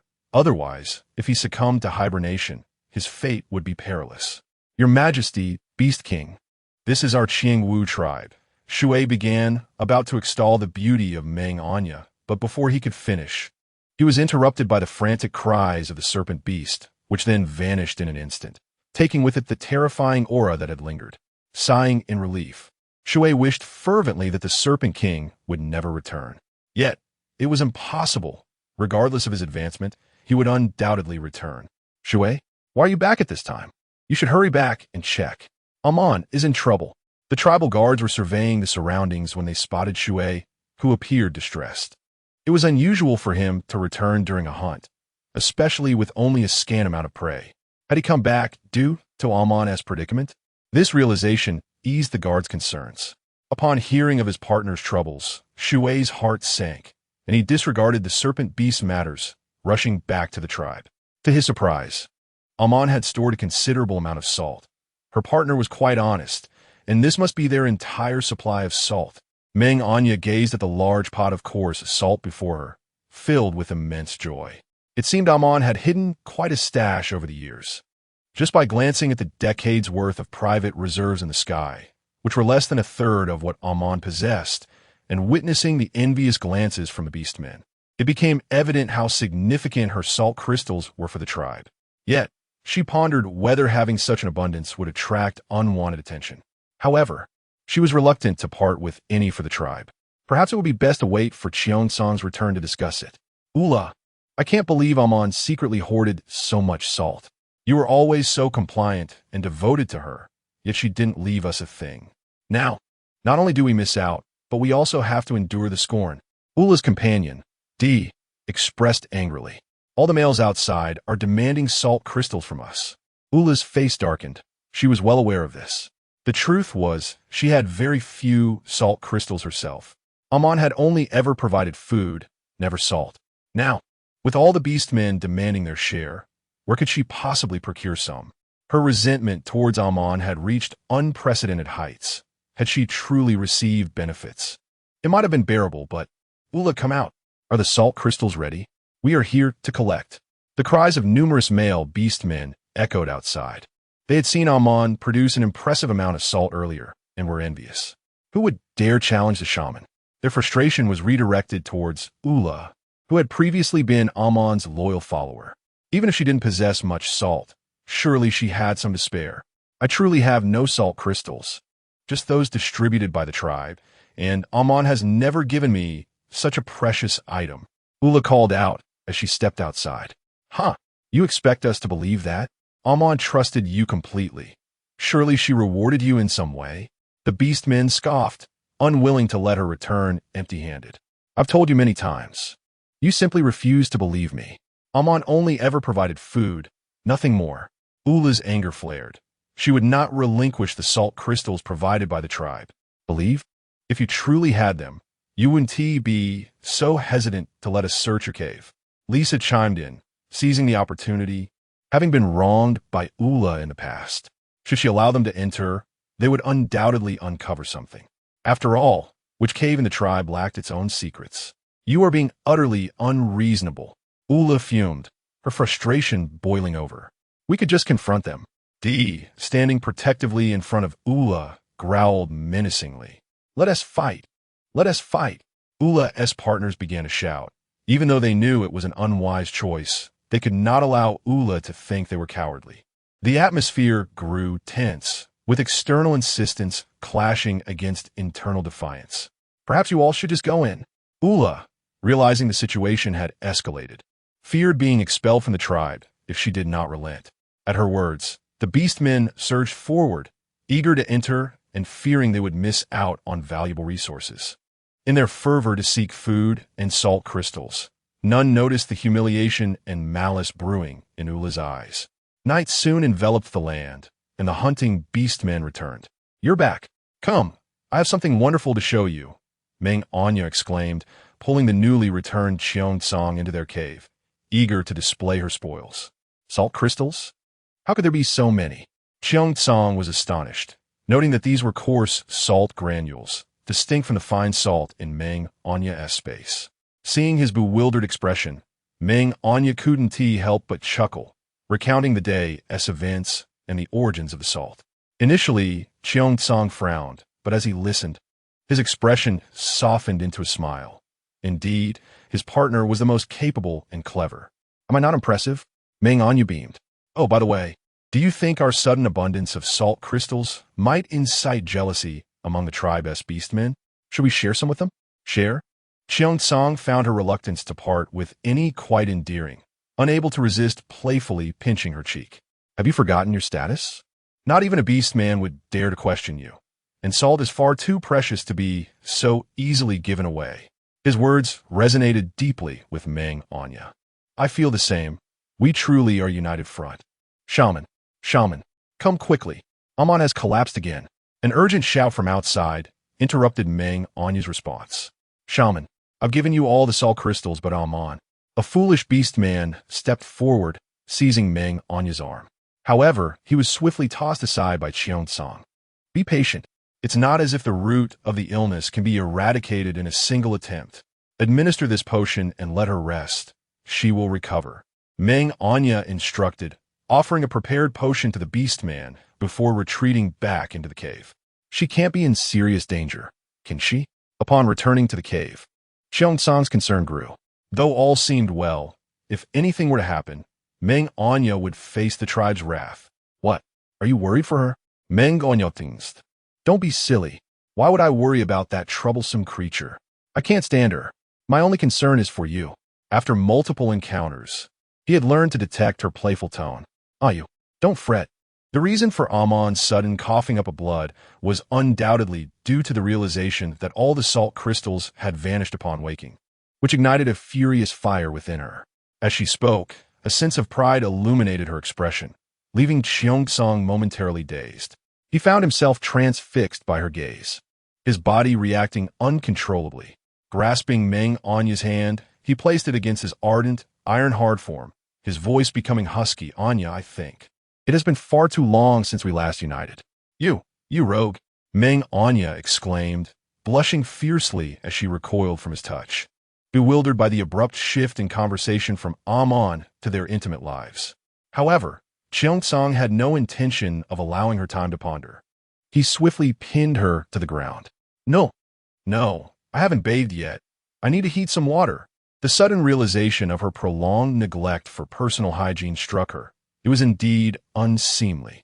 Nevertheless, despite his impatience, Cheongsong understood his partner's penchant for cleanliness and complied with her request. The night was deep, and occasional sounds of moans echoed from Meng Anyan's dwelling, mingled with pleas for mercy and deep, labored breaths, while Amon's abode remained unusually silent, akin to the calm before a storm. The following midday, Meng Anyan slowly rose from her bed, her body aching terribly. Cheongsong truly has no sense of moderation. If this continues, I fear I may perish from exhaustion. As she tossed aside the covers to rise, her skin shivered upon contact with the chilly air. The weather had turned cold abruptly, which explained Cheongsong's relentless efforts to gather provisions. She murmured to herself, retreating back under the covers. What to do in this cold?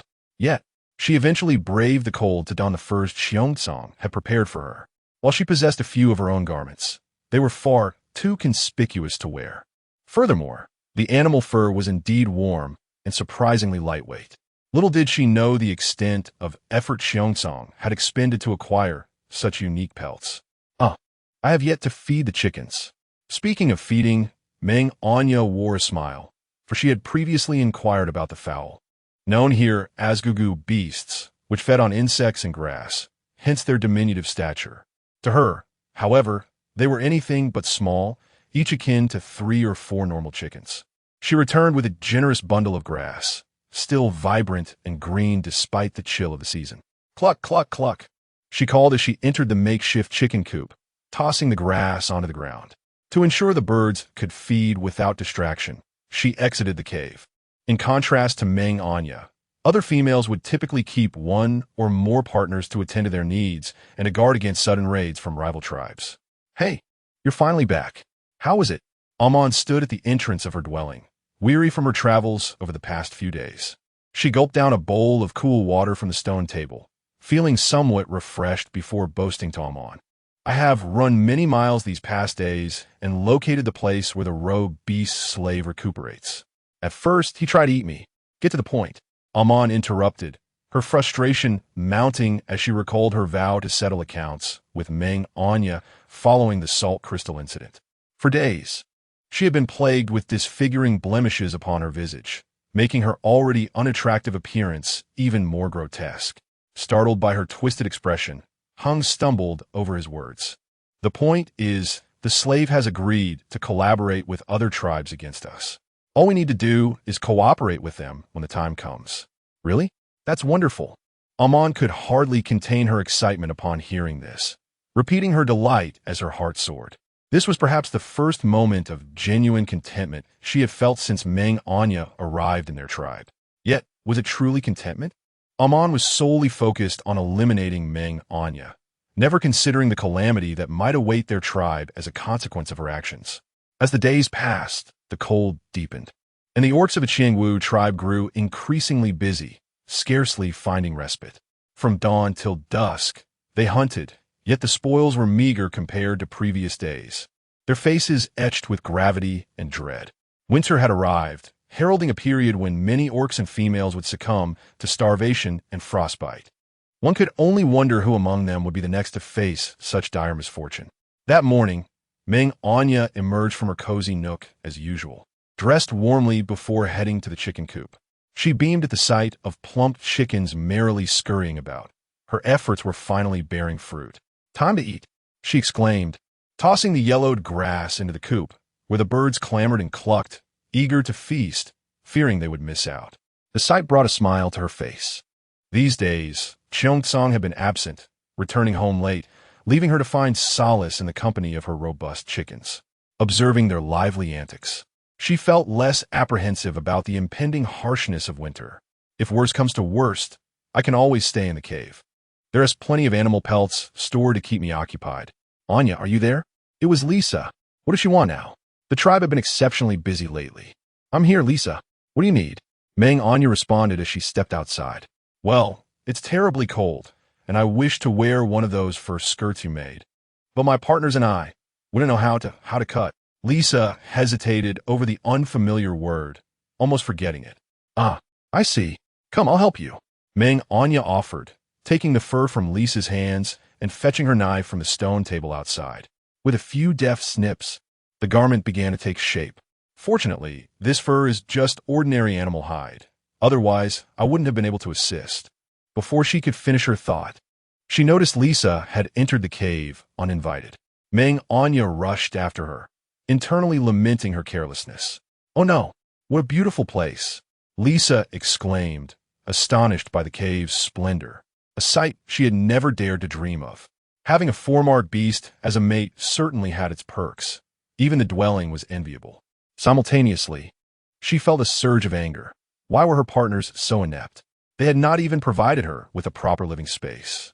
Lisa instinctively believed all these luxuries were gifts from Xiongtsang, while Meng Anyan, witnessing Lisa's awe, felt a pang of regret for her own indulgence.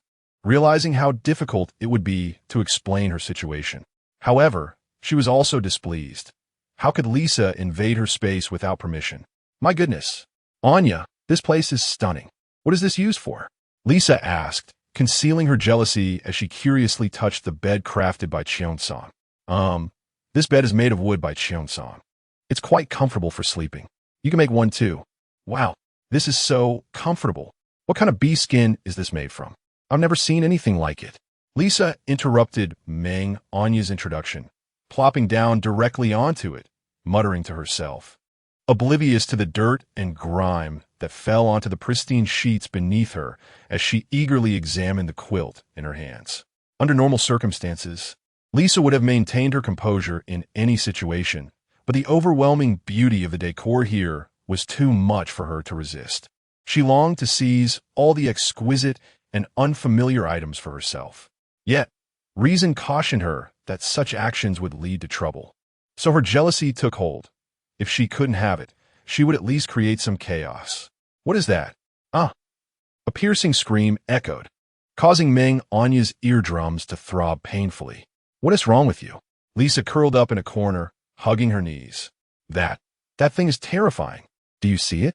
Meng Anya stepped to where Lisa had just been standing, scanning the area, but everything appeared normal.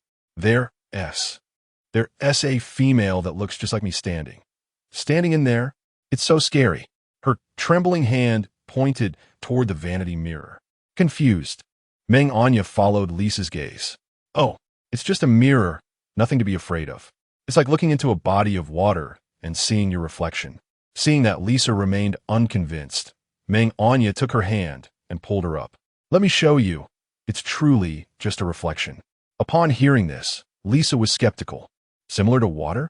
How can that be? Realizing the impossibility, she abruptly wrenched her hand free and fled in panic. Meng Anya was left in place, both amused and exasperated. Her mind now alert. It seemed she would need to exercise more restraint in the future. Although her power could dominate the scene, there were simply too many others around. It would be best to conceal such peculiarities. Indeed, Meng Anya had made a prudent decision. The presence of that mirror could spell disaster. With a wave of her hand, the entire vanity vanished into thin air. Winter has arrived. Winter has arrived. At that moment, a cacophony of terrified screams erupted from outside, piquing her curiosity. Was winter truly so dreadful? More so than the torrential rainy season?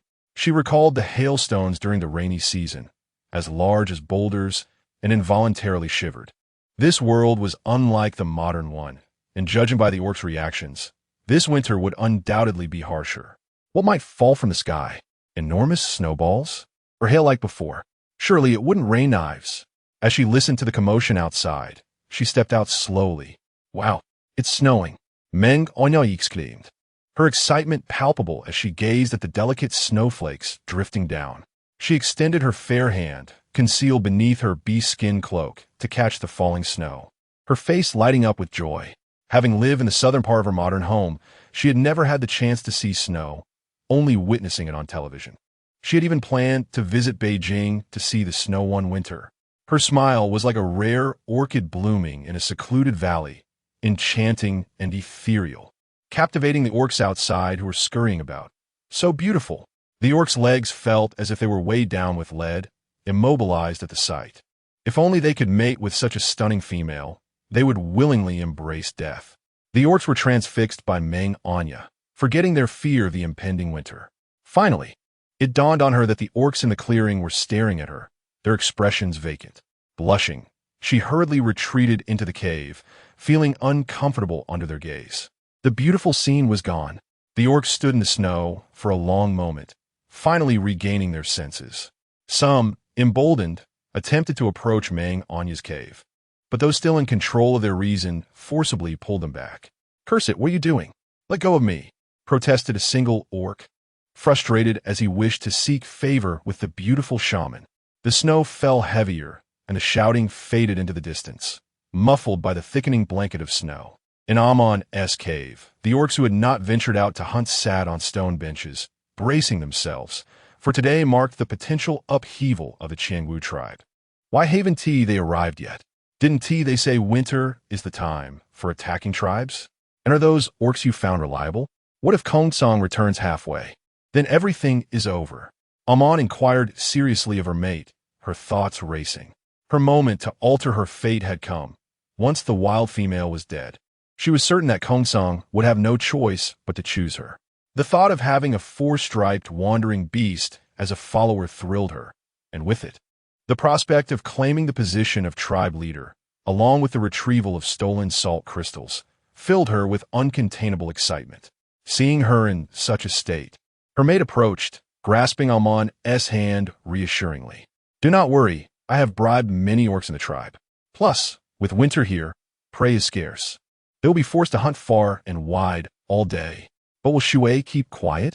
Just like last time, she failed to delay Kongsong until the main tribe came. He added, slyly casting suspicion on Shui, knowing if things went awry, she would bear the brunt of the blame. "Let me go take a look." Amon could hardly contain herself. She intended to step outside the main tribe, but before she could take more than a few steps, her mate held her back. "You can't go. That will only raise Lisa's suspicions later. What we must do now is wait." "All right, I understand. You go fetch some food. We need to be well fed to have the strength to act." Amon decided to pass the time with food, lest she grow anxious. Soon noon passed, and the sky grew ominously dark. The gentle snowfall transformed into heavy flakes, and the temperature continued to plummet. Meng Anyan shivered uncontrollably and hastily burrowed back into her bedding, unwilling to leave its warmth. "Oh no! The tribe is under attack. Oh no!"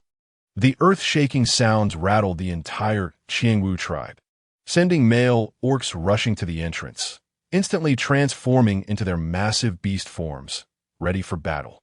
They bared their fangs, viciously clamping down on their foes until death. "Protect the females and the food. We cannot allow them to be taken." As the tribe leader, Gear led the charge, positioning himself at the forefront. The male orcs surged forward, engaging fiercely with the invading outsiders. Meng Anyan quickly leaped from her bed, grabbing the cloak from the hanger, and dashed outside. By now, the clearing was filled with females, while the male orcs fought valiantly at the entrance against the approaching invaders. "Quickly, all females follow me," Lisa commanded, her face pale as she led the group. The outsiders were after females and food. As long as they could secure those, they would have nothing to fear. Meng Anyan, just like all the other females, followed Lisa down a hidden path, ascending the mountain. Having experienced such situations before, they moved with an organized efficiency. Yet, no one noticed Amon deliberately stalling. Either she tripped over something or slipped while climbing, dragging other females down with her. Amon disclosed the hidden sanctuaries of the tribe to the outsiders, including the secret caves where they stored their provisions. This revelation was the price for seeking assistance. Who would dare rush into danger without any reward? Amon spotted Meng Anyan hovering just above him, her eyes ablaze with frenzied hatred. "Flee, flee. Let us see where you can escape." The few orcs remaining in the tribe were utterly incapable of thwarting the onslaught of the numerous invaders, especially with a weakened slave overseeing them. Soon enough, they discovered a breach and surged forward. "Quickly, there is said to be a concealed path blocked by a boulder. Everyone, search for it." The slave barked orders at the orcs trailing behind him. He swore that if he captured that little female again, he would mate with her immediately to avoid any lingering complications. "Chief, here is a boulder." They found Meng Anyan's escape route. Upon pushing aside the boulder, a narrow path leading up the mountain was revealed. Chase. Yet this time, not a single orc heeded his command. "Respected, powerful orc, did we not agree? You take the female, and I take the food." The leader of the foreign tribe hesitated, for they were in a rush to retrieve provisions from the deep caves of the back mountains. "Get lost." The slave had no time for their trivialities and leaped into the vast expanse of snow. "Ha ha ha!" Meng Anyan and the tribe's females were desperately climbing upward, but a booming laughter extinguished their last hopes. "Little female, we meet again." A sinister voice echoed from above, causing her heart to race. "It's over." She felt herself lifted effortlessly by the slave. "Now let us see how you escape. Hurry, hurry and kill her." Amon's expression twisted as he uttered these cruel words, unable to suppress his true nature any longer. The slave ignored Amon entirely, swiftly carrying Meng Anyan away. Although he lacked the stealth of grass for concealment, the heavy snow provided ample cover, allowing him to conserve energy. Help! Help! Meng Anyan cried out desperately from the back of the massive wild boar.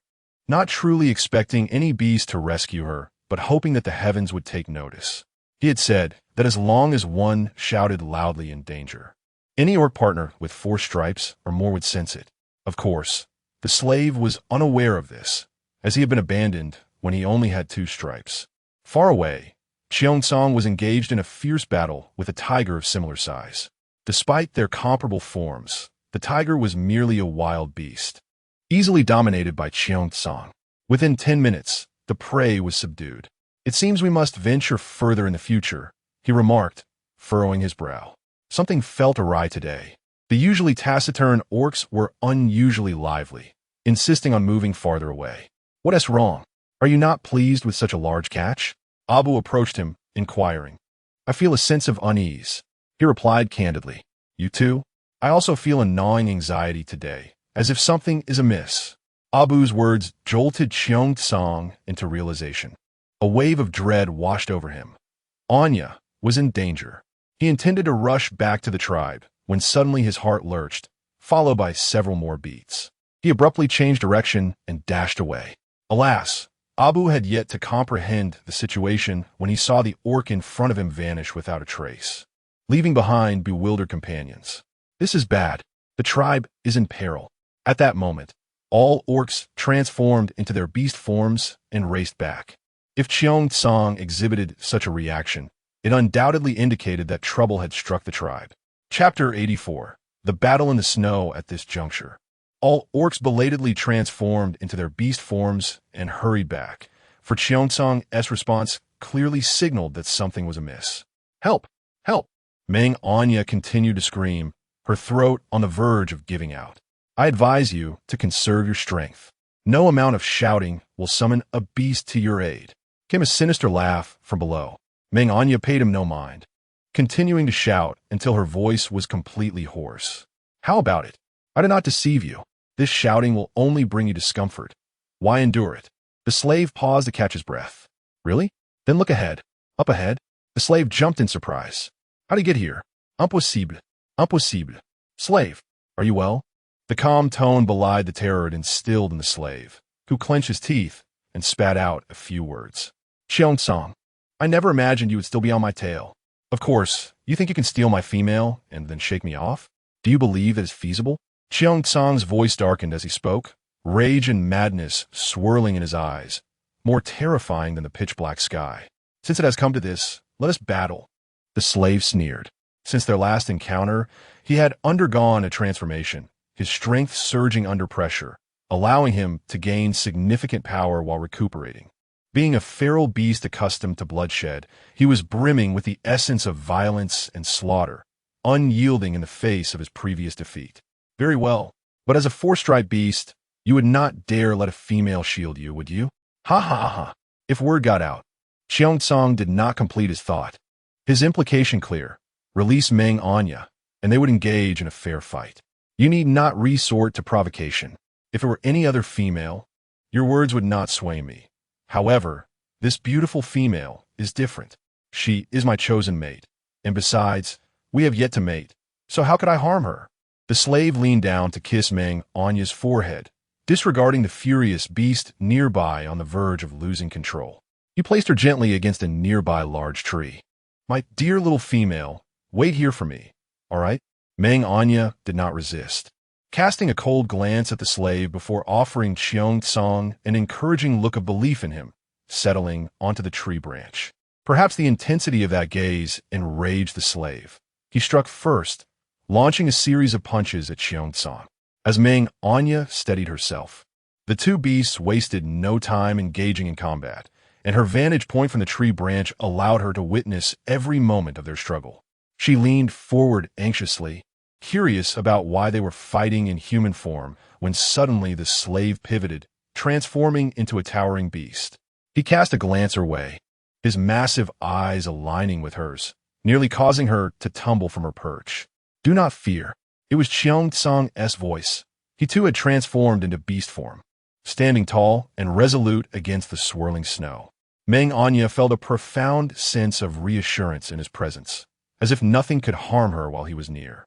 With thunderous roars, the slave became incensed by their exchanged glances and leaped toward Xiongtsang, baring his fangs aimed at Xiongtsang's throat. In a moment of peril, Xiongtsang moved with grace, elegantly shifting behind the slave. Despite his massive size, he fought with fluidity. The slave refused to back down, retaliating fiercely. Yet Xiongtsang was no easy opponent. Fueled by his inner fury, he was prepared to fight to the bitter end. Meng Anyan watched from her perch, her heart racing as each movement brought them dangerously close to injury, yet they evaded each blow at the last moment. With each deliberate move, every strike aimed at the vital points, they fought fiercely, gradually retreating until they vanished beneath the thick blanket of falling snow. Though Meng Anyan felt a profound urgency within, she refrained from leaving the shelter of the great tree to search for them. She understood that venturing away would not only jeopardize her chances of finding them, but would also render her unable to return, leaving her voiceless amidst the vast, desolate snow. In such a scenario, calling for help would be futile. Thus, she nestled herself within the tree's branches, frozen and motionless, her body stiff from the cold, forgetting even the option of retrieving a blanket from her spatial pocket. Her gaze remained fixed on the direction in which they had disappeared, holding on to the hope that he would descend from the heavens once more to be by her side. Time stretched endlessly, and darkness enveloped the surroundings completely. Yet there was still no sign of him. The night was a profound silence, interrupted solely by the whisper of the snowflakes. Meng Anyan trembled, tears streaming down her cheeks. "It can't be. He'll be all right. I will wait for him to come back," she whispered to herself, finding solace in her own words, clinging to hope to avoid succumbing to despair. Yet, as the cold seeped deeper into her bones, she realized that remaining motionless would lead to her demise. Thus, she resolved to descend the tree and erect a makeshift shelter against the relentless storm. As she slowly descended, her frozen fingers trembled, losing their grip on the branches. A slip, and with a crash, she fell into the deep snow below, which erupted around her. Fortunately, the thick layer of snow cushioned her fall. Otherwise, the height could have proven fatal. Dazed, Meng Anyan took a moment to gather herself, then immediately set about finding a suitable spot to pitch her tent amid the endless white. After considerable effort, she found a relatively flat area and, with great exertion, managed to secure her shelter against the fierce wind. Just as she wiped the sweat from her brow, a bloodied figure emerged from the distance, a tall orc staggering towards her, frequently falling and struggling to rise again, gripping a crude wooden staff tightly. He fell, rose, and fell again, propelled forward by an indomitable will. After a while, she noticed a shadow flickering nearby, and fear gripped her as she took a step back, calling out, "Xiongtsang?" Her voice trembled, teeth chattering as she cried out, "Who? Who is there? Xiongtsang, is that you?" Hearing her hoarse, frightened cries, the figure paused, seemingly relieved, before collapsing backward, unconscious. Meng Anyan's brow furrowed in concern. Could it truly be him? Summoning her courage, she approached the fallen figure, the snow crunching beneath her feet. One step, then another, until she reached his side. "Xiongtsang, what has happened to you?" She wept. Indeed, it was he, lying motionless in a pool of blood, as lifeless as a corpse. "Please, wake up! Wake up!" she cried, shaking him desperately. "Don't cry," Xiongtsang murmured, feeling as though he were on the brink of death. Her anguished cries pierced his heart, compelling him to open his eyes, yearning to wipe away her tears. Yet his fingers were too weak to move. He could only part his cracked lips to utter those two words. Hearing his faint voice, Meng Anyan's sobs ceased abruptly. "I will help you into the tent." Without hesitation, she took a deep breath and struggled to lift him from the ground, intending to carry him. But his towering form was far too heavy for her frail frame. Panic set in as she realized she could not support him. In desperation, she recalled the items in her spatial pocket.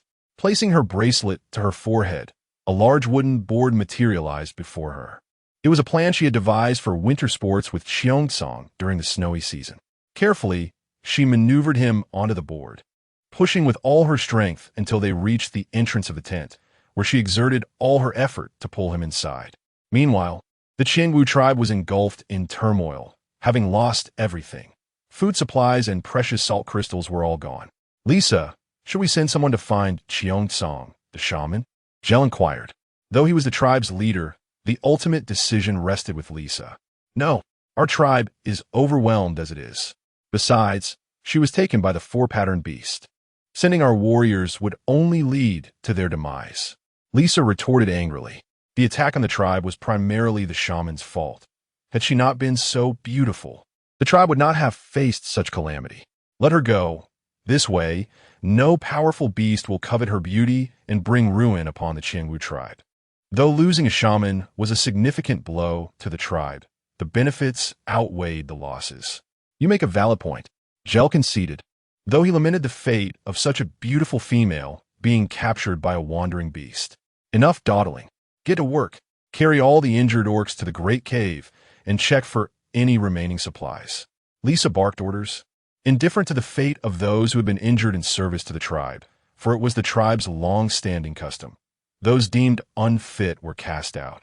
Though females were exempt from this rule, the orc females wore expressions of despair, save for one, Amon. "Amon, our endeavor was successful, but our food supplies." She began hesitantly. "Fear not. We can hunt for more food." Amon replied nonchalantly. More than food, she was concerned for Meng Anyan's well-being, fearing she was suffering beneath the beast's grasp, or perhaps had already perished. Just the thought of eliminating the thorn in her side brought a smile to her face. As for food, she had many partners to ensure her survival. If some orcs starved, it would not be her concern. "You performed admirably. I shall reward you tonight." Before she could finish, he swept her into his arms, carrying her into her private dwelling. He had awaited this moment for far too long.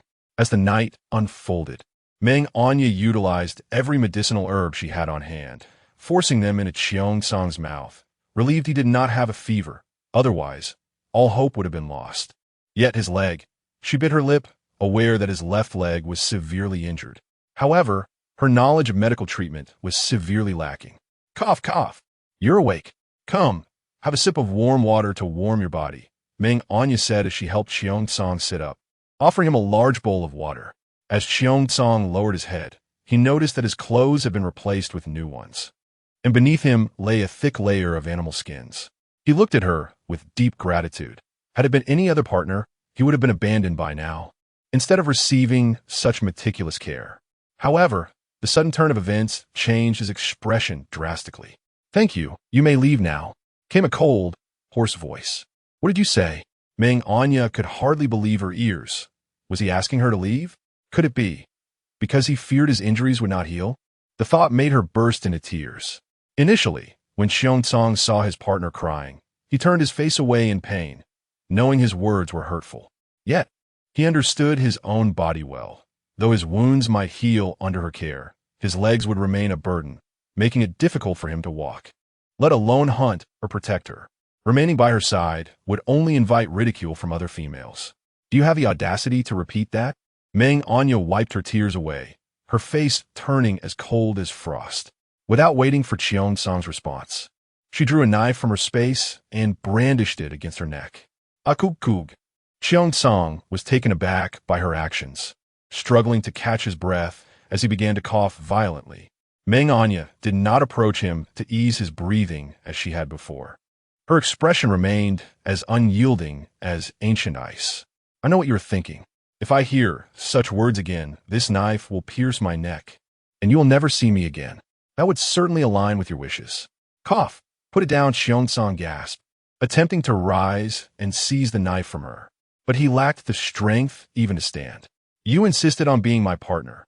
Now that you are injured, you wish for me to leave? What do you take me for, Meng Anyan? Am I truly so unworthy in your eyes, a selfish and cold-hearted person?" She ended with a hoarse cry. Their voices were eerily similar, affirming their bond as a couple weathering adversity. "Now, if you promise never to utter such words again, I will lower the knife. Otherwise," she pressed the blade firmly against her neck, drawing blood. She wished to avoid further meaningless words, seeking to demonstrate her resolve through action. Qiong-song stared in shock, nodding vigorously, tears streaming down his face. They say that a man does not easily shed tears. This must be his first time crying. He had always known his partner cared for him, but he never realized the depth of her feelings. Great beast god. What good deeds did I perform in my past life to be granted such a beautiful female? Seeing that Xiongtsang had finally ceased his protests, Meng Anyan set down the knife, releasing a sigh of relief. She understood him well. She was his Achilles heel, which is why she had taken such a risky step. However, it was certain that Xiongtsang would be thoroughly dominated by Meng Anyan in the future, with no room for doubt. Chapter 86. A change in attitude, nevertheless. We cannot linger here. If we encounter hungry beasts seeking food, it could lead to trouble, Xiongtsang said, his expression grave. Then we shall return now. But, do you remember the way back? She asked, realizing she did not recall the route. Of course, but my body, he hesitated, wishing to suggest that Meng Anyan return alone, but after what had just transpired, he knew she would not abandon him. Cough. Just save your breath and guide me back, he urged. Without allowing him time for melancholy, Meng Anyan cleared her throat, suppressing her discomfort, and began to gather their belongings. She placed Xiongtsang on a wooden plank, then fashioned a hole at either end, threading a vine through. All right, let's depart. But I must warn you, I do not know the way back. If you attempt to sneak off the plank while I am not paying attention, I might perish in this vast expanse of snow, she threatened playfully, while searching her space for a large blanket to cover him. Yet, Xiongtsang genuinely contemplated this idea, hesitating only out of uncertainty. After hearing her words, he dared not entertain such thoughts. The female must always come first. Time passed slowly, from morning to noon, then from noon to afternoon, as Meng Anyan pulled the plank against the biting wind and heavy snow, struggling onward. Just as dusk began to fall, they finally reached the outskirts of the Qiangwu tribe. Exhausted and breathless, she collapsed onto the ground. Xiongtsang, finally. See the tribe, we are home. Xiongtsang lifted his weary face and gazed ahead, his heart heavy with despair. He did not share Meng Anyan's optimism. Reaching the tribe was not the end. How could he, reduced to a helpless state, contribute to the tribe? Not only would he be unable to hunt for them, but he would also have to rely on their protection, earning their disdain. Would Meng Anyan accept another partner? What if she did? As these tumultuous thoughts swirled in Xiongtsang's mind, Meng Anyan stood once more, draping the rope over her shoulder and bending her back as she trudged forward. The snow now reached her knees, making every step laborious. Hey, isn't that the shaman? A creature resembling a hybrid stood guard at the entrance of the tribe. The shaman? You all? As the hybrid approached, it was shocked to see Xiongtsang lying motionless on the plank, its eyes widening in disbelief. My beast god, what has happened? The most formidable four-patterned beast of the tribe was unable to move. Xiongtsang has merely sustained some injuries. He will recover, Meng Anyan replied, slightly annoyed by the hybrid's astonished gaze, feeling no fear of the peculiar creature. After all, Xiongtsang had explained that it guarded the tribe's beasts and had transformed due to the cold weather. The hoarse voice returned to the beast's consciousness. Is the shaman unwell too? While I was in a daze, Meng Anyan had already dragged Xiongtsang back to their cave. Finally home. Upon entering, Meng Anyan discovered that all their belongings were gone, even the bed. She was curious. Did the beast not only hoard food but also beds? Thankfully, after Lisa's incident, she had gathered most of their items into her space, leaving nothing behind, including bedding, to avoid drawing attention. She could retrieve them later at night. All right, thoughts aside, she busied herself, setting up the small bed she had taken out, swiftly preparing it, and carefully helping Xiongtsang onto the bed to rest before she began tidying up the cave. As Xiongtsang lay there watching Meng Anyan bustle about, he felt a deep sense of discomfort. These tasks should have been his responsibility. I must tell you, do not dwell on such thoughts. Your primary focus now is to heal. Otherwise, who will protect me from others' bullying? She chattered as she cleaned, anxious that he might succumb to despair. Oh no, are you there? Came a voice from outside. Someone is looking for me. You stay put. She set down her work and walked toward the entrance. What is this? The cave entrance was filled with females, all glaring at her with unfriendly expressions. Word has it that Xiongtsang is near death. Why? Are you not allowing us to come in and see? Amon's sharp voice echoed. And just one day away, she had already brainwashed the tribe's females into believing that the disaster affecting the tribe was due to the wandering beasts attempting to take Meng Anyan. While this was indeed true, Amon was the true instigator. You are the one who is nearing death. Meng Anyan was utterly exasperated that Amon was truly a troublemaker, and her previous actions against her seemed far too lenient. Enough of this trivial talk. Let us proceed inside first. It is rather cold out here, Lisa interjected, abruptly halting their impending argument. She took charge like the mistress of the house, leading everyone into the dwelling. Meng Anyan found this behavior puzzling. It was not typical of Lisa, as if some unseen force had instigated a shift in the atmosphere. Once all the females had entered the cave, Lisa got straight to the point. Winter has arrived, and the sky can no longer provide for hunting. Our tribe is devoid of food, so you must fend for yourselves. No way. Amon protested vehemently. This wild female is a disaster. Keeping her in the tribe will only invite danger. This time, it is merely a lack of food. But what about next time? Will we be robbed of our own provisions? A chill ran through all the females at her words. Indeed, they had previously devised a plan to avoid losing a shaman. But if what Amon claimed were true, everyone exchanged glances, silently seeking each other's opinions. Huh?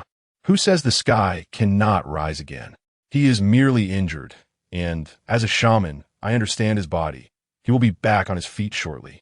Besides, the enslaved are gone, and no tribe can now rival the sky. If you cast us out, the Qiangwu tribe will lose its formidable protector and shaman. Her hoarse yet resonant voice struck deep into the hearts of the females, especially Lisa, who had long grown accustomed to the taste of power. If the tribe declined, her comfortable life would vanish as well. Meng Anyan's words plunged her into contemplation. Indeed, if we cast them out now and the sky recovers, the Qiangwu tribe would forfeit a significant ally and shaman. Furthermore, with the enslaved gone and the sky still here, no tribe would dare to attack us. Very well. Let's proceed, as previously discussed. Lisa's decree was final. Afterward, she grasped Meng Anyan's hand. Anyan, do not hold it against me. As the leader, I must act in the tribe's interests. We truly have no surplus food, so you must fend for yourself. Meng Anyan managed to muster a faint smile. It is fine. I understand. She was acutely aware of her precarious situation, with no one to offer assistance and many eager to see her downfall. Speaking of food, the sky had always hunted for 10, giving everything to the tribe while receiving little in return, merely feeding them. Now, the tables had turned, and everyone shrank back, unwilling to extend a helping hand. They were more eager to sever ties, fearing that she and the sky might consume their provisions. Chapter 87. Self-reliance. Not a single hand was raised to help. Rather, they all wished to rid themselves of this burden, fearing that she and the sky might take their food. Meng Anyan discreetly withdrew her hand, her expression devoid of emotion. Since the sky and I are self-sufficient, I shall no longer offer my services to heal the injured beasts of the tribe for free. That is unacceptable. Living in this tribe means receiving the protection of our warriors. If you refuse to treat the beasts, what purpose do you serve here? This was Ula's voice. Having lost her food supply to the cave's resources, she harbored resentment toward everyone, hating the greed of the tribal beasts, loathing Meng Anyan for her association with the salt crystals, and particularly despising Amon. Ula's words resonated with the other females, who nodded in agreement. Indeed, allowing them to remain was a concession due to the shaman's status. If she refused to treat their injuries, it would be better for her to leave and avoid stirring up trouble. Meng Anyan was taken aback by their callousness. Her heart chilled to the core. Did they not see how the sky had treated the tribe? They had witnessed it all. Last winter, had it not been for him, every female of the Qiangwu tribe would have been taken by the roaming beasts. And what of the present? Whenever danger approached, he was always at the forefront, bringing in the most game. Now, when he fell ill, was this how they repaid him? Her angry, hoarse voice evoked memories among all the females, reminding them of a dreadful winter. Were it not for the sky. Enough. No matter your words, these are the tribe's rules. Worthless beasts cannot reside here. Allowing him to stay is already a great mercy. Lisa's anger flared. She believed she had shown considerable compassion toward Meng Anyan and the sky, yet she felt unappreciated. So you mean to say that you're keeping him here out of gratitude for the sky's past contributions to the tribe? Meng Anyan inquired. Of course, Lisa replied with righteous indignation. Then it follows that, did you hear? My decision to treat the tribe's warriors has no bearing on whether the sky remains here. And as a female, there is no rule that states I can be expelled from this tribe. The crowd was left in astonishment, their heads spinning from Meng Anyan's reasoning. They found her logic compelling, yet contradicted what had been previously stated. Furthermore, I do not refuse to treat the beasts. I simply require food in exchange. Meng Anyan continued. Impossible. Aman interjecta alarmed. If that were the case, Meng Anyan could continue living in the tribe. Silence. Lisa glared at Aman, who had only stirred trouble. Aman, cowed by Lisa's gaze, fell silent, though she internally cursed, "Damn it, you will be next. One day, I shall ensure you reunite with that dead wretch." Yet, considering the sky was now incapacitated, who would care for the fate of this wild female? Without the protection of the beasts, it would be easy to dispose of her at any moment. With that thought, Aman felt a wave of relief. Very well, we shall proceed as you suggest. After much deliberation, Lisa acquiesced, deciding to wait and see how the sky's condition developed. If he did not recover, it might be feasible to compel Meng Anyan to accept more warriors for the sake of the tribe's future. With that, she led the other females away without further ado. Phew! In this contest, Meng Anyan had narrowly triumphed, allowing her to breathe a sigh of relief. It seemed she would need to contemplate her future paths more thoroughly. Ayan. A faint voice emerged from within the cave. What is it? Are you hungry? No, The sky wished to express something, but he was at a loss for words and could only gaze at his partner with regret. I know what you are thinking. Do not feel sorrow. Once your wounds heal, we shall leave this unfeeling tribe, shall we? The last part of her statement lowered in volume, wary of eavesdroppers. All right, I will follow your lead. That's more like it. Let us eat these buns first, and tomorrow I will prepare something delicious for you, all right? She spoke to him as one would to a child. Without a word, the sky picked up a bun and began to eat, now willing to cooperate with anything. Eager to recover quickly so as not to let his partner suffer further. He wished to return to his former self, where he could simply dismiss those who displeased him. Once we finish eating, let us rest. The night falls swiftly, Meng Anyan stated, lying down on the makeshift wooden bed, utterly exhausted from the day's events. She quickly succumbed to sleep, leaving the sky to endure a sleepless night. The following midday, heavy snow continued to fall outside, and Meng Anyan contemplated venturing out in search of food.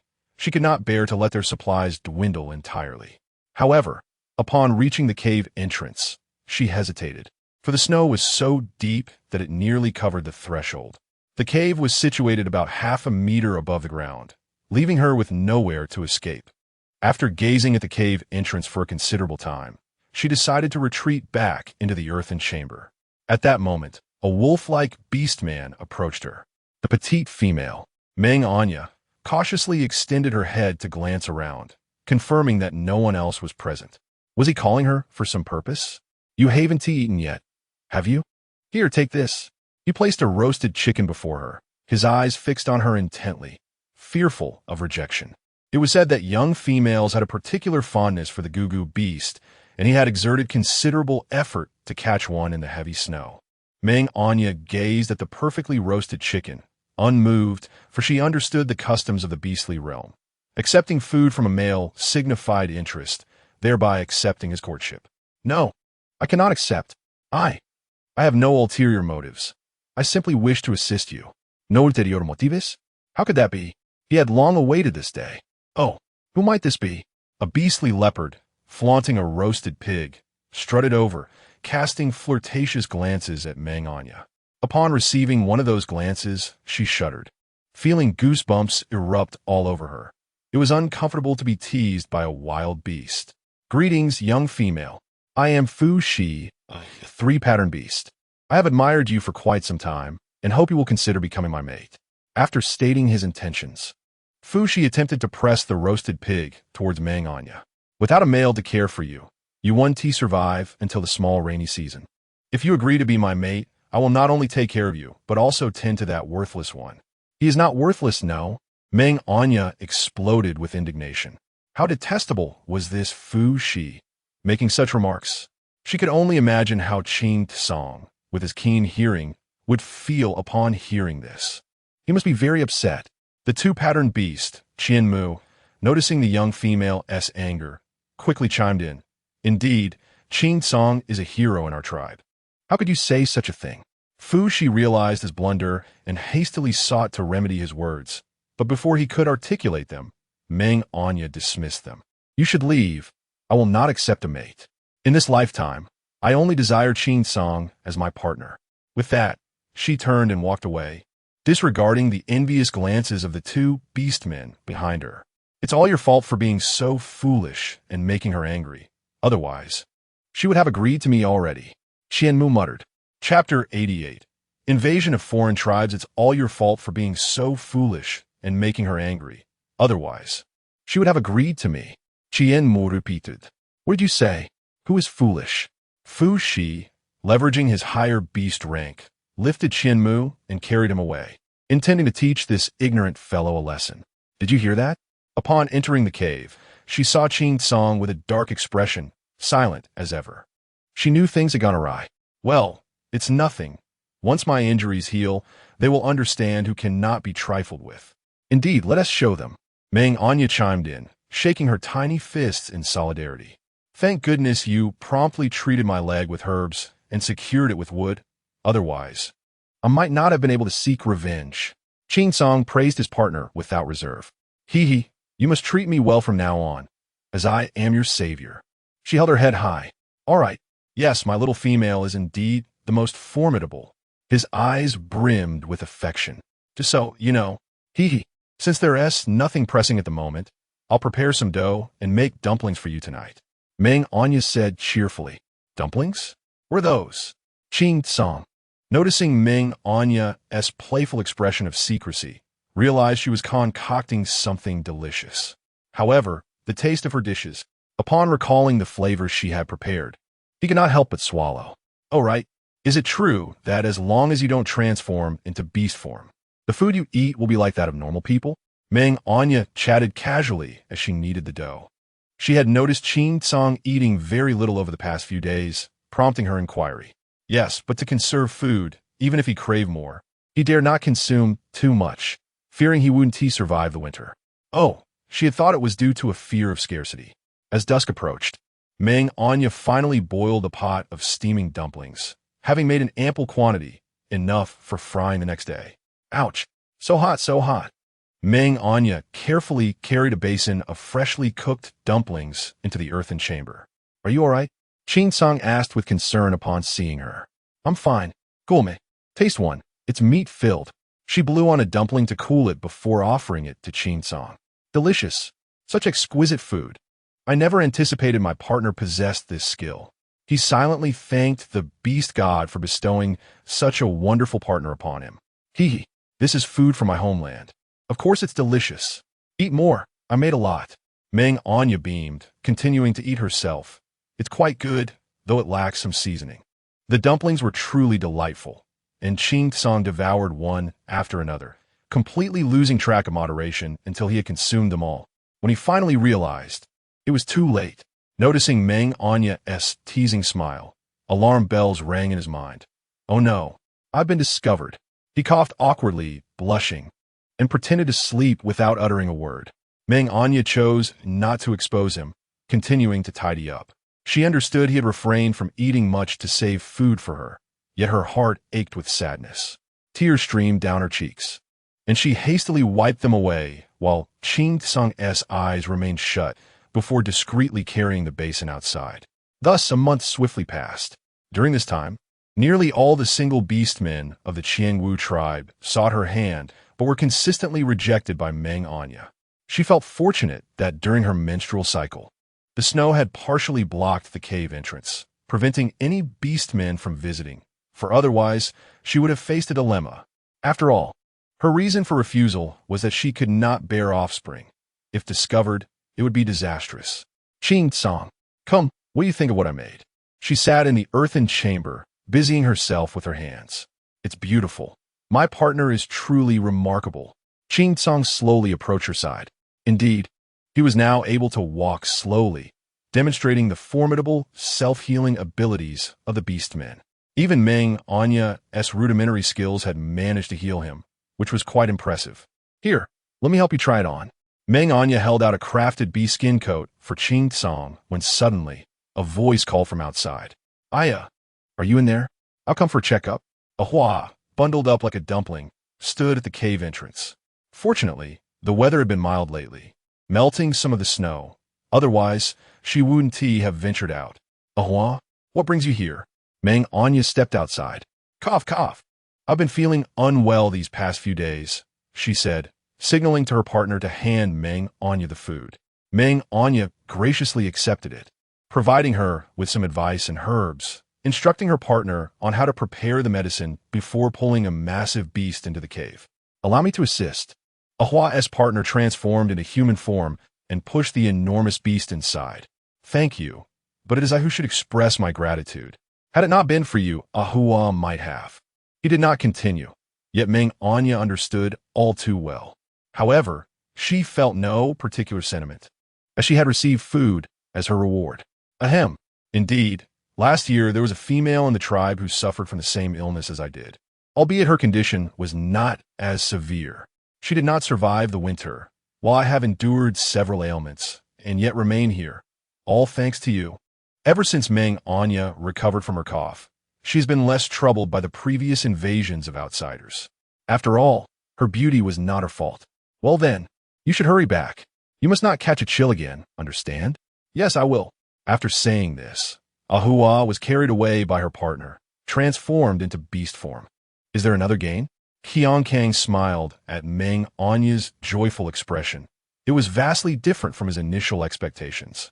He had anticipated a scarcity of food, but that was not the case for them. In recent days, many females had fallen ill, and their food supplies were abundant. So much so that they could not consume it all. Indeed, I must deal with it. Go fetch me some water. All right. They began to divide their tasks. Oh no, outsider orcs are coming. The guard orc cried out in terror. During winter, food was already scarce. If they were robbed again, it would surely cost them their lives. Oh no, quickly. Upon hearing this, Qiankang instinctively pulled Meng Anyan toward the hidden cave at the back of their dwelling. Anyan, step back. With a determined effort, he forcefully opened the stone door, concealing them within, disregarding the chaos outside. Having experienced the previous invasion, he had long since come to terms with it. Whatever tribe or so-called first warrior could go to hell. Only a partner mattered. The lives of others were fated to the heavens. Meng Anyan sat on a stool in the secret chamber, her heart pounding furiously.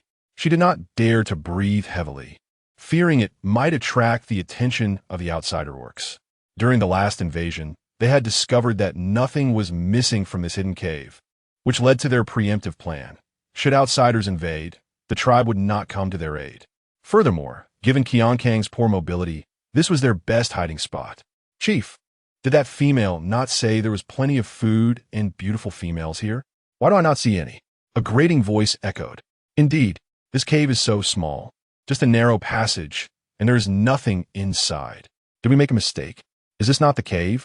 Another bearded voice began to voice doubts. The tall man referred to as the chief furrowed his brow. It should be here. Amon said so, and they came straight to this cave. How could that waste and the beautiful shaman have fled so quickly? A peculiar glint flickered in the chief's eyes. Could there be a secret passage? He peered inside, moving cautiously forward. Behind him, the loud voice of his subordinate called out, "Chief, I have already checked there. There is nothing." The chief disregarded his subordinate's advice, stepping steadily towards the end of the cave, his hands feeling along the stone walls. It shouldn't be. Where could the crevice be? Chief, I found food. Laughter erupted from outside the cave.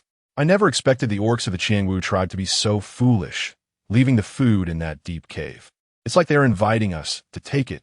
The foreign chief, hearing the raucous laughter, stepped outside, momentarily dismissing Amon's claims of beautiful females. Nothing was more important than food. Excellent. This is wonderful. Our tribe's females shall feast.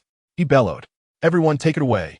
The foreign tribe orcs, fearing the robust hunters of the Qiangwu tribe would return, hurriedly gathered their spoils and quickly departed, leaving the Qiangwu tribe in silence. Phew, they have finally left. Meng Anyan thought, her hands and feet clammy with sweat. That was truly perilous. Had it not been for Qiankang holding her hand for support, she might have screamed. It's all right. It's all right. Qiankang embraced Meng Anyan, gently patting her back to comfort her. Though Meng Anyan did not hear the foreigner's conversation, he did. It seemed that someone in the tribe intended to harm them. If they could no longer stay, they would have to. Meng Anyan nestled in Qiankang's arms, remaining silent, uncertain if the outsider orcs had genuinely departed or were merely feigning retreat. She decided it prudent to remain in hiding for a while longer. She felt a surge of relief that when Qiankang had dragged her away, she had managed to store all their belongings in her space. Otherwise, they would have fallen into the hands of the invaders. Even the bed was not spared. They were truly formidable. The thought of the large bed and the plump chickens in the adjacent cave made her heart ache. Those were her hard-earned treasures. By afternoon, the tumult outside had subsided, and Qiankang knew the danger had passed. We can go out now. His magnetic, gentle voice resonated beside her. Meng Anyan sat up from Qiankang's embrace. Wonderful. Oh no, my food. It's all gone. This is going to cost me dearly. An elderly female knelt on the ground, wailing desperately, while Amon stood nearby, enjoying the spectacle. She felt elated. During the female's flight, she had deliberately pulled Ahua along, ensuring no one would inform that wild female. Indeed, the fleeing group had not included her in that waste. Now, they were likely being ravaged by the outsiders. However, the thought of the formidable Qiankang filled her heart with envy. Let him not choose me, and this is his fate. Now, even if he kneels to save me, I shall not accept this waste. Now that the outsiders have just left, why not see what remains in that wild female's dwelling? Perhaps I can find something worthwhile. With that thought, Amon cheerfully entered Meng Anyan's residence. But while rummaging through her belongings, a chilling voice emerged from behind. What are you looking for? Qiankang glared at Amon with a murderous intent. You. Amon, frightened, dropped what she had just acquired, stepping back in shock upon seeing him. They weren't captured? How? Do you wish for us to be captured? Qiankang narrowed his eyes dangerously at Amon. She longed to end her life then and there, regretting her previous hesitation. Surely, it was she who had informed the foreign orcs. And no, Amon trembled, unable to steady herself. Though Qiankang was incapacitated, he was still a four-striped beast, exuding an unmistakable aura of lethal intent. Without a word, she hurriedly fled outside. If she did not escape now, she might never have the chance again. What's going on? Did you encounter a ghost beast? Lisa, intending to enter Meng Anyan's cave to inspect what remained, discovered Amon emerging in a panic, seemingly having seen a ghost. They who? Could it be the foreign orcs haven't left yet? Who? Please be clear. Did the shaman get captured? Lisa anxiously grabbed Amon by the shoulders, shaking her vigorously. To others, it appeared she was worried for Meng Anyan. But in reality, she was merely concerned about whether she could acquire the coveted animal skin garment. Of course it was us. We managed to evade disaster during the foreign orcs' assault. You must be disappointed. Meng Anyan emerged, addressing the outside world, though her words seemed directed at no one in particular. Just as she noticed that her small bed remained intact, confusion washed over her. Everything else had been taken, so why did these items still remain? Even the bedding that had not yet been put away remained undisturbed in its place, coupled with the sight of Lisa approaching with a cheerful smile. A daring thought suddenly crossed her mind. Those belongings had been taken by the females of the tribe, and the thief might well be Amon or Lisa. Aya, who are you referring to? Lisa exclaimed, startled by Meng Anyan's words, but quickly regained her composure. Oh, I'm certainly speaking of Amon. What? How dare you accuse me? If it weren't for you, would the outsiders have dared to attack the tribe again? I distinctly heard them. They were clearly here to capture you. Amon straightened up as her male approached, shaking off the fear she had just experienced. Indeed, I heard it too. The leader was demanding to know the whereabouts of the shaman. A nameless orc replied truthfully, having been bribed by Amon with a wild boar. Naturally, he would follow up on Amon's words. The previous rejection from Meng Anyan had instilled in him a desire for revenge. Yes, yes, we all heard it. Ula chimed in as she approached, eager to stir the pot. All the females heard it, including Ahua, who remained silent. Her face etched with worry as she watched Meng Anyan. Hee, of course you all heard it. That's because there are females colluding with outsiders, deliberately spreading my affairs and bartering all the food in the tribe to facilitate their attack on the Qianwu tribe. Meng Anyan's sharp gaze swept over the crowd.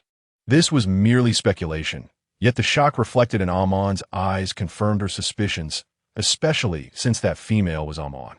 Do you have anything to say? Amon, taken aback by the accusation, quivered with fear but mustered a defense. What are you implying? Are you suggesting I collude with outsiders? You must be mad. How could I ever do such a thing? All the females were incredulous at Meng Anyan's claims. Despite Amon's unpopularity, how could she betray her own tribe? Such an act would bring her no benefit. They were unaware that Amon had reached a point of madness, willing to do anything to eliminate Meng Anyan. Noticing the disbelief etched on their faces, Amon straightened her back, asserting, though I may have a temper, I was raised in this tribe. Such actions would only lead to my own starvation. Am I that foolish? Chapter 90. Expulsion from the tribe. Seeing the skepticism in everyone's eyes, Amon straightened her back, reiterating, though I have a temper, I was raised in this tribe. Such actions would only lead to my own starvation. Am I that foolish? Indeed, indeed. All the females echoed their disbelief. I suspect you are merely trying to evade responsibility. The orc who had been bribed began to press harder. What do you intend to do? Meng Anyan retorted. Either accept more males or get lost. He secretly hoped for the first option. Meng Anyan was so enraged that she almost laughed. Huh? Did I not mention that I cannot bear young? Do you still want me to be your partner? Upon hearing this, Lisa's heart stirred. It was impossible. How could she not bear young? Ab had personally detected her heat. After saying this, she intentionally covered her mouth, feigning a slip of the tongue. Instantly, the surroundings erupted in chaos. The shaman could bear young? Why would she act this way? Did she look down on them? Meng Anyan hadn't anticipated that Lisa would know of this matter and would publicly disclose it. Her gaze sharpened as she looked toward Lisa. He must have misread. I have never been in heat. Lisa felt a chill run down her spine under Meng Anyan's stare, followed by a surge of anger. What was her status that she dared to threaten her? Such arrogance was intolerable. Yet, despite her anger, Lisa refrained from speaking, as there was a more pressing issue at hand. Setting aside the matter of heat, what would be done about the food that had been stolen from us? Lisa had always felt that keeping Meng Anyan in the tribe would invite trouble, and here it was. Her suspicions had been entirely justified. The tribe had been attacked again. What else could be done? Expel her from a tribe, though it was a pity to drive out a shaman. Did you not consider that as long as this scourge remains, the outsiders will not spare us? Amon directly voiced what everyone feared most. In my opinion, since they were able to invade while our tribe's orcs went hunting, why cannot we seize the opportunity to raid them when they venture out? Meng Anyan proposed a plan. Hee, you certainly have a way of thinking. If it were in the past, we would have done just that. However, Cheongsong has become a liability. Even if we reclaimed our food, they would return to raid again. At that point, who could withstand the wrath of the outsider orcs? Ayu interjected. Having suffered the most significant losses, her hoarded salt crystals and food were all gone, all due to the troubles Meng Anyan had caused. Even though she was a shaman, she could not compare to the tribe's food. Expel her from the tribe. Expel her from the tribe. All the orcs echoed Ayu's sentiments, including Lisa. No matter how capable Meng Anyan was, they could not wager the tribe on her. They instinctively believed that expelling her would prevent the outsiders from invading. Meng Anyan coldly regarded these individuals, saying nothing. She had seen through them. When useful, they would rush forward, and when no longer needed, they would cast her aside. Enough! All of you get out! A furious roar echoed from within the cave, carrying the unique dominance of the four-pattern beast, causing all present to tremble in fear. Yet, in an instant, he returned to his former self, for despite Cheongsong's former prowess, he was now but a shell of his former self and could do nothing to her, nor could they expect anything from him. Expel her from a tribe. Expel her from the tribe. They began to shout again, and Lisa merely stood there in silence, her demeanor revealing everything. Fine. If you wish to leave, then leave. With a sharp retort, Meng Anyan was genuinely angered. Upon hearing this, the crowd ceased their clamor. Their gazes toward Meng Anyan varied. Some were sympathetic, others gleeful, and some wore expressions of complex emotions. Not a single person spoke to retain her. Ahua stood at the back, wishing to say something favorable about Meng Anyan, yet fearing to provoke the crowd. She opened her mouth only to close it again. Very well. Then you may go. Take advantage of the fact that it is not snowing yet. Perhaps you can find a cave to shelter from the impending snowstorm. Ula suggested. Leave now. But it will soon be dark. Why not wait until tomorrow? Ahua finally found an opportunity to speak, glancing at Lisa for confirmation. You may stay for one night. But when you leave, you cannot take anything with you. Those belongings belong to the tribe. Lisa declared coldly. Meng Anyan stared at Lisa in shock, astonished that someone with whom she had previously gotten along could be so cold-hearted. At that moment, she felt as if her eyes had been blinded. Just as she was feeling disheartened, a large hand enveloped hers. It was Cheongsong. He stood beside her, leaning on a cane, gazing at her with deep affection. I will see who dares to take anything from my Cheongsong. His resounding voice echoed, causing all the orcs to step back in fear. Though he was no longer capable, his former presence still commanded respect, instantly regaining control over the situation. As everyone hesitated, Amon, who was intent on eliminating Meng Anyan, stepped forward reluctantly. What right do you, a mere invalid, have to speak here? Either leave now, or if you wish to depart tomorrow, you must leave something behind. After all, you're no longer members of the Qiangwu tribe. Upon hearing this, Lisa cast an approving glance at Amon. She had been at a loss for words. She had long coveted Meng Anyan's possessions. She had only managed to move one bed, and there were still many items left behind. Very well. If you allow me to stay for one night, I assure you I will leave with nothing tomorrow. Meng Anyan replied, her face strained. In truth, she was internally critiquing that even if she were to depart, she would not leave behind so much as a trace for them. Nonetheless, appearances had to be maintained. After all, it would not bode well if her intentions were discovered. Cheongsong understood Meng Anyan's thoughts and refrained from further debate, as his mind was preoccupied with other matters. With the agreement reached, the female orcs of the tribe departed, their expressions satisfied. Before long, the sky darkened, and Meng Anyan had already taken the liberty of storing her belongings into her spatial storage, even going so far as to tear down the wallpaper, which she knew Lisa adored, leaving nothing for her. Now, the empty room was left with only a solitary bed standing in desolation, devoid of anything else. Cheongsong, where are you going? Meng Anyan inquired curiously as she observed Cheongsong dressing himself and preparing to head out. Although his legs were not yet fully healed, he no longer required a crutch for support. Given how they have treated you, how could I possibly let this go unpunished? He replied with a dangerous smile. On a night as dark as this, failing to act would be a disservice to them. But your foot, she voiced her concern. I shall proceed slowly. It will be fine, he assured her with a smile. Yet, his response did little to allay her worries. Even if your scent can be concealed, aren't the ears and senses of your kind particularly acute? What if? There is no what if. In our tribe, my beast rank is the highest. As long as I deliberately mask my aura, they will not detect me, Cheongsong patiently explained. Noticing her continued concern, he added, do not be misled by the fact that I am just one rank above some of the others. The difference between ranks is like night and day. To put it plainly, 100 3-pattern beasts combined are no match for a single 4-pattern beast. Moreover, my injuries are nearly healed. They will not sense my presence at all. Really? Meng Anyan inquired, seeing him nod earnestly, which finally eased her mind. Then be careful. Cheongsong offered her a reassuring glance before stepping out into the enveloping night, quickly disappearing from view. Meng Anyan paced anxiously, unable to settle down. Why had he not yet returned? Could something have happened? Chapter 91.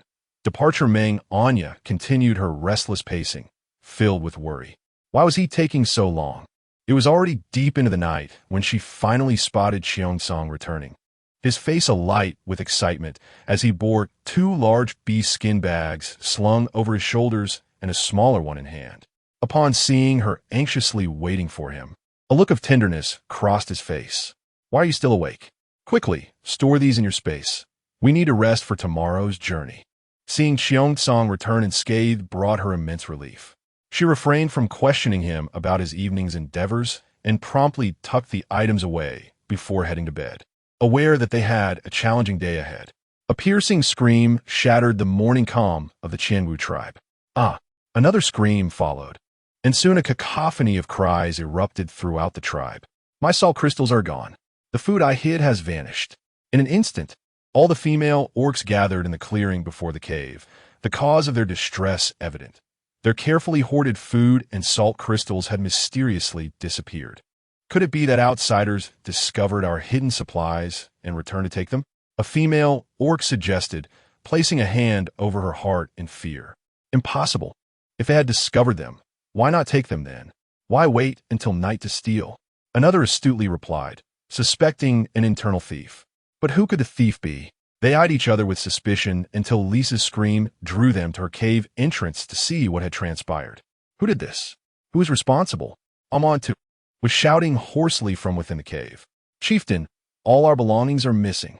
You must help us retrieve them, or we shall freeze and starve this winter. Urgency tinged her words. The supplies she had painstakingly hidden were now gone, even from the prying eyes of the outsiders. My salt crystals are gone. My food is gone. Lisa lamented, her head throbbing from the chaos. Why has everyone in the tribe lost their possessions? Who did this? Was it that shaman? Is she seeking revenge for our expulsion by stealing everything? Amon attempted to redirect the blame onto Meng Anyan, but few believed that with her slight stature, she could have snuck into their caves undetected, nor could Xiongtsang, who could barely walk.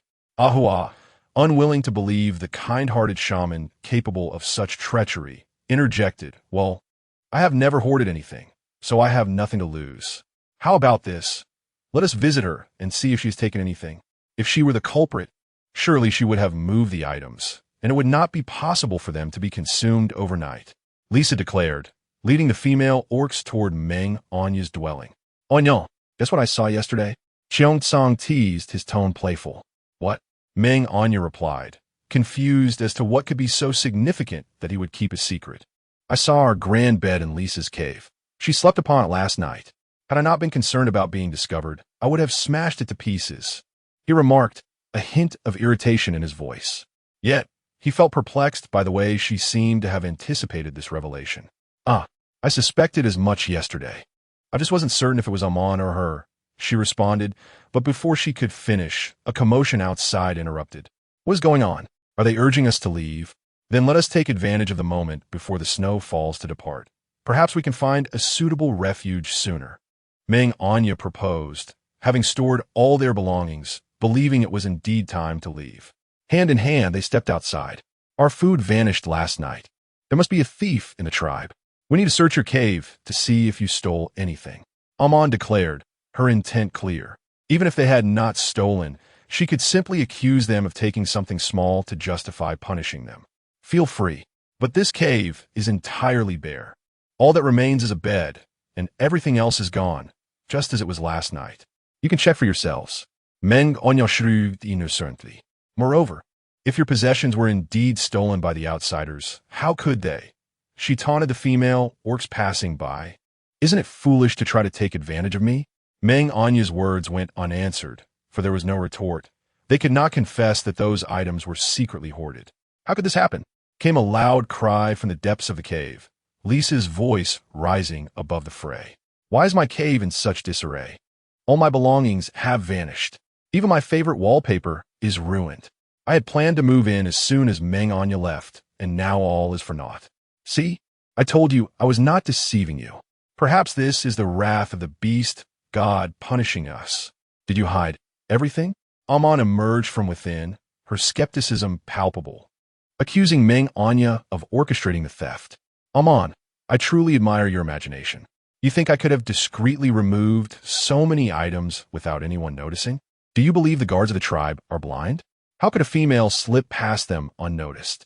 If anything were to be hidden, it would have to be outside, for how else could I return to retrieve it? Yet, hiding it outside would require passing by the gatekeepers, which is beyond my capability. Enough of this banter, Xiongtsang. Let us depart, Meng Anyan concluded, guiding him toward the tribe's exit, indeed carrying nothing with them. Follow them, Lisa signaled to her partner, Jel, feeling certain that this matter was somehow tied to them. Who leaves the tribe without a single piece of beast skin and yet appears so unfazed? Moreover, she noticed that Meng Anyan's countenance radiated an inexplicable exhilaration while she spoke. Such behavior was utterly unusual, prompting her to harbor suspicions about Meng Anyan.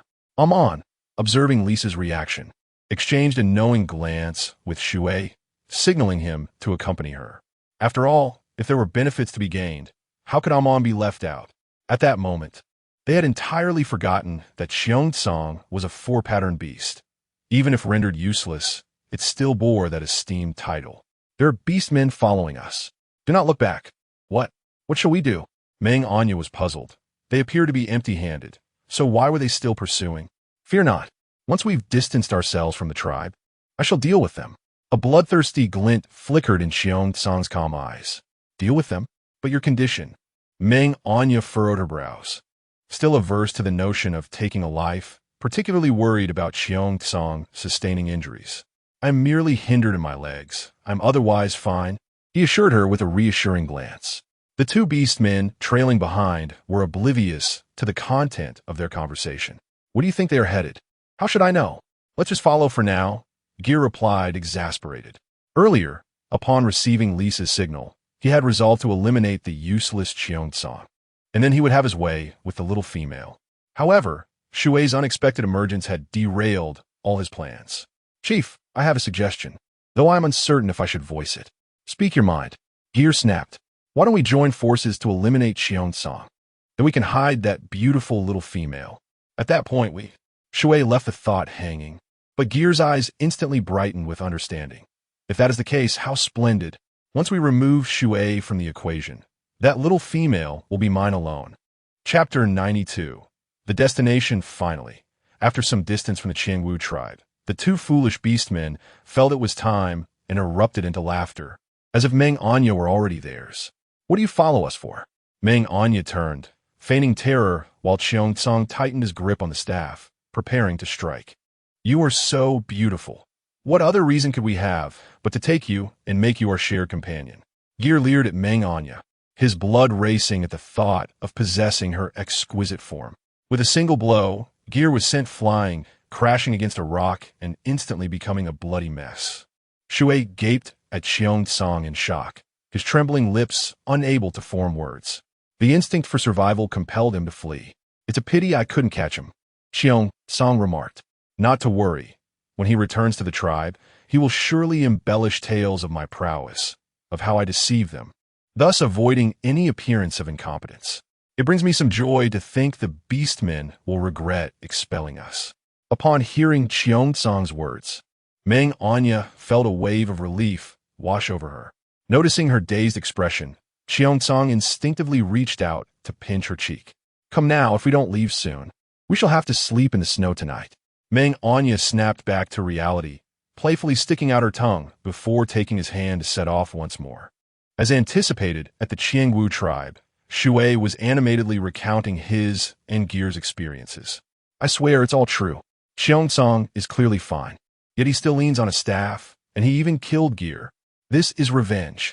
Lisa, do you think if Xiongtsong fully recovers, he might come back to the Qiangwu tribe for vengeance? Shui's fear was palpable, yet Lisa's concerns lay elsewhere. With Gear's death, she had lost her authority within the tribe, a power she had grown accustomed to wielding. Surely, Amon would make her move soon. Lisa was preoccupied with her grip on power, showing little regard for Gear's demise. Shui, is what you say true? My brother is dead? How wonderful. This will make dealing with Lisa much simpler. At that moment, everyone present harbored their own thoughts. Lacking a true leader, the Qiangwu tribe was frequently embroiled in disputes over the chief's position, leaving no beastman inclined to ponder Meng Anyan's fate. Furthermore, no one was organized enough to hunt, resulting in rampant starvation, particularly among the females. The tribe disintegrated like scattered sand, soon to be consumed by external forces. Aya, it seems snow is on the horizon. Shall we settle at the foot of that mountain? We can depart once the rainy season arrives, Xiongtsong proposed. He understood that staying here was perilous, as famished predators often emerged to hunt, and even he could not guarantee he could fend off a pack of ravenous beasts. However, these were mere potential dangers. An impending calamity loomed ahead. Snow disasters. All right, you dig the cave. Make sure it's high enough, Meng Anyan replied, beginning to survey their surroundings. Indeed, this area has an abundance of trees and plenty of dry bushes, a perfect hiding spot. Plus, there's a long river flowing from west to east. The surface remains unfrozen, perhaps due to its depth and turbulence. This is splendid news for me. Where there is water, there are fish. Although the fish in her storage had yet to be consumed, one could never have too much food. What if the river froze one day, making it impossible to catch fish? With this in mind, she retrieved the fish net she had woven earlier and approached the river. This time, she had learned her lesson and secured one end of the net to a nearby tree, ensuring she wouldn't be dragged in as before. She cast the net into the water, only to catch nothing. What's going on? Could it be too cold for the fish to surface? Indeed, that must be it. I should explore other methods. However, after standing by the river for quite some time, Meng Anyan remained at a loss for a better idea. Was she truly to watch food slip through her fingers? What are you doing? Don't play by the river. What if you fall in? Who knows if there are fierce beasts lurking in the water? Qiongcong expressed his concern, standing beside Meng Anyan. Have you finished digging the cave? Of course. Cool, me. I will show you. He took her hand and led her to the cave entrance. Meng Anyan looked up at the spot he indicated, stunned. So high. My heavens. Are you expecting me to fly up there? This cave was a full 10 meters high. Was this truly suitable for habitation? Of course, I'll carry you up. With the heavier snow approaching, we cannot predict its depth. It is prudent to dig the cave higher to avoid any wild animals. Upon hearing this, Meng Anyan realized that Qiongcong, having lived in the forest for so long, possessed considerable outdoor survival experience. Can you even climb up there? With a hint of skepticism in his gaze, Qiongcong transformed into his beast form, lowering his head to survey Meng Anyan. What do you think now? He chuckled, as she seemed to forget that once transformed, everything would be manageable. All right then, I shall venture inside. With that, he climbed the large moving ladder and entered the cave. Upon stepping inside, Meng Anyan instantly fell in love with the place. Though the entrance was small, the interior was vast and playfully designed, reminiscent of a simple maze. I adore this, but are you certain you excavated this yourself? A space this large, even if Qiongcong were a three-headed giant. He could not have done it so swiftly. You're quite clever. I discovered this while digging my cave. Upon entering, I found it quite satisfactory, and I made some enhancements. Look, wait, what is that passage over there? Following the passage, Meng Anyan soon realized that it led back to the surface. Additionally, there were several forks along the way. Anyone entering for the first time would undoubtedly become disoriented. Given her poor sense of direction, she felt even more befuddled. Take some time to explore, familiarize yourself with this place, all right? When I go hunting, you should hide inside. This way, it will be difficult for any beast to find you. And even if they do, they may not locate you. So that's your plan, she thought, pondering why he would transform the cave in such a manner. But, are you sure no other beastmen reside here? What if this is someone else's territory? Wouldn't it cause us trouble? Rest assured, do you not trust my nose? There is no trace of other beastmen here.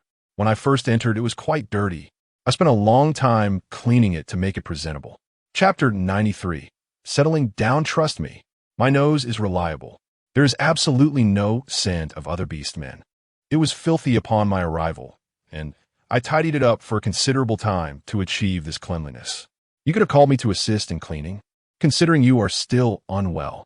I cannot rest easy. Upon hearing this, even in the cold of winter, Qiongcong felt a surge of warmth. He enveloped Meng Anyan in his embrace. Do not worry. I am aware of my own body and will be fine.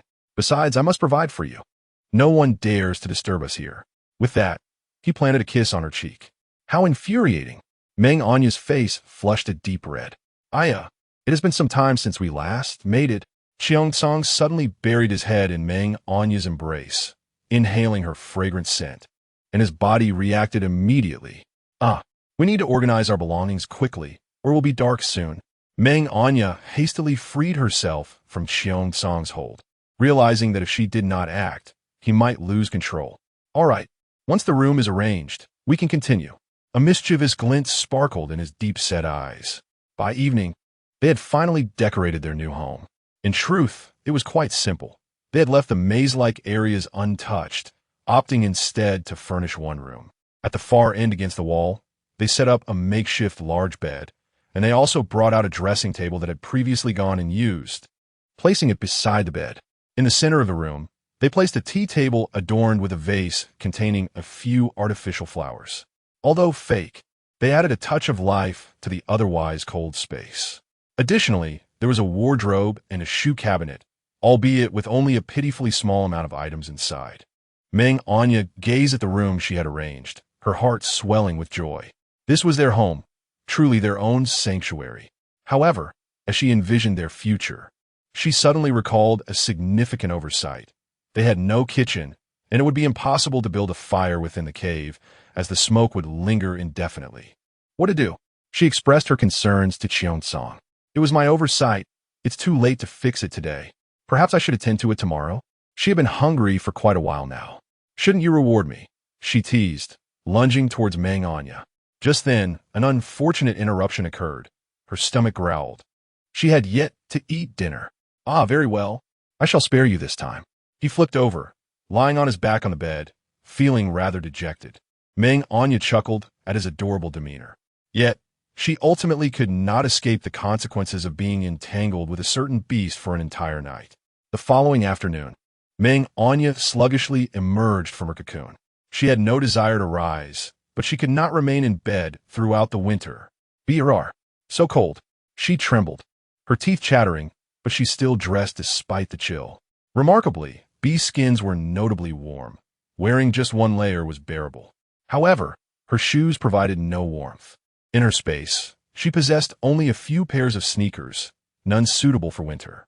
She had been enduring the cold in sneakers, her feet now swollen. Sitting on the bed, she gazed at her inflamed feet with a sigh. Is there any way to substitute for sneakers? I followed your suggestion and excavated the kitchen. Come see. Before Cheongsong could finish, he noticed her once delicate feet, now horrifically swollen, startling him into rushing to her side. Is this frostbite? He cradled her feet in his hands, hoping to restore them to their former state. Slap! What are you doing? Meng Anyan was about to dismiss her discomfort when she witnessed Cheongsong strike his own face with force.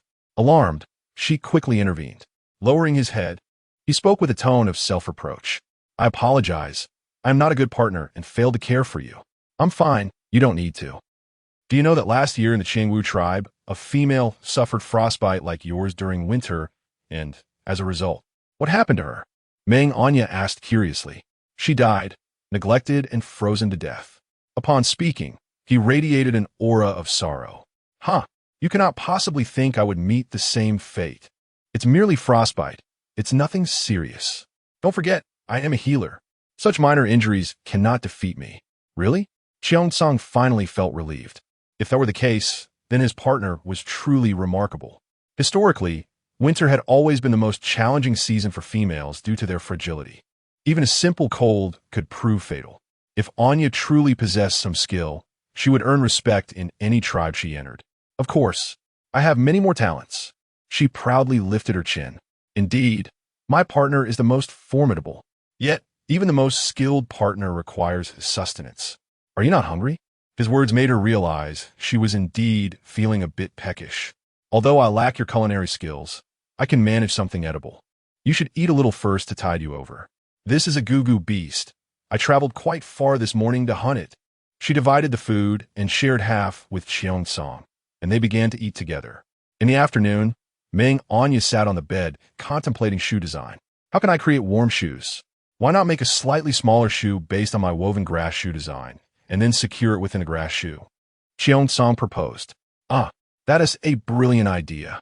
How did I not think of that? You are so clever. Thus, for the next few days, Meng Anyan focused on crafting a pair of leather shoes. After several days of effort, she finally produced a suitable pair, eagerly trying them on and walking around the room, reveling in their warmth. The sky. Shall we venture out for a ski today? I have never skied before. Meng Anyan gazed at the sky with pleading eyes. Fearful of his disapproval, he chuckled, of course, let us go. Although he wished to stockpile more provisions before the snowstorm arrived. Nothing could rival the joy of his companion. She must have been cooped up for days. A stroll would do her good. Food could be acquired later. Wow, how delightful. This is so much fun. She laughed heartily as she glided on the snow with her skis. Slow down, don't fall. He followed closely behind, his heart racing with concern. Such speed could lead to a nasty tumble. Hurry up. Suddenly, Meng Anyan, caught in her exhilaration, turned her head without noticing the slope ahead, and she plunged downwards. With her eyes tightly shut, she braced for impact, but instead of hitting the ground, she found herself enveloped in a warm embrace. Opening her eyes timidly, she met the bemused gaze of her partner. She felt somewhat embarrassed. Ever since she had come to the beast world and united with him, she found herself becoming increasingly childlike, her composure slipping away. I'm sorry. I didn't heed your advice and acted recklessly. I promise to be more cautious next time. Acknowledging one's mistakes is the first step toward improvement. She would certainly amend her ways, though this time she had indeed let her delight cloud her judgment. Chapter 94. Uninvited guests. I'm sorry. I didn't heed your advice and acted recklessly. I promise to be more cautious next time. Acknowledging one's mistakes is the first step toward improvement. She would certainly amend her ways, though this time she had indeed let her delight cloud her judgment. Well, as long as you understand. You've had your fun for long enough. It's getting late. Let us return. She stuck out her tongue in playful defiance. Just then, two uninvited guests appeared beneath their dwelling. Anu, there's a cave up there. Let us settle here for now. A frostbitten female boasted to her companion. The male orc, referred to as Anu, looked troubled yet beautiful. Surely there must be orcs residing here. We should. But before he could finish, the female slapped him.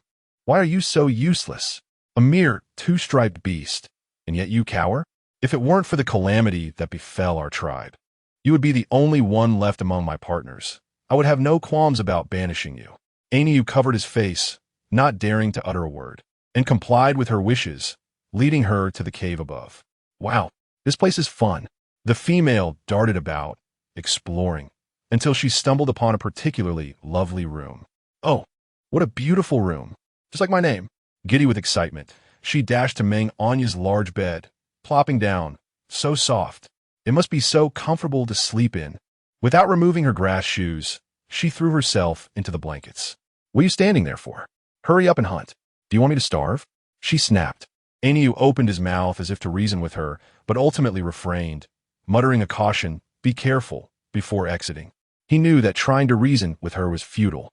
She was a tyrant in the tribe, emboldened by her four-striped beast father, and would seize whatever she desired. Meng Anyan and the sky returned, laughing and frolicking, only to find a river flowing before them. As she was about to mention fishing, she noticed the sky's expression had grown serious. What's wrong? Is something amiss? She tilted her head, confusion etched on her face. We have uninvited guests at home. Let's investigate. He ushered her into the cave, then transformed back into human form as they entered. The scent wafting through the air was faint, indicating that only a single two-striped beast accompanied a female. As they cautiously approached their room, they were met with the sight of an ugly female sprawled across their bed. Who are you? What are you doing here? The female demanded as she sat up.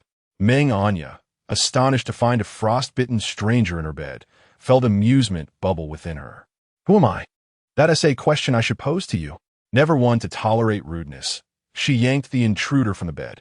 It was absurd for someone to occupy another's space and then confront the rightful owner with jealousy. Meng Anyan was no pushover. She believed in confronting such insolence directly. Who are you? Let go of me. When my partner arrives, you will regret this. The intruder, still oblivious to her predicament, continued to scream. Meng Anyan looked at her with pity. She thought to herself, are you truly this foolish? Yet, she could not be bothered to waste another word on the dimwit, intent on throwing her out. This cave belongs to me. Who do you think you are? She turned to the orc behind her, still struggling to drag the intruder outside. The sky merely leaned against the doorway, seemingly quite comfortable, showing no intention of intervening. Are you certain you want my assistance? Shouldn't you take this opportunity to vent your frustration?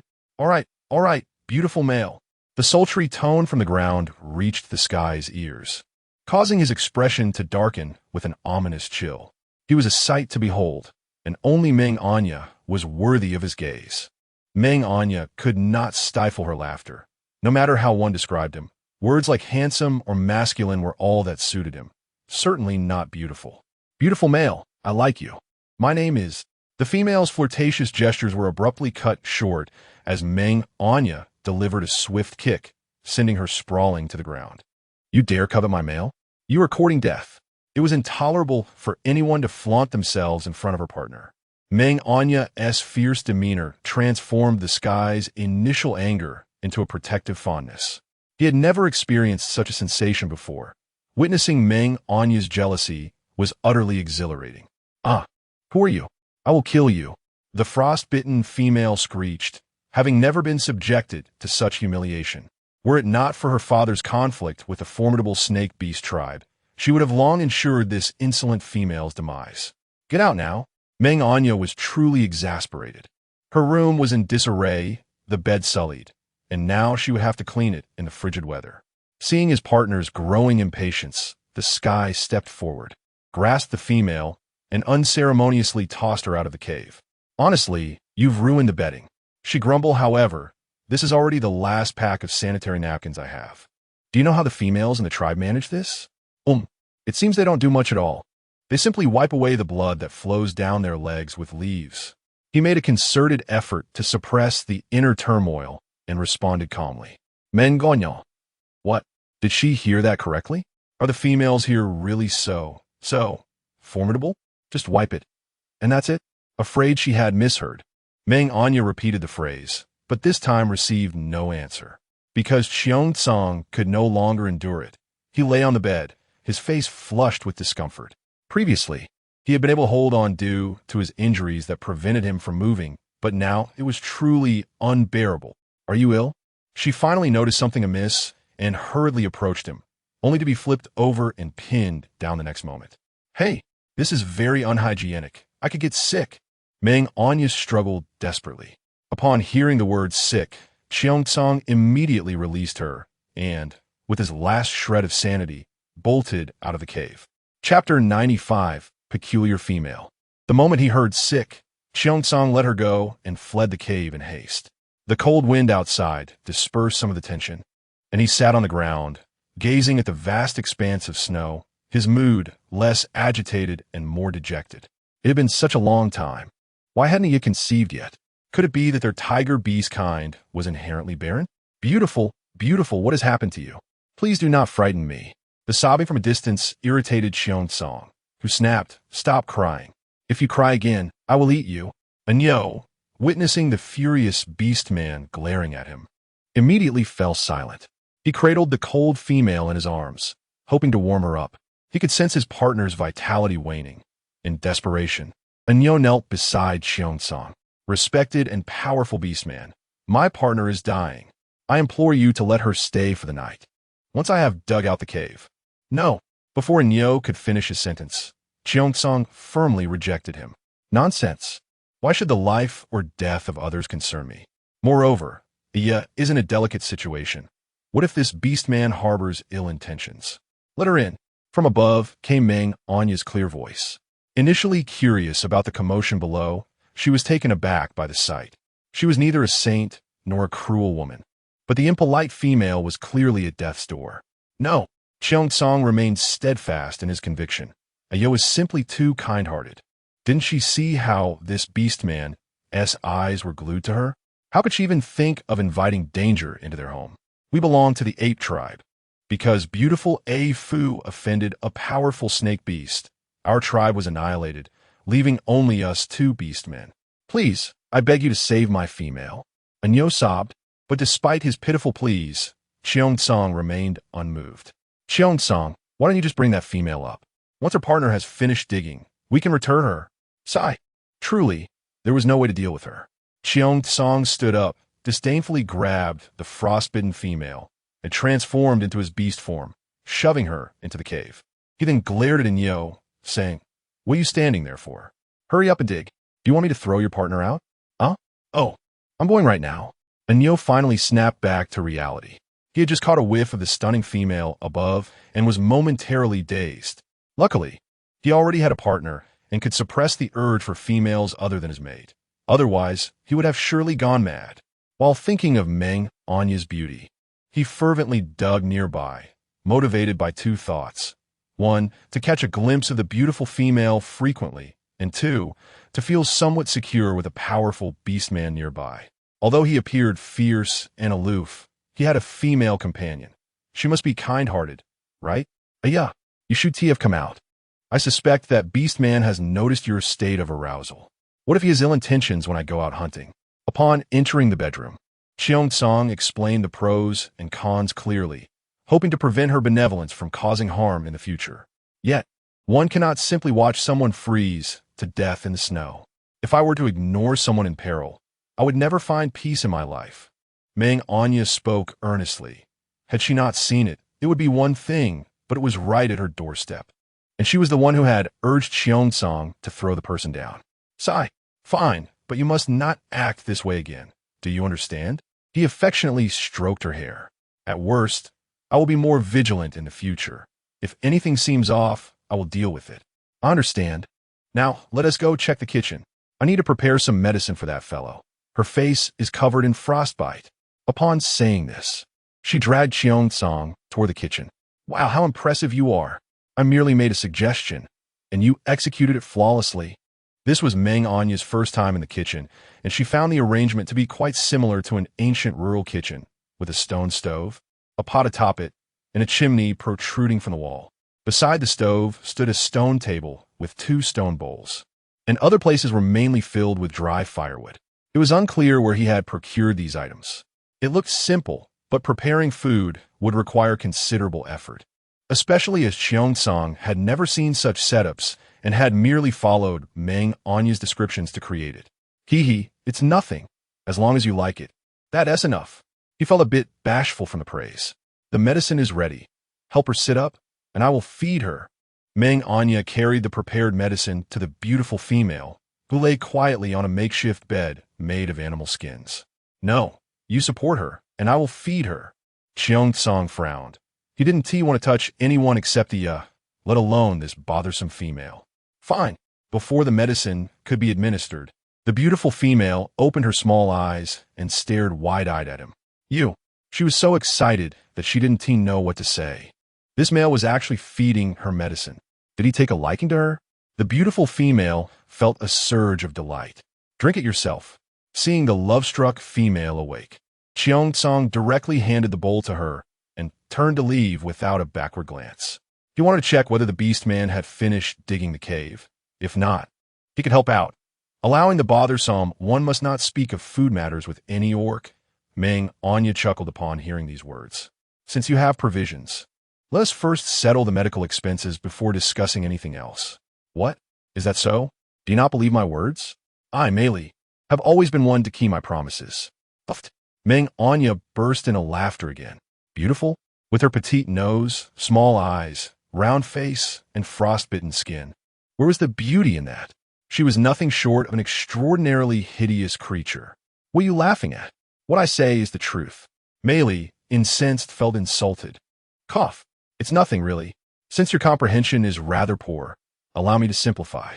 Meng Anyan regarded her with a wry smile and began counting on her fingers. Chapter 96. A Trade for Food. Cough. It's nothing much. Since your understanding is lacking, I shall be clearer. You slept in my bed and soiled the bedding. That must be compensated. You nearly perished, and I saved you. So that too requires a trade for food. I used the precious items left by the shaman to rescue you. Something that cannot be exchanged for mere salt crystals. Meili was left bewildered by Meng Anyan's meticulous enumeration.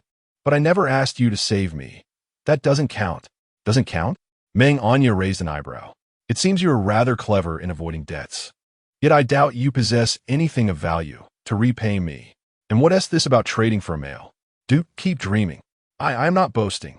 I truly. Then return what you owe, and I shall believe you possess such provisions. Meng Anyan was exasperated with this peculiar woman. If she didn't extract something from her, it would not be in her nature. Yet here stood a concealed, wealthy individual. If I were to repay you with food, would you then be willing to part with that male for me? Well, I might consider it. Meng Anyan feigned deep thought before responding. What did you say? A sudden shout jolted Meng Anya from her reverie. It was. She cautiously turned to see Cheong Song glaring at her, visibly furious. What? Why are you pulling me? Before she could finish, he yanked her away. What was it you said? You wish to trade me? Once they reached a more secluded spot, he spoke sternly. Meng Anya, seeing his demeanor, knew she was in trouble but maintained her playful facade. Oh, come now, don't be so petty. It's merely a ruse to acquire some goods. Why the long face? It's frightfully intimidating. She feigned fear, patting her chest. Hearing her, his expression softened slightly. He knew that a partner would never truly trade him away, but the suddenness of her words caught him off guard. From now on, do not use me as a bargaining chip, he declared, still frowning. Meng Anya noticed his expression of "you better agree" and nodded in feigned compliance, then cheekily added, "So, you mean to say not in the future, right? So that means now is acceptable. Well then, since you've agreed, I shall be off." With that, she skipped away. Cheong Song, how did your discussion go? Meili had been craning her neck in anticipation. We've come to an agreement. If you wish to trade for my partner, your sincerity will be tested. I must inform you, he is a four-striped beast. What? A four-striped beast? Does that mean I can have anything I desire as before? No, even more than before. This four-striped beast is my partner. Very well, it's settled then. After some time, I will take you to him. But do not go back on your word. Meili agreed, forgetting that the other party had never actually consented to her trading for a male. Cheong Song stood at the entrance, witnessing their conclusion, and stepped in to usher them away.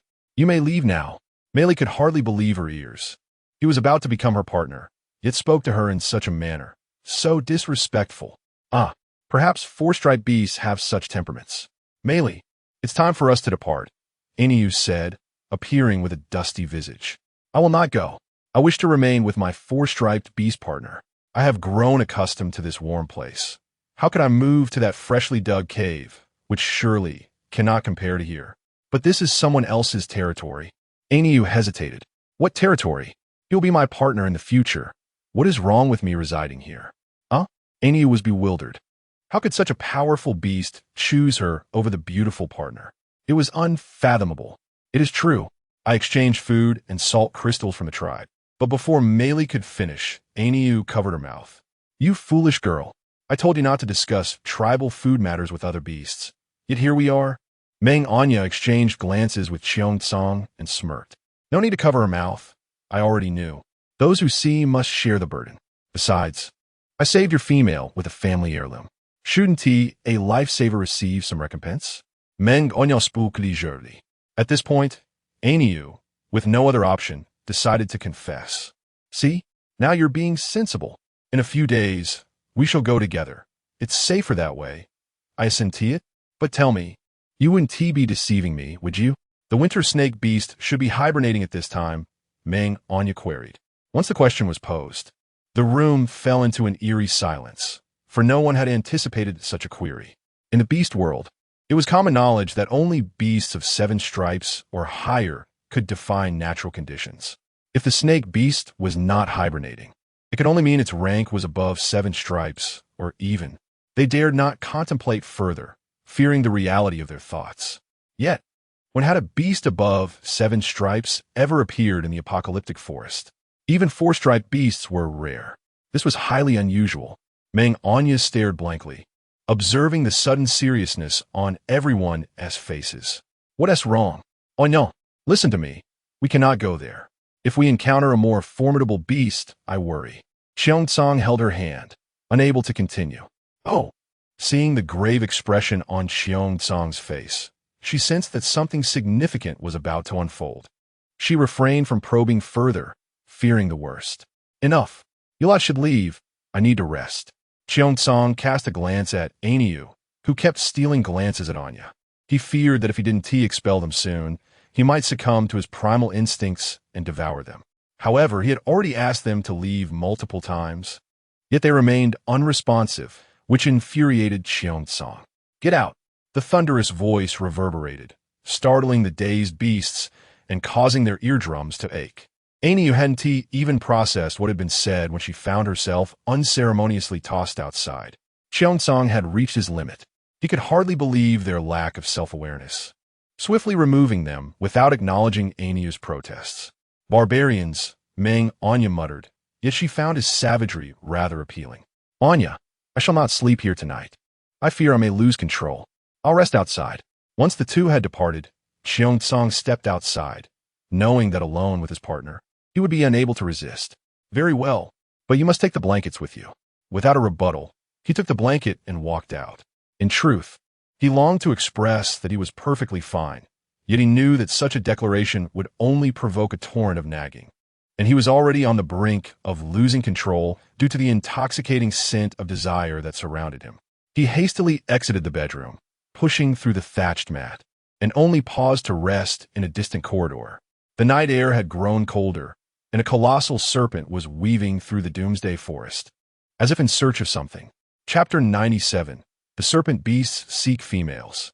Under the shroud of night, the temperature had plummeted further, and the gargantuan serpent continued to traverse the forest, seemingly in pursuit of something elusive. This serpent was Yuan, who had advanced but had not yet evolved into an 8-pattern beast man. Nonetheless, he had reached the pinnacle of the 7-pattern stage, thereby freeing himself from the need for hibernation. The reason he had not successfully ascended to an 8-pattern beast was due to a bottleneck inherent to his kind, a blockade that resided at the 8-pattern level. Breaking through this barrier was neither particularly difficult nor easy. When Yuan reached the zenith of the 7 patterns, his inherited memories instructed him that he must find a beloved female and form a partnership to potentially shatter this constraint. However, in his eagerness, where could Yuan find such a cherished female?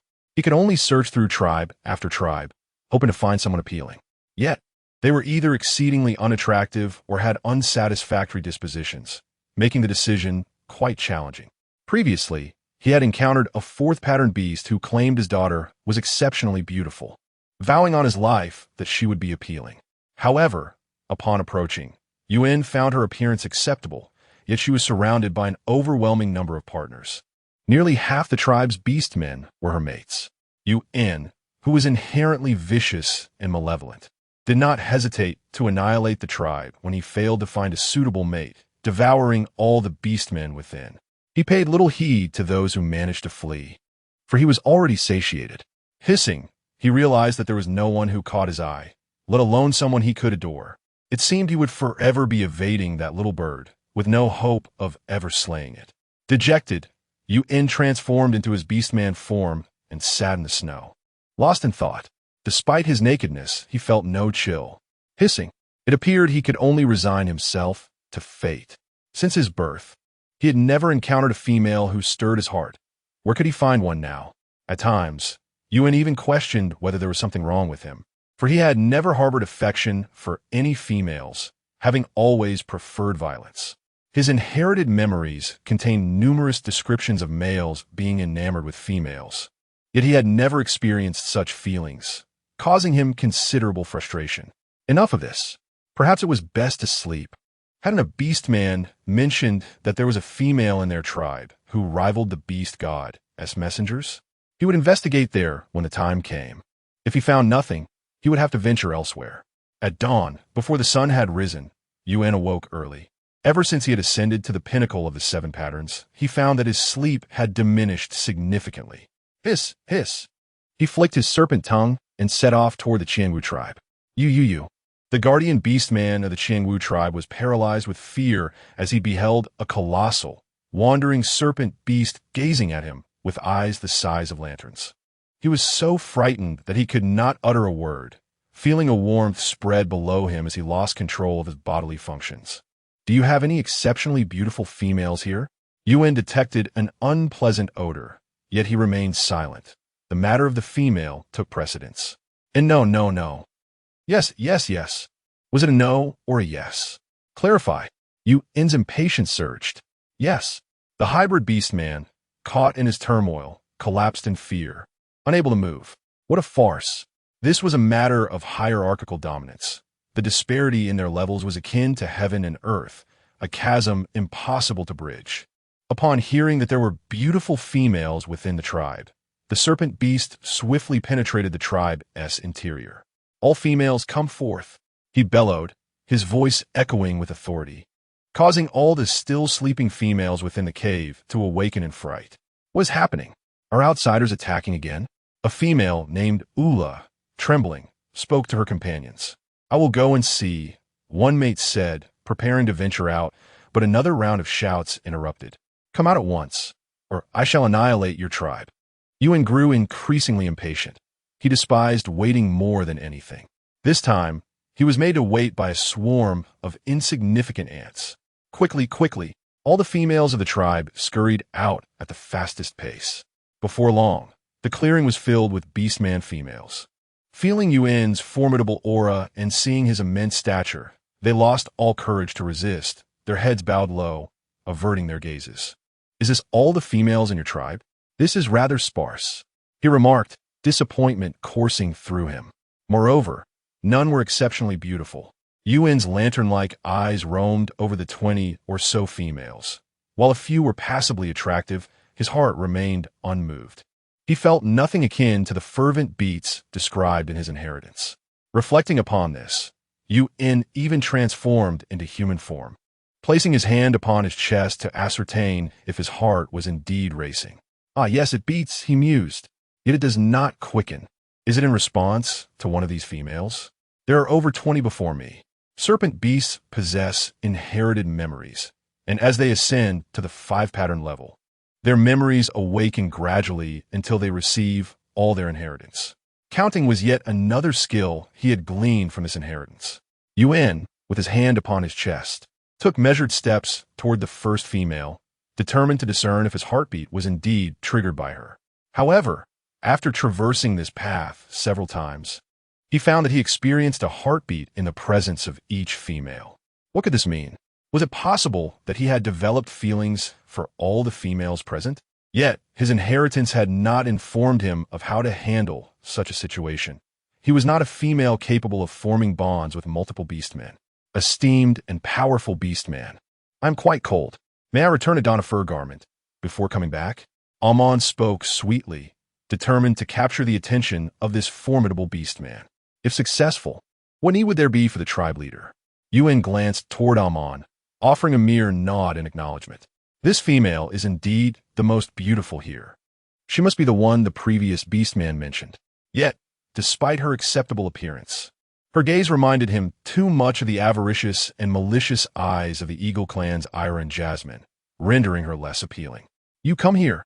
Yuan's gaze swept across the gathered beastmen, finally resting on the timid figure of Shui, who was retreating at the back.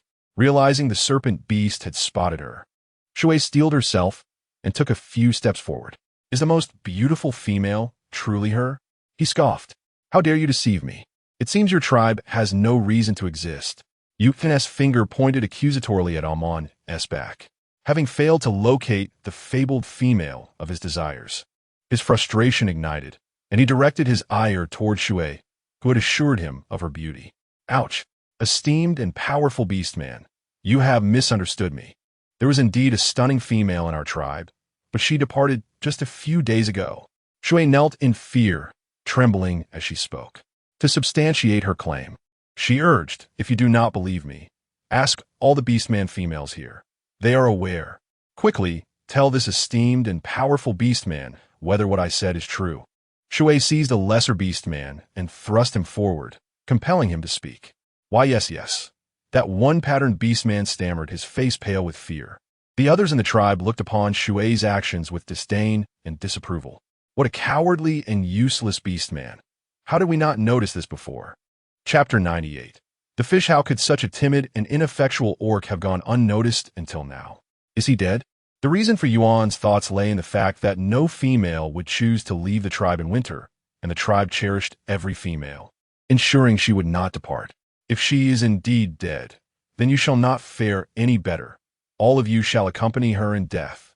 Yuan spoke icily. After running for so long, he was famished and could very well feast upon them. Just as Yuan opened his mouth, Shui rushed to explain, No. She hasn't died. She merely left the tribe. Yet fearing the wandering snake beast would think ill of her tribe for mistreating her, he added, it was her choice to leave. Our tribe is constantly besieged by outsiders trying to seize her. So she decided to. Does that mean you do not know where she is now? Yuan interrupted, uninterested in his ramblings. Shui, terrified by the snake beast's tone, was too frightened to utter a sound. Summoning his courage, he nodded. Just as Yuan prepared to leave, Amon approached, adorned in her singular red fox fur attire, trying to captivate the snake beast's attention. She had discarded her outer fur coat, exposing every inch of her body, shivering yet maintaining a smile. Begone! Without further ado, the snake beast transformed, sweeping his long tail and sending Amon crashing against the cliffside. A heartless female was unworthy of being his mate. Even if she severed ties with all her previous partners, it could not change the fact that she was no longer pure. Moreover, the number of her past partners was no fewer than those in his tribe. As a seven-striped beast, his mate must be untouched. Once again, having failed to find a desirable female, Yuan's mood soured, and when he was displeased, others were bound to suffer. He opened his cavernous maw and devoured the orc one by one, for he was the malevolent wandering snake beast, heedless of the so-called beast gods, acting only on impulse. Help! Run! Don't eat me! Please, don't eat me! Ayu sat on the ground, hands braced against the earth, retreating in desperation. Yet, despite her pleas, the snake beast mercilessly swallowed her whole. Wait, I can lead you to the beautiful female. Just as Yuan turned his gaze towards Amon, Shui mustered his courage and stepped forward. He could not allow his female to be in jeopardy. Lead the way. Oh, yes, yes. Shui hurriedly crawled away from the tribe, taking the path that Xiongtsang and the others had used to depart. It was here that I was discovered, esteemed powerful beast. Can you smell her? Before Shui could finish, he too was swallowed by the snake beast. Hiss, hiss, irritating. Yuan sniffed the air earnestly, detecting nothing. Days had passed without any scent dissipating. Since he had found nothing, he decided to let it go. After all, he held little hope for the beautiful female the orc spoke of. Even if he found her, she might not reciprocate his affections. Hiss, hiss, hiss. Yuan chose a random path and departed. Xiongtsang, shall we go fishing today? Meng Anyan stood by the river, which had yet to freeze. No, we cannot eat that. We must return soon. If her scent attracts other orcs, what shall we do? Fine. Meng Anyan poted, dishpleuchet. Why can't we eat the fish? Despite her best efforts to persuade him, he remained obstinate, claiming the fish would bring misfortune, refusing even to allow a taste. Suddenly, an idea struck her. What if she prepared a pot of soup while he was away and then tricked him into believing it was modern food? Just as she was formulating her plan, snow began to fall. Let's head back. Seeing the snowflakes drift down, Xiongtsang grew solemn. The greatest snowstorm was imminent. Upon returning home, Meng Anyan sat on her bed, stitching her menstrual belt, a new invention of hers. She had cut old garments into rectangles, stuffed them with cotton, and sewn them up. She then attached straps to each end for easy wear around her waist. The cotton had been torn from her blanket, which made her reluctant to part with it, opting instead for heavy animal skins for warmth, fearing a future without cotton during her monthly cycle. Oh no, the blizzard is approaching. I wish to hunt for some prey before it arrives. Oh, you go ahead. I will stay home and not wander about. Meng Anyan busied herself, not lifting her head. Seeing her earnestness, Xiongtsang did not disturb her further, merely offering a few words of caution before leaving. Before departing, he ensured the dried vines at the cliff's edge concealed the cave's entrance. Ha! Finally, he is gone. Now let me showcase my skills. Meng Anyan leaped from her bed. Having momentarily forgotten her attire was cumbersome, she slowly made her way to the kitchen to prepare the meal. She retrieved the large fish from her storage, and before the fish could react, she swiftly struck its head with her stone knife. The poor fish, having barely glimpsed the outside world, was knocked unconscious. She commenced cleaning the fish, relieved that Xiongtsang had filled the pot with water. Otherwise, she would have had to venture back to the river. All right, after what felt like an eternity, she finally finished cleaning the fish. As usual, she heated the pot, adding a splash of oil, placing the fish inside once the oil bubbled. After frying both sides to a golden hue, she added some water. This time, she had procured a greater variety of ingredients since her arrival in the beast realm. Meng Anyan retrieved the mushrooms she had foraged, washing them in preparation to be added just before the soup was done. Although she had never heard of mushrooms being included, she made do with what she had. She continuously added firewood to the pot, and after a while, the water finally began to boil. How delightful! She inhaled deeply, savoring the long-lost aroma. The last time she had enjoyed fish was shortly after entering the beast realm. As the fragrant steam wafted through the air, her mouth watered. It will be ready soon. I will soon savor this delicious fish soup. Cheongsong, are you there? Cheongsong? Huh. Someone is calling me. Let me go check. Meili, do you need something? Meng Anyan was not particularly fond of the less-than-beautiful Meili. Anu has gone hunting. May I come stay with you for a while? I'm scared. Meili peered towards Meng Anyan's cave from her own. Meili's dwelling was not far from Meng Anyan's and was constructed to mirror their own. Sure, as long as you can get in, I have no objections. With that, she lowered the dried vines covering the cave entrance and returned inside. Meng Anyan had little desire to converse with the foolish girl. Naturally, Meili could not enter. She was unable to transform. She had only asked because she was starving and had caught a whiff of the tantalizing aroma wafting from Meng Anyan's cave. However, she didn't even get a chance to speak before being curtly dismissed, leaving her no opportunity to respond. Chapter 99. Fish soup yet? She was not one to easily give up. With her thick skin, Meili called out, "Hey, wait a moment. I haven't finished speaking." Huh? Finished speaking? Why should I care? Meng Anyan shrugged and murmured to herself as she made her way back to her kitchen without pausing. Her fish was not yet ready. The aroma was delightful. At last, the fish was cooked to perfection. She brought a stone basin from the nearby table to the stove, carefully ladling the fragrant broth into it. In her eagerness, she couldn't resist tasting a spoonful, and the rich flavor instantly enveloped her senses, spreading through her limbs. So fresh, so delicious, she exclaimed. Suddenly, a Nyo appeared behind her, startling her. What are you doing here? You can't just enter someone else's home. She scolded angrily. Well, I didn't catch anything today, and my female hasn't eaten for a day. Can you? No, I'm not running a charity, and you haven't returned what you took from me. She retorted. Didn't you say you had plenty of food? Go get it. Anya's irritation flared. Please, I'm begging you. Meili is so hungry, she can hardly move. I truly don't know what to do. Anyo pleaded, his voice low and desperate. Huh, you've been fooled. I just saw her at the cave entrance calling out. She scoffed. If the female had been of good character, she might have considered sharing. But Meili clearly indulged herself and then threw a tantrum. If she fed her now, it would only encourage her to become more demanding. What? That can't be true. When I returned, she was lying in the hay, too weak to move. Anyo believed Anya was merely refusing to share food. Believe what you wish, but I will not feed such a female. Now leave, Anya declared, dismissing him. Seeing no hope, Anyo left, his spirits heavy. Anya felt a twinge of sympathy as she watched him go. It wasn't that she was unwilling to part with a little food. She simply couldn't allow that female to develop such a dependency. Accommodating her even once would lead to endless troubles.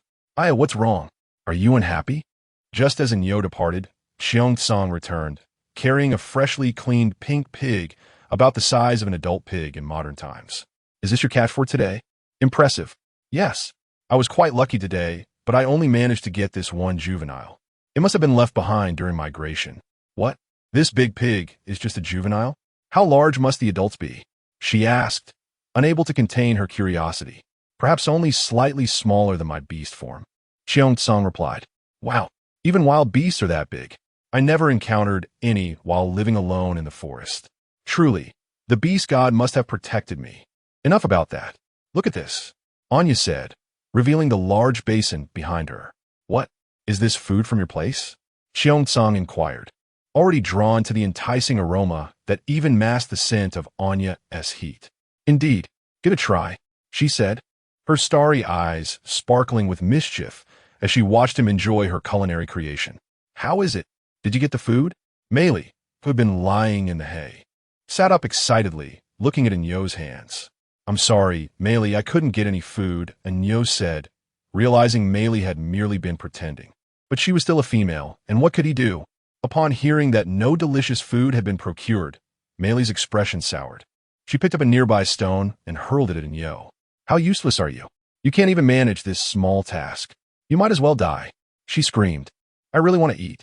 Just the smell makes my mouth water. I'm giving you one last chance. If you don't bring back food, then you can leave and never return. Mei Li issued her ultimatum. But, fine, I promise I will bring back food. He inhaled deeply and stepped outside, thinking how he could not let his female go hungry. Dear female, I beg you. Mei Li said if I don't bring back food, she'll kick me out. Please give me something. Anyo pleaded as he bowed low before Anya. Huh, how amusing. Kick you out? If she truly did that, she would only starve, Anya replied. But then she softened. Well, here, take this. But there won't be another chance. Anyo was overwhelmed with gratitude as he held the large bowl of soup, tears nearly spilling from his eyes. If only I had such a considerate partner, he thought. Take the food and leave. What are you standing around for? Cheongsong, noticing Anyo's gaze lingering on Anya, felt a pang of jealousy. Off you go, he declared, and Anyo joyfully ran out. Are you feeling sorry for him? Cheongsong asked, sipping the fish soup. Before Anya could respond, he stood up, his expression darkening. What's wrong? Did you go by the river? He asked ominously. Oh no, caught off guard, stammered no. Ah, what are you doing? Let go of me. Before she could finish, he lifted her and tossed her onto the bed, and as she attempted to rise, a sudden pain shot through her rear. What? Have you spanked me? Cheongsong, how dare you? It hurts. Anya cried out in anger. Seeing her distress, he instinctively softened his grip. Yet, his expression remained stern as he sought to teach her a lesson. Do you understand your mistake? He asked coldly. What mistake? Upon hearing her confusion, he tightened his grip further. Where did you get the food you made? Did you go to the river? Do you realize how dangerous that is? He could not finish. The mere thought of Anya falling and made his heart ache. Anya, overwhelmed, began to cry, feeling immensely wronged. This was the first time she had cried since arriving in the beast world. Her tears startled Cheongsong. Had he truly hurt her? But he hadn't even been rough. In a moment of panic, he lifted her beast skin coat, pulling down her pants slightly. What he saw made his heart sink. Her once fair skin was now bruised and swollen. What have I done? I hurt her. He slapped his own face in remorse. I'm so sorry. I truly didn't mean to. I was just so worried about you, afraid you might be in danger. I'm not living anymore. You hit me. On your shoulder. Her cries echoing through the room. Though she understood his concern, there was no justification for his actions. The force of the blow felt particularly unjust, and she felt deeply aggrieved. Tears flowed freely, and she decided to release all the suffering she had endured in the past. After all, she had been holding it in for so long. With the arrival of someone who loved and cared for her, her previous resilience crumbled. She longed for her mother and for the comforts of her world, suddenly yearning to return. But was that even possible? Aya, go ahead and hit me. I truly didn't mean to, Cheongsong exclaimed, desperately trying to explain while gently blowing on her backside, feeling an overwhelming sense of sympathy. I really didn't mean to apply any force. You'd better not hit me again, do you hear? Meng Anyan replied fiercely, tears in her eyes. All right. Cheongsong solemnly vowed to the beast god, if I ever strike you again, let me be struck down by lightning. Who told you to make such a vow? You shouldn't make promises so lightly. Meng Anyan was taken aback by his solemn pledge. Must you be so harsh? All right, I will heed your every word. I promise I won't dare to do it again, he replied, taken by surprise at how delicate Aya's skin was. A mere touch had led to this outcome. It seemed he must be more careful in the future. If Meng Anyan could read his thoughts, she would certainly feel nauseated. What did he mean by a touch? Did he not realize how much strength he possessed? That was more like it. With her head held high, she added, by the way, the fish wasn't caught by me today at the river. I caught it when I first arrived in the beast world. It truly isn't poisonous. In our world, we consider it a delicacy. Feeling a little better, Meng Anyan patiently explained to him. Hearing this eased Cheongsong's worries. He had previously forbidden her from eating the spiny beast primarily because no beastmen in the entire beast world dared to consume it. He had heard tales of a female who had died after eating it. But how could it be poisonous? Dying from eating fish? How could that be possible? How did she eat it? Meng Anyan expressed her disbelief. Eating fish can't possibly kill someone. Perhaps. She just ate it raw. He recalled vaguely, knowing she probably consumed it uncooked. Raw? Can you be a bit clearer? She demanded. You don't mean to say she just plucked it from the water and ate it, do you? Upon seeing Cheongsong's clever expression, she realized he had grasped the truth. Ugh, The mere thought of someone swallowing a live fish made her feel nauseous. What's wrong? Are you alright? Your backside isn't healed yet, and you're starting to feel sick again. You won't fall ill, will you? Xiong Tsang felt a pang of guilt. Meng Anyan shook her head, assuring him she was fine. They continued their conversation, unaware that a great upheaval was quietly approaching. The serpent beast, Wyan wandered aimlessly, suddenly feeling parched. It roamed in search of a water source to quench its thirst. Hissing repeatedly, it caught the sound of flowing water and turned towards it. What a delightful scent. It seems a female is in heat nearby, but something felt off. It wasn't the rainy season. How could a female be in heat at this time? Moreover, this scent was distinct, more delectable and sweeter than that of other females. Oh well, I must investigate further. Wyan stood at the spot where Meng Anyan had been, sniffing the air. Time had caused the scent to fade significantly. Following the aroma, he quickly arrived at the foot of a mountain. Why has the scent suddenly disappeared? This shouldn't be. The serpent beast, undeterred, spun in circles, determined to uncover the mystery. Of course, he could no longer detect any scent, because Xiongtsang had used a significant amount of descenting herbs juice to eliminate it, and due to limited supply, he and T spread it further. Just as Wyan was about to leave, a piercing scream echoed behind him. It was a beautiful sound. She had felt stifled and wanted fresh air, only to find herself face to face with the formidable beast that had destroyed her tribe. Unable to contain herself, she screamed in terror. Was this serpent beast here to capture her? What should she do? Meng Anyan and Xiongtsang had just finished their fish soup and meal, preparing for a midday nap when they were startled by the scream. What is she going on about now? Has she nothing better to do after a hearty meal? Meng Anyan intended to go out and confront her, but Xiongtsang held her hand. Stay here and rest for a moment, he instructed before stepping outside. As he pushed aside the dry vines at the entrance, his previously indifferent gaze widened, and his breathing quickened. He witnessed a massive serpent beast devouring the beautiful girl. Xiongtsang could sense the terrifying aura emanating from the serpent beast. Despite its efforts to conceal it, the overwhelming presence was impossible to suppress. As he lowered the vines, Wyan turned around, casually glancing into Xiongtsang's cave before preparing to leave.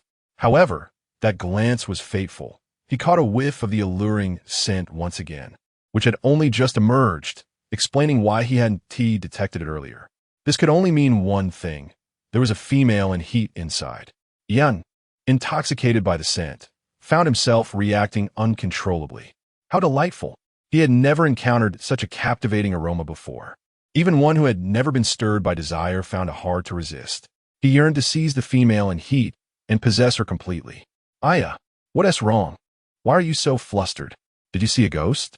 Meng Anyan found Xiongtsang's frightened demeanor amusing. She had never seen him like this before. But Xiongtsang was not in the mood for jest. His hands trembled, fearing that in the next moment his partner would be taken from him, leaving him powerless. A terrifying wandering serpent beast has come. It has already consumed the beautiful girl. Quickly, give me all the descending herb juice. What? Meng Anyan finally took him seriously. Without hesitation, she retrieved all the descenting herb juice from her space and handed it to Xiongtsang. Stay here and do not move. I'll be right back. Xiongtsang poured a little juice from the bottle onto his hands, his expression turning grave as he stepped outside. After what felt like an eternity, he returned. What happened? She asked, sitting up. Xiongtsang did not respond. He wiped the sweat from his forehead, laid down the mat, and placed a finger over his lips, signaling for silence. Receiving the cue, she laid back down, hoping the blanket would mask some of the scent. They remained utterly still, even their breathing cautious, fearful of being detected by the serpent beast with its acute senses. Hiss, hiss. How strange. Just a moment ago, I distinctly smelled something delightful, yet now it's gone. There's definitely something amiss here. Chapter 101. Fear, hiss, hiss. How strange. Just a moment ago, I distinctly smelled something delightful, yet now it's gone. There's definitely something amiss here. Wyan transformed into a tall man, his body covered in scales, with fiery red hair, walking into the labyrinth-like area. This shouldn't be. How could the scent just vanish? It was as if the juice of the descenting herb had been used. But the herbs had long since perished in this season. Wyan walked slowly, his remarkable memory allowing him to recall every place he had traversed. He nearly walked the entirety of the maze, but found nothing. What was going on? Unwilling to accept defeat, he stood still, his ears twitching. He heard breathing. The sound came from the left. Stealthily, he followed the sound, turning left and right until he reached a spot where the entrance was covered by a mat of grass. He listened intently, and indeed, here, the tense and hurried breaths emanated from this very spot. Yuan did not pause. He directly lifted the straw mat and stepped inside. Do you have something to discuss? At that moment, Cheongsong's heart raced, fearing that this formidable wandering beast might discover Aya. It's quite challenging to find you here. I just caught a whiff of a mating scent. Is that your partner? Yuan inquired directly. He then cast a sweeping glance around the elegantly decorated room, realizing that it must have been arranged by a female. Since it was a female-esque space, it was undoubtedly the orc female before him. Hence, he deemed it unnecessary to probe further. A male-esque female was beneath him. Without waiting for Cheongsong's response, Yuan, with his fiery red hair cascading down, exited the chamber. Just as he set the mat down, the delightful scent surged once more, invading his nostrils. Ah, how fragrant! I desire it. Yuan's arousal manifested as his two reproductive organs stood erect, prompting him to swiftly turn around and return. Cheongsong, still holding his breath, too detected the enticing aroma. Unlike before, he was now consumed by boundless anxiety and dread, his heart racing uncontrollably. Hand her over. Although Yuan's tone was flat, it struck Cheongsong like a bolt of lightning. He could not surrender her, not even at the cost of his life. Seeing Cheongsong's lack of wit, Yuan raised a hand and effortlessly flipped him to the ground, using merely a fraction of his strength, which caused Cheongsong to cough up blood. This exemplified the intimidation of hierarchy. How terrifying it was. Despite Cheongsong's previous prowess, he was rendered insignificant in the presence of an orc that far surpassed him in strength. With just a modicum of force, without even a direct contact, he was brought to the brink of collapse. If Yuan truly unleashed his wrath, it was likely Cheongsong would be obliterated entirely. Still not speaking, Yuan approached, leaning down as if observing an ant. In truth, he could have sought himself, but he was disinclined to exert himself. Since there was a male, he deemed himself unworthy of forming a bond. He merely wished to see what a female in heat during winter looked like. No, please, Cheongsong coughed out a mouthful of blood, resolutely stating, "Respected and powerful orc, my female is very timid. I implore you not to frighten her." This was the first time Cheongsong had spoken with such a pleading tone to another beast, solely to protect Meng Anyan. Frighten her? Ha ha ha. I delight in scaring females. Yuan chuckled ominously. I'll give you one last chance. If you don't speak, then prepare to perish. His fiery red hair moved as if stirred by an invisible wind, his pale skin and eerie voice contrasting sharply with his ethereal beauty, yet harmoniously coalescing into an unsettling allure. Yuan lifted Cheongsong from the ground, his head transforming into that of a colossal serpent, opening a cavernous mouth to devour him. He had always been one to resort to violence when displeased. No Meng Anyan, having thrown off her covers, was horrified to see a massive serpent's mouth aimed at Cheongsong, and she screamed, her body collapsing uncontrollably to the ground. Snakes, she had always feared snakes above all else. Now, a monstrous being with a human body and a serpent's head stood before her, pushing her to the brink of despair. Yet, she instinctively rushed toward the creature, pulling Cheongsong away. Are you all right? Cough, I'm fine, Cheongsong replied weakly, glancing towards Yuan the moment he was pulled away, his fear escalating. Oh no, he has seen Anya. I cannot let him take her, even at the cost of my life. Though he knew he might not be able to protect Meng Anyan, he felt compelled to try, his blood-red eyes fixated on Yuan, ready to sacrifice himself at any moment. Oh, what a beautiful female, what an intoxicating scent. Upon seeing Meng Anyan, Yuan was momentarily taken aback.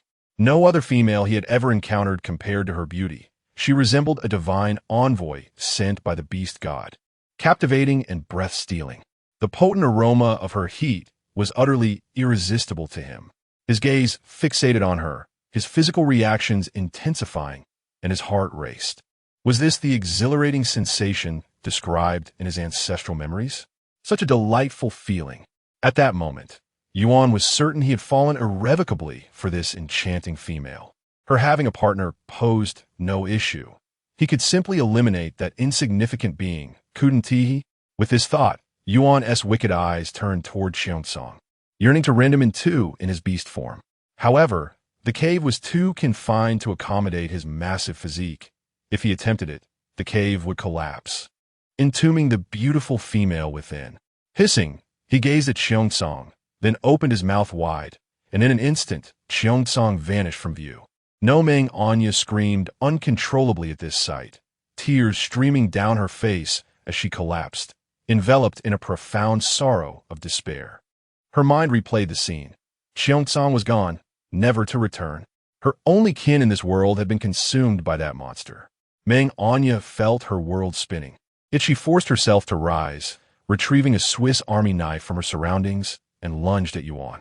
Knowing her strike would be futile, she merely wished to perish alongside Xiangsong. In this strange world, without him, what was the point of her existence? Little female, you are utterly useless to me. Yuan intended to convey the truth. However, as he opened his mouth, Xiangsong leaped from the giant maw, his body coated in a toxic, viscous substance. Stay back, Xiangsong shouted, seeing Meng Anyan rushing toward him, desperate to stop her. He had been poisoned and did not wish for her to be infected as well. No, if we die together. Unfazed by the poison, Meng Anyan's heart rekindled upon seeing Xiangsong alive. Hissing in anger, Yuan was incensed by their display of affection, and he raised his hand to strike Xiangsong, declaring, "Those who dare to entice the mate I have chosen must be prepared to die." No, in a swift motion, Meng Anyan darted in front of Xiangsong, causing Yuan's massive hand to halt midair. He was, after all, a volatile wandering beast. Witnessing a female, he had finally set his eyes upon being so brazenly displayed before another male incited his wrath. Chapter 102. Poisoning. He was inherently tempestuous. Seeing the female he coveted before another male ignited a furious roar within him. He paid no heed to whether Meng Anyan would be harmed, transforming into a gigantic serpent, collapsing the entire cave and coiling his tail around her, launching her from the cavern. It was akin to the Monkey King soaring beyond the Five-Finger Mountain, the earth trembling and dust swirling around them. Just as he departed, the entire mountain crumbled. Xiangsong, Meng Anyan screamed hoarsely at the collapsing mountain, her gaze fixed on that spot, hoping for a miracle. Yet, even as the serpent carried her farther away, she saw no sign of Xiangsong. Meng Anyan's heart had perished. Her eyes, devoid of life, allowed the serpent to carry her wherever, without a struggle. Yuan, having cast aside his earlier fury, was now elated. He had finally found the female he had longed for, as described in ancestral memories. The sensation of a heartbeat was truly wonderful. Falling for a female was an exquisite experience. He abruptly realized that the hundreds of years he had lived before were utterly wasted. If only he could remain with this enchanting female forever, he would gladly forsake all ambitions of ascension and vanquishing other beasts. Yuan traversed for a considerable duration, ultimately halting at the precipice of a cliff as the sun descended in the west. Once adorned with a petite waterfall, it now lay dormant, the winter's dry spell having stifled its flow. This was the very place where Yuan had nursed his wounds in secrecy. With a gentle embrace, he guided Meng Anyan into the cave hidden behind the waterfall, carefully setting her down. "Stay here and do not wander off. I shall fetch you something to eat," he instructed before departing. Yet he found no sustenance along the way. Resolutely, he chose to explore an alternate route. Once Meng Anyan noticed that the serpent beast had vacated the vicinity, she began to rummage through her spatial storage, searching for any poisonous substances. After an extensive search, she discovered only a single sprig of the deadly plant, the heartbreaking grass, which she had collected upon her arrival in the beast realm. Reluctant to let it go to waste, she had preserved it in her space, and now it became her sole weapon against the serpent beast. Meng Anyan retrieved the heartbreaking grass, rinsed it with water from her spatial storage, and donned leather gloves before mincing it into a fine powder. Mixing it thoroughly into a plate of stir-fried meat, she set it aside, awaiting the serpent beast's return. "I am back. Are you starving?"